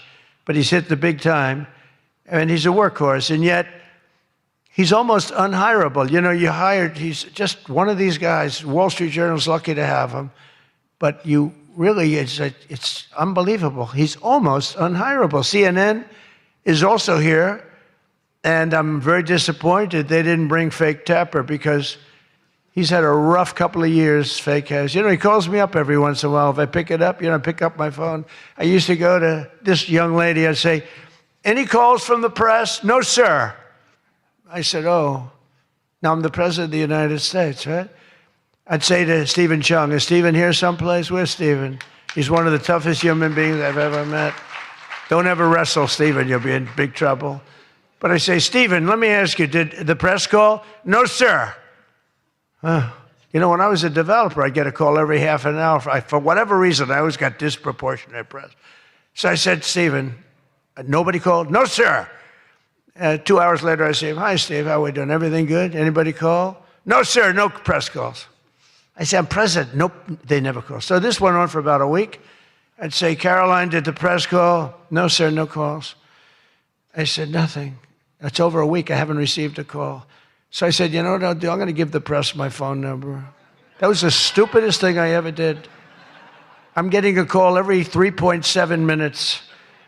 Stephen, I don't know where the hell you've been, but the press calls, I'm getting calls, ring, ring. I was with somebody today. They said, I've never heard a phone ring as much as it's fresh. Now, I look at the thing and usually just delete, delete, delete. Every once in a while, it'll be one of the people in this room that I like, and I'll pick it up. Like this one right here calls me on occasion, right? She'll call me and she says, hello, sir. How are you? We want to talk about some horrible subject, like a horrible, depressing subject. I say, Jackie, I don't want to talk about it. Congratulations, however, on your new marriage. But I don't want to talk about it. But it's true. And people call me now. And so for weeks I go, no calls. And I learned then that both of them, they feel that I'm doing a great job and they feel I'm above it all. And that no person, hundreds of people call no person, is good enough to talk to Trump. And so we don't even bother telling you. That's not the way it works, Caroline. You have to let me know, because sometimes I do like to speak to the press. But now I have the best system I've ever had. it rings. And just so you understand, you're much better at putting your name. Because if there's no name, I just can't do that. You know, I pick up every once in a while. Hello, I'm from Reno, Nevada. We're a startup paper. We're calling it the Reno Express. I said, do you believe I'm the president of the United States? Mr. President, could I have your views on Iran? And I just hang up. No, I get the craziest calls. I mean, some of them, my wife said, I can't believe you do this. This is a hell of a way to live. But sometimes they get calls from very important. Sometimes I can straighten out stories that are going to be fake, and I can make them from a fake story to a good story. I always find that when you don't speak to the press, you always get a bad story. When you do speak to the press, you have a shot at getting a good story. Oh, look. No, look, if I were a reporter, and let's say I'm a big reporter, I work for the failing New York Times, or I work for, well, I don't know, do they ever come to these dinners? Didn't they cancel out a long time ago? Big mistake, they should be here. But I get a call. I've always found that, you know, speaking to them, you just do better. You do better when you can, when you have the time. You speak to the reporter, you treat the reporter with respect. Sometimes now there are reporters where it doesn't matter. You can be so nice to them, it doesn't matter. You get treated unfairly. But you have a lot of great reporters where when you speak to them, you can get your point across, and that's a good thing. But some people say that Jake Tapper is a great investigative reporter in D.C., and that's why after moderating our debate, it only took him 1 year to break the story that Joe Biden might possibly have suffered from cognitive decline. It took him 1 year. He wrote a book about how great he was mentally, not too good. And I don't like Biden because Biden was very unfair to a lot of people. But Jill Biden insists that Joe would have beaten me in 2024, even though he was way down. She said he was way behind in the polls because he was seriously ahead. She felt he was going to win because he was seriously ahead on deceased voters. He was leading in the deceased crowd, and there were a lot of them. You're finding out there's a lot of them. Look at the numbers that just came out yesterday. And it's traditional that at least one or two potential presidential hopefuls attend the Correspondents' Dinner, but many of them seem to have really chickened out. I was disappointed that Gavin Newsom didn't show up. He didn't show up. He should be here. But I heard that he recently said that we will lose our country if we don't fight fire with fire. And to be fair, there's only one thing we know about Gavin, and that's that he definitely doesn't want to fight fire with water. He's got a lot of water and never uses it. What a disaster. That should have never happened. But Gavin Newsom recently did a career-threatening, one of the worst interviews I've ever seen, where he said that he can't read a speech. He's incapable of reading a speech. He's a low IQ person. He's smarter, however, than all of the people in the room. And then he gets sued for being a racist, okay, when he said that. But he basically said he has various mental incapacities. He has difficulty in various other ailments mentally. And I'm looking at it saying, this is the worst interview. I'm watching this interview. I said, this is the worst interview I've ever seen given by a professional politician. I've been watching politicians for a long time, mostly on the previous side, because I haven't been doing this too long. How am I doing? Not bad for the number of minutes spent. Not bad. But with Gavin, so he said that all these things, and I said, anybody running against him, all they have to do is take that one interview and you can't lose. I actually put out a statement that Gavin Newsom has come out and said he will not be running for president because nobody can say what he said about himself and survive. Newsom was in big trouble when he openly admitted that Kamala was smarter than him. She said, Kamala is smarter. If Kamala is smarter than someone, you don't want that person to be president of the United States of America. Between California's policies of enabling wildfires, paying drug addicts to be homeless, giving free sex changes to illegals, and telling rich people they're going to take away, all of your money is going to be taken away. People are fleeing, and they're fleeing in droves. We can't have that in this country. It's becoming such a horrible and dangerous location that Ilhan Omar, one of my favorites, and her brother are thinking about moving together, very much in love. A video has surfaced recently of Ilhan giving a speech referring to World War II as World War XI. And they asked her about that. She thought she got it right. But I'm not surprised because she's a low IQ person. And she's also a very dishonest person. And she ought to get the hell out of our country. She shouldn't be here. She shouldn't be in our country. She also calls her brother husband number one. Omar is reportedly being investigated for fraud. She revised her net worth.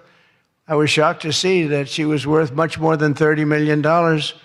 And then when the press got on her, she revised it slightly downward to less than 18,000. So she went from much more than 30 million to 18,000. And I know Democrats, and the word Democrat is something that's come into fashion.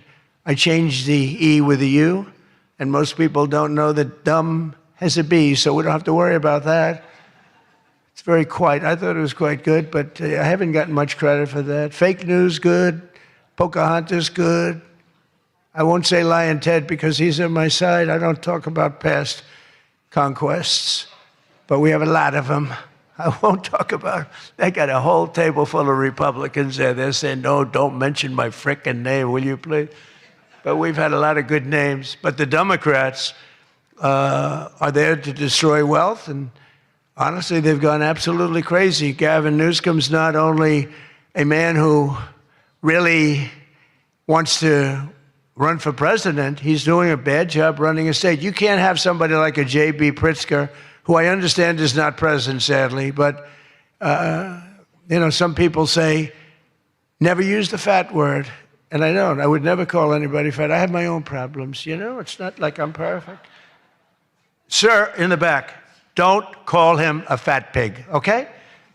I'm sticking up for him. Don't call him you. You can't do that, sir. You can't call J.B. Pritzker a fat pig, please. All right? Thank you very much. I appreciate it. Everyone's trying to figure out who is that guy, does he exist? But the nice part is when you do that, the press can't get you because I'm defending a man who obviously has a problem. Actually, he's lost a lot of weight. I saw him recently. He lost quite a bit of weight. I don't know what the hell. He's got no chance, believe me. Anything he does, the family threw him out of the business. A number of other potential Democrat contenders sadly refused to show up tonight. We invited Elizabeth Pocahontas Warren. She's referred to Pocahontas because, in fact, I had to apologize. People came up and they said, we want you to apologize to Elizabeth Warren for calling her Pocahontas. And I ended up apologizing to the real Pocahontas. But Elizabeth Warren was supposedly of Indian heritage. And then she took the test and she only had 1,024th Native American. And I said, you know what? I think I'm more of an Indian than she is. So this is what we have to deal with. But Senator Warren did not accept our invitation to debate. I wanted to debate her on various and sundry things, and she decided not to do it. And I decided to bury the hatchet. It doesn't matter. And I'm not going to say this next one. Do you want to hear this one? How bad? She wasn't high up on her totem pole. Who the hell wrote that? No, she's bad news. I wanted to make sure that Jack Smith, deranged Jack Smith, remember he went after me for about 2 years? How did he do? Not too good. I'm in the White House and he's not doing as well. I was going to say he's in a different kind of a house, but he's a deranged human being. He's a bad prosecutor. Prosecutors are very important. A great prosecutor, a fair prosecutor, but that's the great prosecutors, the ones that are fair. They're very important to a country, but this guy was a deranged lunatic. Saw his invitation tonight. He was invited because, but I put it in a private text to Chuck Grassley. And Chuck saw him and he did a certain thing. And then one man that we had who should be here, he turned Palestinian. This was a man who was 100% for Israel. 100%. Chuck Schumer, crying Chuck. Remember he cried at the airport over illegal immigrants. They were the fakest tears. There were people throwing water in his face. But now he's a proud, very proud Palestinian. In fact, I'm going to send him a beautiful Palestinian outfit tomorrow so he can greet Bibi Netanyahu when he comes to town next week. along with the mayor, who I'm sure would love to meet Bibi. They're not treating Bibi too well, but Chuck wanted to join us tonight, but he didn't want to be violating many parts of the Palestinian rules, regulations, and certainly he didn't want to violate Sharia law, his new founding. And all joking aside, I do think we need term limits in Congress. I think term limits are very important because I see what's happening. I see what's happening. The other day, a senator I knew got a text, a great guy, from his wife. And she said, when you get home, I want to have you immediately come up the stairs and make love to me. And he said, I can't do both. You know what? In other words, can't go up the stairs and make love. Does anybody get that? Well, I thought that was actually pretty good. That was actually the only thing I thought was good in this whole frickin' stupid speech that they wrote.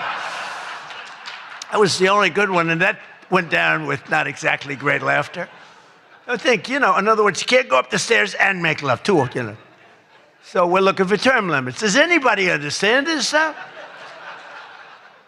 But I really do wonder whether the Democrats are trying to lose the midterms. In Maine, they nominated a guy with a Nazi tattoo. But don't worry, Democrats. Word is that Plattner's replacement, he throws bottles at women. This guy throws bottles. This guy's another lunatic, by the way. Although I think Plattner might have done surprisingly well because we're in the age of Trump. Call it what you want. People can do well today. Plattner, I don't know. But, people don't have the guts to stick it out, but it looked like he was guilty of a lot of stuff. He certainly didn't defend himself very well. In Texas, the Democrats are running a candidate named James Telefrico, who hates guns, hates oil, hates sex, hates women, and who said he is, quote, a Christian who hates Christianity. Other than that, I think his platform is quite good. And that means that he's not going to do very well against Ken Paxton, who hopefully in Texas is going to win. But Telefrico, he's Alfred. You know what he looks like to me? Alfred E. Newman. Do you remember Alfred E. Newman, Mad Magazine? I said, that guy is Alfred E. Newman. Can't imagine he'd win. Well, I have all of the press here in one place. I have to say that we're having an amazing load of accomplishments that the media never talks about. For example, under my administration, a once feared and powerful regime that relentlessly attacked America has finally been toppled.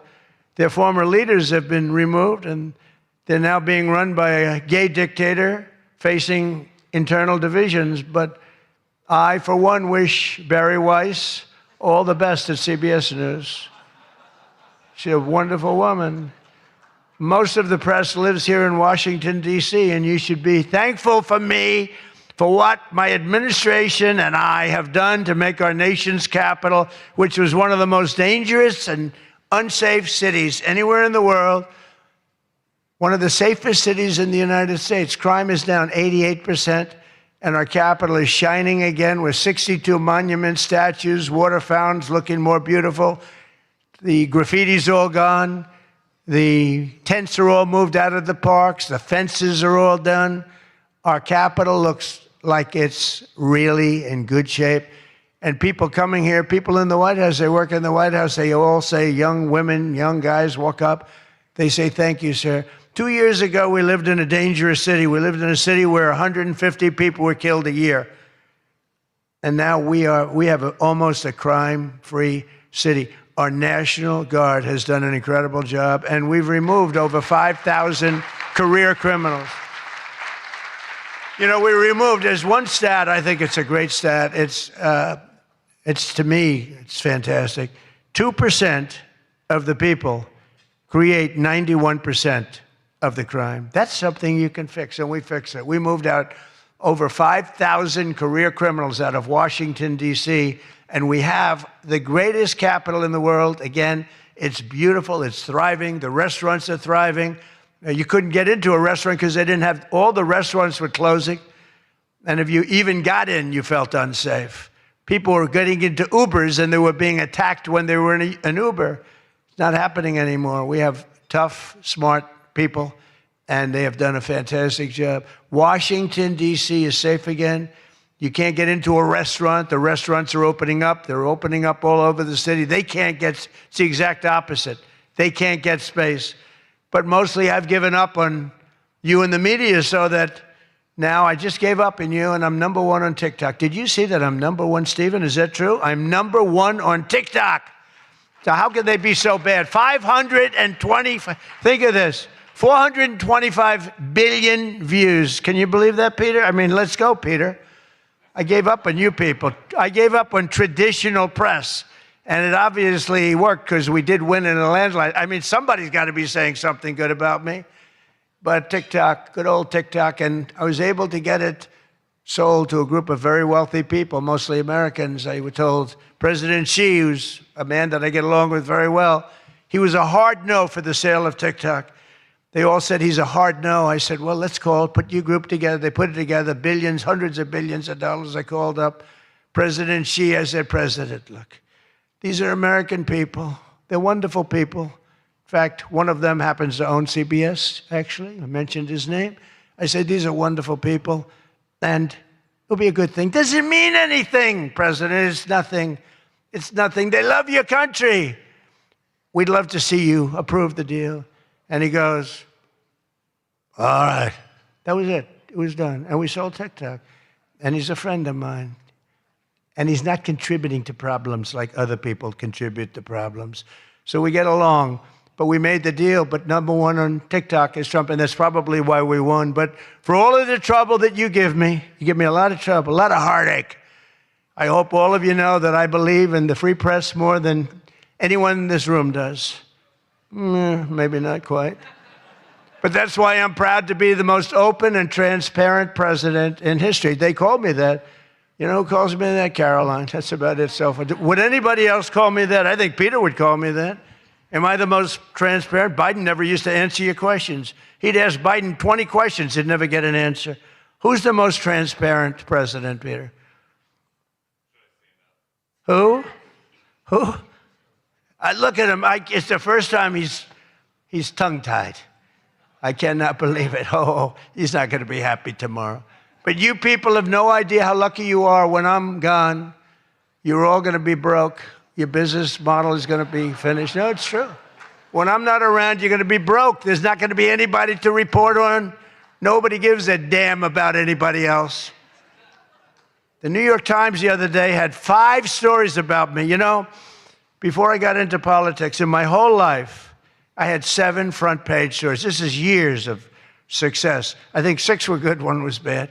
I had 5 stories, 7, 5 good. Yeah, I had a total of 7 stories on the front page of the New York Times. That's not bad. Now I average about 3 or 4 a day, all different topics, all bad, everything bad. But here we are. I mean, here we are. In fact, when I'm finished, I'm going right back to the Oval Office, so I have to be doing okay. But we are all doing good together. That's why tonight, to show just how much I care about the press, and I want to save your ratings, I'm pleased to announce my intention to, and this is somewhat of a scoop, my intention to run for a 4th term as President of the United States. I will be doing that. I will be having an official, in fact, I think I have, I won 3 times. Now I'm going to do it again. Thank you.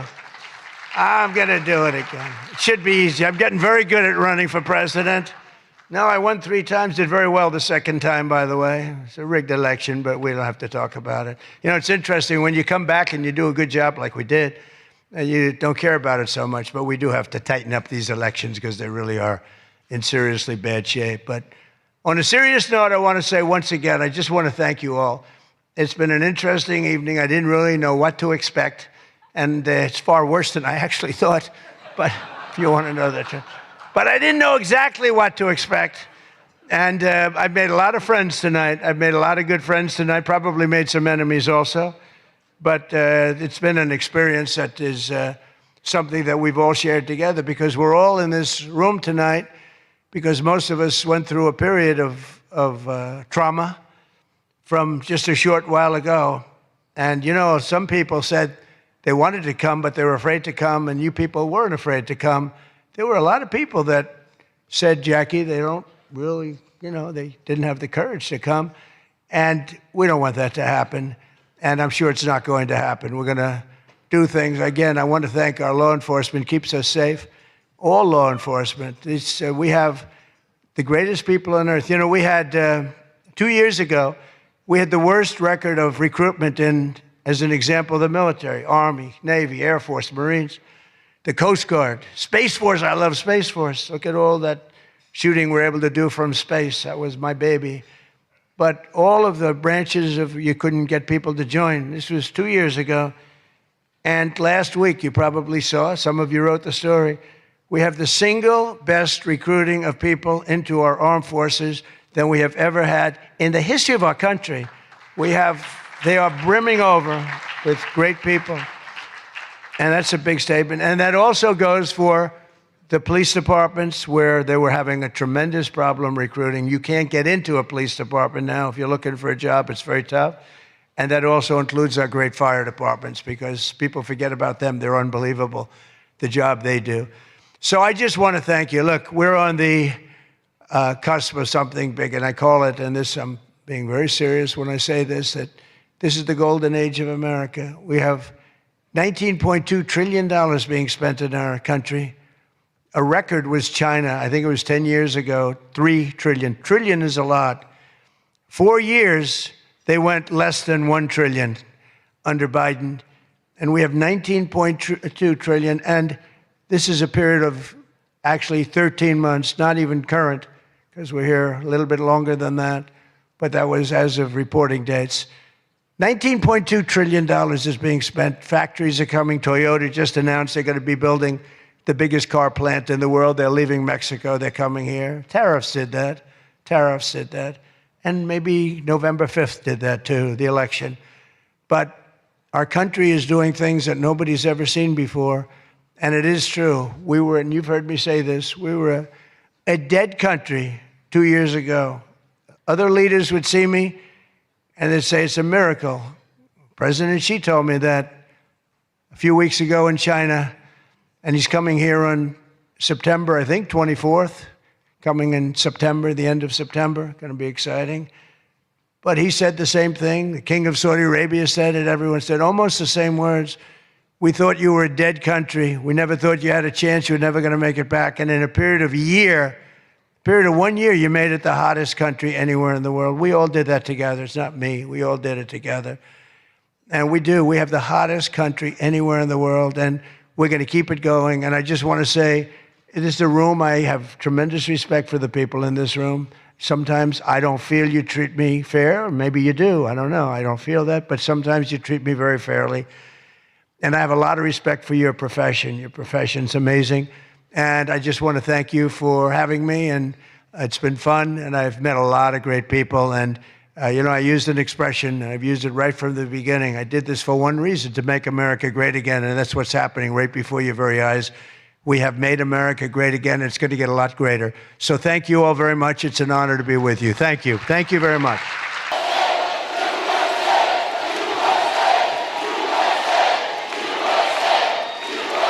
Well, thank you very much, everybody. It's a special place, and I am here to announce my candidacy.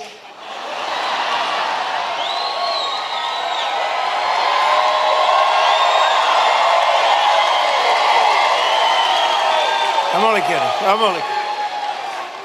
Nah, boy, I tell you, what a group. We have thousands of people outside on a weekday. The weather's nice, but we're in Marietta. We're in Atlanta, right by it. And I just want to thank everybody. Those are places, we had a tremendous victory here. And it was a big, beautiful victory. We won by a lot. And we have some great candidates running. They got to win by a lot. Otherwise, we're going communist. I don't think anybody wants that. We're not going to do that. But I'm thrilled to be back in the great state of Georgia with thousands of proud, hardworking American patriots. That's what you are. And with your help in 2024, we earned more votes than any candidate in Georgia history. There's never been anything like it. And when I say that, I have to be careful, because look at all the fake news back there. They will correct me. They will say, he said he earned more. If I was 2 votes short, they would say He's lying. He's lying. They are sick individuals. They're the fake news. But I have to be careful. No, we weren't. We had more votes than any candidate in the history of this great state, and I'm very proud. I love Georgia. I've always loved it. And every day since, I've been fighting for the people of Georgia like no president has ever fought before, and you're doing well, too. We're going to keep it that way. And 18 months ago, you were in trouble. Our country was in trouble, frankly. It was a catastrophe what was happening. Sleepy Joe Biden and the radical left Democrats, they're Democrats, D-U-M, Democrats, created the worst inflation in 48 years. Scott Bessent, was it the worst inflation in 48? Now, if Scott doesn't have credibility, nobody does, okay? He said it's the worst, and it was. It was actually, I think it was beyond 48 years, but 48 years is good enough. Wide open borders with millions of people, even from the world's worst prisons from all over the world. They were pouring into our country. All over the globe, they came. Prisons and gang members, drug dealers, child predators, and 11,888 murderers, many of whom committed more than one murder. More than 50% committed more than one murder. We had transgender for everybody. Men and women's sports came ravaging through our cities. And the whole world was laughing at us. We were a joke all over the world, but not anymore. They're not laughing. They're not laughing. Right, Jackson? They're not laughing anymore, Jackson. Gonna be your next governor right here. 2 years ago, our country was dead, and now we're the hottest country anywhere in the world, respected by everybody all over the world, the hottest. And we're respected like, I say we respected maybe like never before. When I took office, we inherited the worst border in U.S. history. It was an open wound. It was an open sieve. We quickly turned it into the most secure border in the history of our country within 2 months. And numbers were just released by the Democrats that in the past 14 months, a historic record of 0 illegal aliens have been admitted into the United States.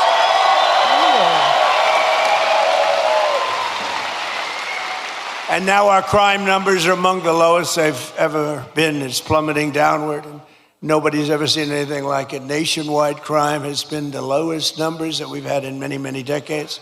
Last year, we achieved the largest drop in the murder rate ever recorded to the lowest level in 125 years. That's since 1900. That's before my father was born.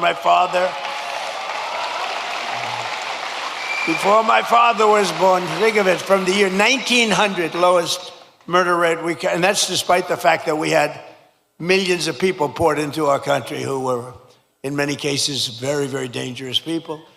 We cut the flow of fentanyl across our border by 67%.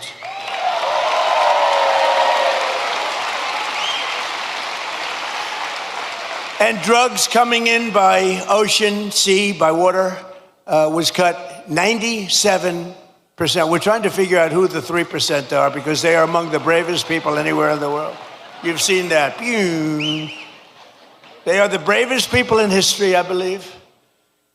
We're making the largest ever investment in the United States Armed Forces, and we've got the strongest and most powerful military anywhere in the world by far. There's nobody close. And I built it during my first term. I built our military. And as you know, they stupidly gave a lot of it away, but actually it was a lot, but it was small compared to what we built. But they gave a lot of it away to the Taliban, to Afghanistan. They gave it away. Just take it. We're leaving. Let's leave brand new machines behind. Let's leave airplanes behind. I said to him, well, why don't you just fly it out and we'll take it back, or we can even fly it back to the United States if you'd like.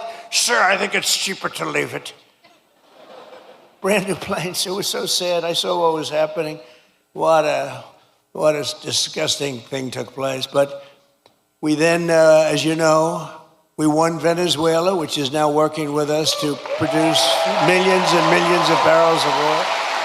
We're getting along great with them. One day. And we've already paid for that operation many, many times over. We're taking tremendous amounts of oil, and they're taking tremendous amounts of oil. It's a partnership, in a sense. They're doing a great job. We're working together. And millions of barrels of oil is going to Houston and Louisiana, coming to you indirectly after it's refined. They're refining it there. But millions and millions of barrels of oil. And also Venezuela is doing better than they've ever done before, too. The big oil companies are going in, and they're signing up. We have Chris Wright working on it, Doug Burgum working on it, Scott is working on them, and it's been incredible, actually, it's got serious oil. In fact, if you combine us and Venezuela, we have about 62% of the world's oil market. So we don't need straits, we don't need anything. We don't need the Hormuz Strait, but we do it because we have to do it, because we cannot let Iran have a nuclear weapon. It's very simple.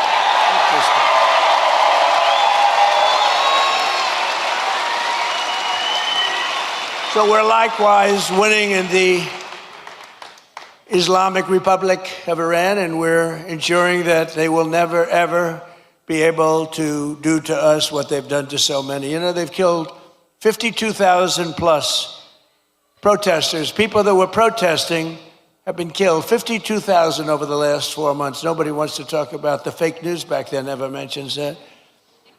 And I just left Dover Air Force Base, which is an incredible place, but oftentimes very sad, because that's when they bring the bodies of our great heroes, our great patriots, warriors. They bring them back to Dover.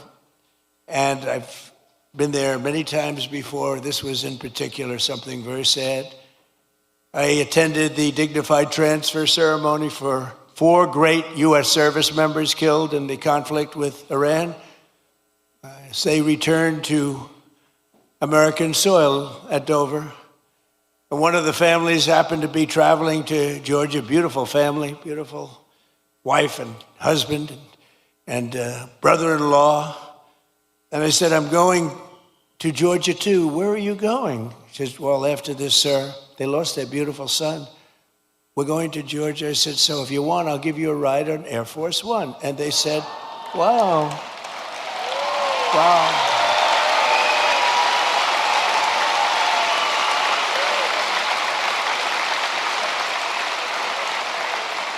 So today, I then said they're on Air Force One, and it's quite nice, I must say. And they said, wow, this is something, thank you so much. But they're heartbroken, you know, they're heartbroken. But they couldn't believe it. And they live very close to here. They live minutes away.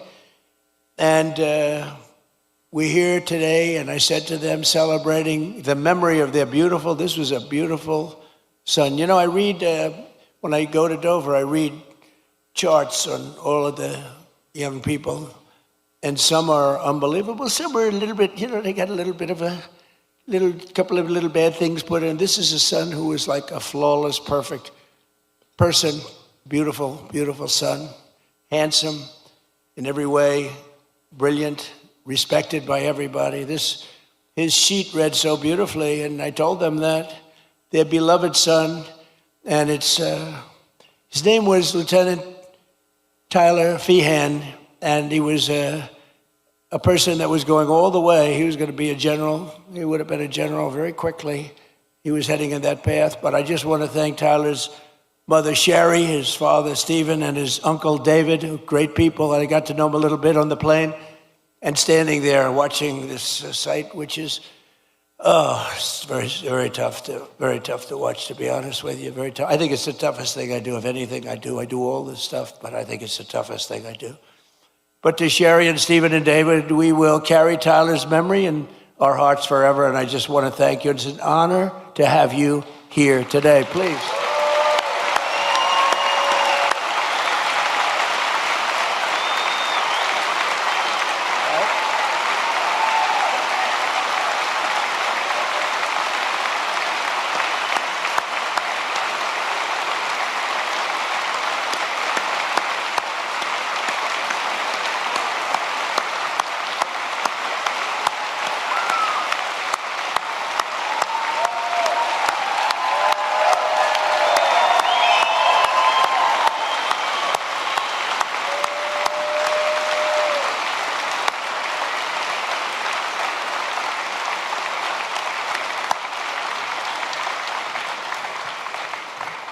Thank you very much. You see the way everybody feels. Your neighborhood, this is your neighborhood. Can you believe it?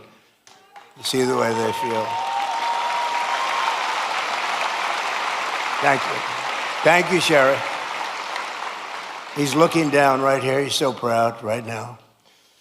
So together we're making our country safer and stronger and far more successful than it's ever been before. And that's happening before your very eyes. That's why I call it the golden age. This is the golden age of America. We're building more plants than at any time in the history of our country. And not just AI and all of the different things you read about. Things like auto plants, you know, the old-fashioned way. Toyota just announced they're leaving Mexico and they're coming in. They're going to be building the largest plant anywhere in the world. They're all coming back. They're all leaving Canada. They're leaving Mexico. They're coming in from Germany and Japan and South Korea. They're coming in from all over. And people that have been doing this, people like Scott and others that have been doing this for a long time, they've never seen anything like it. I don't think you've ever seen anything like it. McGee, have you? You haven't seen anything. He's doing such a great job. In 4 long years of the sleepy Joe Biden administration, they got less than $1 trillion of new investment in our country. In 4 years, much less than $1 trillion. In less than 2 years, much less than 2 years, actually. In fact, at the end of the first year, but less than 2 years, in my administration, we've secured more than $19.2 trillion in new investment from all over the world.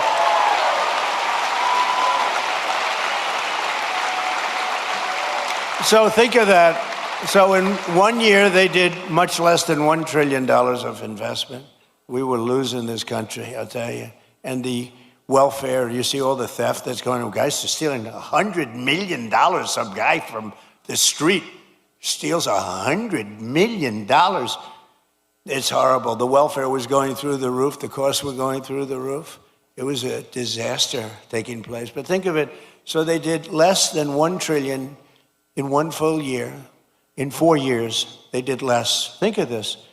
In 4 years, they did less than $1 trillion.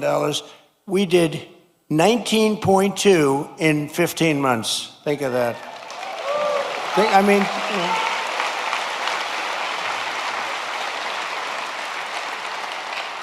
The pharmaceutical company, we're bringing our pharmaceuticals, we learned that through COVID, we're bringing the pharmaceuticals back. But the big pharmaceutical company, UCB, is investing $2 billion to build its first ever American manufacturing plant right here in Gwinnett, Georgia. Gwinnett.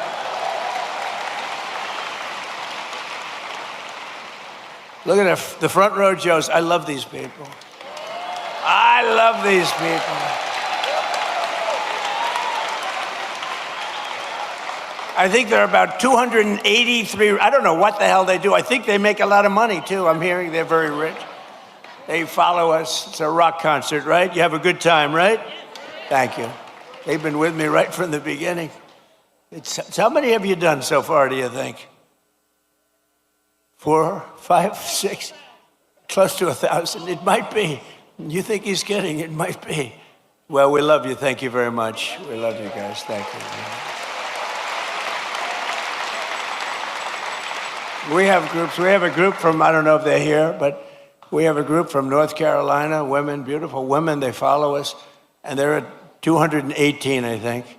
219, they come. And I always say, what the hell are your husbands saying about this? This is crazy. They're these beautiful women. I think they're sort of a wealthy family. I don't know what the hell's going on with them. But, you know, like the front row Joes, it's good. We have a lot of those groups. They're just great. They've been with us right from the beginning. And you know why they're with us? Because they love our country. That's why they're with us. It's really why they're with us. So Japan is investing $600 million in a cutting-edge diamond processing facility, as you probably read this morning in your state, $600 million. Yamaha Motors is building its brand new U.S. headquarters in Kennesaw.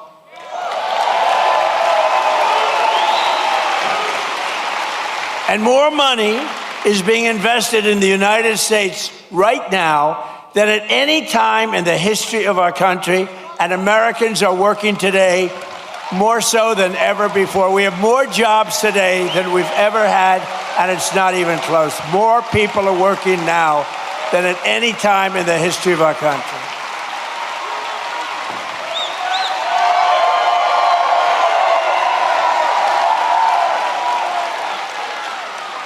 And the stock market has said, and that's with this skirmish we have going on. I call it a skirmish. This is with this skirmish we have with the Islamic Republic of Iran. And I call it that because, let me tell you, they're getting hit so hard and they want to make a deal. But I say they're not ready to make a deal. Because every time they make a deal, they want to change it and everything. They're not ready. They'll be ready very soon. And this is despite this. It's going on. The stock market has hit 73 all-time highs since the election. Think of that. And the typical American's 401k is up by $34,000, setting records day after day. It's up by numbers that have never been seen before. So your 401ks, they always say, oh, the stock market. Stock market's very important. But I have people coming up to me that have 401ks. They said, you know, I was a disaster. My family wouldn't talk to me. They thought I was a total loser. And now I'm like, the one guy said, I feel like Warren Buffett. No, the markets are right through the roof. And it's a beautiful thing to watch, frankly. It's beautiful. It's brought families together. I mean, I told the story about a policeman in New York City. He said, my wife was really down on me because the 401k was a disaster. It wasn't moving. And you get elected, and it's she thinks I'm the most brilliant financial mind in the world now. She loves me much more than she did. She's close, but you should never love for that reason. Remember that, please. And while the stock market is skyrocketing way up, inflation is way down. We're coming way down.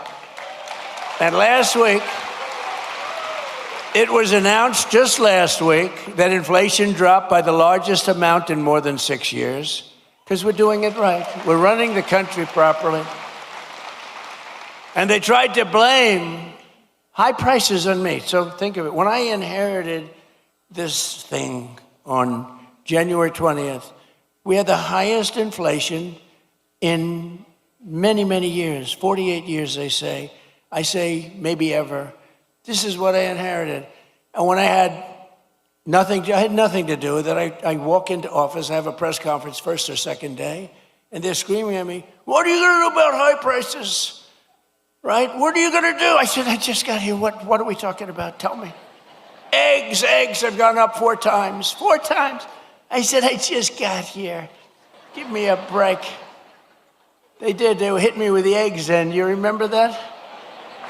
Kelly, you remember I got hit with the eggs. First day, first press conference, nice friendly press conference. You know, they treat me so nicely. What are you going to do about the prices? And they said, they used the word, first time I heard it, it was a word, you know, made up by the Democrats. Affordability. They said, affordability. I said, I've been here 1 day. Don't worry, I'll take care of it. And we're taking care of it, you know, we're taking good care of it. They had the highest prices. They had the highest prices. In fact, with the eggs, you know, we have an Easter egg hunt like a few months after this, and they said, don't order eggs, sir, because they're so expensive. Use plastic eggs. They wanted me to give the kids. I said, nope, we're going to get it done. And we did a great job. Our Secretary of Agriculture did a great job, and we got the price now of eggs is lower than it was when we started, right? And many other things, too. And oil will be coming, it's going to be tumbling down. It was 3 weeks ago. They thought we had a deal. I said, I don't think we have a deal with these guys. They break every deal they make. But I said, you know, but people thought the geniuses on Wall Street, they came down, really down, and goes back up a little bit. But it's going to come down maybe lower than when we even started. But just give me a little time. I always say, give me a little. I said to the farmers, give me a little time, and look how we're doing with the farmers. What's going on with the farms and everything. This country is rocking and rolling. So every day we're fighting to put more money back in the pockets of the hardworking American families. And that's why with the help of our incredible Republican majorities in Congress, we've done so much. I proudly signed the great big beautiful bill delivering the largest tax cuts in American history. Largest in American history. And we did big ones first. You know, we had the best economy in history in my first term. A lot of people don't, because we had a COVID period all over the world, and we did a great job where they got no credit for it. We did Operation Warp Speed, and I'll tell you, we did a great job, but we got very little credit for it. We should have been given big credit, but we got credit for everything else. And we had the best economy, but this economy is ready to blow everything away, ever, of any country. There's never been anything like what's happening in the United States of America right now.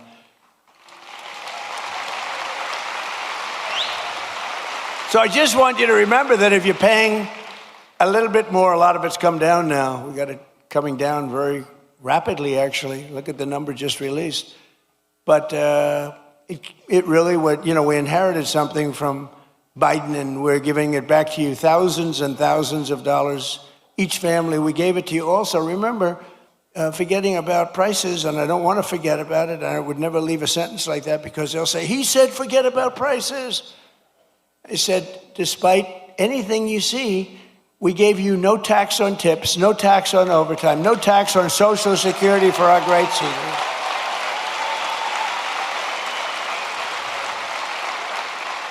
We gave you something that nobody ever thought of. This was my idea. I said, give people a deduction if they buy a car only that's made in America. Give them a deduction. They go out, borrow money. They're allowed to get a deduction. But this past filing season, 130,000 tipped workers right here in Georgia saved an average of more than $7,000 on their taxes, and that's because of no tax on tips. You know, we're building a tremendous military facility at the White House. It's a ballroom, but it's also a big military facility, a drone port on top, and tremendous things underneath. And they've been working hard, a lot of overtime. They work till 11 o'clock in the evening, almost every evening, 11:30. They get there at 6 o'clock in the morning. They're really working. And the other day I went over to them and I said, gather together. And I had, you know, hundreds of workers, very big thing it is. Beautiful. It's going to be incredible. It's an incredible project. It's a contribution to the United States of America by very wealthy people and very wealthy companies that cost this country. But what happened is I said to all the workers, it was a Sunday and they were working on a Sunday. Maybe they shouldn't. Maybe they should be in church. I don't know. I'll get them in trouble. But they were working on Sunday, and I said, remember this, no tax on overtime, all the overtime they're making. And they gave me a big cheer. No tax on overtime. As an example, 700,000 Georgia workers saved an average of over $3,000 thanks to no tax on overtime. And 500,000 Georgia seniors paid $0 on their Social Security benefits thanks to no tax on Social Security. But perhaps most consequential of all is the provision that the great big beautiful bill that we're celebrating today. It's something that's beautiful. It's beautiful because it takes care of our youth. It's called the Trump Accounts, and it's hot as a pistol. It's hot as a pistol. And under this groundbreaking new policy, every American child gets a tax-free investment savings account that can grow over the course of their childhood and be used for them when they reach 18 or 21. Their parents, grandparents, employers, and loved ones can contribute up to $5,000 a year. And with the modest contribution, these accounts will reach hundreds of thousands of dollars for these young people by the time they get to, let's say 18, let's say 21. But by the time they're just young adults, they could be worth hundreds of thousands of dollars, most likely will be. And for decades, Washington politicians gave our children absolutely nothing but debt. But the Trump accounts, we're finally seeing and ensuring that every young American gets a great start in life and a really fair shot at the American dream, which is what we all want. They all aspire to that.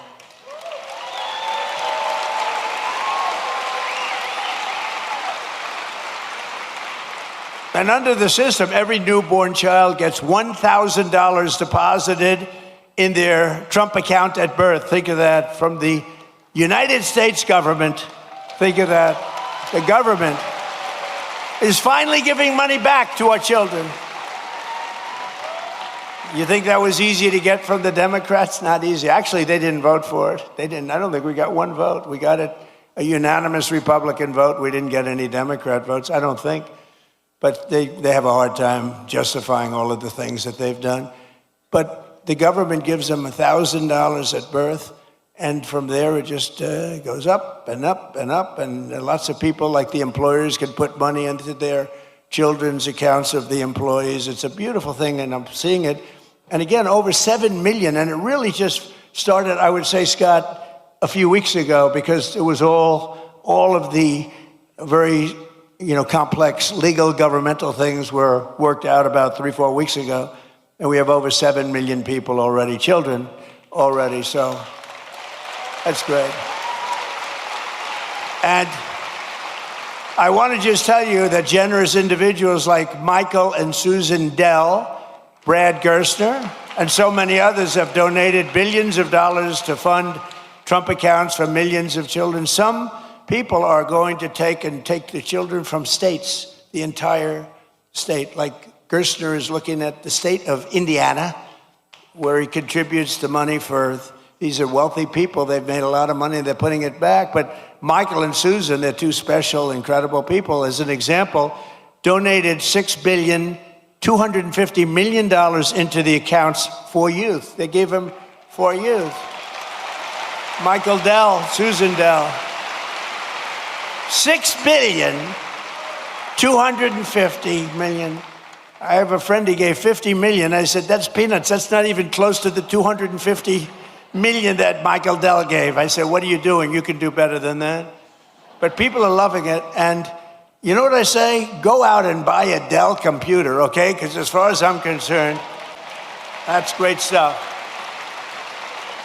And the Trump Accounts app, for those that want, is now the #1 app in all of America. Isn't that nice for our youth? People are doing it. It just caught on. In the past 18 days, nearly $1.5 billion have been deposited into the Trump accounts. Think of that. The money is pouring in. And it's for children, and all sorts of advantages and tax advantages for the people that do it and make this investment in our future, because it's really an investment in our future. And all you have to do is go to trumpaccounts.gov, trumpaccounts.gov, and sign your child up for a free investment account today, and the child gets $1,000 from the government.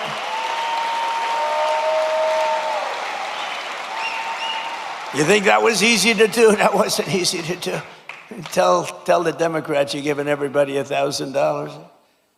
But we're pleased to be joined by some of those incredible Georgia families benefiting from the Trump accounts, including Cole and Allison Loden and their 3-year-old beautiful child Ray, their 2-year-old Rex, and 3-month-old daughter Ren. And Cole and Allison met at Kennesaw State University, where he played football, and he was a cheerleader and a respected guy, good student.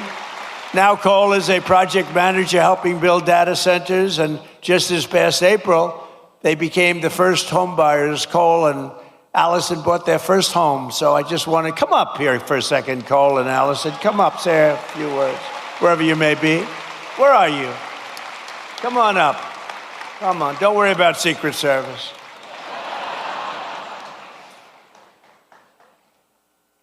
We've had people come up. One of them almost got beat up, and all they did was, I said, come on up, and they go, oh, beautiful, wow. That's so nice. Be careful.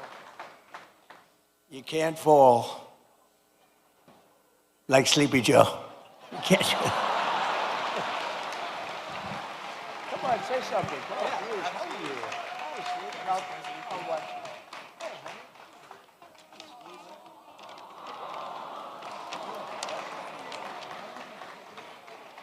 Thank you, Mr. President, and the White House staff for allowing my family to be a part of this special event. It is truly an honor. Thank you, Mr. President, and your administration for the hard work and commitment that that made the Trump account possible. As a father, it's encouraging to know that our children's future can begin with an investment from day one. To every eligible new parent, I encourage you to take advantage of this opportunity by opening a Trump account for your child and continuing to invest in it each and every year. Mr. President, thank you for your continued commitment to investing in American families. And on behalf of my wife and me, thank you for providing our children with a greater opportunity to pursue and achieve their American dream. Thank you, and God bless America.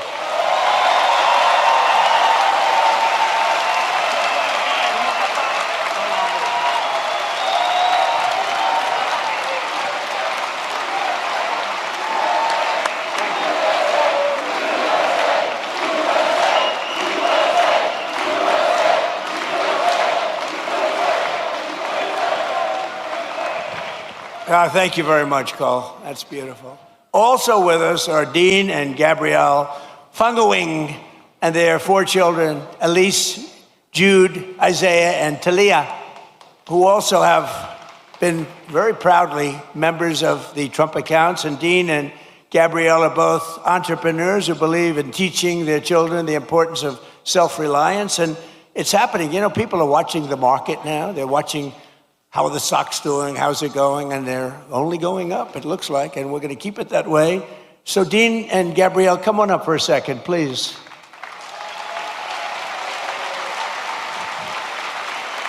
Wow. Wow. Beautiful.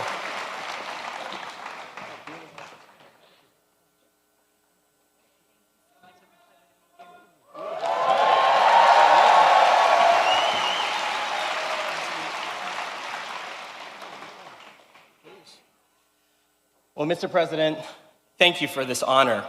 My American story began when my parents brought our family from Suriname to this city in 1990. We attended local schools and college right here in Georgia.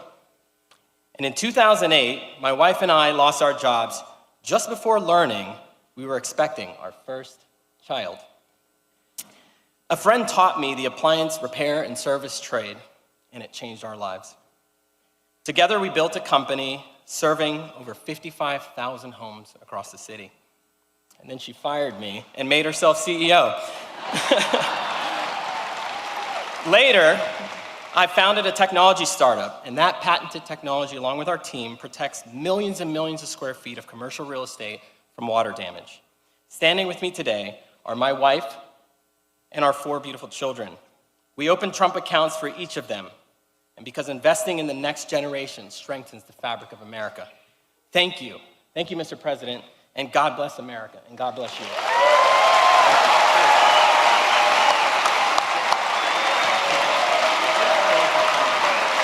you ready?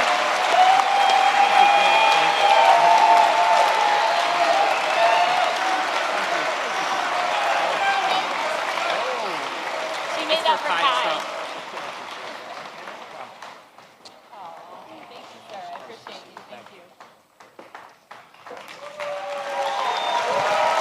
Beautiful people. Well, thank you all. Appreciate it. But while our administration is lifting up the next generation with the power of freedom and American capitalism, proven all over the world when it's done right, it's not always done right, but when it's done right, there's nothing like it. The radical left is actively trying to destroy our children's future with the disaster known as communism. It's communism.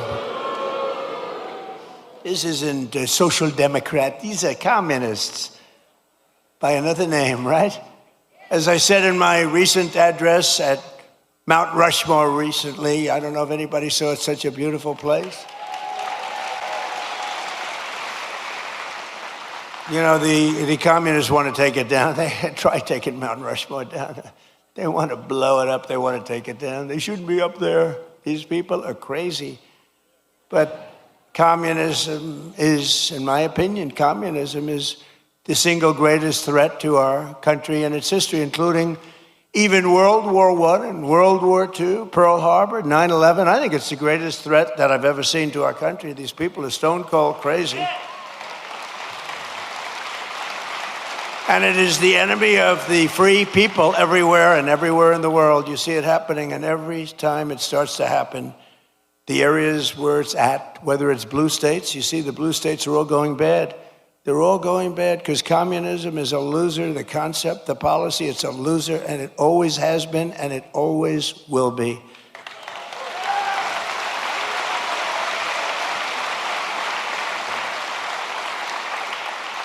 And you know, they want to give everyone everything away. You want free rent, you want free house, what they don't say is that a year from now, there'll be absolute squalor, turmoil, and death. And that's the way it's happened all the way. It goes back thousands of years by different names. But that's the way it happens all the time. It's squalor, it's poverty, it's death, it's destruction. And that's why we declare again today that the United States of America will never be a communist country.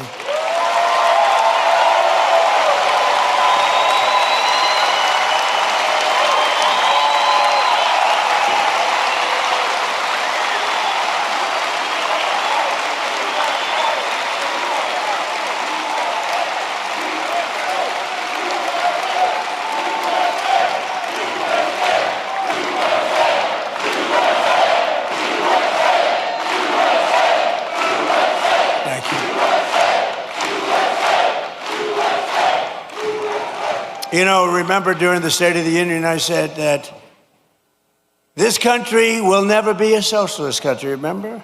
And I was right. They skipped socialism. They went right to communism. Georgia's a state that believes in common sense, and yet your terrible Senator, Jon Ossoff, he's terrible.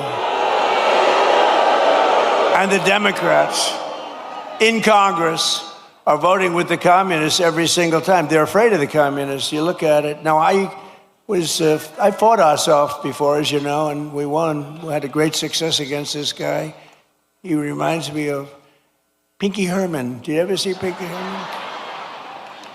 Jon Ossoff and the congressional Democrats voted against securing our border. They voted against our massive tax cuts that you have. They voted against the Trump accounts for your children. They want to raise your taxes by a lot, not lower them. We lowered your taxes. We gave you the greatest tax cut in the history of our country twice now. And they want to raise your taxes substantially. You know, I've been watching politics. I've been involved in politics in the other side, you know, for a long time. I've always found it interesting, fascinating, important. But I've never seen people say, ever, it's always politicians. I've watched great politicians. We will lower your taxes. They will always say, we will, even if they didn't mean it. They'd say, we will lower your taxes. These people say, we're going to raise your taxes. I've never heard it before. It's a new phenomena. It's a phenomenon. They voted against no tax on tips. They voted against no tax on overtime. They voted against no tax on Social Security for the seniors. They voted against voter ID. Can you believe that? Well, you saw what happened. They caught thousands of votes in New Jersey where illegal aliens were allowed to vote, thousands and thousands of votes. They voted in favor of the transgender mutilization of your children and in favor of men playing in women's sports. Isn't that lovely? They voted against lower energy prices, lower car prices, and bigger paychecks for everyone. They voted against every one of these things. Jon Ossoff and the Democrat communists want to let the Marxists into power, bankrupt your families, and leave you totally undefended with wide open borders, but we will not let that happen to our country. We're not going to let it happen. Right?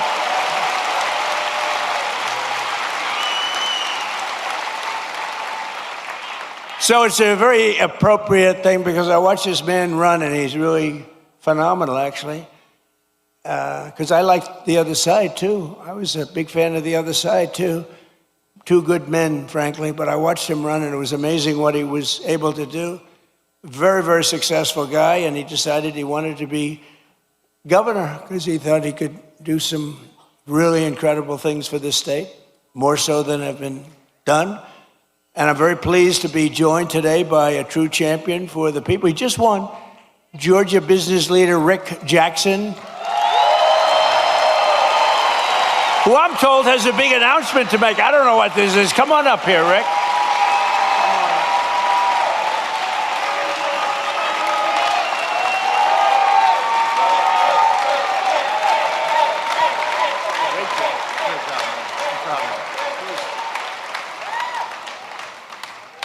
Well, thank you, Mr. President. What you're doing on the Trump accounts is for foster children will, change lives.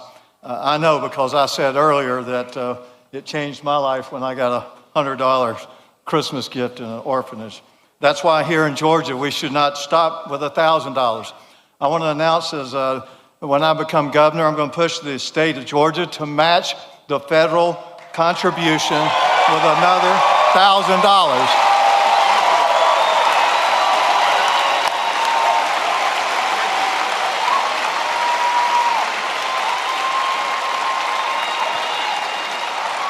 And I believe our legislature will approve that. If they don't, I will personally donate it myself.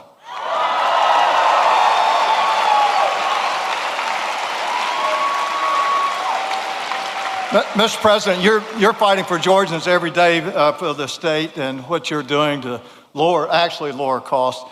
Media does not report this, but every day President Trump is bringing unbelievable amount of business solutions to government. Let me give you an example. Not long ago, I was meeting with Susie Wiles, who in my opinion is the best chief of staff in the modern history. But we were talking about America's antibiotics supply chain.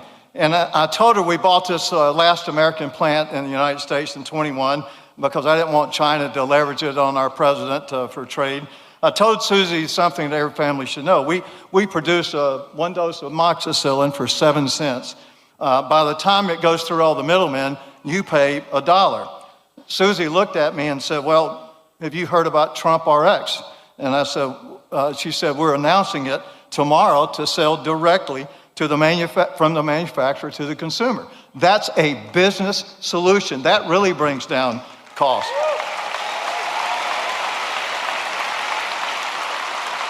When we bought this manufacturer of antibiotics, we wanted to change the name to U.S. Antibiotics, which I thought was a good name. So it took the Biden administration 7 months to approve our bottle logo where it had been for the entire 35 years. Then last summer, we wanted to bring out for our kids amoxicillin extended release. Under the Trump administration, we applied to have a new drug that hadn't been here in 25 years. Under his administration, it was approved in 60 days. 60 days.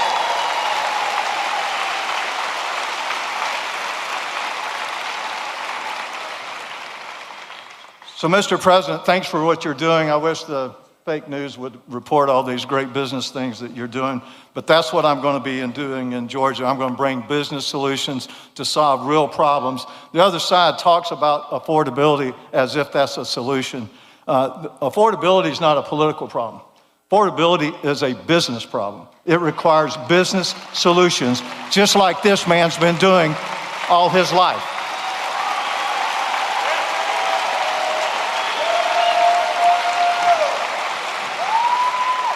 My opponent wants to cut down businesses and cancel them just because I visited a restaurant.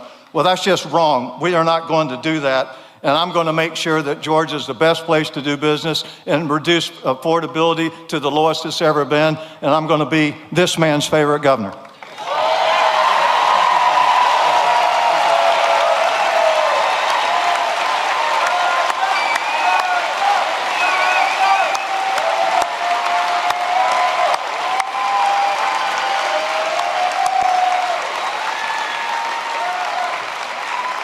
Wow. He's going to be a great governor. He will be great. Thank you very much, Rick. We also have some true warriors with us, including State Senator Brian Strickland, who is running for the job of Attorney General. That's an important one. Well, get out and vote, and he's going to be fantastic. You have my complete and total endorsement, as you know, okay?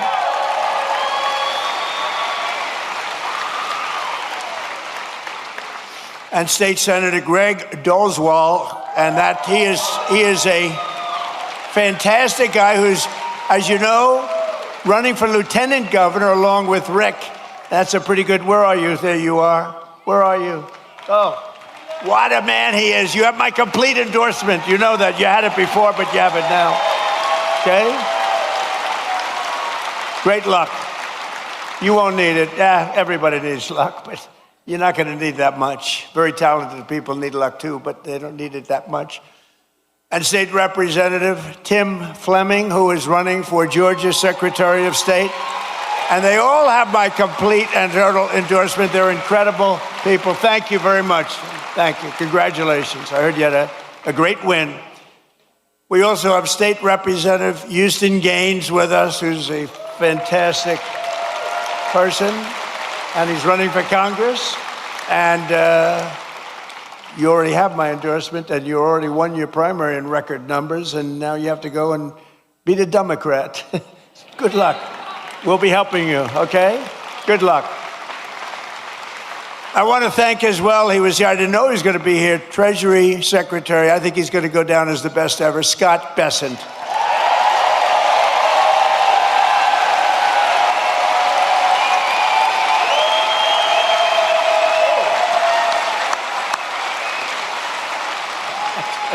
That's good, Scott. Don't make him too popular. I won't like him anymore. That's very good.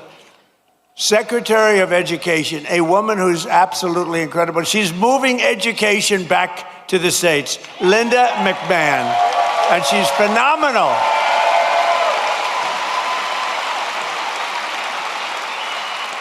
She's getting it back to the States so the parents can run the education. And I met your school board people. They were really great people, but you know, they want to work with the parents, and that's what we're doing. And Linda, you are doing some great job. She's moving it back. Not easy. Not easy. That's years and years of turmoil that went trying to do it. She just gets it done. This woman is incredible. Thank you very much. I appreciate it. Another great person and great administrator, a woman who's really smart. Everybody loves her. Everybody respects her. And she runs a thing called small business, but small business, when you add it all up, is probably bigger than any bank in the world, right? Kelly Loeffler, and you're here with Jeff. Jeff, stand up.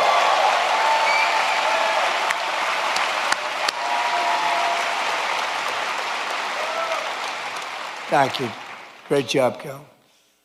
Treasurer of the United States, a man who was a senator here, and he was so ahead of everybody. He was so great. I said, "You want to be treasurer?" And he said, "I'd like to be treasurer. That would be good." He's a great man. He's a person that loves Georgia like a lot. And it was not easy for him to take the other job, but he gets here. I'm sure he gets here plenty, but he loves Georgia. Brandon Beach. Brandon. Cobb County School Superintendent Chris Ragsdale with a beautiful family. With a beautiful family. And we have a man named Ralph Reed. Have you heard of Ralph Reed? Ralph Reed. He is a man that, with his group, a great religious leader, maybe the greatest religious leader, but with his group, is it 10 million doorbells you hit? And this was certified stuff. 10 million doorbells. He pressed 10, not personally, but he pressed a lot of them himself. And they wanted to make sure we had a big victory it's almost a couple of years ago, 18 months. And I just want to thank Ralph Reed. Thank you very much, Ralph. Thank you. Great job. Great leader. And one of the best lawyers in the country, a friend of mine. He's really incredible, and he's really based out of Georgia. He spends a lot of his time in Atlanta. David Schoen. Where's David? There's David. Hi, David. He's a great lawyer. You got a problem, go to David. Thank you, David. And Alveda King. So Alveda was with me from day one. Where's Alveda? She was with me. She was with me from day one when it was not at all fashionable. She was taking more grief, Alveda, but she knew what she was doing, and now she's like the queen of the world, right? Look at her. Thank you, darling. We appreciated it. You always like those people when it wasn't fashionable, like Front Row Joes, it wasn't fashionable, like the ladies from North Carolina, which maybe it wasn't fashionable. Well, they had a good time at least. But these are great people. Thank you all. Thank you all. Great group. And you guys get yourselves elected, please. I also want to thank a man who had to stay back in Washington to vote for Making America Great Again. Maybe the most important man in this room right now is not here. His name is Mike Collins, and he's going to beat Pee Wee Herman.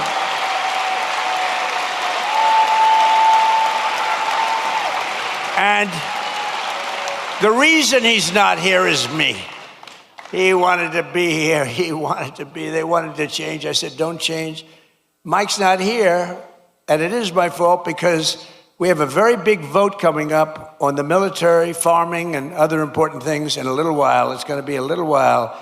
And I got to have Mike in Congress because he's like maybe the most, but certainly one of the most highly respected congressman, Republican or Democrat, in Washington. Mike Collins is an amazingly respected man. He got the look, he's got the whole deal. And I said, Mike, I'm sort of here because of you. I said, Mike, if you're here, I'm going to be extremely upset with you because he has to vote. And, you know, it's razor thin. We lose all the Democrat votes on all these things. Think of it, tax cuts, biggest tax cuts in history they vote against. They vote against everything. Because you know why? They have Trump derangement syndrome, that's why. But I hope you're going to vote for Mike, and you've got to vote for him because he's running against, I call him Pee Wee Herman. He's Pee Wee Herman lookalike.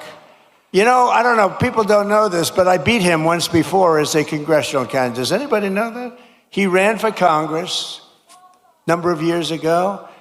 I got involved in the race at the request of a friend of mine from Georgia because they didn't like him, and he was easily winning. He was winning by 25 points, and there were 5 people in the race, and he was way up. He was above 50. If you get above 50, you get it. And I backed a person, Karen, you probably remember. Didn't know her at all, but I thought anybody would be better than this guy. And he went from 70 to, believe it or not, 49.9. And that meant he was now in a runoff. So he thought he had it made. And he was in a runoff. And I got involved a little bit. I came here twice. I did a couple of rallies, and she ended up winning the race. He lost. But I have to hand it to him because instead of being a congressman, he later on became a senator. If he was a congressman, he probably wouldn't have run. Who knows? I give him a little credit for that. But he was easy to beat. He wasn't, I can't believe that he's a senator and he's not respected at all in Washington. You don't even hear his name mentioned. You don't hear his name mentioned. I mean, I hear all the names. I hear all the bad ones and the good ones. I hear them all. But you don't hear his name mentioned. He's not even a factor. But you have a guy that is the most respected, just about one of the most respected people in Mike Collins. And I hope you're able to go out and really cast your vote for him. He will bring so much. They call it pork. We call it money. But he'll bring a lot of action back to your state. He's a great guy, and he loves your state, and he's worked hard. He's got the whole package. Mike Collins, vote for Mike. And he's hard at work. He's hard at work right now in Washington. And last but not least, we have the CEO of, so I like baseball. I like baseball. But this guy's done such a great job. You know, the Mets have the highest salary in baseball, and they lose all the time. I'm trying to, and I say, maybe we could steal this guy. But the team, the way the Atlanta Braves has been managed for years, right? For years and years. And he's the CEO of the Atlanta Braves, Mike Plant. He's been, you know, you don't realize how good he is, you know? When you have one of these guys, there are teams like that, you know, where they never go down. Then you have other teams, we're rebuilding. They've been rebuilding for years. I don't want to mention teams because I know all the owners are all friends of mine. I get myself in trouble. But they're always rebuilding. We're rebuilding. This guy never rebuilds. He just stays at the top. He's amazing. And then he loses the best player. He loses a great first baseman. I would say great first baseman. And they keep going along. And they get things for the first baseman. And he was really good. Dodgers got him. But I watched the Braves for years, and they've done such a great job. So along with one of the best managers in baseball, Braves legend Brian Snitker, who was recently inducted into the Baseball Hall of Fame. Brian, both of you come up. Would you both come up? Come on up here. They deserve a little credit. They deserve credit. I mean, I've suffered with teams for the years I've suffered. Oh, listen.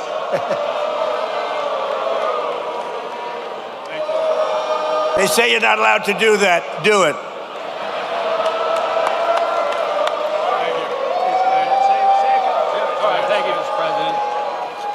Thank you, Mr. President. Welcome to Marietta. And as you can see, Braves country is a real thing. And you got a room full of Braves country right here. Mike and I presented President Trump with one of our 4th of July 250th anniversary jerseys that the team wore over that weekend. And I just wanted to tell President Trump that we're going to be back in Washington about a year from now. We're going to give him another World Championship jersey. So thank you.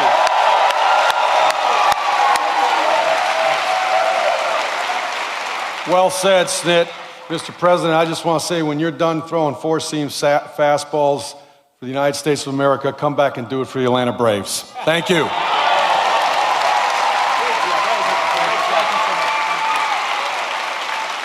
That's a great team. Those two are a great team. No, it's true. You watch you suffer with these teams for years and years. And these guys, every year, they have a great team. So that's called talent. Some people have it, some people don't. Most people don't.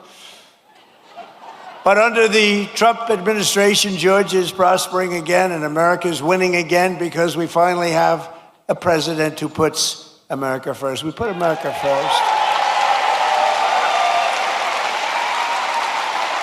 And I'm so proud of it, under my most favored nation, if you look at our policy on drugs, we have a most favored nation policy, meaning of all the nations in the world, we have to get the most favored price. And it wasn't easy, and I'm not going to bore you by saying I had to get other nations to approve it.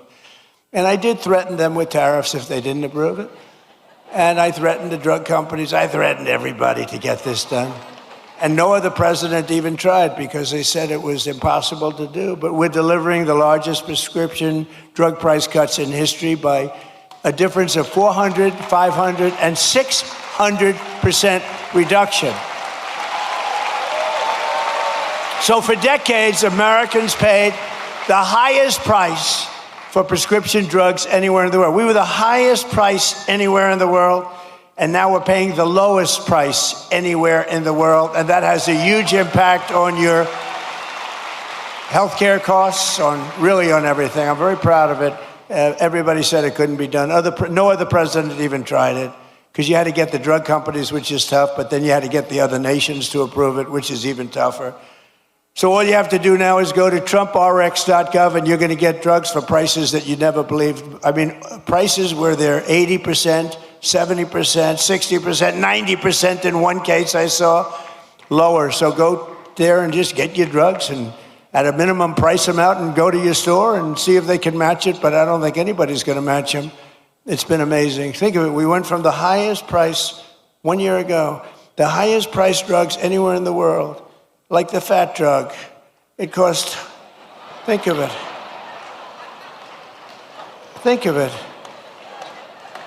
It cost $1,400 in New York, and in London it was $87. Okay, I told you I have a friend of mine, he's fat as, you never saw a guy like this. He's a very smart guy. Scott knows him very well. He's a great businessman, but highly neurotic, always eating. He does two things. He eats and he makes deals. And the eating he's not good at, other than quantity. But the making deals, he's very good. But he called me up because, I buy this fat drug. And now he calls me Mr. President. He used to call me Donnie. Donnie, I buy this fat drug. And in New York, I pay $1,400. And in London, I just paid $87. They said, you're so rich, how do you even know? He said, I don't know, my people told me that. And so he said, I went out and I had it checked. And it was from the same exact company, the same plant. It was actually made in the United States, the same everything. He said, what the hell kind of a deal? I'm paying like almost 10 times as much. I said, that's the system. But it really awoke in me, and I said, I got to do something about it, because he's right.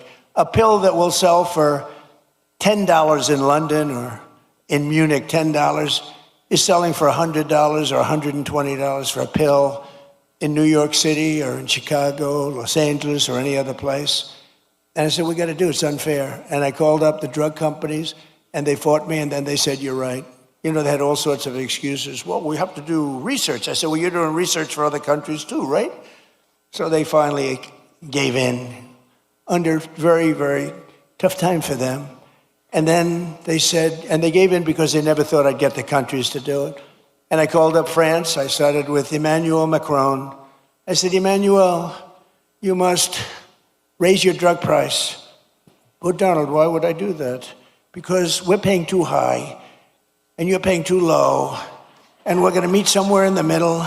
No, no, no, Donald, I will not do that. Yes, you will. No, I won't, Donald. I will not do that, Donald. I said, yes, you will. And then finally he said no. I said, here's what I'm going to do. I'm going to put a 200% tariff on every bottle of wine and champagne coming out of France.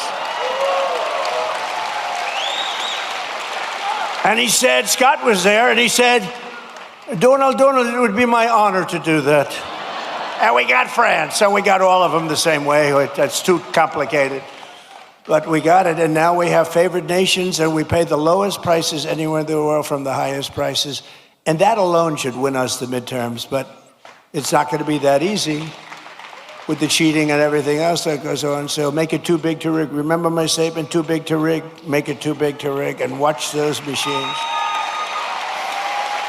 Every day we're liberating our communities from the scourge of migrant crime. In nearby Clayton County, Georgia, federal law enforcement recently charged an illegal alien murderer from Mexico who shot a man in the torso and then shot another twice in the heart and the head.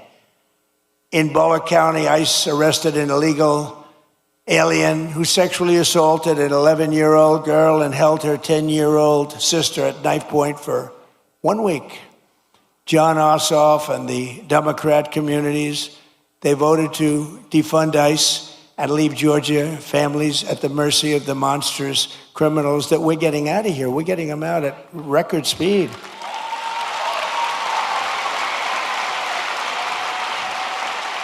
And by the way, we always stand with the heroes, the patriots of ICE and Border Patrol. Always. They take such abuse, and they do their job.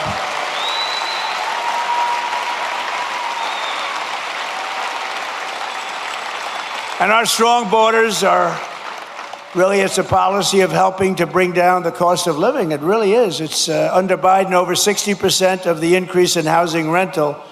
The rental cost demand came from the flood of illegal aliens coming into our country. The government would pay thousands of dollars a month for apartments for illegal aliens. But for our warriors, for our ex-servicemen, for people that served in our military for 20 years and 25 years, and then they couldn't get into an apartment. They were living in the street. They didn't do anything. But they took care of illegal aliens, paying thousands of dollars a month in some of the most luxurious hotels in the country. It's crazy what they were doing. It's crazy.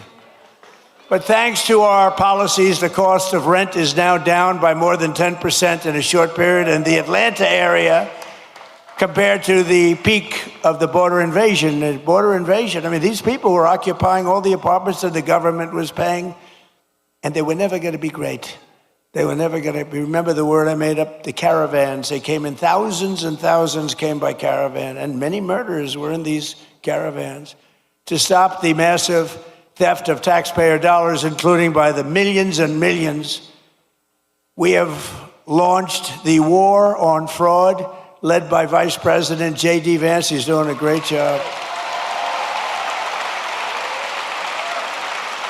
We ended Medicaid for illegal immigrants, And we redirected $50 billion to make the largest investment in rural health in the history of our country. You're getting hospitals built in areas just like this that the Democrats would never do. And number one, they say that's Trump country. We're not going to do anything. They wouldn't spend because we did. We got tremendous votes. In your whole state, we got tremendous.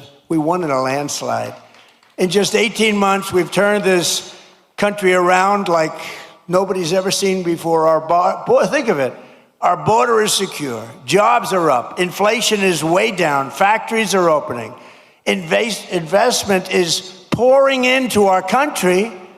I told you, $19.2 trillion. Our military is more powerful than it has ever been before by far. You see that. Venezuela, Iran.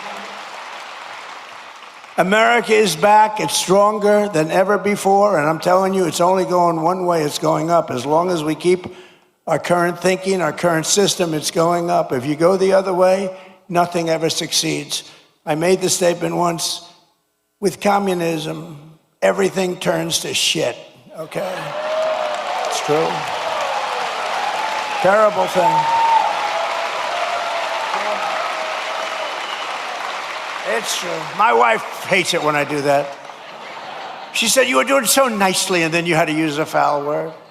You know, Franklin Graham wrote me a letter.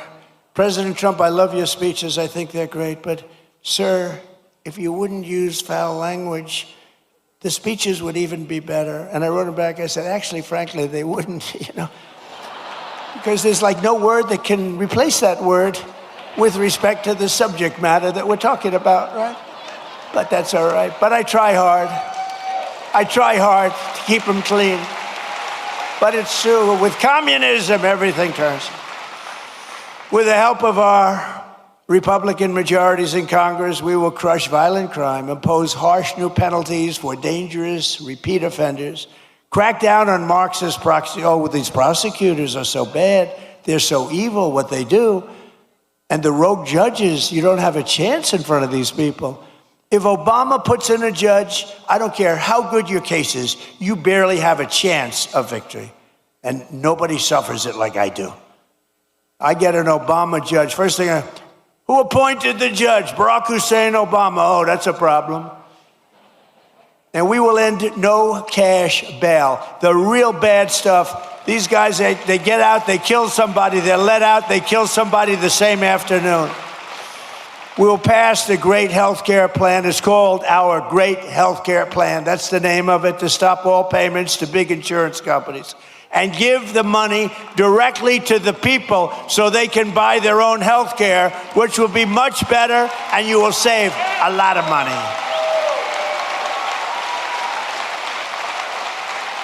Because as you see, Obamacare is a total disaster. It's been a disaster. It's gone up through the roof. It's a total disaster. We want to spend the money. We want to give you the money directly. Buy your own health care. What's happening is these insurance companies take in billions and billions of dollars, and they don't give a damn about you. And you go out and you get crummy health care at a price that's unaffordable. So we want to give you the money, and you spend the money, and you go around and negotiate. You're going to have money left over. It's so much better, and you're going to have much better health care.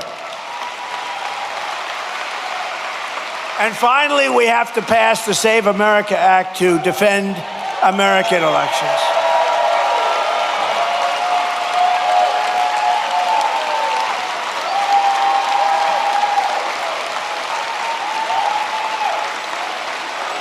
And I have to say, Mike Johnson and Congress have done a great job, but we're having a hard time in the Senate. The Senate, what they're doing is just not right.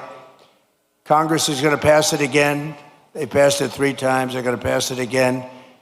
It's like the Senate is a place that you send things when you want them to die. We can't do this, and we're not going to take this any longer. We're not going to take it. You know, I'm trying to be nice, trying to be really nice. You saw we had a big victory last night in Arizona. I've had victories everywhere. But we're not going to be able to take it much longer. When they can't get past voter ID, proof of citizenship, no mail-in ballots because they're crooked as hell. So right now, Congress is working to get as much of our plan as possible into the budget bill to identify and really terminate. Look, what they should do? Very simple. A lot of you don't know about filibuster. They should terminate the filibuster and approve everything. Because the Democrats are going to do it.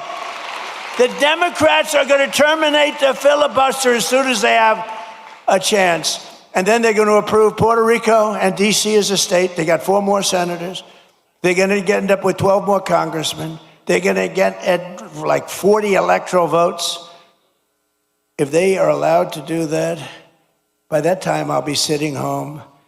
And I'm not a big crier. I don't think you want to see me cry, you know? There are some people, they do very well when they cry. But you don't want to see me cry. But I may be crying when I'll be sitting home and I'll say, I told them. They got to really terminate the filibuster, get everything approved right away. Because you're going to have a stoppage. You're going to have a stoppage in September. The Democrats won't approve everything. They become deranged, like deranged Jack Smith. Remember that deranged sick puppy?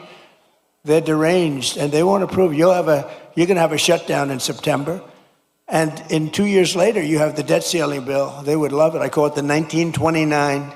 You know what 1929 means? That was not a good year.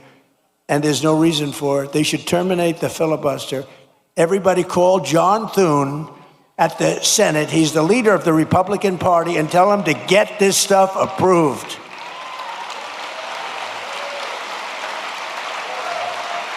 So we're fighting so that all voters must show voter ID. We're fighting so that all voters must provide proof of citizenship, okay? And also the no mail-in ballots, very important. And we're doing exceptions for illness, disability, military deployment, travel. If you're away and you have problems, we'll be very easy on that. Look, if you're away, if you're in the military, you want to vote, we want you to vote. But we'll also enshrine in permanent law no men in women's sports and no transgender surgery for your children.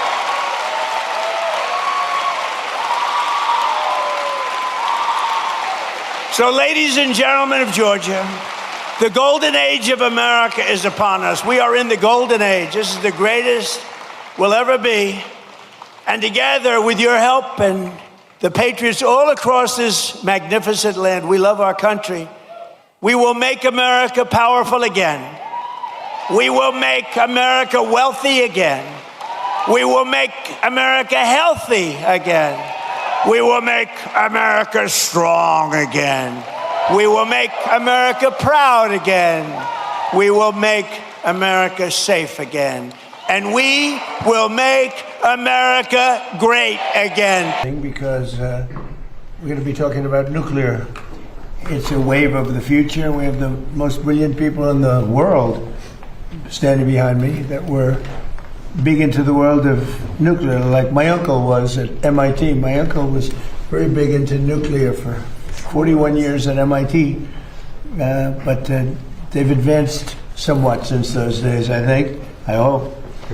So today we're celebrating a historic milestone for civilian nuclear energy and the incredible renaissance of nuclear power in America.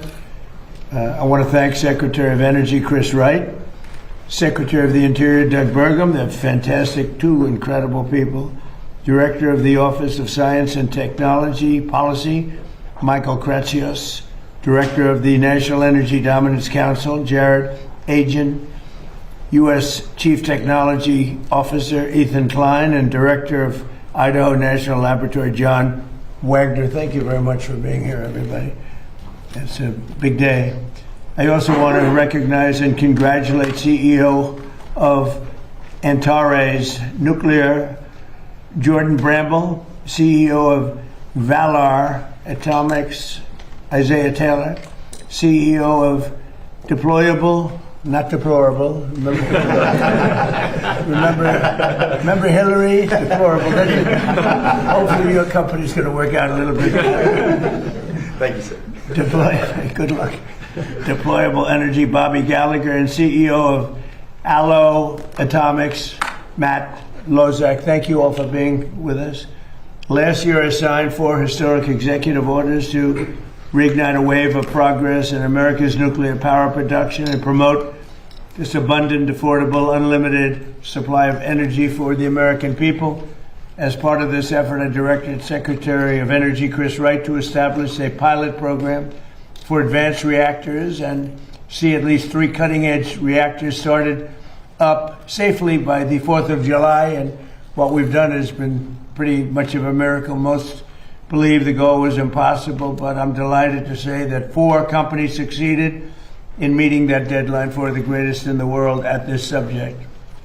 So these are the first new privately funded advanced reactors to turn on the United States in over 4 decades, and making sure that these groundbreaking designs were safe to build and test so quickly was a challenge that required a historic partnership between these innovative companies and our administration. We have brilliant nuclear people. We have a lot of brilliant people, but we have brilliant nuclear people on our staff.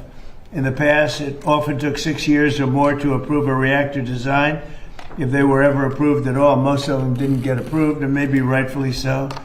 But now America is building again, America is dreaming again, and we're leading the world and pioneering the next generation of nuclear power. There's nobody even close. We've taken a lead over the last 2 years that has been, I hope, insurmountable. We'll see. But let me ask Director of the Office of Science and Technology Policy, Michael Kratsios, who's been absolutely fantastic in the administration, to say a few words, followed by a few of the people. Let's see, Chris Wright will go, and Jordan Bramble, and Isaiah Taylor, then Bobby Gallagher, and Matt Lozick. And if you could, don't spend too much time. That's a lot of people. But go ahead, and do you want to start it off, Chris, please? Wait, we have Michael Kratsios first. Sure, go ahead, Michael. Mr. President, you signed 4 executive orders last year, and you set one of the most ambitious goals in civil nuclear history to essentially have 3 reactors go critical by the 4th of July. This is an accomplishment that many thought would not be possible. The last time that a privately funded new reactor design went critical was in 1974, so it was over 50 years ago. And we were able to achieve that and surpass it by having 4, and these are the great 4 American companies that got it done. Great. Go ahead, please. In the last 30 or 40 years, the American nuclear industry has been quiescent. Most of the reactors built around the world have been built by Russia and China, both in their countries and abroad.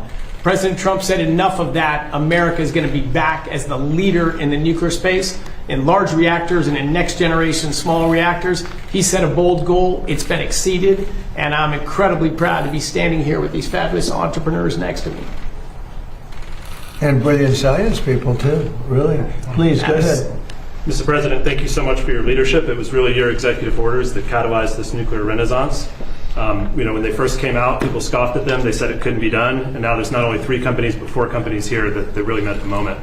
Us at Antares, we look forward to being a resilient energy source for Golden Dome, to power high-powered assets in space, and eventually undersea autonomy. So this is a strategic technology for our nation.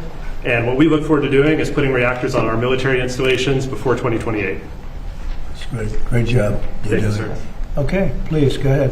And Mr. President, thank you so much for your leadership in this moment. I think that the United States has been a leader in nuclear energy since the very beginning. We were the first ever to turn on an advanced reactor in the world. We were also the first to turn on any type of nuclear reactor in the world. But over the last 30 years, we became more interested in PowerPoint than in power plants.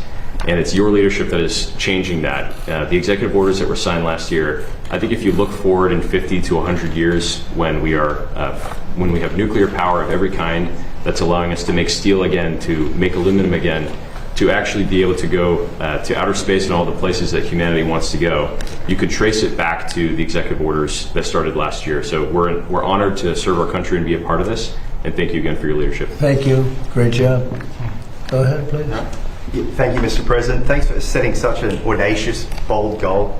As some of the other CEOs have said, most people thought this was impossible. But the American spirit was unlocked through your vision and through the Department of Energy and the Secretary and through the INL and John's team. We couldn't be more proud to be part of this moment. I do think this is going to be historic. I do think people are going to look back and believe that this is when the tide turned on nuclear and how we unlocked cheap and abundant energy. Thank you. It's a great job you're doing too, by the way. Anybody else? One more. Please, go ahead. We cut it close, but we went critical at 12:20 a.m. on the 4th of July. Wow. So thank you again so much for setting these executive orders. Like everyone else said, we would not be here without those executive orders, so thank you so much.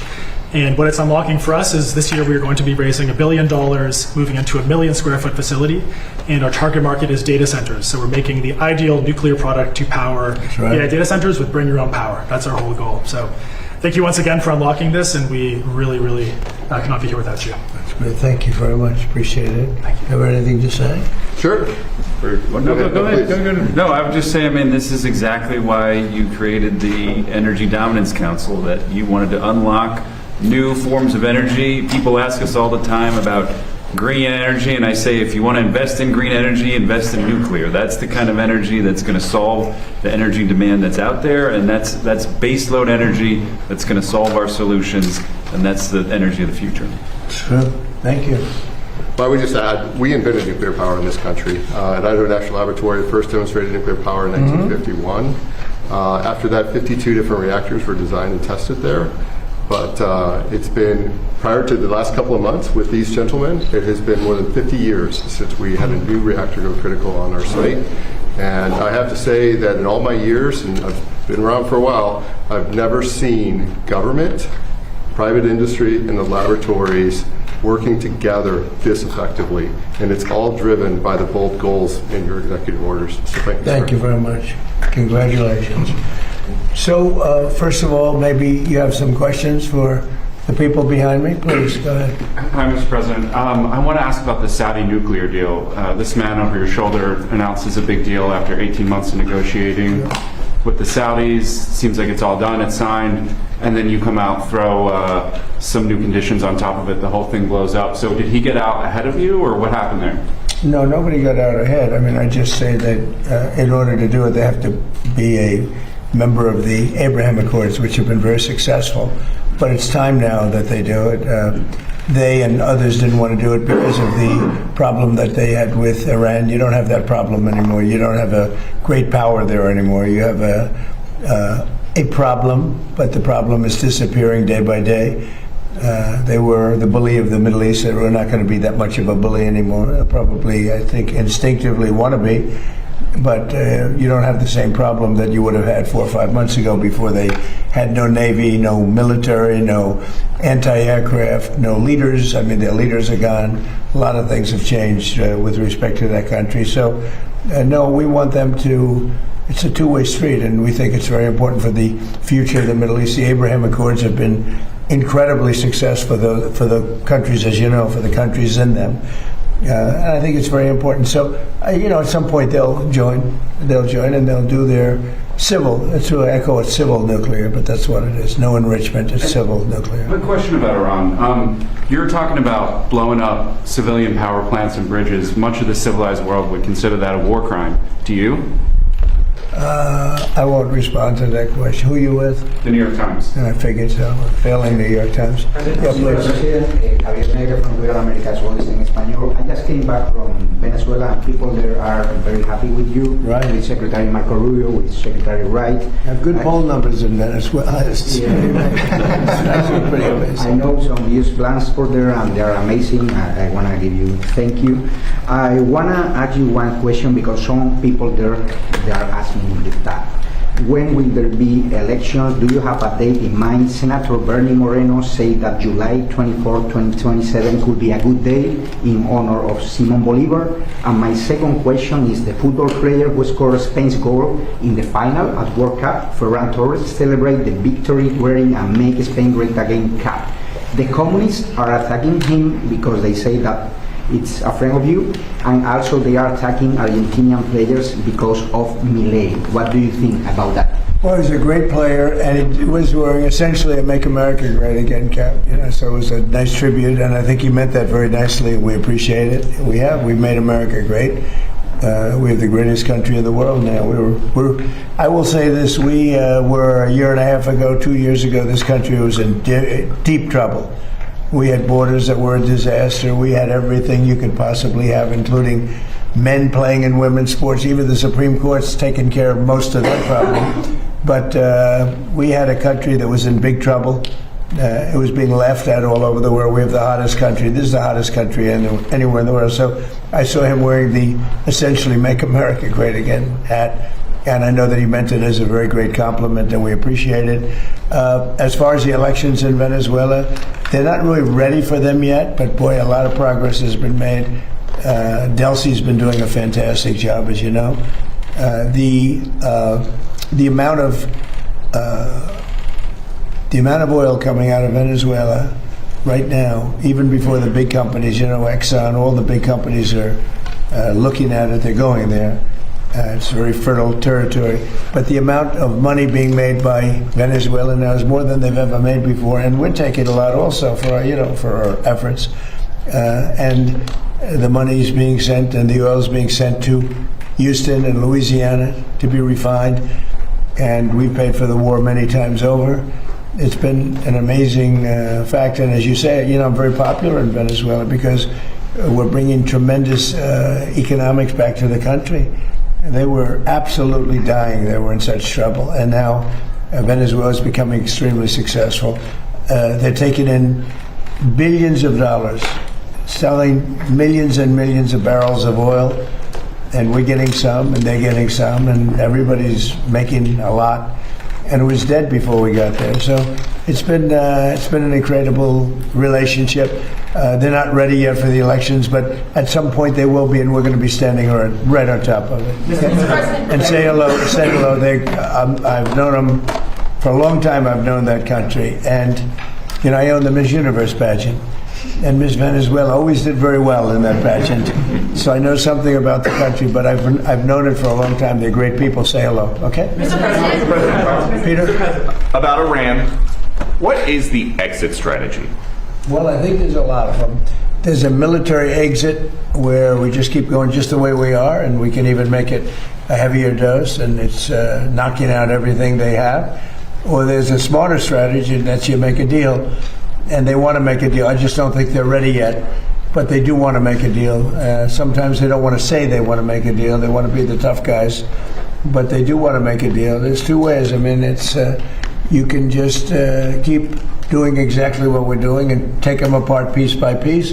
We can do it in a more rapid fashion, which we might do, or we can negotiate with them, which we're also doing right now. I mean, as we speak, we're talking to them. And you said today that Russia and China are not helping. Earlier this week, the War Secretary Hegseth said that they are enabling. So what is the difference?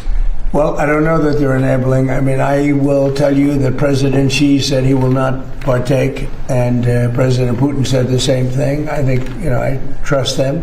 They've had a long-term relationship. There could be some things they do, but thus far, at least, it has not been major. I don't think they'd want to have me disappointed. And a different story, not Iran. There's this nasty parasite that is giving people in 9 states explosive diarrhea. When is it going to be safe to eat lettuce again? I don't know. I haven't thought about it. It's the first time I've been asked that question. Are you eating lettuce recently? I should always have more lettuce. You want to get the hell out of here, Peter. No, it's a very interesting question from you. I didn't think you'd ask that kind of a question. Nobody wants to ask that question, but it's very interesting. Well, it's exciting. There's this food coming in, I guess, from Mexico. It's tainted. It's making a lot of people sick. That is the CDC's terminology. Well, I think what we're going to do is we're going to put a major tariff on Mexico because of the lettuce, and we're going to put a big tariff on Canada because of the smoke. All right? We'll get a combo. Which would you have, the lettuce or the smoke? I think I'll take the smoke. Yeah, the smoke wrecked my daughter's swim meet. Well, it's closed up a lot of countries. I've told Canada they have to do something about it. We've never had this problem. All of a sudden we have this problem with Canada. So we'll have to talk to them about that. Mr. President, a follow-up on Iran. Thank you, sir. A follow-up on Iran. Have you made a decision about the major strikes that you were referring to? Okay. Should we expect to see major strikes? Look, we're talking to them right now. I think they're getting more and more serious as the days go by, for maybe the obvious reason. But we are talking to them right now. Look, there are two ways. I consider that the smarter way, but The other's probably the easier way, doing what we're doing. And we can take that to a much higher level if we want to. You know, we're prepared to do that, as you know. We're locked and loaded. We're locked and loaded and ready to go, but we're talking to them. So I think while we're talking, we'll see what comes of it. And when you say, just a I quick follow-up. I believe, Jeff, they're very serious. They should be. And when you We're say very that serious. you're talking, is it Mr. Kushner or Mr. Witkoff, or who's involved in those talks? Sort of everybody, JD and Marco, and a lot of people are talking to, a lot of people to talk to. It's a big deal. But really, when you get right down to it, it's not very complex. They cannot have a nuclear weapon. You know, very simple actually, but it's a big deal. They cannot have a nuclear weapon. If they have even a thought of a nuclear weapon, we will just continue to go at much higher levels. But we are talking right now, and we'll see what comes of it. I'm not, you know, despite what everyone says about the election, I'm not in a hurry. I'm not in a hurry. We have to do it right. Elections take care of themselves. When when I went into Venezuela, everybody was against it. Oh, what are you doing going into Venezuela? And then 2 days later, they said, wow, that's fantastic. A lot of people are saying that with Iran already, because it would take them 25 years to rebuild already from what they have. And again, as you know, no Navy, no Air Force, no anti-aircraft, no radar, no nothing. I mean, and we, as you know, we just reinstituted I guess you could go, I call it the iron wall on the water. Nothing gets through. Nothing. Blockade, nothing gets through. And they sort of have to make a deal. But we are talking to them. I think they're being serious. I think they are being by far the most serious that we've seen them. But that doesn't mean we get there. We'll see what happens. But I always prefer that alternative. Mr. President, I have an energy question. So, Burgum, you might be able to help with this. So, you have criticized windmills for quite a long time. They're very ugly. They tend to use more energy than they actually produce. That's true. A lot of people in done your homework. A lot of people in Middle America, they are so tired of seeing them continue to go up on farmland and stuff like that. Is there any way to? Is our federal government still funding in any way putting these up? We have. I can speak for Doug, and then I'm going to let Doug speak because he knows the subject. I really do know that subject well. We have not approved anything having to do with windmills. They are horrible. Mm-hmm. They are unsightly. They ruin housing values of people. If you're looking at a windmill or hearing a windmill because they're noisy, they kill all the birds. They kill all the eagles. You know, you shoot an eagle, you go to jail for 2 years. If you kill an eagle with a windmill, you don't go to jail, and they have hundreds of them laying on the ground. You know, it's terrible. And they're very expensive energy. And they're all made in China, but China has very few windmills. You know, they're made in China, but China doesn't use them for the most part. China actually uses coal, oil and gas. They use nuclear, by the way. They're getting very big in nuclear, I want to tell you, this little group. But they don't use wind. Wind is inconsistent. It's unattractive. It's very expensive. It's probably the most expensive form of energy. So I've been talking about it. We essentially, unless there's a trick reason, we will have hopefully no wind farms approved. We're doing more than anybody ever in history having to do with energy. But I've restricted wind farms, windmills. Take a look at Palm Springs, California, where they have a wind farm. As you enter beautiful Palm Springs, California, it looks like a junkyard. You have old ones, rotted ones, they're falling down all over the place. They don't want to bury it because they say the fiber that the blades are made out of should not go in the ground because it's going to poison the ground. Now, I don't know if that's true or not, but if it's not going to go in the ground, what do you do with it? Put it up in the air? Yeah. So, good. I see you're not a fan of windmills. No, I'm not a fan of windmills, Then Mr. you happen to be President. I'm very very smart. passionate about this. Doug, do you want to speak about that first? Well, no, but I would say, yes, President Trump has wisely understood that wind was unreliable, intermittent, depended on the weather, only existed particularly offshore because of massive subsidies. So not only was it expensive to generate electricity on the grid, it was also expensive for taxpayers because of the subsidies. And so again, President Trump shifting the policy towards energy dominance, which is reliable, affordable, 7x24 energy that's not dependent on the weather. And that includes nuclear, includes hydro, includes geothermal, includes oil and gas, includes beautiful coal. And again, China, 60% of their electricity is coming from coal. Coal was the #1 electric producer in the world 125 years ago, and it was for the last 125 years in a row, and it will be again this year. 126, quite a streak if you're an athletic team that they've won 126 years in a row. But President we were restricted from using it. Yep. Every coal mine was going to be closed down within the next year if we didn't win the election.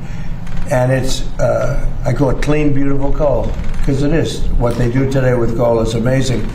But it is the most powerful, and with that, go ahead, Doug.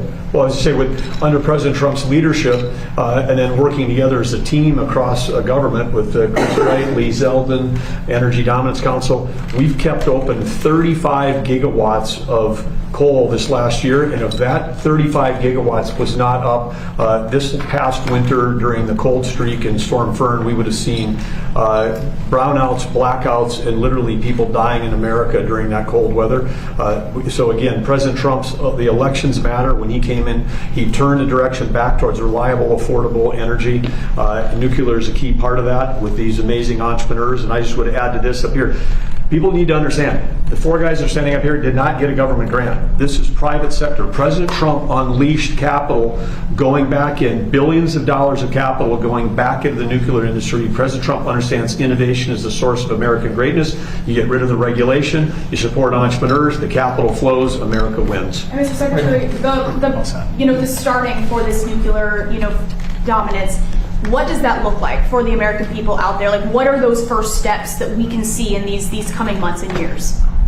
Well, I was just to say, I'll go on. You can see it right now because when you take a look across the whole world, President Trump's policies, whether it's Venezuela, whether it's Alaska, whether it's reinstating export for 18 months ago, we had a ban on LNG exports from our country. Now we're the world's largest exporter of LNG. President Trump's policy was let's sell energy to our friends and allies, keep it affordable at home, so our friends and allies can stop buying from our adversaries. Russia was selling virtually all of the natural gas into Western Europe. 2/3 of that gas has been displaced by America. America has turned those into our customers, supporting our allies. And with Venezuela, as President Trump said, that flowing to our refineries on the South Coast, that's lowering gas prices for America. Unleashing Alaska, which the previous administration sanctioned more than Iran, that's going to again help provide low-cost energy for Americans. So today we have the lowest priced, most secure energy of any country in the world. That's going to change the course of this country for decades to come. Mr. President, what? The Justice Department last night withdrew those subpoenas to the New York Times journalists who reported on Air Force One.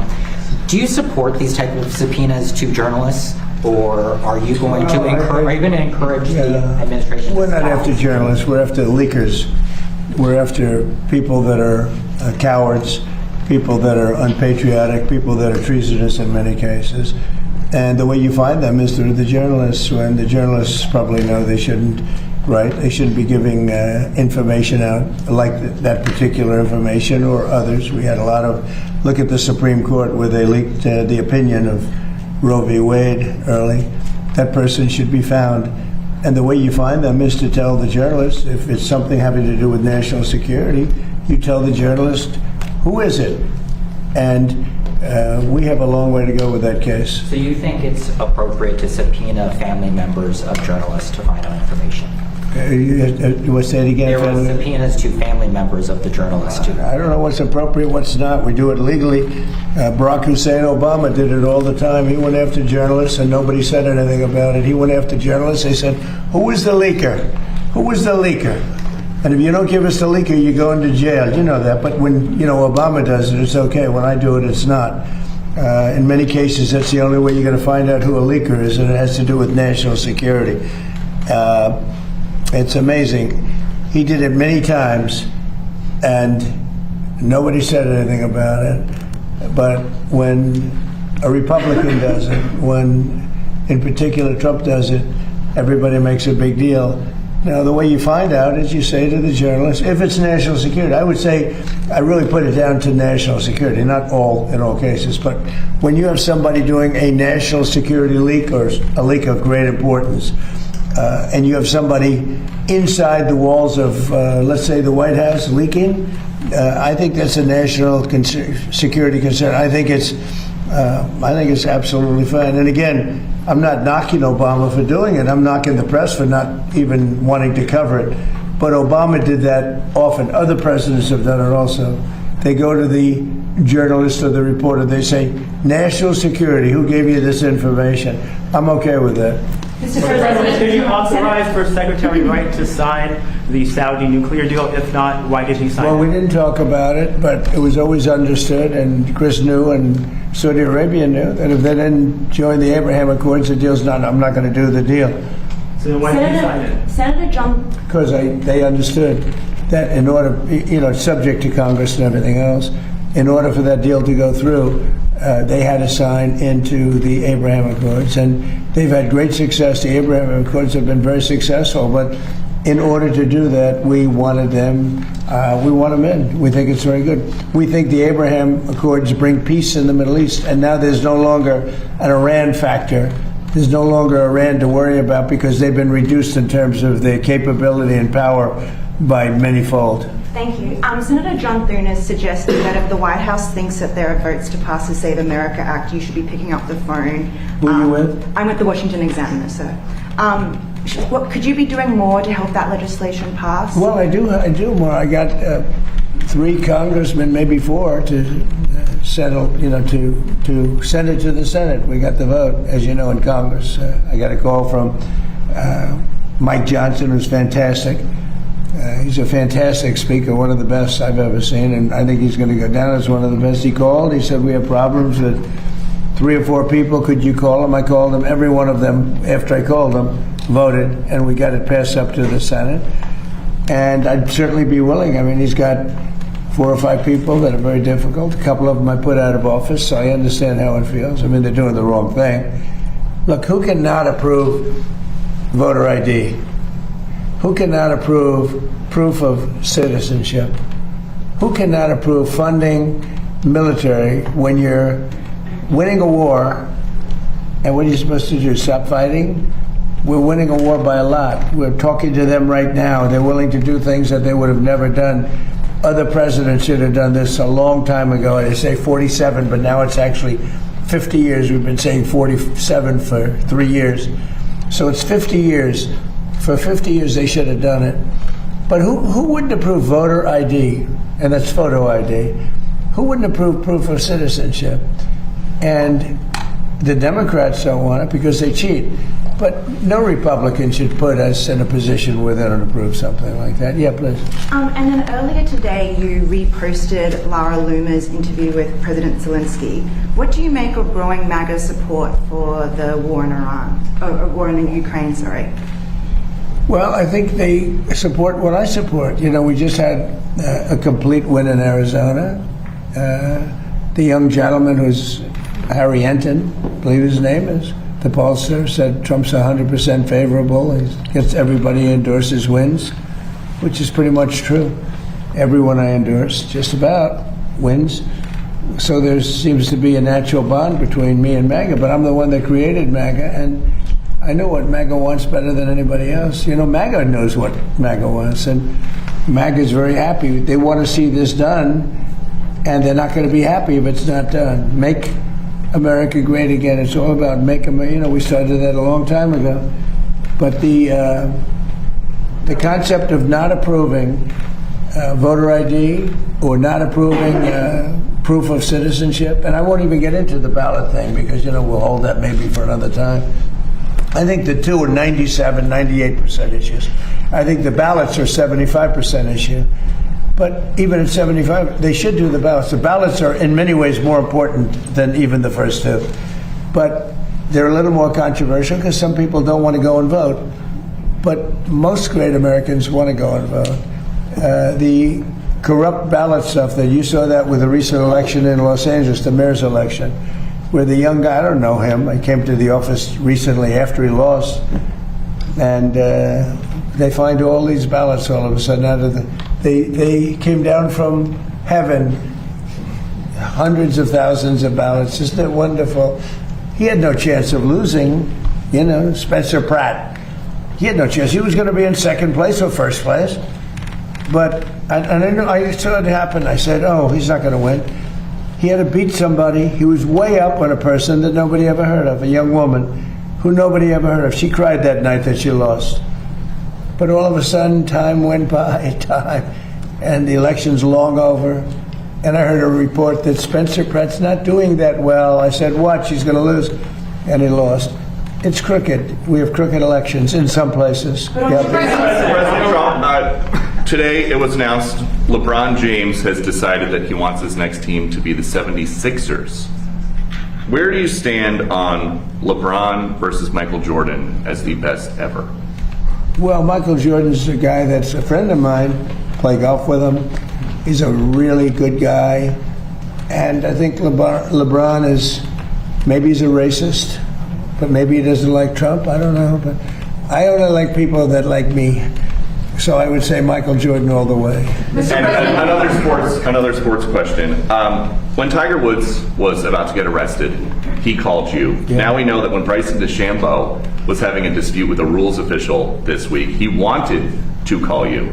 You got involved with a red card for the U.S. men's soccer team. Is there a precedent for somebody with your job becoming a fixer for the world's best athletes? Well, it's not a fixer, being a judge. I thought the Bryson call was a tough call. I saw him walking around. I see a lot of people that are walking around looking for their ball in weeds, okay?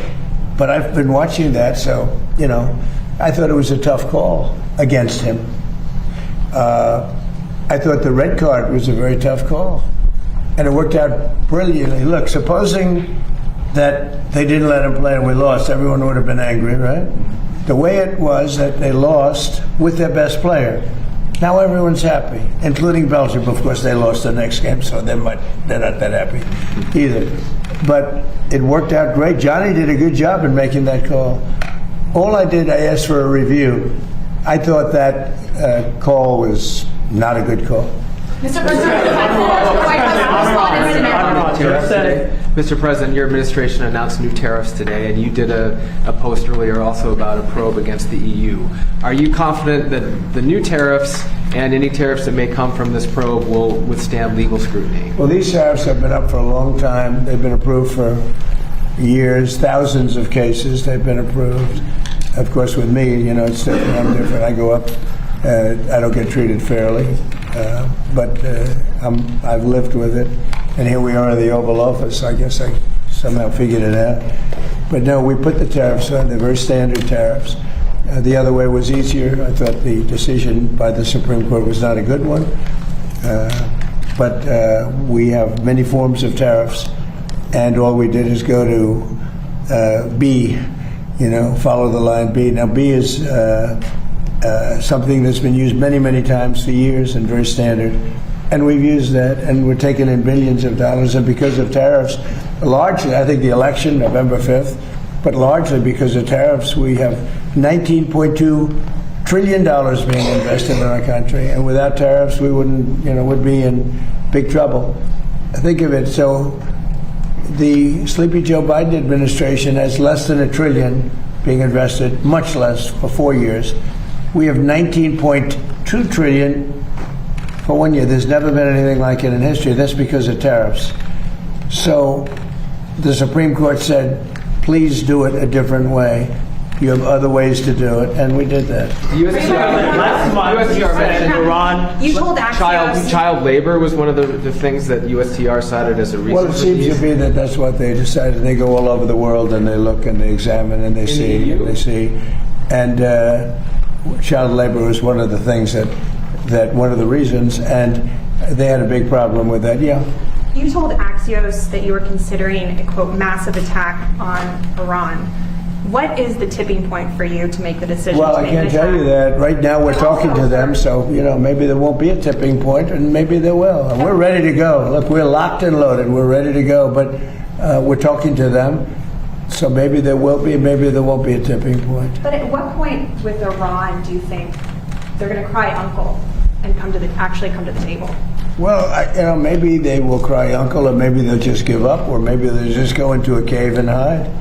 They have caves very deep in the ground, and they can hide. They get shaken up pretty good, but they can hide. But we've taken out their first level of leadership. We've then taken out their second level of leadership. We've taken out some of the third level, and we're negotiating with the rest. And we'll see how it all works. And right now, we are talking to them seriously. But I've talked to them before, and they don't seem to be able to get there. Maybe now they will. But look. If I thought they were anywhere near getting a nuclear weapon, if I wasn't elected, Israel would, in my opinion, not be around anymore. They would have been hit by a nuclear weapon. And that includes right at the beginning with Barack Hussein Obama's nuclear deal that was so bad with Iran. That was a road to a nuclear weapon.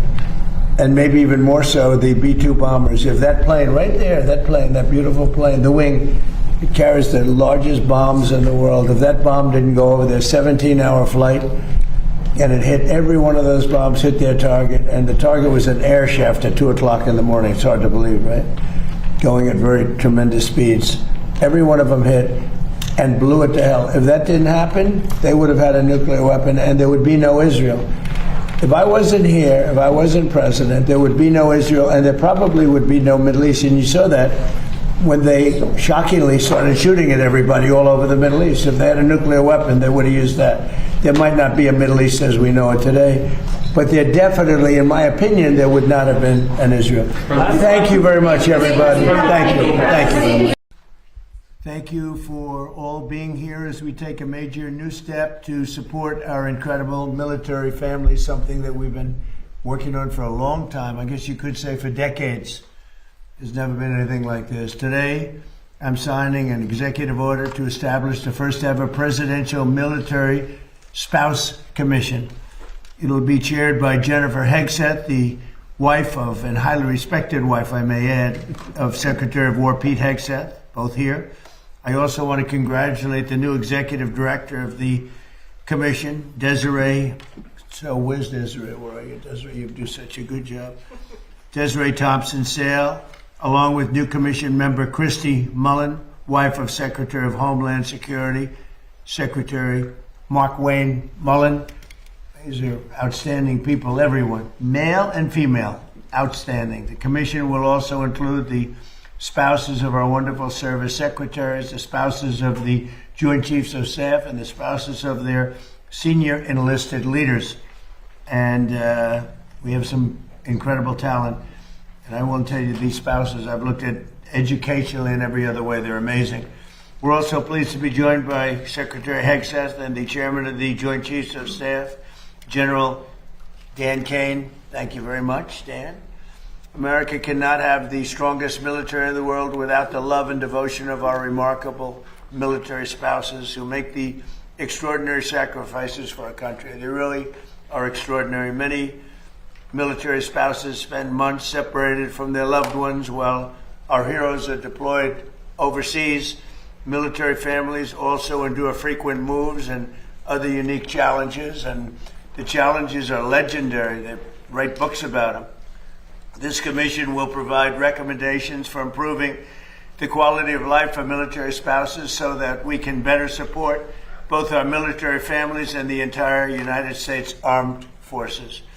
The commission will develop suggestions to address particular challenges in housing, employment, healthcare, education, childcare, and just about everything else you can think of. We've never had this opportunity. We're doing it now because we've done a lot for our military. We love our military. Every day our administration is fighting to give our military families the support they dearly need and they deserve. As part of the great, big, beautiful bill, we provided hundreds of millions of dollars for military child care and improved housing on military bases. It's being built, much of it's being built right now. Last Christmas, every service member received a warrior dividend of $1,776. Think of that. I wonder where we got that number. It's actually $17.75. The number worked out to be 17. I said, if you add $1, we have 17. That was one of my genius ideas. We have 1776. But that was a great thing, and we've given it every member of our military hard-earned pay raise. We've also given the pay raise. The commission will help ensure we continue to give military spouses our very best, so our military can continue to be the strongest military anywhere in the world, and we're proving that. As you know, we had a conflict with Venezuela, worked out very well, and we have a conflict with Iran, and that's working out very well, very, very well. So now I'd like to ask Jennifer Hegseth to say a few words, followed by Pete, General Kane, and then I will sign the executive order putting this into play. And it's an order that's long overdue as far as I'm concerned, like by decades. And we're going to do a real job with it. And Jennifer, if you will, please. Well, Mr. President, you have been a champion for the military, and we are so grateful for that, and that continues today. And like you said, these are generational issues that are long overdue to address. And we have the most amazing women here who have decades of experience as military spouses themselves to take a look at it. There's really nothing we're going to find that they haven't experienced. And so between what they've experienced and what they know, we're going to really tackle these things. And I've spent the last year traveling around, meeting with military spouses and families around the world and around the country, and it's the same from Kentucky to Singapore. It's housing, it's healthcare, it's employment, it's childcare, it's education, and so we're going to take a look at all of those things. Even one of the women up here, I won't say who, but was a paramedic, and as they moved from state to state, she could not get the license. Switch to that state in time before you move again, before you PCS, and it makes it really difficult for these families to survive, let alone all the other sacrifices we're asking for them. So this is a big deal today. We're super grateful. Every time Pete travels around, Secretary Hegseth travels around talking to the troops, he tells them the president has your back, and now the families know that you have their back too, and we are grateful. Thank you. Thank you, Jennifer. Great job. Thank you. How about you say something first, and then we'll go back into the general. You're not going to top it. I can't top that, Mr. President. Give it a shot. You're not going to. Good job. It's true. Strong families equal strong formations. I mean, when you look at it from a military perspective as a secretary, our job is to make sure our troops are prepared and ready on behalf of the nation. And if your family's not taken care of, then it causes hesitations and complications for the warfighters up front. And so we say often, and we mean it, no soldier, no Marine, no member of the Joint Force serves alone. And so if we can address the issues of housing and make sure it's quality housing, make sure employment opportunities are maxed out, make sure child care is taken care of, make sure DOEA schools are the best in the world so that our military kids are being educated, the trade skills they might want to take the next chapter in life. If that warfighter knows that their family is good to go, they will go the extra mile, which is what our nation asks. So we're in for this. Is not one of those window dressing efforts. Jen's right. This entire group has mountains of experience, and they're raring to go to put it to use on behalf of the great Americans who serve our nation. And this is going to be full speed ahead to address every quality of life issue we can, which, Mr. President, you invested in the One Big Beautiful Bill. People don't know how much went into housing and into barracks and into pay. That's a down payment. And now with the $1.5 trillion, which we're working to get every dollar of, it's going to be a generational investment in barracks, in housing, in healthcare, in pay, in ways no commander-in-chief has ever done before. So, Mr. President, thank you for leading on this, and the commission's ready to go. Well, thank you very much. You're doing a fantastic job. General, please. Mr. President, Mrs. Hegseth, Secretary Hegseth, it's an honor for me to be here today at the launch of this commission. As we stand here now around the world, military service members are out doing our nation's business and ready to do what is asked of them. The foundation of American military readiness is the families, and the backstopping of all of that is the military spouses that serve behind them. Inevitably, every time somebody deploys, that refrigerator will break down, the car will break down. You think we're strong. American military spouses are 10 times stronger, and the lift that they carry is significant every single day.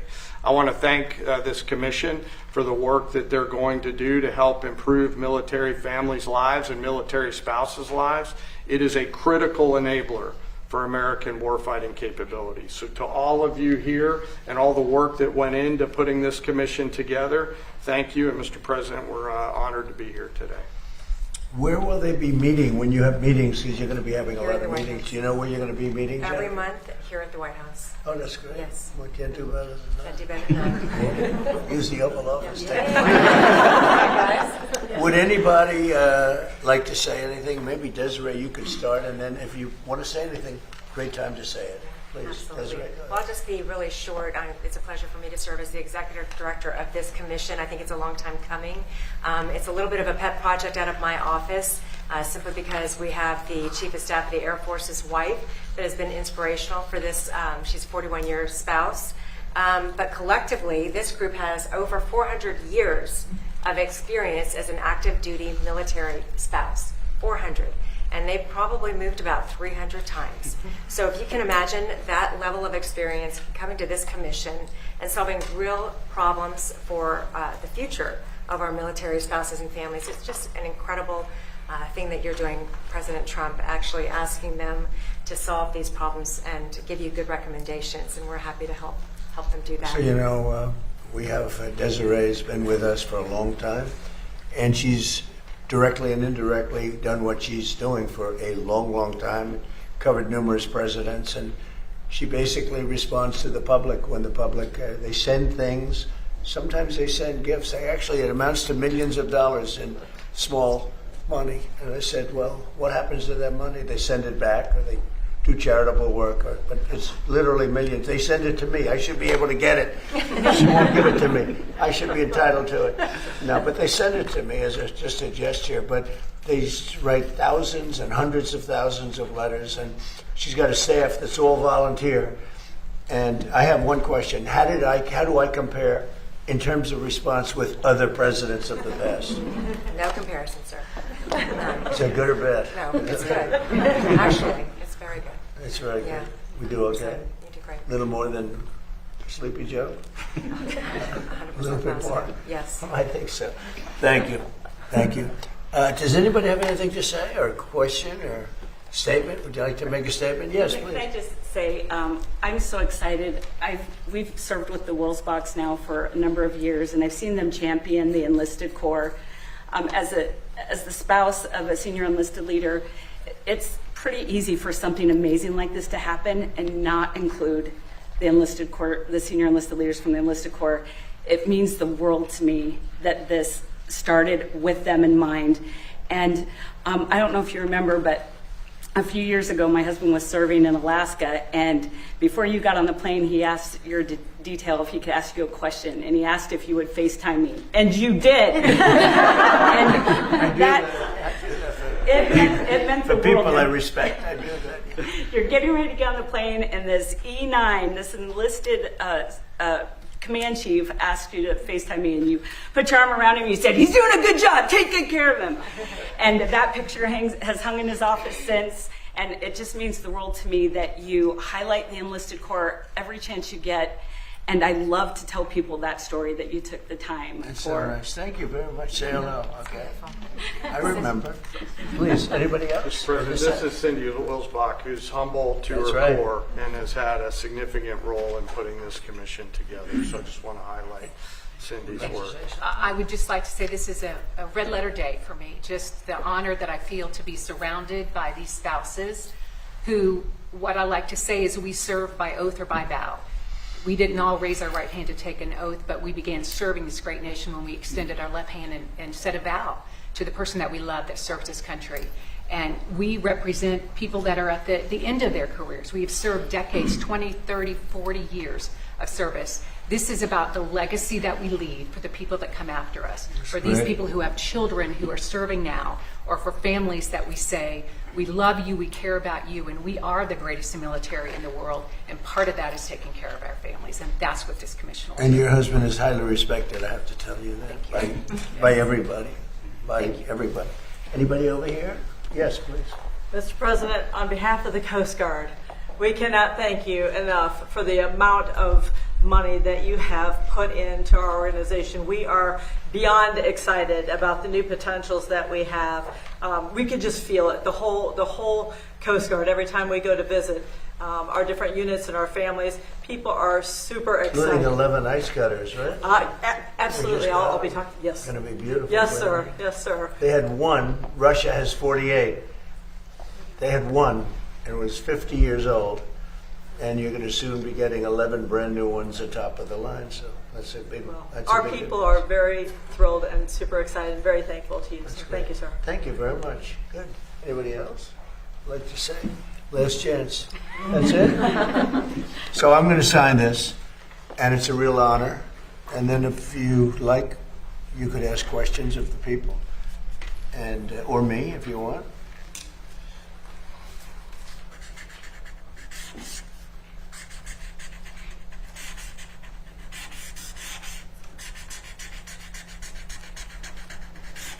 Okay, that's a good one. So I wouldn't want a bad one on this time. Some are good. You know, we rate them from 6 to 10.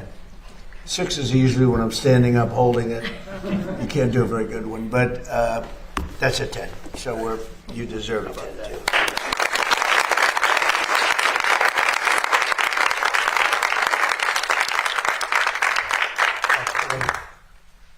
I think you should hold that, okay? Questions, please? Please. On behalf of the press corps, thank you, ladies, for what you do for our service members in this country. Right. Mr. President, are the talks with Iran now off, and are airstrikes? No, they're on. They're going on right now. It's an amazing thing. We have a little problem with Iran because we have many talks, and we'll say we have or we don't have. You know, we're straight about it. But they deny. But they're not denying it now. They just put out a statement not denying it. But for some reason, they. When they're talking, they don't like saying that they're talking. So I say, we're in talks. Big deal. We're in talks. And they'll sometimes deny it, even though they spend hours and hours together talking. No, the talks are going along. We're going to hit them very hard yesterday. Very, very hard. Harder than any attack. I think I can say, General, from a point of knowledge, any attack since World War II. That's pretty big. And we were set to go, and they called. And in addition, Saudi Arabia called, and UAE called, Qatar called. I called some numerous people. I don't want to use the word begging, but some were, in particular, Iran did not want to be hit. And they said, we want to talk. We want to talk about the Strait, but more importantly, from my standpoint, we want to talk about the denuclearization of Iran. Because it's what it's all about. This is why I'm doing this. And it should have been done. It's now 50 years. We keep saying 47 years, but 3 years have gone by. But it's for 50 years that other presidents should have been doing or other countries. Didn't have to be us, but other countries. And nobody did it. And it was time, and we hit them hard with the B-2s more than a year ago now. And that knocked out their capability, their potential capability. We've done a great job. But when we talk, we say we're talking. If we're not talking, when you ask me, no, we're not talking, I'll say it. But we are talking right now. We're talking. And we're talking at the request of Iran, backed by Saudi Arabia, backed by UAE, and backed by Qatar in particular, but others also. Many countries called. The leaders of many are friendly with a lot of them, almost all of them, one way or the other. And they all wanted to give this a last chance. This is a last chance. This is not something that, if it doesn't happen, this is a last chance for them to sign a good document. Yeah, please. Mr. President, New York City Mayor Zoran Mamdani is requiring an ID to access his government-run grocery stores. What then is your message to Democrats who do not want to pass the Save America Act and ensure ID at the ballot box? When was this announced? This was just announced. Yeah. I heard about it. Yeah. Well, I wish they'd have an ID to access the voting booth. You know, they don't want to access the voting booth with any identification. We want voter ID, and we want proof of citizenship. Well, he also had a thing where you had to have 2 different IDs to shovel snow during the winter, right? So that's a very friendly question. I like her. Who are you with? One America News, sir. Very good. All right. Good question. Very good. A There good are group. almost 20 GOP senators who have pledged to stay in D.C. to pass Save America Act. So what's your message to the rest of the senators who are still on their summer recess? I think there's nothing more important than the Save America Act. I think they should stay. They do what they want, but I think they should stay. Mr. President, I think it's so important to get it passed. Yeah. Mr. President, where are the Iran talks and what are your requirements? Well, you'll find out today or tomorrow. I mean, they're going to go quickly, one way or the other. It's not very complex. We're talking about the Strait, the opening of the Strait, having it open literally by tomorrow, completely open. And that's phase one. And phase two is we then will talk about the nuclear capacity, the nuclear, as we've been mentioned. Basically, it's, I think, the denuclearization of Iran has to happen. And that'll be the second phase. But the first phase is the opening of the straits. The second phase will be the denuclearization, and that'll take a little while. But we're very strong on it. They cannot have a nuclear weapon. Iran cannot have a nuclear weapon, and I have never changed in that. Yeah, please, in the back. Thank you, Mr. President. You said that if Democrats get back into power, what is happening in Spain awaits America. What should voters in other countries with elections coming up soon take away from what's going on in You have Spain? to be very careful with the whole socialist thing. I think in many cases it's much more than socialist. They skipped socialism. They went directly to communism. But when I saw what happened in Spain, I said, we had a version of that. You could say much worse. We allowed 25 million people under Joe Biden, the Democrats. We had open borders, and countries all over the world, almost all of them, sent people that they don't want into our country. And we've gotten a lot of them out, and we're getting more, including murders. And I always said 11,888. That was the number of murders. Many of them committed more than one murder. And we're going to be just like that if you put these lunatics in that I see running for office. We had an open border a year and a half ago. We had the worst border in the history of our country. Now we have the best border. We haven't had one person come in, and this is done by the Democrats, not by left-leaning people. They do charts. And they have, in 15 months, not one person has come in through our southern border illegally. Now, that's pretty amazing. I'd say maybe 10, maybe 15. They say none. And believe me, if they did, they'd love to report it. But you could go outside in those vast plazas where hundreds of thousands of people gathered when they stormed our country, just like they did, in my opinion, worse, just like they did to Spain. They stormed our country. And those borders are, those big plazas that were built, they put concrete down. And now you look at them and there's grass growing in the cracks.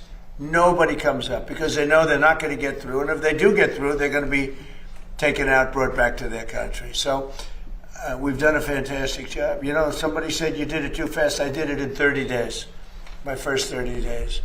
Biden couldn't do it. He couldn't get it done. He tried at the end. He tried to do something because it was so overwhelming. It was so bad politically. But we did it in 30 days. Somebody said you should have taken a year and a half or 2 years completed because everyone forgets. Even my speechwriters, they say, sir, nobody wants to hear about the border anymore. You've done it. It's an incredible job you've done, but nobody wants to hear about it. And I should have taken a couple of years to do it because, and it actually was, the public has about a 2-year, people do, they have a 2-year memory for certain things. They have a 2-week memory. I may have gotten elected, certainly partially on the border. And because we did such a great job, it was a long time ago. I did it twice. I did it in 2016 when it was bad. But I did it this last time when it was really bad. It was, Steve, I would say many, many times worse than it was in 2016. 2016 was bad. But what we just had a year and a half ago, that was the worst border maybe in world history. There's not a third world country that would have allowed that to happen, with people coming in from prisons and people coming in from mental institutions and people forced in by government, because these are the people that those governments, those countries, I know them all, they didn't want. and they walked into a country totally unvetted, totally unchecked. Not anymore. Nobody comes in, except if they come in legally. Yeah, please. Thank you, Mr. President. Yesterday you were. Who are you with, please? I'm with the Washington Examiner, sir. Good. They're doing good. They've been very nice to me. You were asked yesterday whether Representative Max Miller should resign from Congress over the allegations, and you said that you'd have a look at it. Have you thought about that? And also, do you think that It's he a should very be sad thing. replaced? I know Max. He's a good person. I mean, I always thought he was a very good person. And I'm going to let the families figure that out. You know, those families, I know they're working on it. It's a very sad thing, especially when you know somebody so well, to be going through that. But it's accusations, and I'm going to let them figure that out. Yeah, please. Mr. President, did you sign off on Todd Blanche rescinding the anti-weaponization fund? And also, there are Democrats right now who say there's essentially two tax codes. There's the Trump family tax code and a normal people tax code. Why do you think that your family deserves some level of special exemption when it comes to the auditing of taxes? Well, I'll go into that. First of all, I had a 10-year case that was settled until I announced I was running for office. It was a settled deal like I've been doing all my life. I've been audited every year for my entire life, which I have a lot of wealthy friends. They were never audited. To this day, they were never audited. I was audited. And my deal was settled. In writing, it was settled, subject to final approval. Then I announced I was running for president, and all they did was haunt me with it. They ended the settlement, and they went after it. And they went after me illegally. And they did a lot of bad things to me like they did to other people. And I was treated very unfairly by the IRS. It was weaponized against me. Think of it. I had a case this is a 10-year-old case. And it was settled. It was done. The case was over. I announced I'm running for president, and they terminated the settlement in Washington. And they went after me. And what they did here was frankly, if you talk about reparations or if you talk about payment, what they did to me, I had a very good case against them. So this was a case that was settled, that when I decided to run for president, right at the beginning, this is a long time, it's been going on for a long time, they terminated the settlement, which is something that never happened before. We have letters from the biggest law firms in Washington saying that this case is nonsense, just like the Russia was nonsense. They weaponized government. And so that's that, and most people understand that. On the fund, these were people that were treated unbelievable. 22 suicides, more than that, I think. Look at Ashley. Look at so many other things that happened. These people were treated horribly, and this fund could have given them some solace. But it happens to be very popular among many quarters, and I don't participate in that fund. I was certainly treated badly. I don't participate, but I thought it would be very fair for people that spent years in prison, people that were treated so badly, for in many cases people that did absolutely nothing wrong. So I view that fund as a positive, and a lot of Republicans do too, not so many Democrats. And it's not only for that, it's for other things too. People that have been treated unfairly, that have been weaponized by a corrupt government that we had with Obama and that we had with Biden. You had a corrupt government with both of them. Mr. President, did you sign off on Todd Blanche rescinding I didn't look at it. All I know is that Todd Blanche is great. He's going to do a great job. Everybody knows it. And I understand there's been a sign-off. But I don't know what they agreed. I think Todd Blanche agreed to reconfirm things that he's already said, and what he said was okay. Can I ask, Please go ahead. Are there other avenues you'd have supporters get paid potentially if it's not the anti-weaponization fund? Is there another way? Who are you with? I'm with MS Now, sir. You who? MS Now. MS Now? What a terrible show that is. They have the worst people on that show. Are there other avenues that you want to see people No, paid? there's no other avenues that I know about. Go ahead. Mr. President, on the Iran talks. MS Now. That's the failed MSDNC, right? They failed. They gave it a new name. You know why? Because nobody watched it. Go ahead. And fewer people are watching it now. On the Iran talks, is there discussions, is Iran willing to return to a fully free navigation of the strait? Is that on the table? Say it again differently. Would Iran be willing to return to fully free navigation of It the has to be. I'm not going to let them charge. Would you If anybody's going to charge, we'll charge. We're the one that has we have total control. You know, we have a thing called a blockade with his Navy. And that Navy is, they call it a wall of steel, the United States wall of steel. And no, there's not going to be charging. We're not talking about charging at all. There won't be charging. Yeah, please, in the back. Mr. President, you said last week that illegal immigration... Who are you with? GB News. You said that illegal immigration is killing the UK. Nigel Farage today has proposed the use of the Royal Navy to combat small boats crossing the Channel. Do you think that European nations, including the UK, should be using their militaries to stop illegal immigration? Look, you have to stop illegal immigration in Europe. I know Europe better than anybody, better than the people that run it. And I have great relationships. Two things are killing Europe. Number one is immigration. Number two is energy. Like the UK, when you look at the UK, they have one of the best energy fields in the world, North Sea oil. Now, I think your new prime minister is going to actually open up from what I hear, I spoke to him, and he sounded terrific on this subject. But you open it up, you'll be a wealthy country. You keep it closed, you're going to be a bankrupt country, which is what you are now.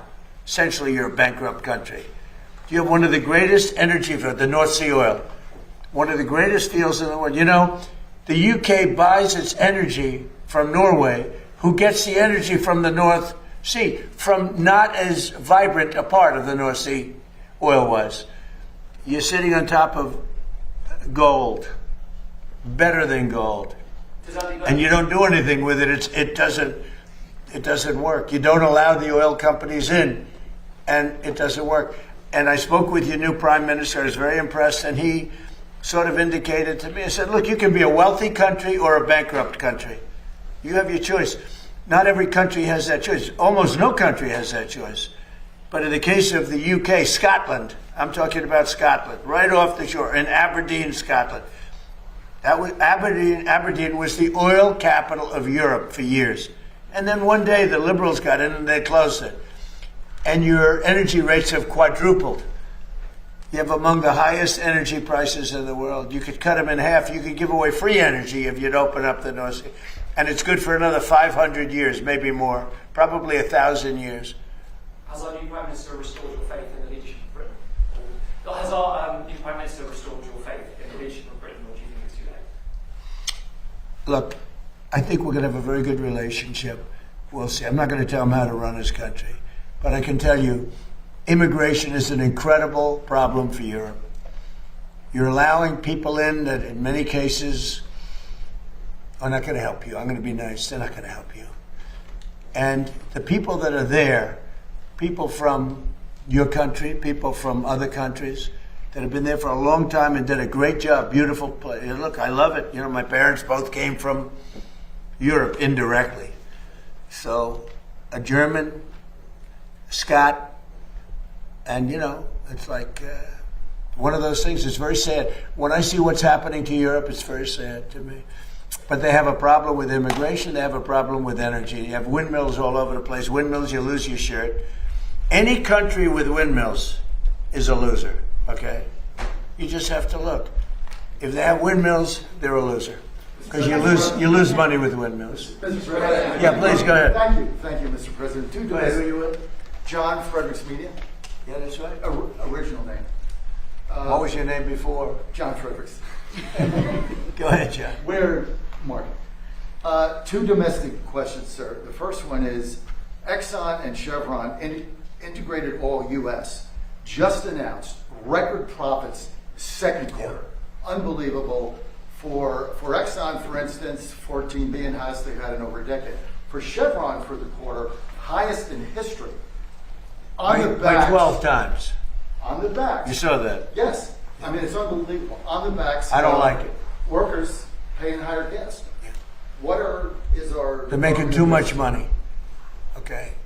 Based on a shortage, they're making too much money. I don't like it. And I should be the last one to say, because I'm a big free enterprise guy. Nobody bigger. And, you know, you're going to see oil when we're finished with Iran. You're going to see the prices drop through the floor. But they made too much money. Too much money. Chevron, too much money.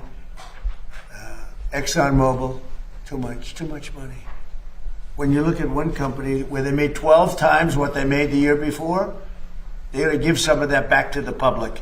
And they better cut the retail price, the consumer price. Too much money. You surprised I'm saying it? I'll say it loud and clear. I'm not happy about it. Go ahead. Go ahead. Just one. For those of us here that live in Washington, D.C. with our families, like I do, the renaissance of the city that you've been able to do in 18 months is incredible. Before you hope you heard Did you hear that, everybody? The renaissance of Washington, D.C. in 15, 16 months is incredible, and it is. It's clean, it's safe, and you haven't seen anything yet. We're replacing all of the grass that hasn't been replaced in the fields, all the beautiful fields where the grass is. You know, grass is like humans. It has a life.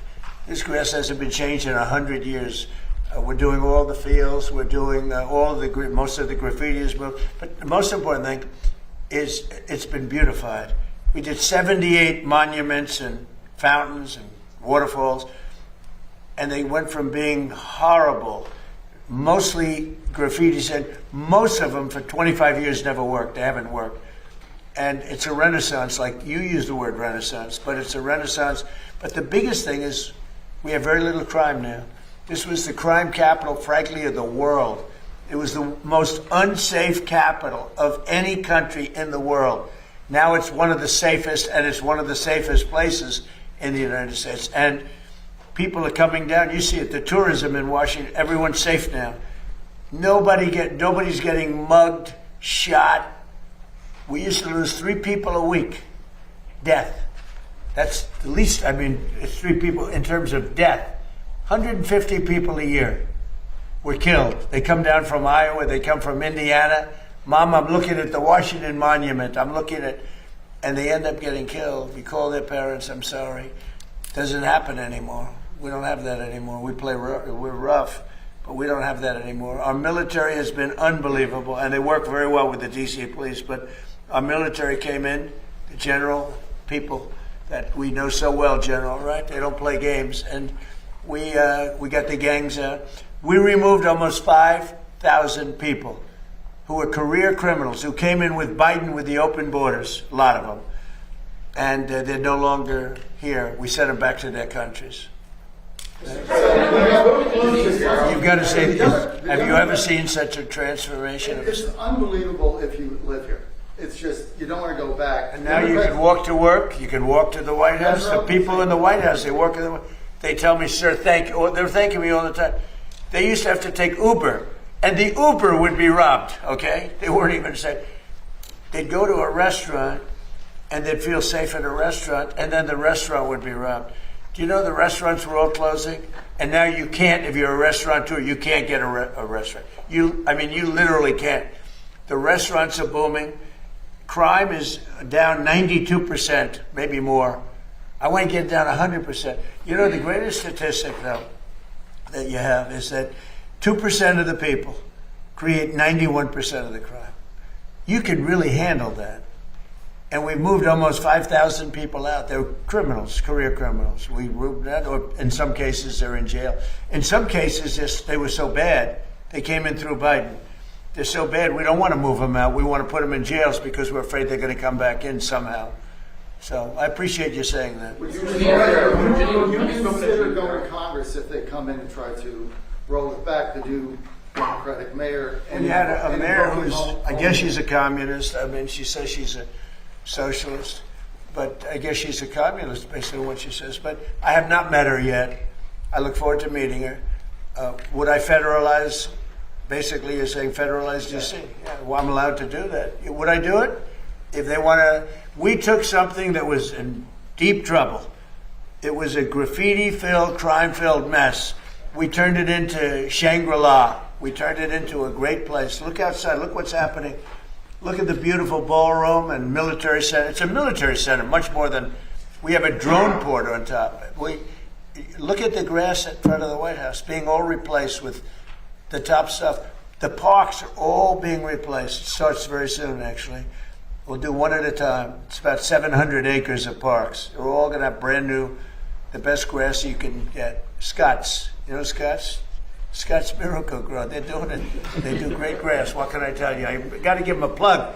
because they did the White House for free. Sir, a friend of mine, a guy that, he's terrific. We'd like to give you new grass at the White House. I said, I'll take it. How much? He said, free. I'll take it. One of those things. Thank you. Thank you very much. Mr. President, this is at least the 5th time you've turned off airstrikes against Iran since April to negotiate. What is your message to the American people who are wondering what has changed this time? Why should it be any different? Well, you don't know. I don't know. I think we're going to maybe get something, but I want to give them every last chance before decapitation. It's very tough to do what we have planned, still planned. We'll see what happens. But it's a very, very tough thing to do. I think I'm very proud of the fact that I'll give people a chance. This is a big move. To do an attack that big on a country, I'd rather not do it. Now, we've already, through lots of large attacks, but they were normal large. Hopefully they'll come to their senses, because what happened cannot have a nuclear weapon, but hopefully they'll come to their senses. So they called me and they said, please don't attack, we'll make a deal.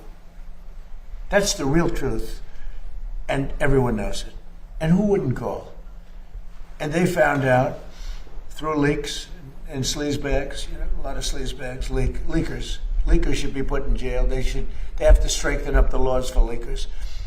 But in this case, leakers helped, because they said the severity of the attack, and Iran knew it. They knew what was coming. It was going to come last night, and it would have gone on for a long time, and there'd be essentially very little left. There'd be nothing left.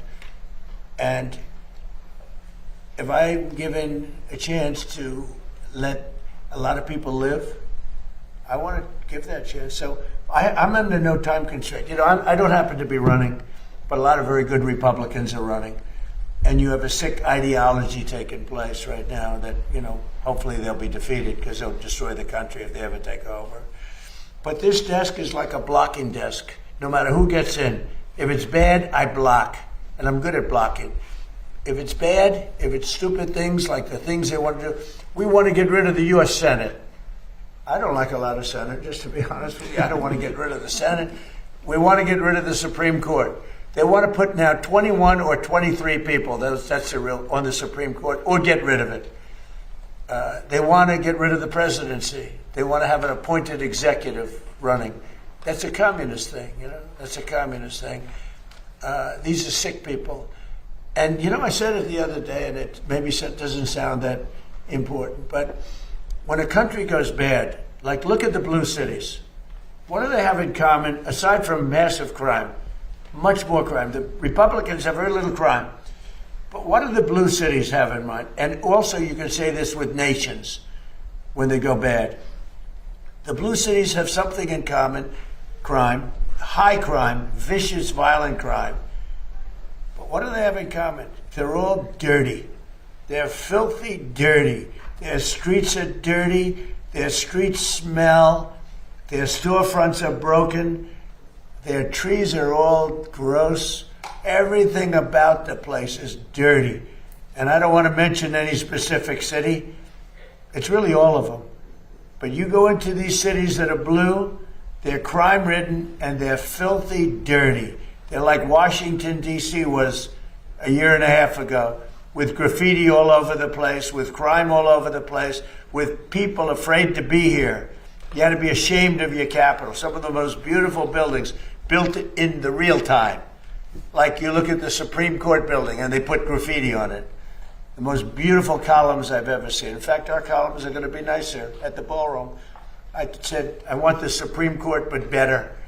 But you look at those columns, how magnificent, and then you see graffiti on the side of the building. No artistry, just bad people. But the one thing they all have in common, crime, the two things, crime, but they're disgusting. They're filthy dirty. The streets are dirty. They have people lying all over the street doing you know what. They're all the same. And this is what we're going to put in it. Not going to happen in our country. Go ahead, please. Yeah, in the back. When someone, me, sir, or Barry? Go ahead. When a group Well, loses, let him go. I'm sorry. He was very rude to you, right? Go Who are you with? I'm with Real America's Voice, sir. Sir, when a group such as the Haitians lose their temporary protective status, how soon should they be bussed and flown out? Well, we had a big victory in court on temporary, the protected status. And I largely leave it up to my people. But we've had people here for many years that they were here temporarily. We had people coming in, and they've been here for many, many years. And they had a tragedy in their country. They had, sometimes it was storms, or it was, it was hurricanes. And they come in and, they're here for 12 years, 14 years. So something's got to be done. Yeah, please. Mr. President, on the oil company, have you spoken to Jeanine Pirro about her decision to drop? No, Jeanine Pirro made a mistake. There was vandalism. I just told you we did, I think, 78. One of the things was the reflecting pool. Hasn't worked since 1922 because it always leaked. It always leaked from 1922. It's the largest, longest pool ever, all that. The concept is beautiful, but it always leaked because of the size, because of maintenance, whatever. But it was built in 1922, and from the day it was built, it leaked. Biden spent $58 million. Barack Hussein Obama spent much more than that. He said, I have an idea. Let's take the water from the Potomac. So they took the water from the Potomac, and it was putrid. It was putrid. It was a disaster. Biden was a disaster. I said, I'm going to get that fixed, along with Doug Burgum and Department of Interior. And we worked hard on that. Now, we worked hard on all 70. It's actually, I think, 81 now. You saw the new horses that just opened by the bridge with the gold. That was the way they were many years ago. Now they look better than they did many years ago. But these monuments look better than they did when they were originally built. Not just a little fix-up. We made them the way they were, plus. And everyone's so proud. The biggest, one of the bigger jobs was, not really the biggest, believe it or not, but one of the biggest was the reflecting pool. And we did a great job. We sandblasted the stone outside. It was granite, so it has a long life. We did a great job. We got very expensive material to put on top of the surface that always leaked because it was stone. It was a stone surface. Always leaked. And we put it on, and it was beautiful. Now, we have photographs or tapes, like moving cameras, right? We have them where people are on the side cutting it with a box knife. Was it? So now I'm not saying I was 100% thrilled with the contractor, but the contractor was rushing. We wanted to get it open for July 4th, and we got it done. But in addition, there was vandalism. Number one, look at the grass, where the grass was all knocked out with a very, very powerful ingredient that we know very well what it is. I'm not going to say the name because people get ideas. And they put a terrible phrase, I won't say that either, but a terrible phrase on a massive piece of grass that we had just replaced. Kill the grass. We had to replace the grass. A lot of grass. In addition, they took knives or cutters and they cut the material. It's material. And they put their hands and they pulled it. And there was also some maintenance things that we would have routinely fixed. But we had that up and it was perfect. And then you had the bubblers, which get rid of the what forms in the water. And that works great, but they turned it off because of the fight. Because it competed a little bit of noise during the fight. They turned it off. And it grows very rapidly in the water. But that actually works very well. And that's all. So now we're just about set to reopen it. And we had to replace cut areas where they cut it and ripped it. But there's a tape, and Jesse Waters, by the way, did a whole big thing on it.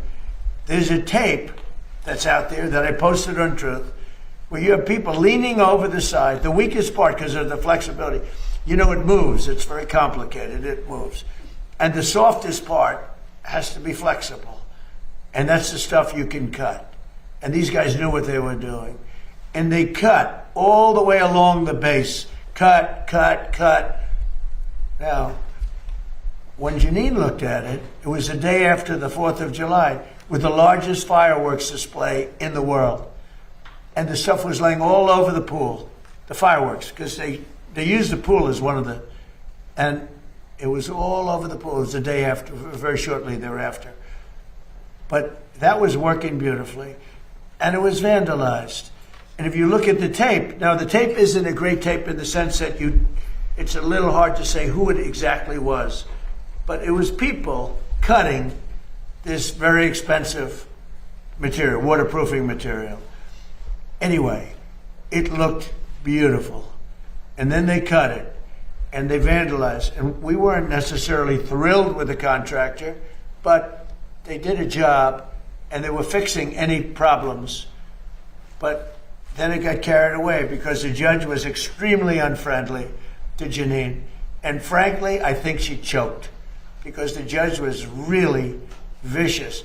Instead of going after the people that did it, the judge went after her and went after her department. And I guess she choked. I don't know what the hell happened. Are you reconsidering her role? I don't know what. You don't. You're fake news. Don't ever talk again. You're fake news. One of the worst in the business. Fortunately, nobody watches you. But something happened. There was vandalism there, and there was some things from the contractor which we would fix. But it's almost complete, and when it opens, it's incredible. It's really incredible. But remember this: it leaked from 1922. It opened in 1922. They never solved the leak problem because it was stone, and the cracks with the stone. Stone is really not a waterproofing material. We essentially use a very high-grade swimming pool type material, which was my idea. I was very proud of that idea. By the way, I didn't know the contractor. Everyone said the contractor. I didn't know the contractor. But when it was completed, it was perfect. But then somebody went in and cut it, just like they did the grass. You know, nobody talks about the grass. The grass have helicopter pictures of what they did. Wasn't it 87? Right? Do you know what they did, right? Did you see what they did? Did you see what they wrote? What did they write? 8647. That's right. 8647. They 86 them. So it's 8647. They didn't do 45. At least they left 45 out. But they, and massive letters on the grass, 8647. And nobody talked about that. Was vandalism too. We had to replace all that grass. It was a tremendous amount of grass. Because when you hit it with this poison, it's acid, it kills the grass no matter how, you can't even clean it, even if you got there right after. It's very powerful stuff. I know it well. So people did great damage to this thing because they're sick people. You know who's representing the man is a man from Crew, a sleazebag who's been suing me for my whole political, hasn't won, he's lost all the time. But Crew, do you know what Crew is? It's a third-rate operation that's supposed to be a charity, but it's not. They used it for political reasons. So we should be proud of our monuments, and we should be proud of our city. And you know, that was opened before they did the damage. It was opened. It never looked more beautiful. It looked like a mirror, and that's what it was supposed to be. It was a very dark color, because otherwise you don't see it as a reflecting pool, and it looked beautiful. Well, it'll look just as beautiful. It'll be fixed and open over the next week and a half, 2 weeks. Were you rooting for in Michigan? One more, yeah. Were you rooting for in Michigan tomorrow, Mr. President? Well, you have a very interesting group. Who I really voted for is Mike Rogers, because I think he's going to be a great senator. But you have a communist versus a socialist. That's the way I look at it. You have a communist versus a socialist. It looks like the communist is leading. We're talking about for the Democrat primary. But for the Republican, you have a very good man, and he should be able to win. Yeah. Okay, one more. Go on, in the back. Yeah, go ahead. Lafayette Park. Lafayette Park, it's great. Do we do a good job in Lafayette Park? It's phenomenal. So Lafayette Park is right across from the other side of the street, and I made a donation of $10 million. That was me, personally. And it's unbelievable. It was so dirty and so disgusting. Like everything liberal becomes dirty and disgusting. Socialism, liberalism, progressivism. You know, the word progressive is such a nice word. They love using it. But the radical left isn't letting them use that word anymore. But Lafayette Park is a large park. It was known as the gateway to the White House, and it was disgusting. The monument is beautiful, graffiti all over it. I won't say what was on the sidewalk, but horrible, horrible, horrible, disgusting stuff. And not only did we fix it, we have military standing there watching it. And if anybody touches it, that was the one mistake with the reflecting pond. They hadn't put up the cameras yet. They had enough up because you see what's happening. But if they would have had them up, we would have had it would have been a lot easier. And I was disappointed with Jeanine Pirro, really disappointed with Jeanine Pirro. She folded like an umbrella, and people get away with things, and it's a disgrace. But we're very proud of Lafayette Park. Now we have a big decision to make. Do we take the pavers that are red, the red brick pavers, and do we change them into a granite? It's a gray granite, they're beautiful, but they're not the original. So we're going to have to make that decision. You have a good sense of taste. What would you do? Huh? Yes, change it. You would change the red brick into the granite. Heartbeat. The granite is much stronger, holds up much better. Different color. Legacy. Change it. Okay. Are you considering firing Pirro, Mr. President? Go ahead, please. Thank you, Mr. President. Today's the MLB trade deadline, and there's been talk lately about a potential lockout next year. I think over salary cap concerns, proposed salary cap. Do you support a salary cap in the MLB, and what are your thoughts? Well, about we're going to talk about that at a different time. It's a complex situation, but not too complex for me. Yeah, please. In the back. What did you think of the Nationals trading Luis Garcia to the Yankees? And do you think Brian Which Cashman, one? Luis Garcia from the Washington Nationals to the New York Yankees. Your New York Yankees. And what do you think of the job Brian Cashman's doing?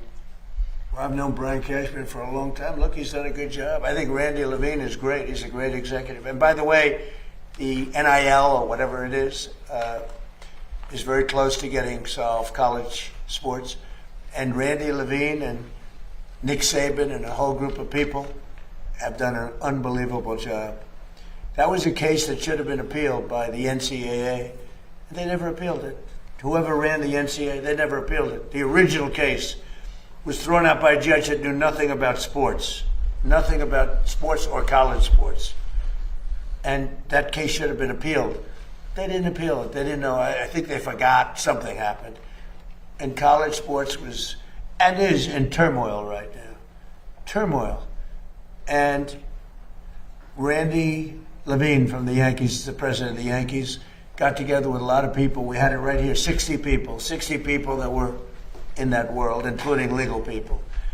And from football, it was Nick Saban, who won 6 or 7 championships.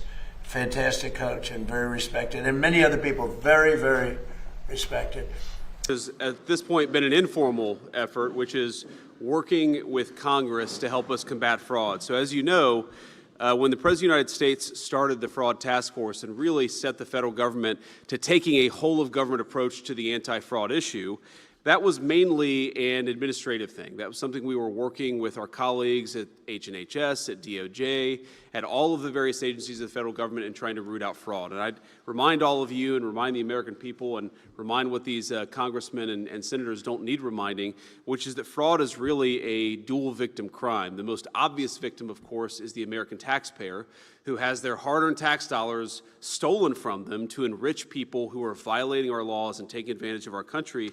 But I think more profoundly and more sadly, the second victim of fraud are the people who benefit from programs that the American people have set up in their generosity and in their kindness of spirit, and those programs don't function as well or don't even have the resources necessary to work because they've been stolen from by fraudsters. I think an example that is particularly close to my heart because we have a 2-week-old newborn at home is a program that we set up through the Medicaid program to actually provide high-quality health care to new moms and to newborn infants. To people who can't afford high-quality health care, we, as a generous nation, ensure that they have access to the resources that they need.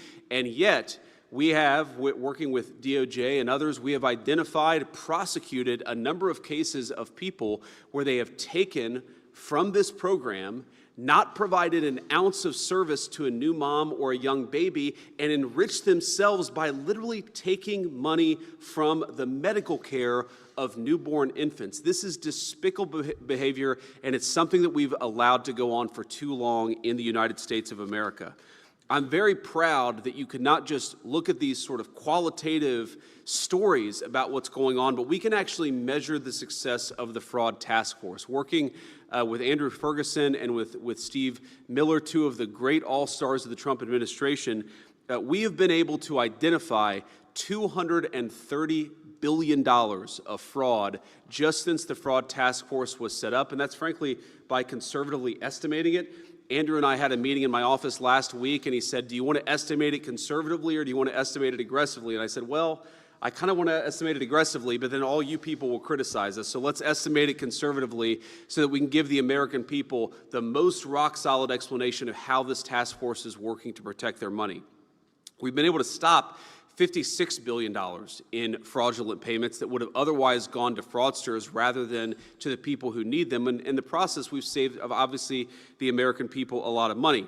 But as much as we've done, and as much as we've had great successes, and this brings me to my final point before I kick it over to Andrew, this effort will fundamentally always have a limitation unless our colleagues in the House and the Senate are working with us. We don't want the next administration, whoever, God forbid, you're going to have President El Sayed in 3 years. We don't want him to undo all the incredible work that we've been doing when we've been taking out the fraudsters and saving the American people money. And in order to make this really work, we need our colleagues in Congress to really codify some of this stuff, to make sure that it becomes law. And again, this is the sort of thing where, while I see only Republicans surrounding us today, we really have been able to work in some cases with Democratic governors and Democratic attorneys generals on the anti-fraud task force. And we would love, I'm not necessarily holding my breath, but we would love to work with Democrats in Washington to codify some of the anti-fraud actions that we've taken and to take it to the next level. There are a few things that we really need to do and that we can't do at the federal government without the cooperation of the Congress. And the first that I would say the most important of these is data sharing. So when we've looked at the anti-fraud efforts that we've taken, one of the weirdest and most difficult parts of this is the black box that exists around certain state programs. So for example, the SNAP program, which provides food resources to low-income people, it quite literally feeds hungry moms and children in our country, something that is very important and that I know every person at this table supports. We know that there is a lot of fraud in the SNAP program. We know that there are illegal aliens who benefit from the SNAP program, people who have no legal right to be in the country. We would like to stop that. But I think the American people would be shocked to learn, because I was certainly shocked when I learned it a few months ago, that when we send tax dollars to the states to administer the SNAP program, we have no visibility into who is ultimately getting those benefits. In other words, if the state of California gives those food stamp benefits to an illegal alien, to a violent criminal, the federal government has no visibility, and sometimes the states themselves had no visibility. So we need to work with Congress, and we need some legislation that would actually force some data sharing between the state governments and the federal governments. We need to know where your tax dollars are going. And if the state of California or the state of New York isn't going to tell us, we need Congress to force them to tell us. And I think that's the first and most important thing that we would like to do. The second is that we would like to see stiffer penalties for fraudsters. One of the things I said at the very beginning of the task force is that I was shocked by how often we would just let low-level fraud go. Like $1 million of fraud, that's a lot of money. A person who had enriched themselves to the tune of $1 million, sometimes we wouldn't even prosecute this stuff. And even when we do prosecute it, we are limited by the penalties applied. The most important thing that we can do in prosecuting fraud is to make sure that the people who engage in fraud actually suffer some real penalties. And so we would love to work with all of you and see some stiffer penalties for the people that we're successfully prosecuting. We are throwing a lot of people behind bars, but we're limited by in some ways by the statutes that exist. We'd like to change those statutes and actually make it harder for people to commit fraud and make sure that when they do commit fraud, they go to jail, and they go to jail for a long time. And finally, we need a little bit of money, not a lot of money, and frankly, we're saving way more money than we're taking in. But the Fraud Task Force, it involves every single agency of the federal government. Every single cabinet secretary has been great, and I want to give a special shout out to some of our all-stars, Bobby Kennedy at H&HS, Kelly Loeffler at SBA, Brooke at the Department of Agriculture. We've really had a whole of government. Our soon-to-be new Attorney General, Todd Blanche, has just been amazing to work with, and I know other people will say more about that.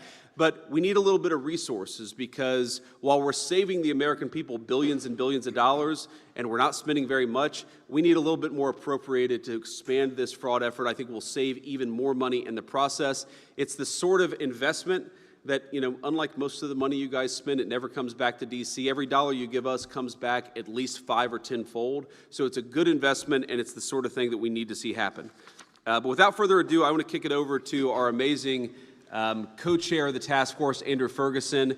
You see him on TV. He's amazing. But most importantly, behind the scenes when he's not on TV, he's doing amazing things for the American people. This whole thing would not work and would not work as well were it not for Andrew's hard work. So great job. Great to see you.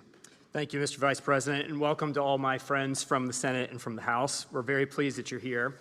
I want to thank President Trump for creating this task force and assembling us here today. He is the first president in American history to take this fraud issue, which is an existential crisis for the American Republic, seriously, and none of this would have been possible without him. And second, the Vice President. The only way to confront fraud through the whole federal government is to have the guy that sits atop the rest of the federal government in charge of it. Nothing that this task force has accomplished, and the Vice President just read a lot of the amazing accomplishments of the task force, the whole federal government, is possible without the leadership of the Vice President of the United States. Fraud is not just about the numbers. We hear about the big numbers, we just heard them today, but fraud hurts real people. It hurts all of us by taking our hard-earned money out of our pockets and putting it into the hands of the most reprehensible people in this country. And second, it hurts real people in specific physical ways. The best example I have of this involves skin substitutes. Fraudsters, up until this year, were performing unnecessary surgeries on elderly Americans in hospices and nursing homes because they would then submit those claims to HHS, and HHS was reimbursing those claims to the tune of billions and billions of dollars a year. Fraud doesn't just hurt us all in our pocketbooks, it physically is maiming real Americans, and that's what this is about. It's not about the numbers at the end of the day, it is about protecting ordinary Americans from the worst of us.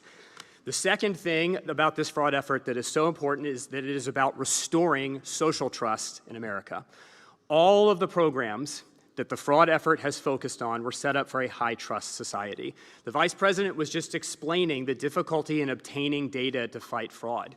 When Congress was creating these programs, some of them almost 100 years ago, we didn't expect that these programs were going to be attacked by fraudsters to the tunes of billions and billions of dollars a year. We expected, because that's the America that we were, that everyone would play by the rules, that the money turned over to help our friends, our families, and neighbors would be made available only to the people who really needed it.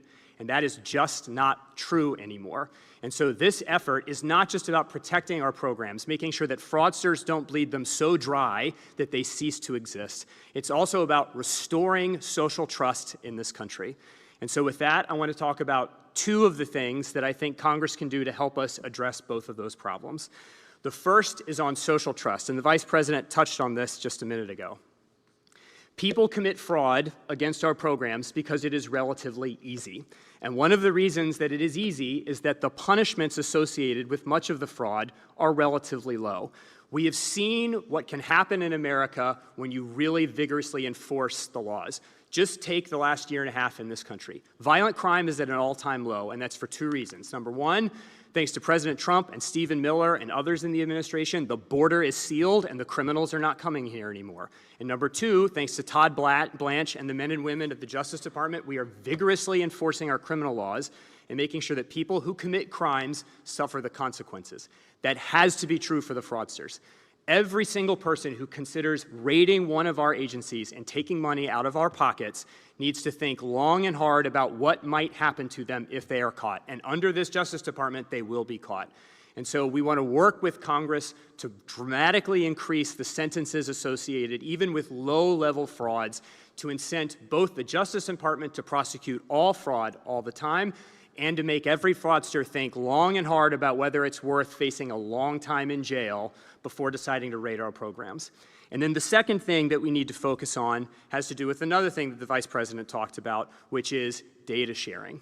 Fraud is easy because data is difficult to get, and data is the enemy of fraud. One of the things that the Vice President has accomplished using this task force is that almost all of the agencies are now using automated AI-driven tools to find the fraud before the money leaves the agency. But the only way that works is if we have data. And right now, data sharing is difficult, and for a lot of our programs like SNAP, which is an incredibly important program that we want to protect in this country, like the Vice President was just explaining, states don't have to share data with us in order to participate in the program.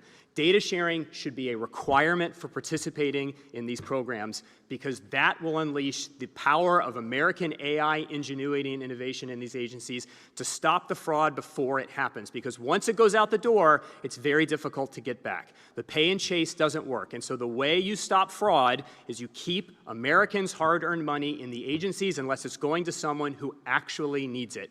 And for that, we need data. We need data to make sure fraudsters don't get it, non-citizens don't get it, and the only way for that to happen is if we have data. And the easiest way for that to happen is not through rulemakings, it's not through guidance, it's Congress stepping up and saying, if you want to participate in these programs, if you want access to American taxpayer dollars, you have to share data so that we can fight fraud. And any state who doesn't want to share data, we should learn a lot about the leadership of that state. If they want to protect fraud more than they want to protect ordinary Americans, something really rotten is happening in that state. So those are just two of the things that we want to work with Congress to accomplish here under the Vice President's task force. And with that, I'll turn it over to Stephen Miller. Thank you very much. Thank you, Mr. Vice President, for your leadership on this bold and existentially important initiative. Thank you to Mr. Ferguson for your incredible work and stewardship of this task force. And of course, thank you to President Trump for his extraordinary leadership in establishing this task force, assigning this portfolio to the Vice President, and providing direction, focus, and determination to the whole U.S. government. It's great to see all of my friends in the House and Senate who are here today, who have been such tremendous allies, not only on this issue, but so many issues, and in some cases for a very, very long time, since 2015 and before. And so thank you all. I want to pick up, because this is something that I've encountered on a daily basis, on a theme that both the Vice President and Andrew Ferguson have mentioned, which is the lack of criminal responsibility, the lack of criminal punishment for egregious fraud in this country. It is, first of all, true, as the Vice President said, as hard as it is to believe, that for most recent history, which in the case of these programs would be in the history of these programs, if you committed $1 million of fraud or less, you were unlikely to ever be criminally punished in any way at all. And if for some strange reason in the past, a bureaucrat had the courage to defy that agency guidance and actually bring you to trial and put you in front of a jury, you'd be unlikely to do any real jail time at all. And this may be hard to believe, that you could steal hundreds of thousands and ultimately millions of dollars and not do any significant jail time. Again, you can look at the sentences for the Feeding Our Futures fraud, which is one of the largest frauds in the history of any country anywhere in Minnesota, to see this. And there's a lot of reasons for that. I think probably the simplest, least conspiratorial explanation is that when Congress was drafting these statutes, they still lived, to use the phrase that used a lot today, in a high-trust society, and it eclipsed their imagination that there would be systemic, widespread, continual lying, fleecing, and organized crime to rip off hundreds of billions of dollars from the American taxpayer, which is what has happened. So there needs to be strict, clear, mandatory minimums. Because by the time you've been convicted, you have already proven to a jury, this is not a civil punishment, this is you've proven to a jury beyond a reasonable doubt that you deliberately, willfully, maliciously engage in a scheme to steal from the American taxpayer and from those in genuine need. And when you've satisfied 12 jurors of that fact and been convicted, you deserve to have a very substantial prison sentence. That change alone would be watershed for fighting fraud. because it would mean that the Department of Justice would be able to, through prosecuting a few hundred or thousand cases in a year, be able to chill the criminal conduct of millions. Whereas right now, no matter how many people you prosecute, you're still left with the criminal element thinking, I'm willing to risk 6 months in jail for $5 million in ill-gotten gains. And we've reached a point, and again, only because of President Trump and the Vice President's leadership is this happening. But we've reached a point as a country, until we came along, as hard as it is to believe, where we have federal law enforcement in cities around the country who have to conduct weeks or months-long investigations of daycares where there are no children present at all, to be able to then go into a court of law and say, no kids on Monday, no kids on Tuesday, no kids on Wednesday, no kids on Thursday, right? And this is the real thing. We have federal law enforcement officers who then they have to issue subpoenas and search warrants to get phone records, email records, financial records. And what does it all end up with? You go to a jury in Minnesota and you say the defendant has collected $7 million for a daycare, claiming to be taking care of 100 children for 6 months, and we found one kid attended in that entire time, and he was the nephew. So you spent months of federal effort. When you do that and you're found guilty, you belong in jail for a very long time. I'm almost over my own time here, so I'll just add to the other point the Vice President said, which is on data sharing and technology and integrity, you can solve 95% of this problem with simple technological verification and data sharing measures that is in technology that was invented 20 years ago. Now, the technology today, of course, is even more astonishing. But if every single person who wanted to enroll in SNAP or enroll in Medicaid or enroll in public housing was in a shared database that the federal government had access to verify age, citizenship, criminal record, other basic biographic facts, that single step alone would save taxpayers hundreds of billions of dollars. And you have to ask yourself, why would any politician oppose something so fundamental? We're not even debating eligibility rules, an important but separate debate. We are debating whether or not a person is lying to the government to extract funds for which they are plainly and clearly ineligible. The time has come to implement these reforms. Thank you, Mr. Vice President. Thanks, Tim. Vince? Thank you and good morning, everyone. We gather today because President Trump has made stopping the fraud and corruption in our welfare programs a governing priority. Thank you to Vice President Vance, Chairman Ferguson, Stephen Miller, and Executive Director Brady for their leadership in carrying out this duty, and to the members of Congress here for joining in this important work. In the time I have, I wish to offer 10 very practical, common sense, and likely very popular proposals to fight fraud in our welfare programs for congressional consideration. 1, all government agencies must verify that every Medicaid provider or SNAP retail store is actually legitimate and eligible for payment before any payment is issued, rather than paying first and checking later. 2, require criminal background checks and fingerprinting for healthcare providers in categories with high rates of Medicaid fraud, and re-verify provider credentials at least every 3 years.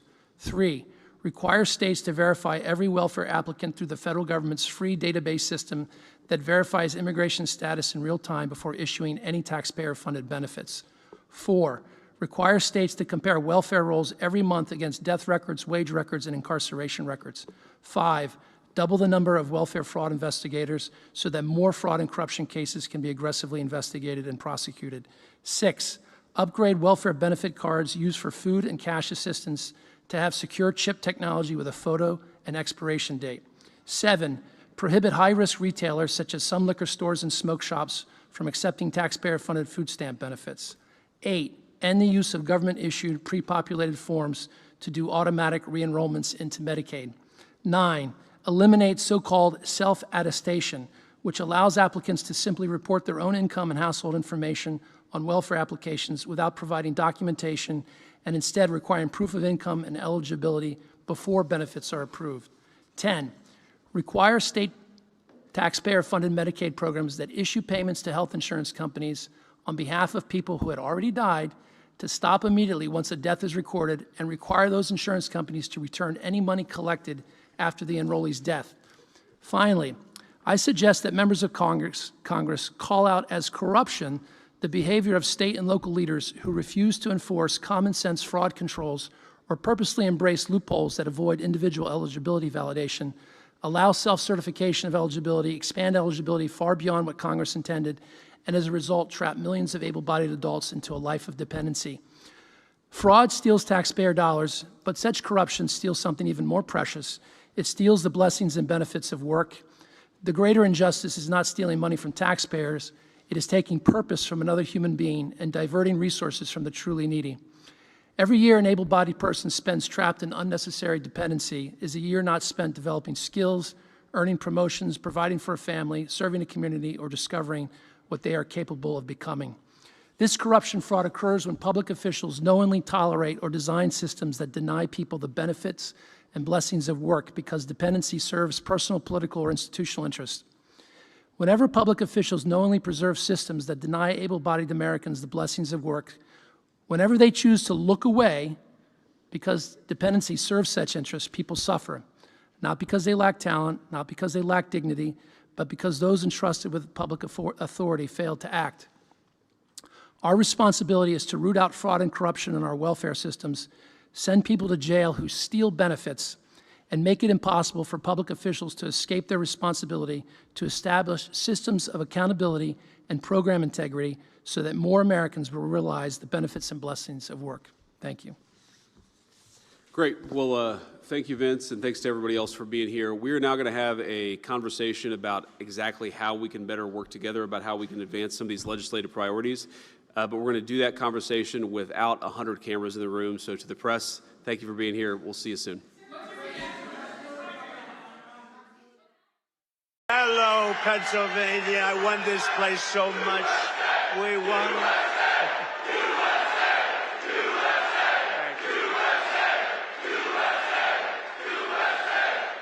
Well, I'm thrilled to be back in this incredible Commonwealth with the proud, hard-working patriots of Lehigh Valley, Lehigh Valley. And I'm also proud to say I won this state in a landslide. We won it by so much.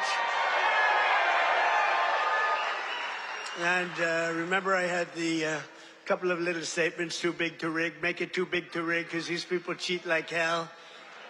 They cheat like hell, but we won it by a lot. And maybe we should run again. Should we run one more time? I'd like to do that. I'd like to do that. But I got more votes than any candidate in the history of Pennsylvania. Can you believe that, Bo? You would have gotten more. And today I'm especially honored to be here in the place that builds some of the toughest vehicles on the road, Mack Trucks. Mack Trucks is doing a great job.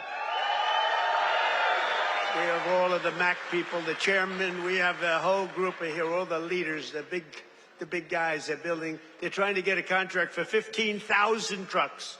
15,000. I said, that's a lot. I said, how many are you looking for? 10, 15? No, 15,000, sir. That's a lot of trucks. For more than 100 years, this legendary company has been making trucks right here in eastern Pennsylvania, building the heavy-duty machinery that keeps our economy rolling, our factories moving, and our industries roaring all across the nation.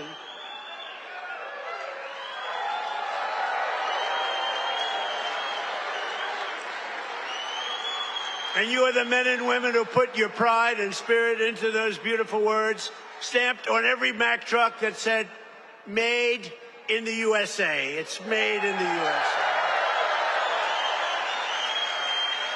And I want to especially thank the president of Mack Trucks, Stephen Roy, who I just met, who's a great guy, a great patriot, very Republican too, which I like. He's a very strong Republican. Stephen, where are you, Stephen? Stephen. We got to get a certain very talented congressman reelected. You know that. We got to get him. Where are you? Where are you, Mr. Congressman? We got to get you back in. Thank you, and thank you, Stephen. But a very special thanks to every single worker at this fantastic factory. The job you're doing here is incredible. And I know you're applying for a big one, and we'll see how that goes. We'll have to call up some people and see if it's good. If your price is right. Is your price right, Stephen? I don't know. Maybe we'll get it down a little bit. We'll get it down. 15,000 trucks. That's a lot of trucks. But that's what this is all about. It's greatness. You built this country, and you're the ones who are making America great again. We're the hottest country in the world. For decades, the workers of this Commonwealth watched globalist politicians let other countries rip you off and close your factories, rob your jobs, take them away to foreign lands. And then I came along. We stopped it very quickly. Then we had a rigged election. But they were so stupid, they kept everything going a little bit for us. And what we've done in the last year and a half, nobody's ever seen anything like it. They put America first, they put China first, they put illegal aliens first and everybody else first but you. But we put you first by a lot. But at long last, you finally have a president who is putting workers first, putting Pennsylvania first, and putting America first. We're doing that, and we're doing it like nobody's ever seen before. And starting on my first day back in office, and this goes all the way back to 2016 too, but right from a year and a half ago, nobody's ever seen anything like this. We're the hottest country anywhere in the world by a lot. But I stood up to the trade cheaters and abusers and violators of the world like no president has ever stood up before. And now I'm standing up again because Iran cannot have a nuclear weapon, if that's okay. And we're doing quite well. I placed 50% tariffs on foreign copper, aluminum, and steel so they couldn't come in and steal your jobs. And sometimes even more than 100% tariffs. They weren't going to come in from foreign lands and steal your jobs. If they wanted to come in, they pay 100%, they pay 200%, they pay I don't care what it is. They're not going to steal your jobs, okay? And they stop.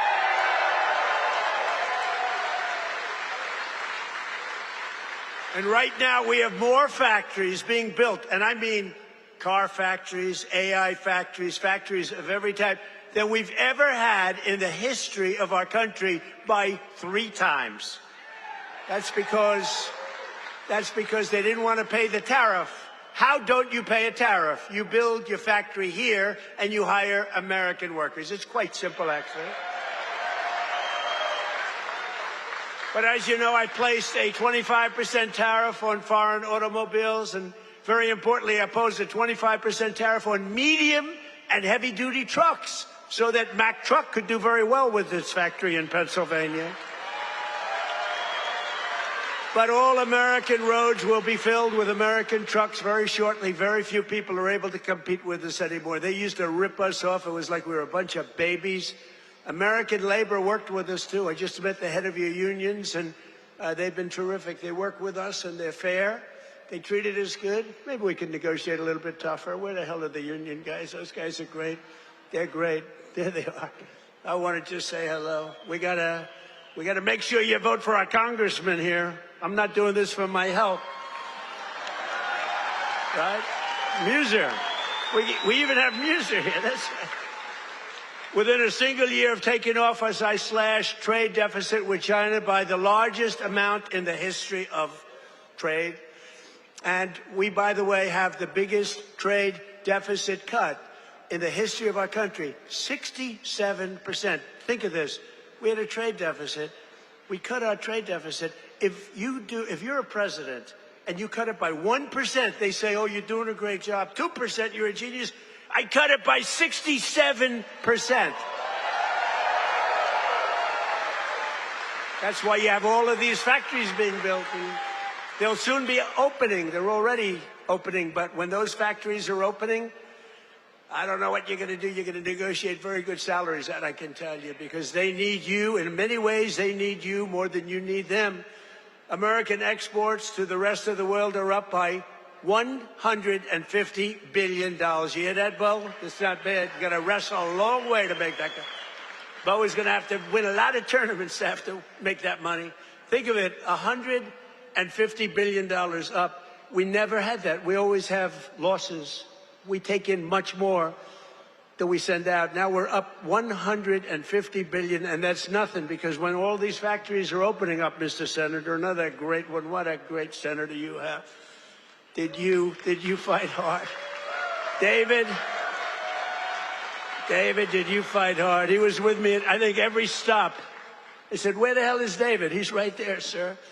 And he's working hard, and he's a great guy, and he's working very hard for you. But a short time ago, we were a dead country. We were laughed at all over the world. We were a dead country. People were laughing. They were saying, what the hell happened to that country? The King of Saudi Arabia said it 2 years ago. I was over there.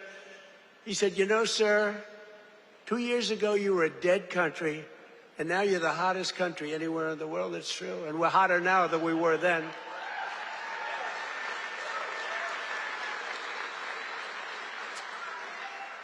He then proceeded to announce that he's investing $2 trillion in our country, along with Qatar, along with UAE.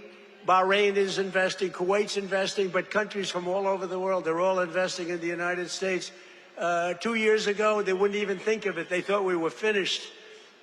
When I went to China 2 weeks ago, I met with President Xi, and we greeted each other, and he looked at me and said, man, do you move fast.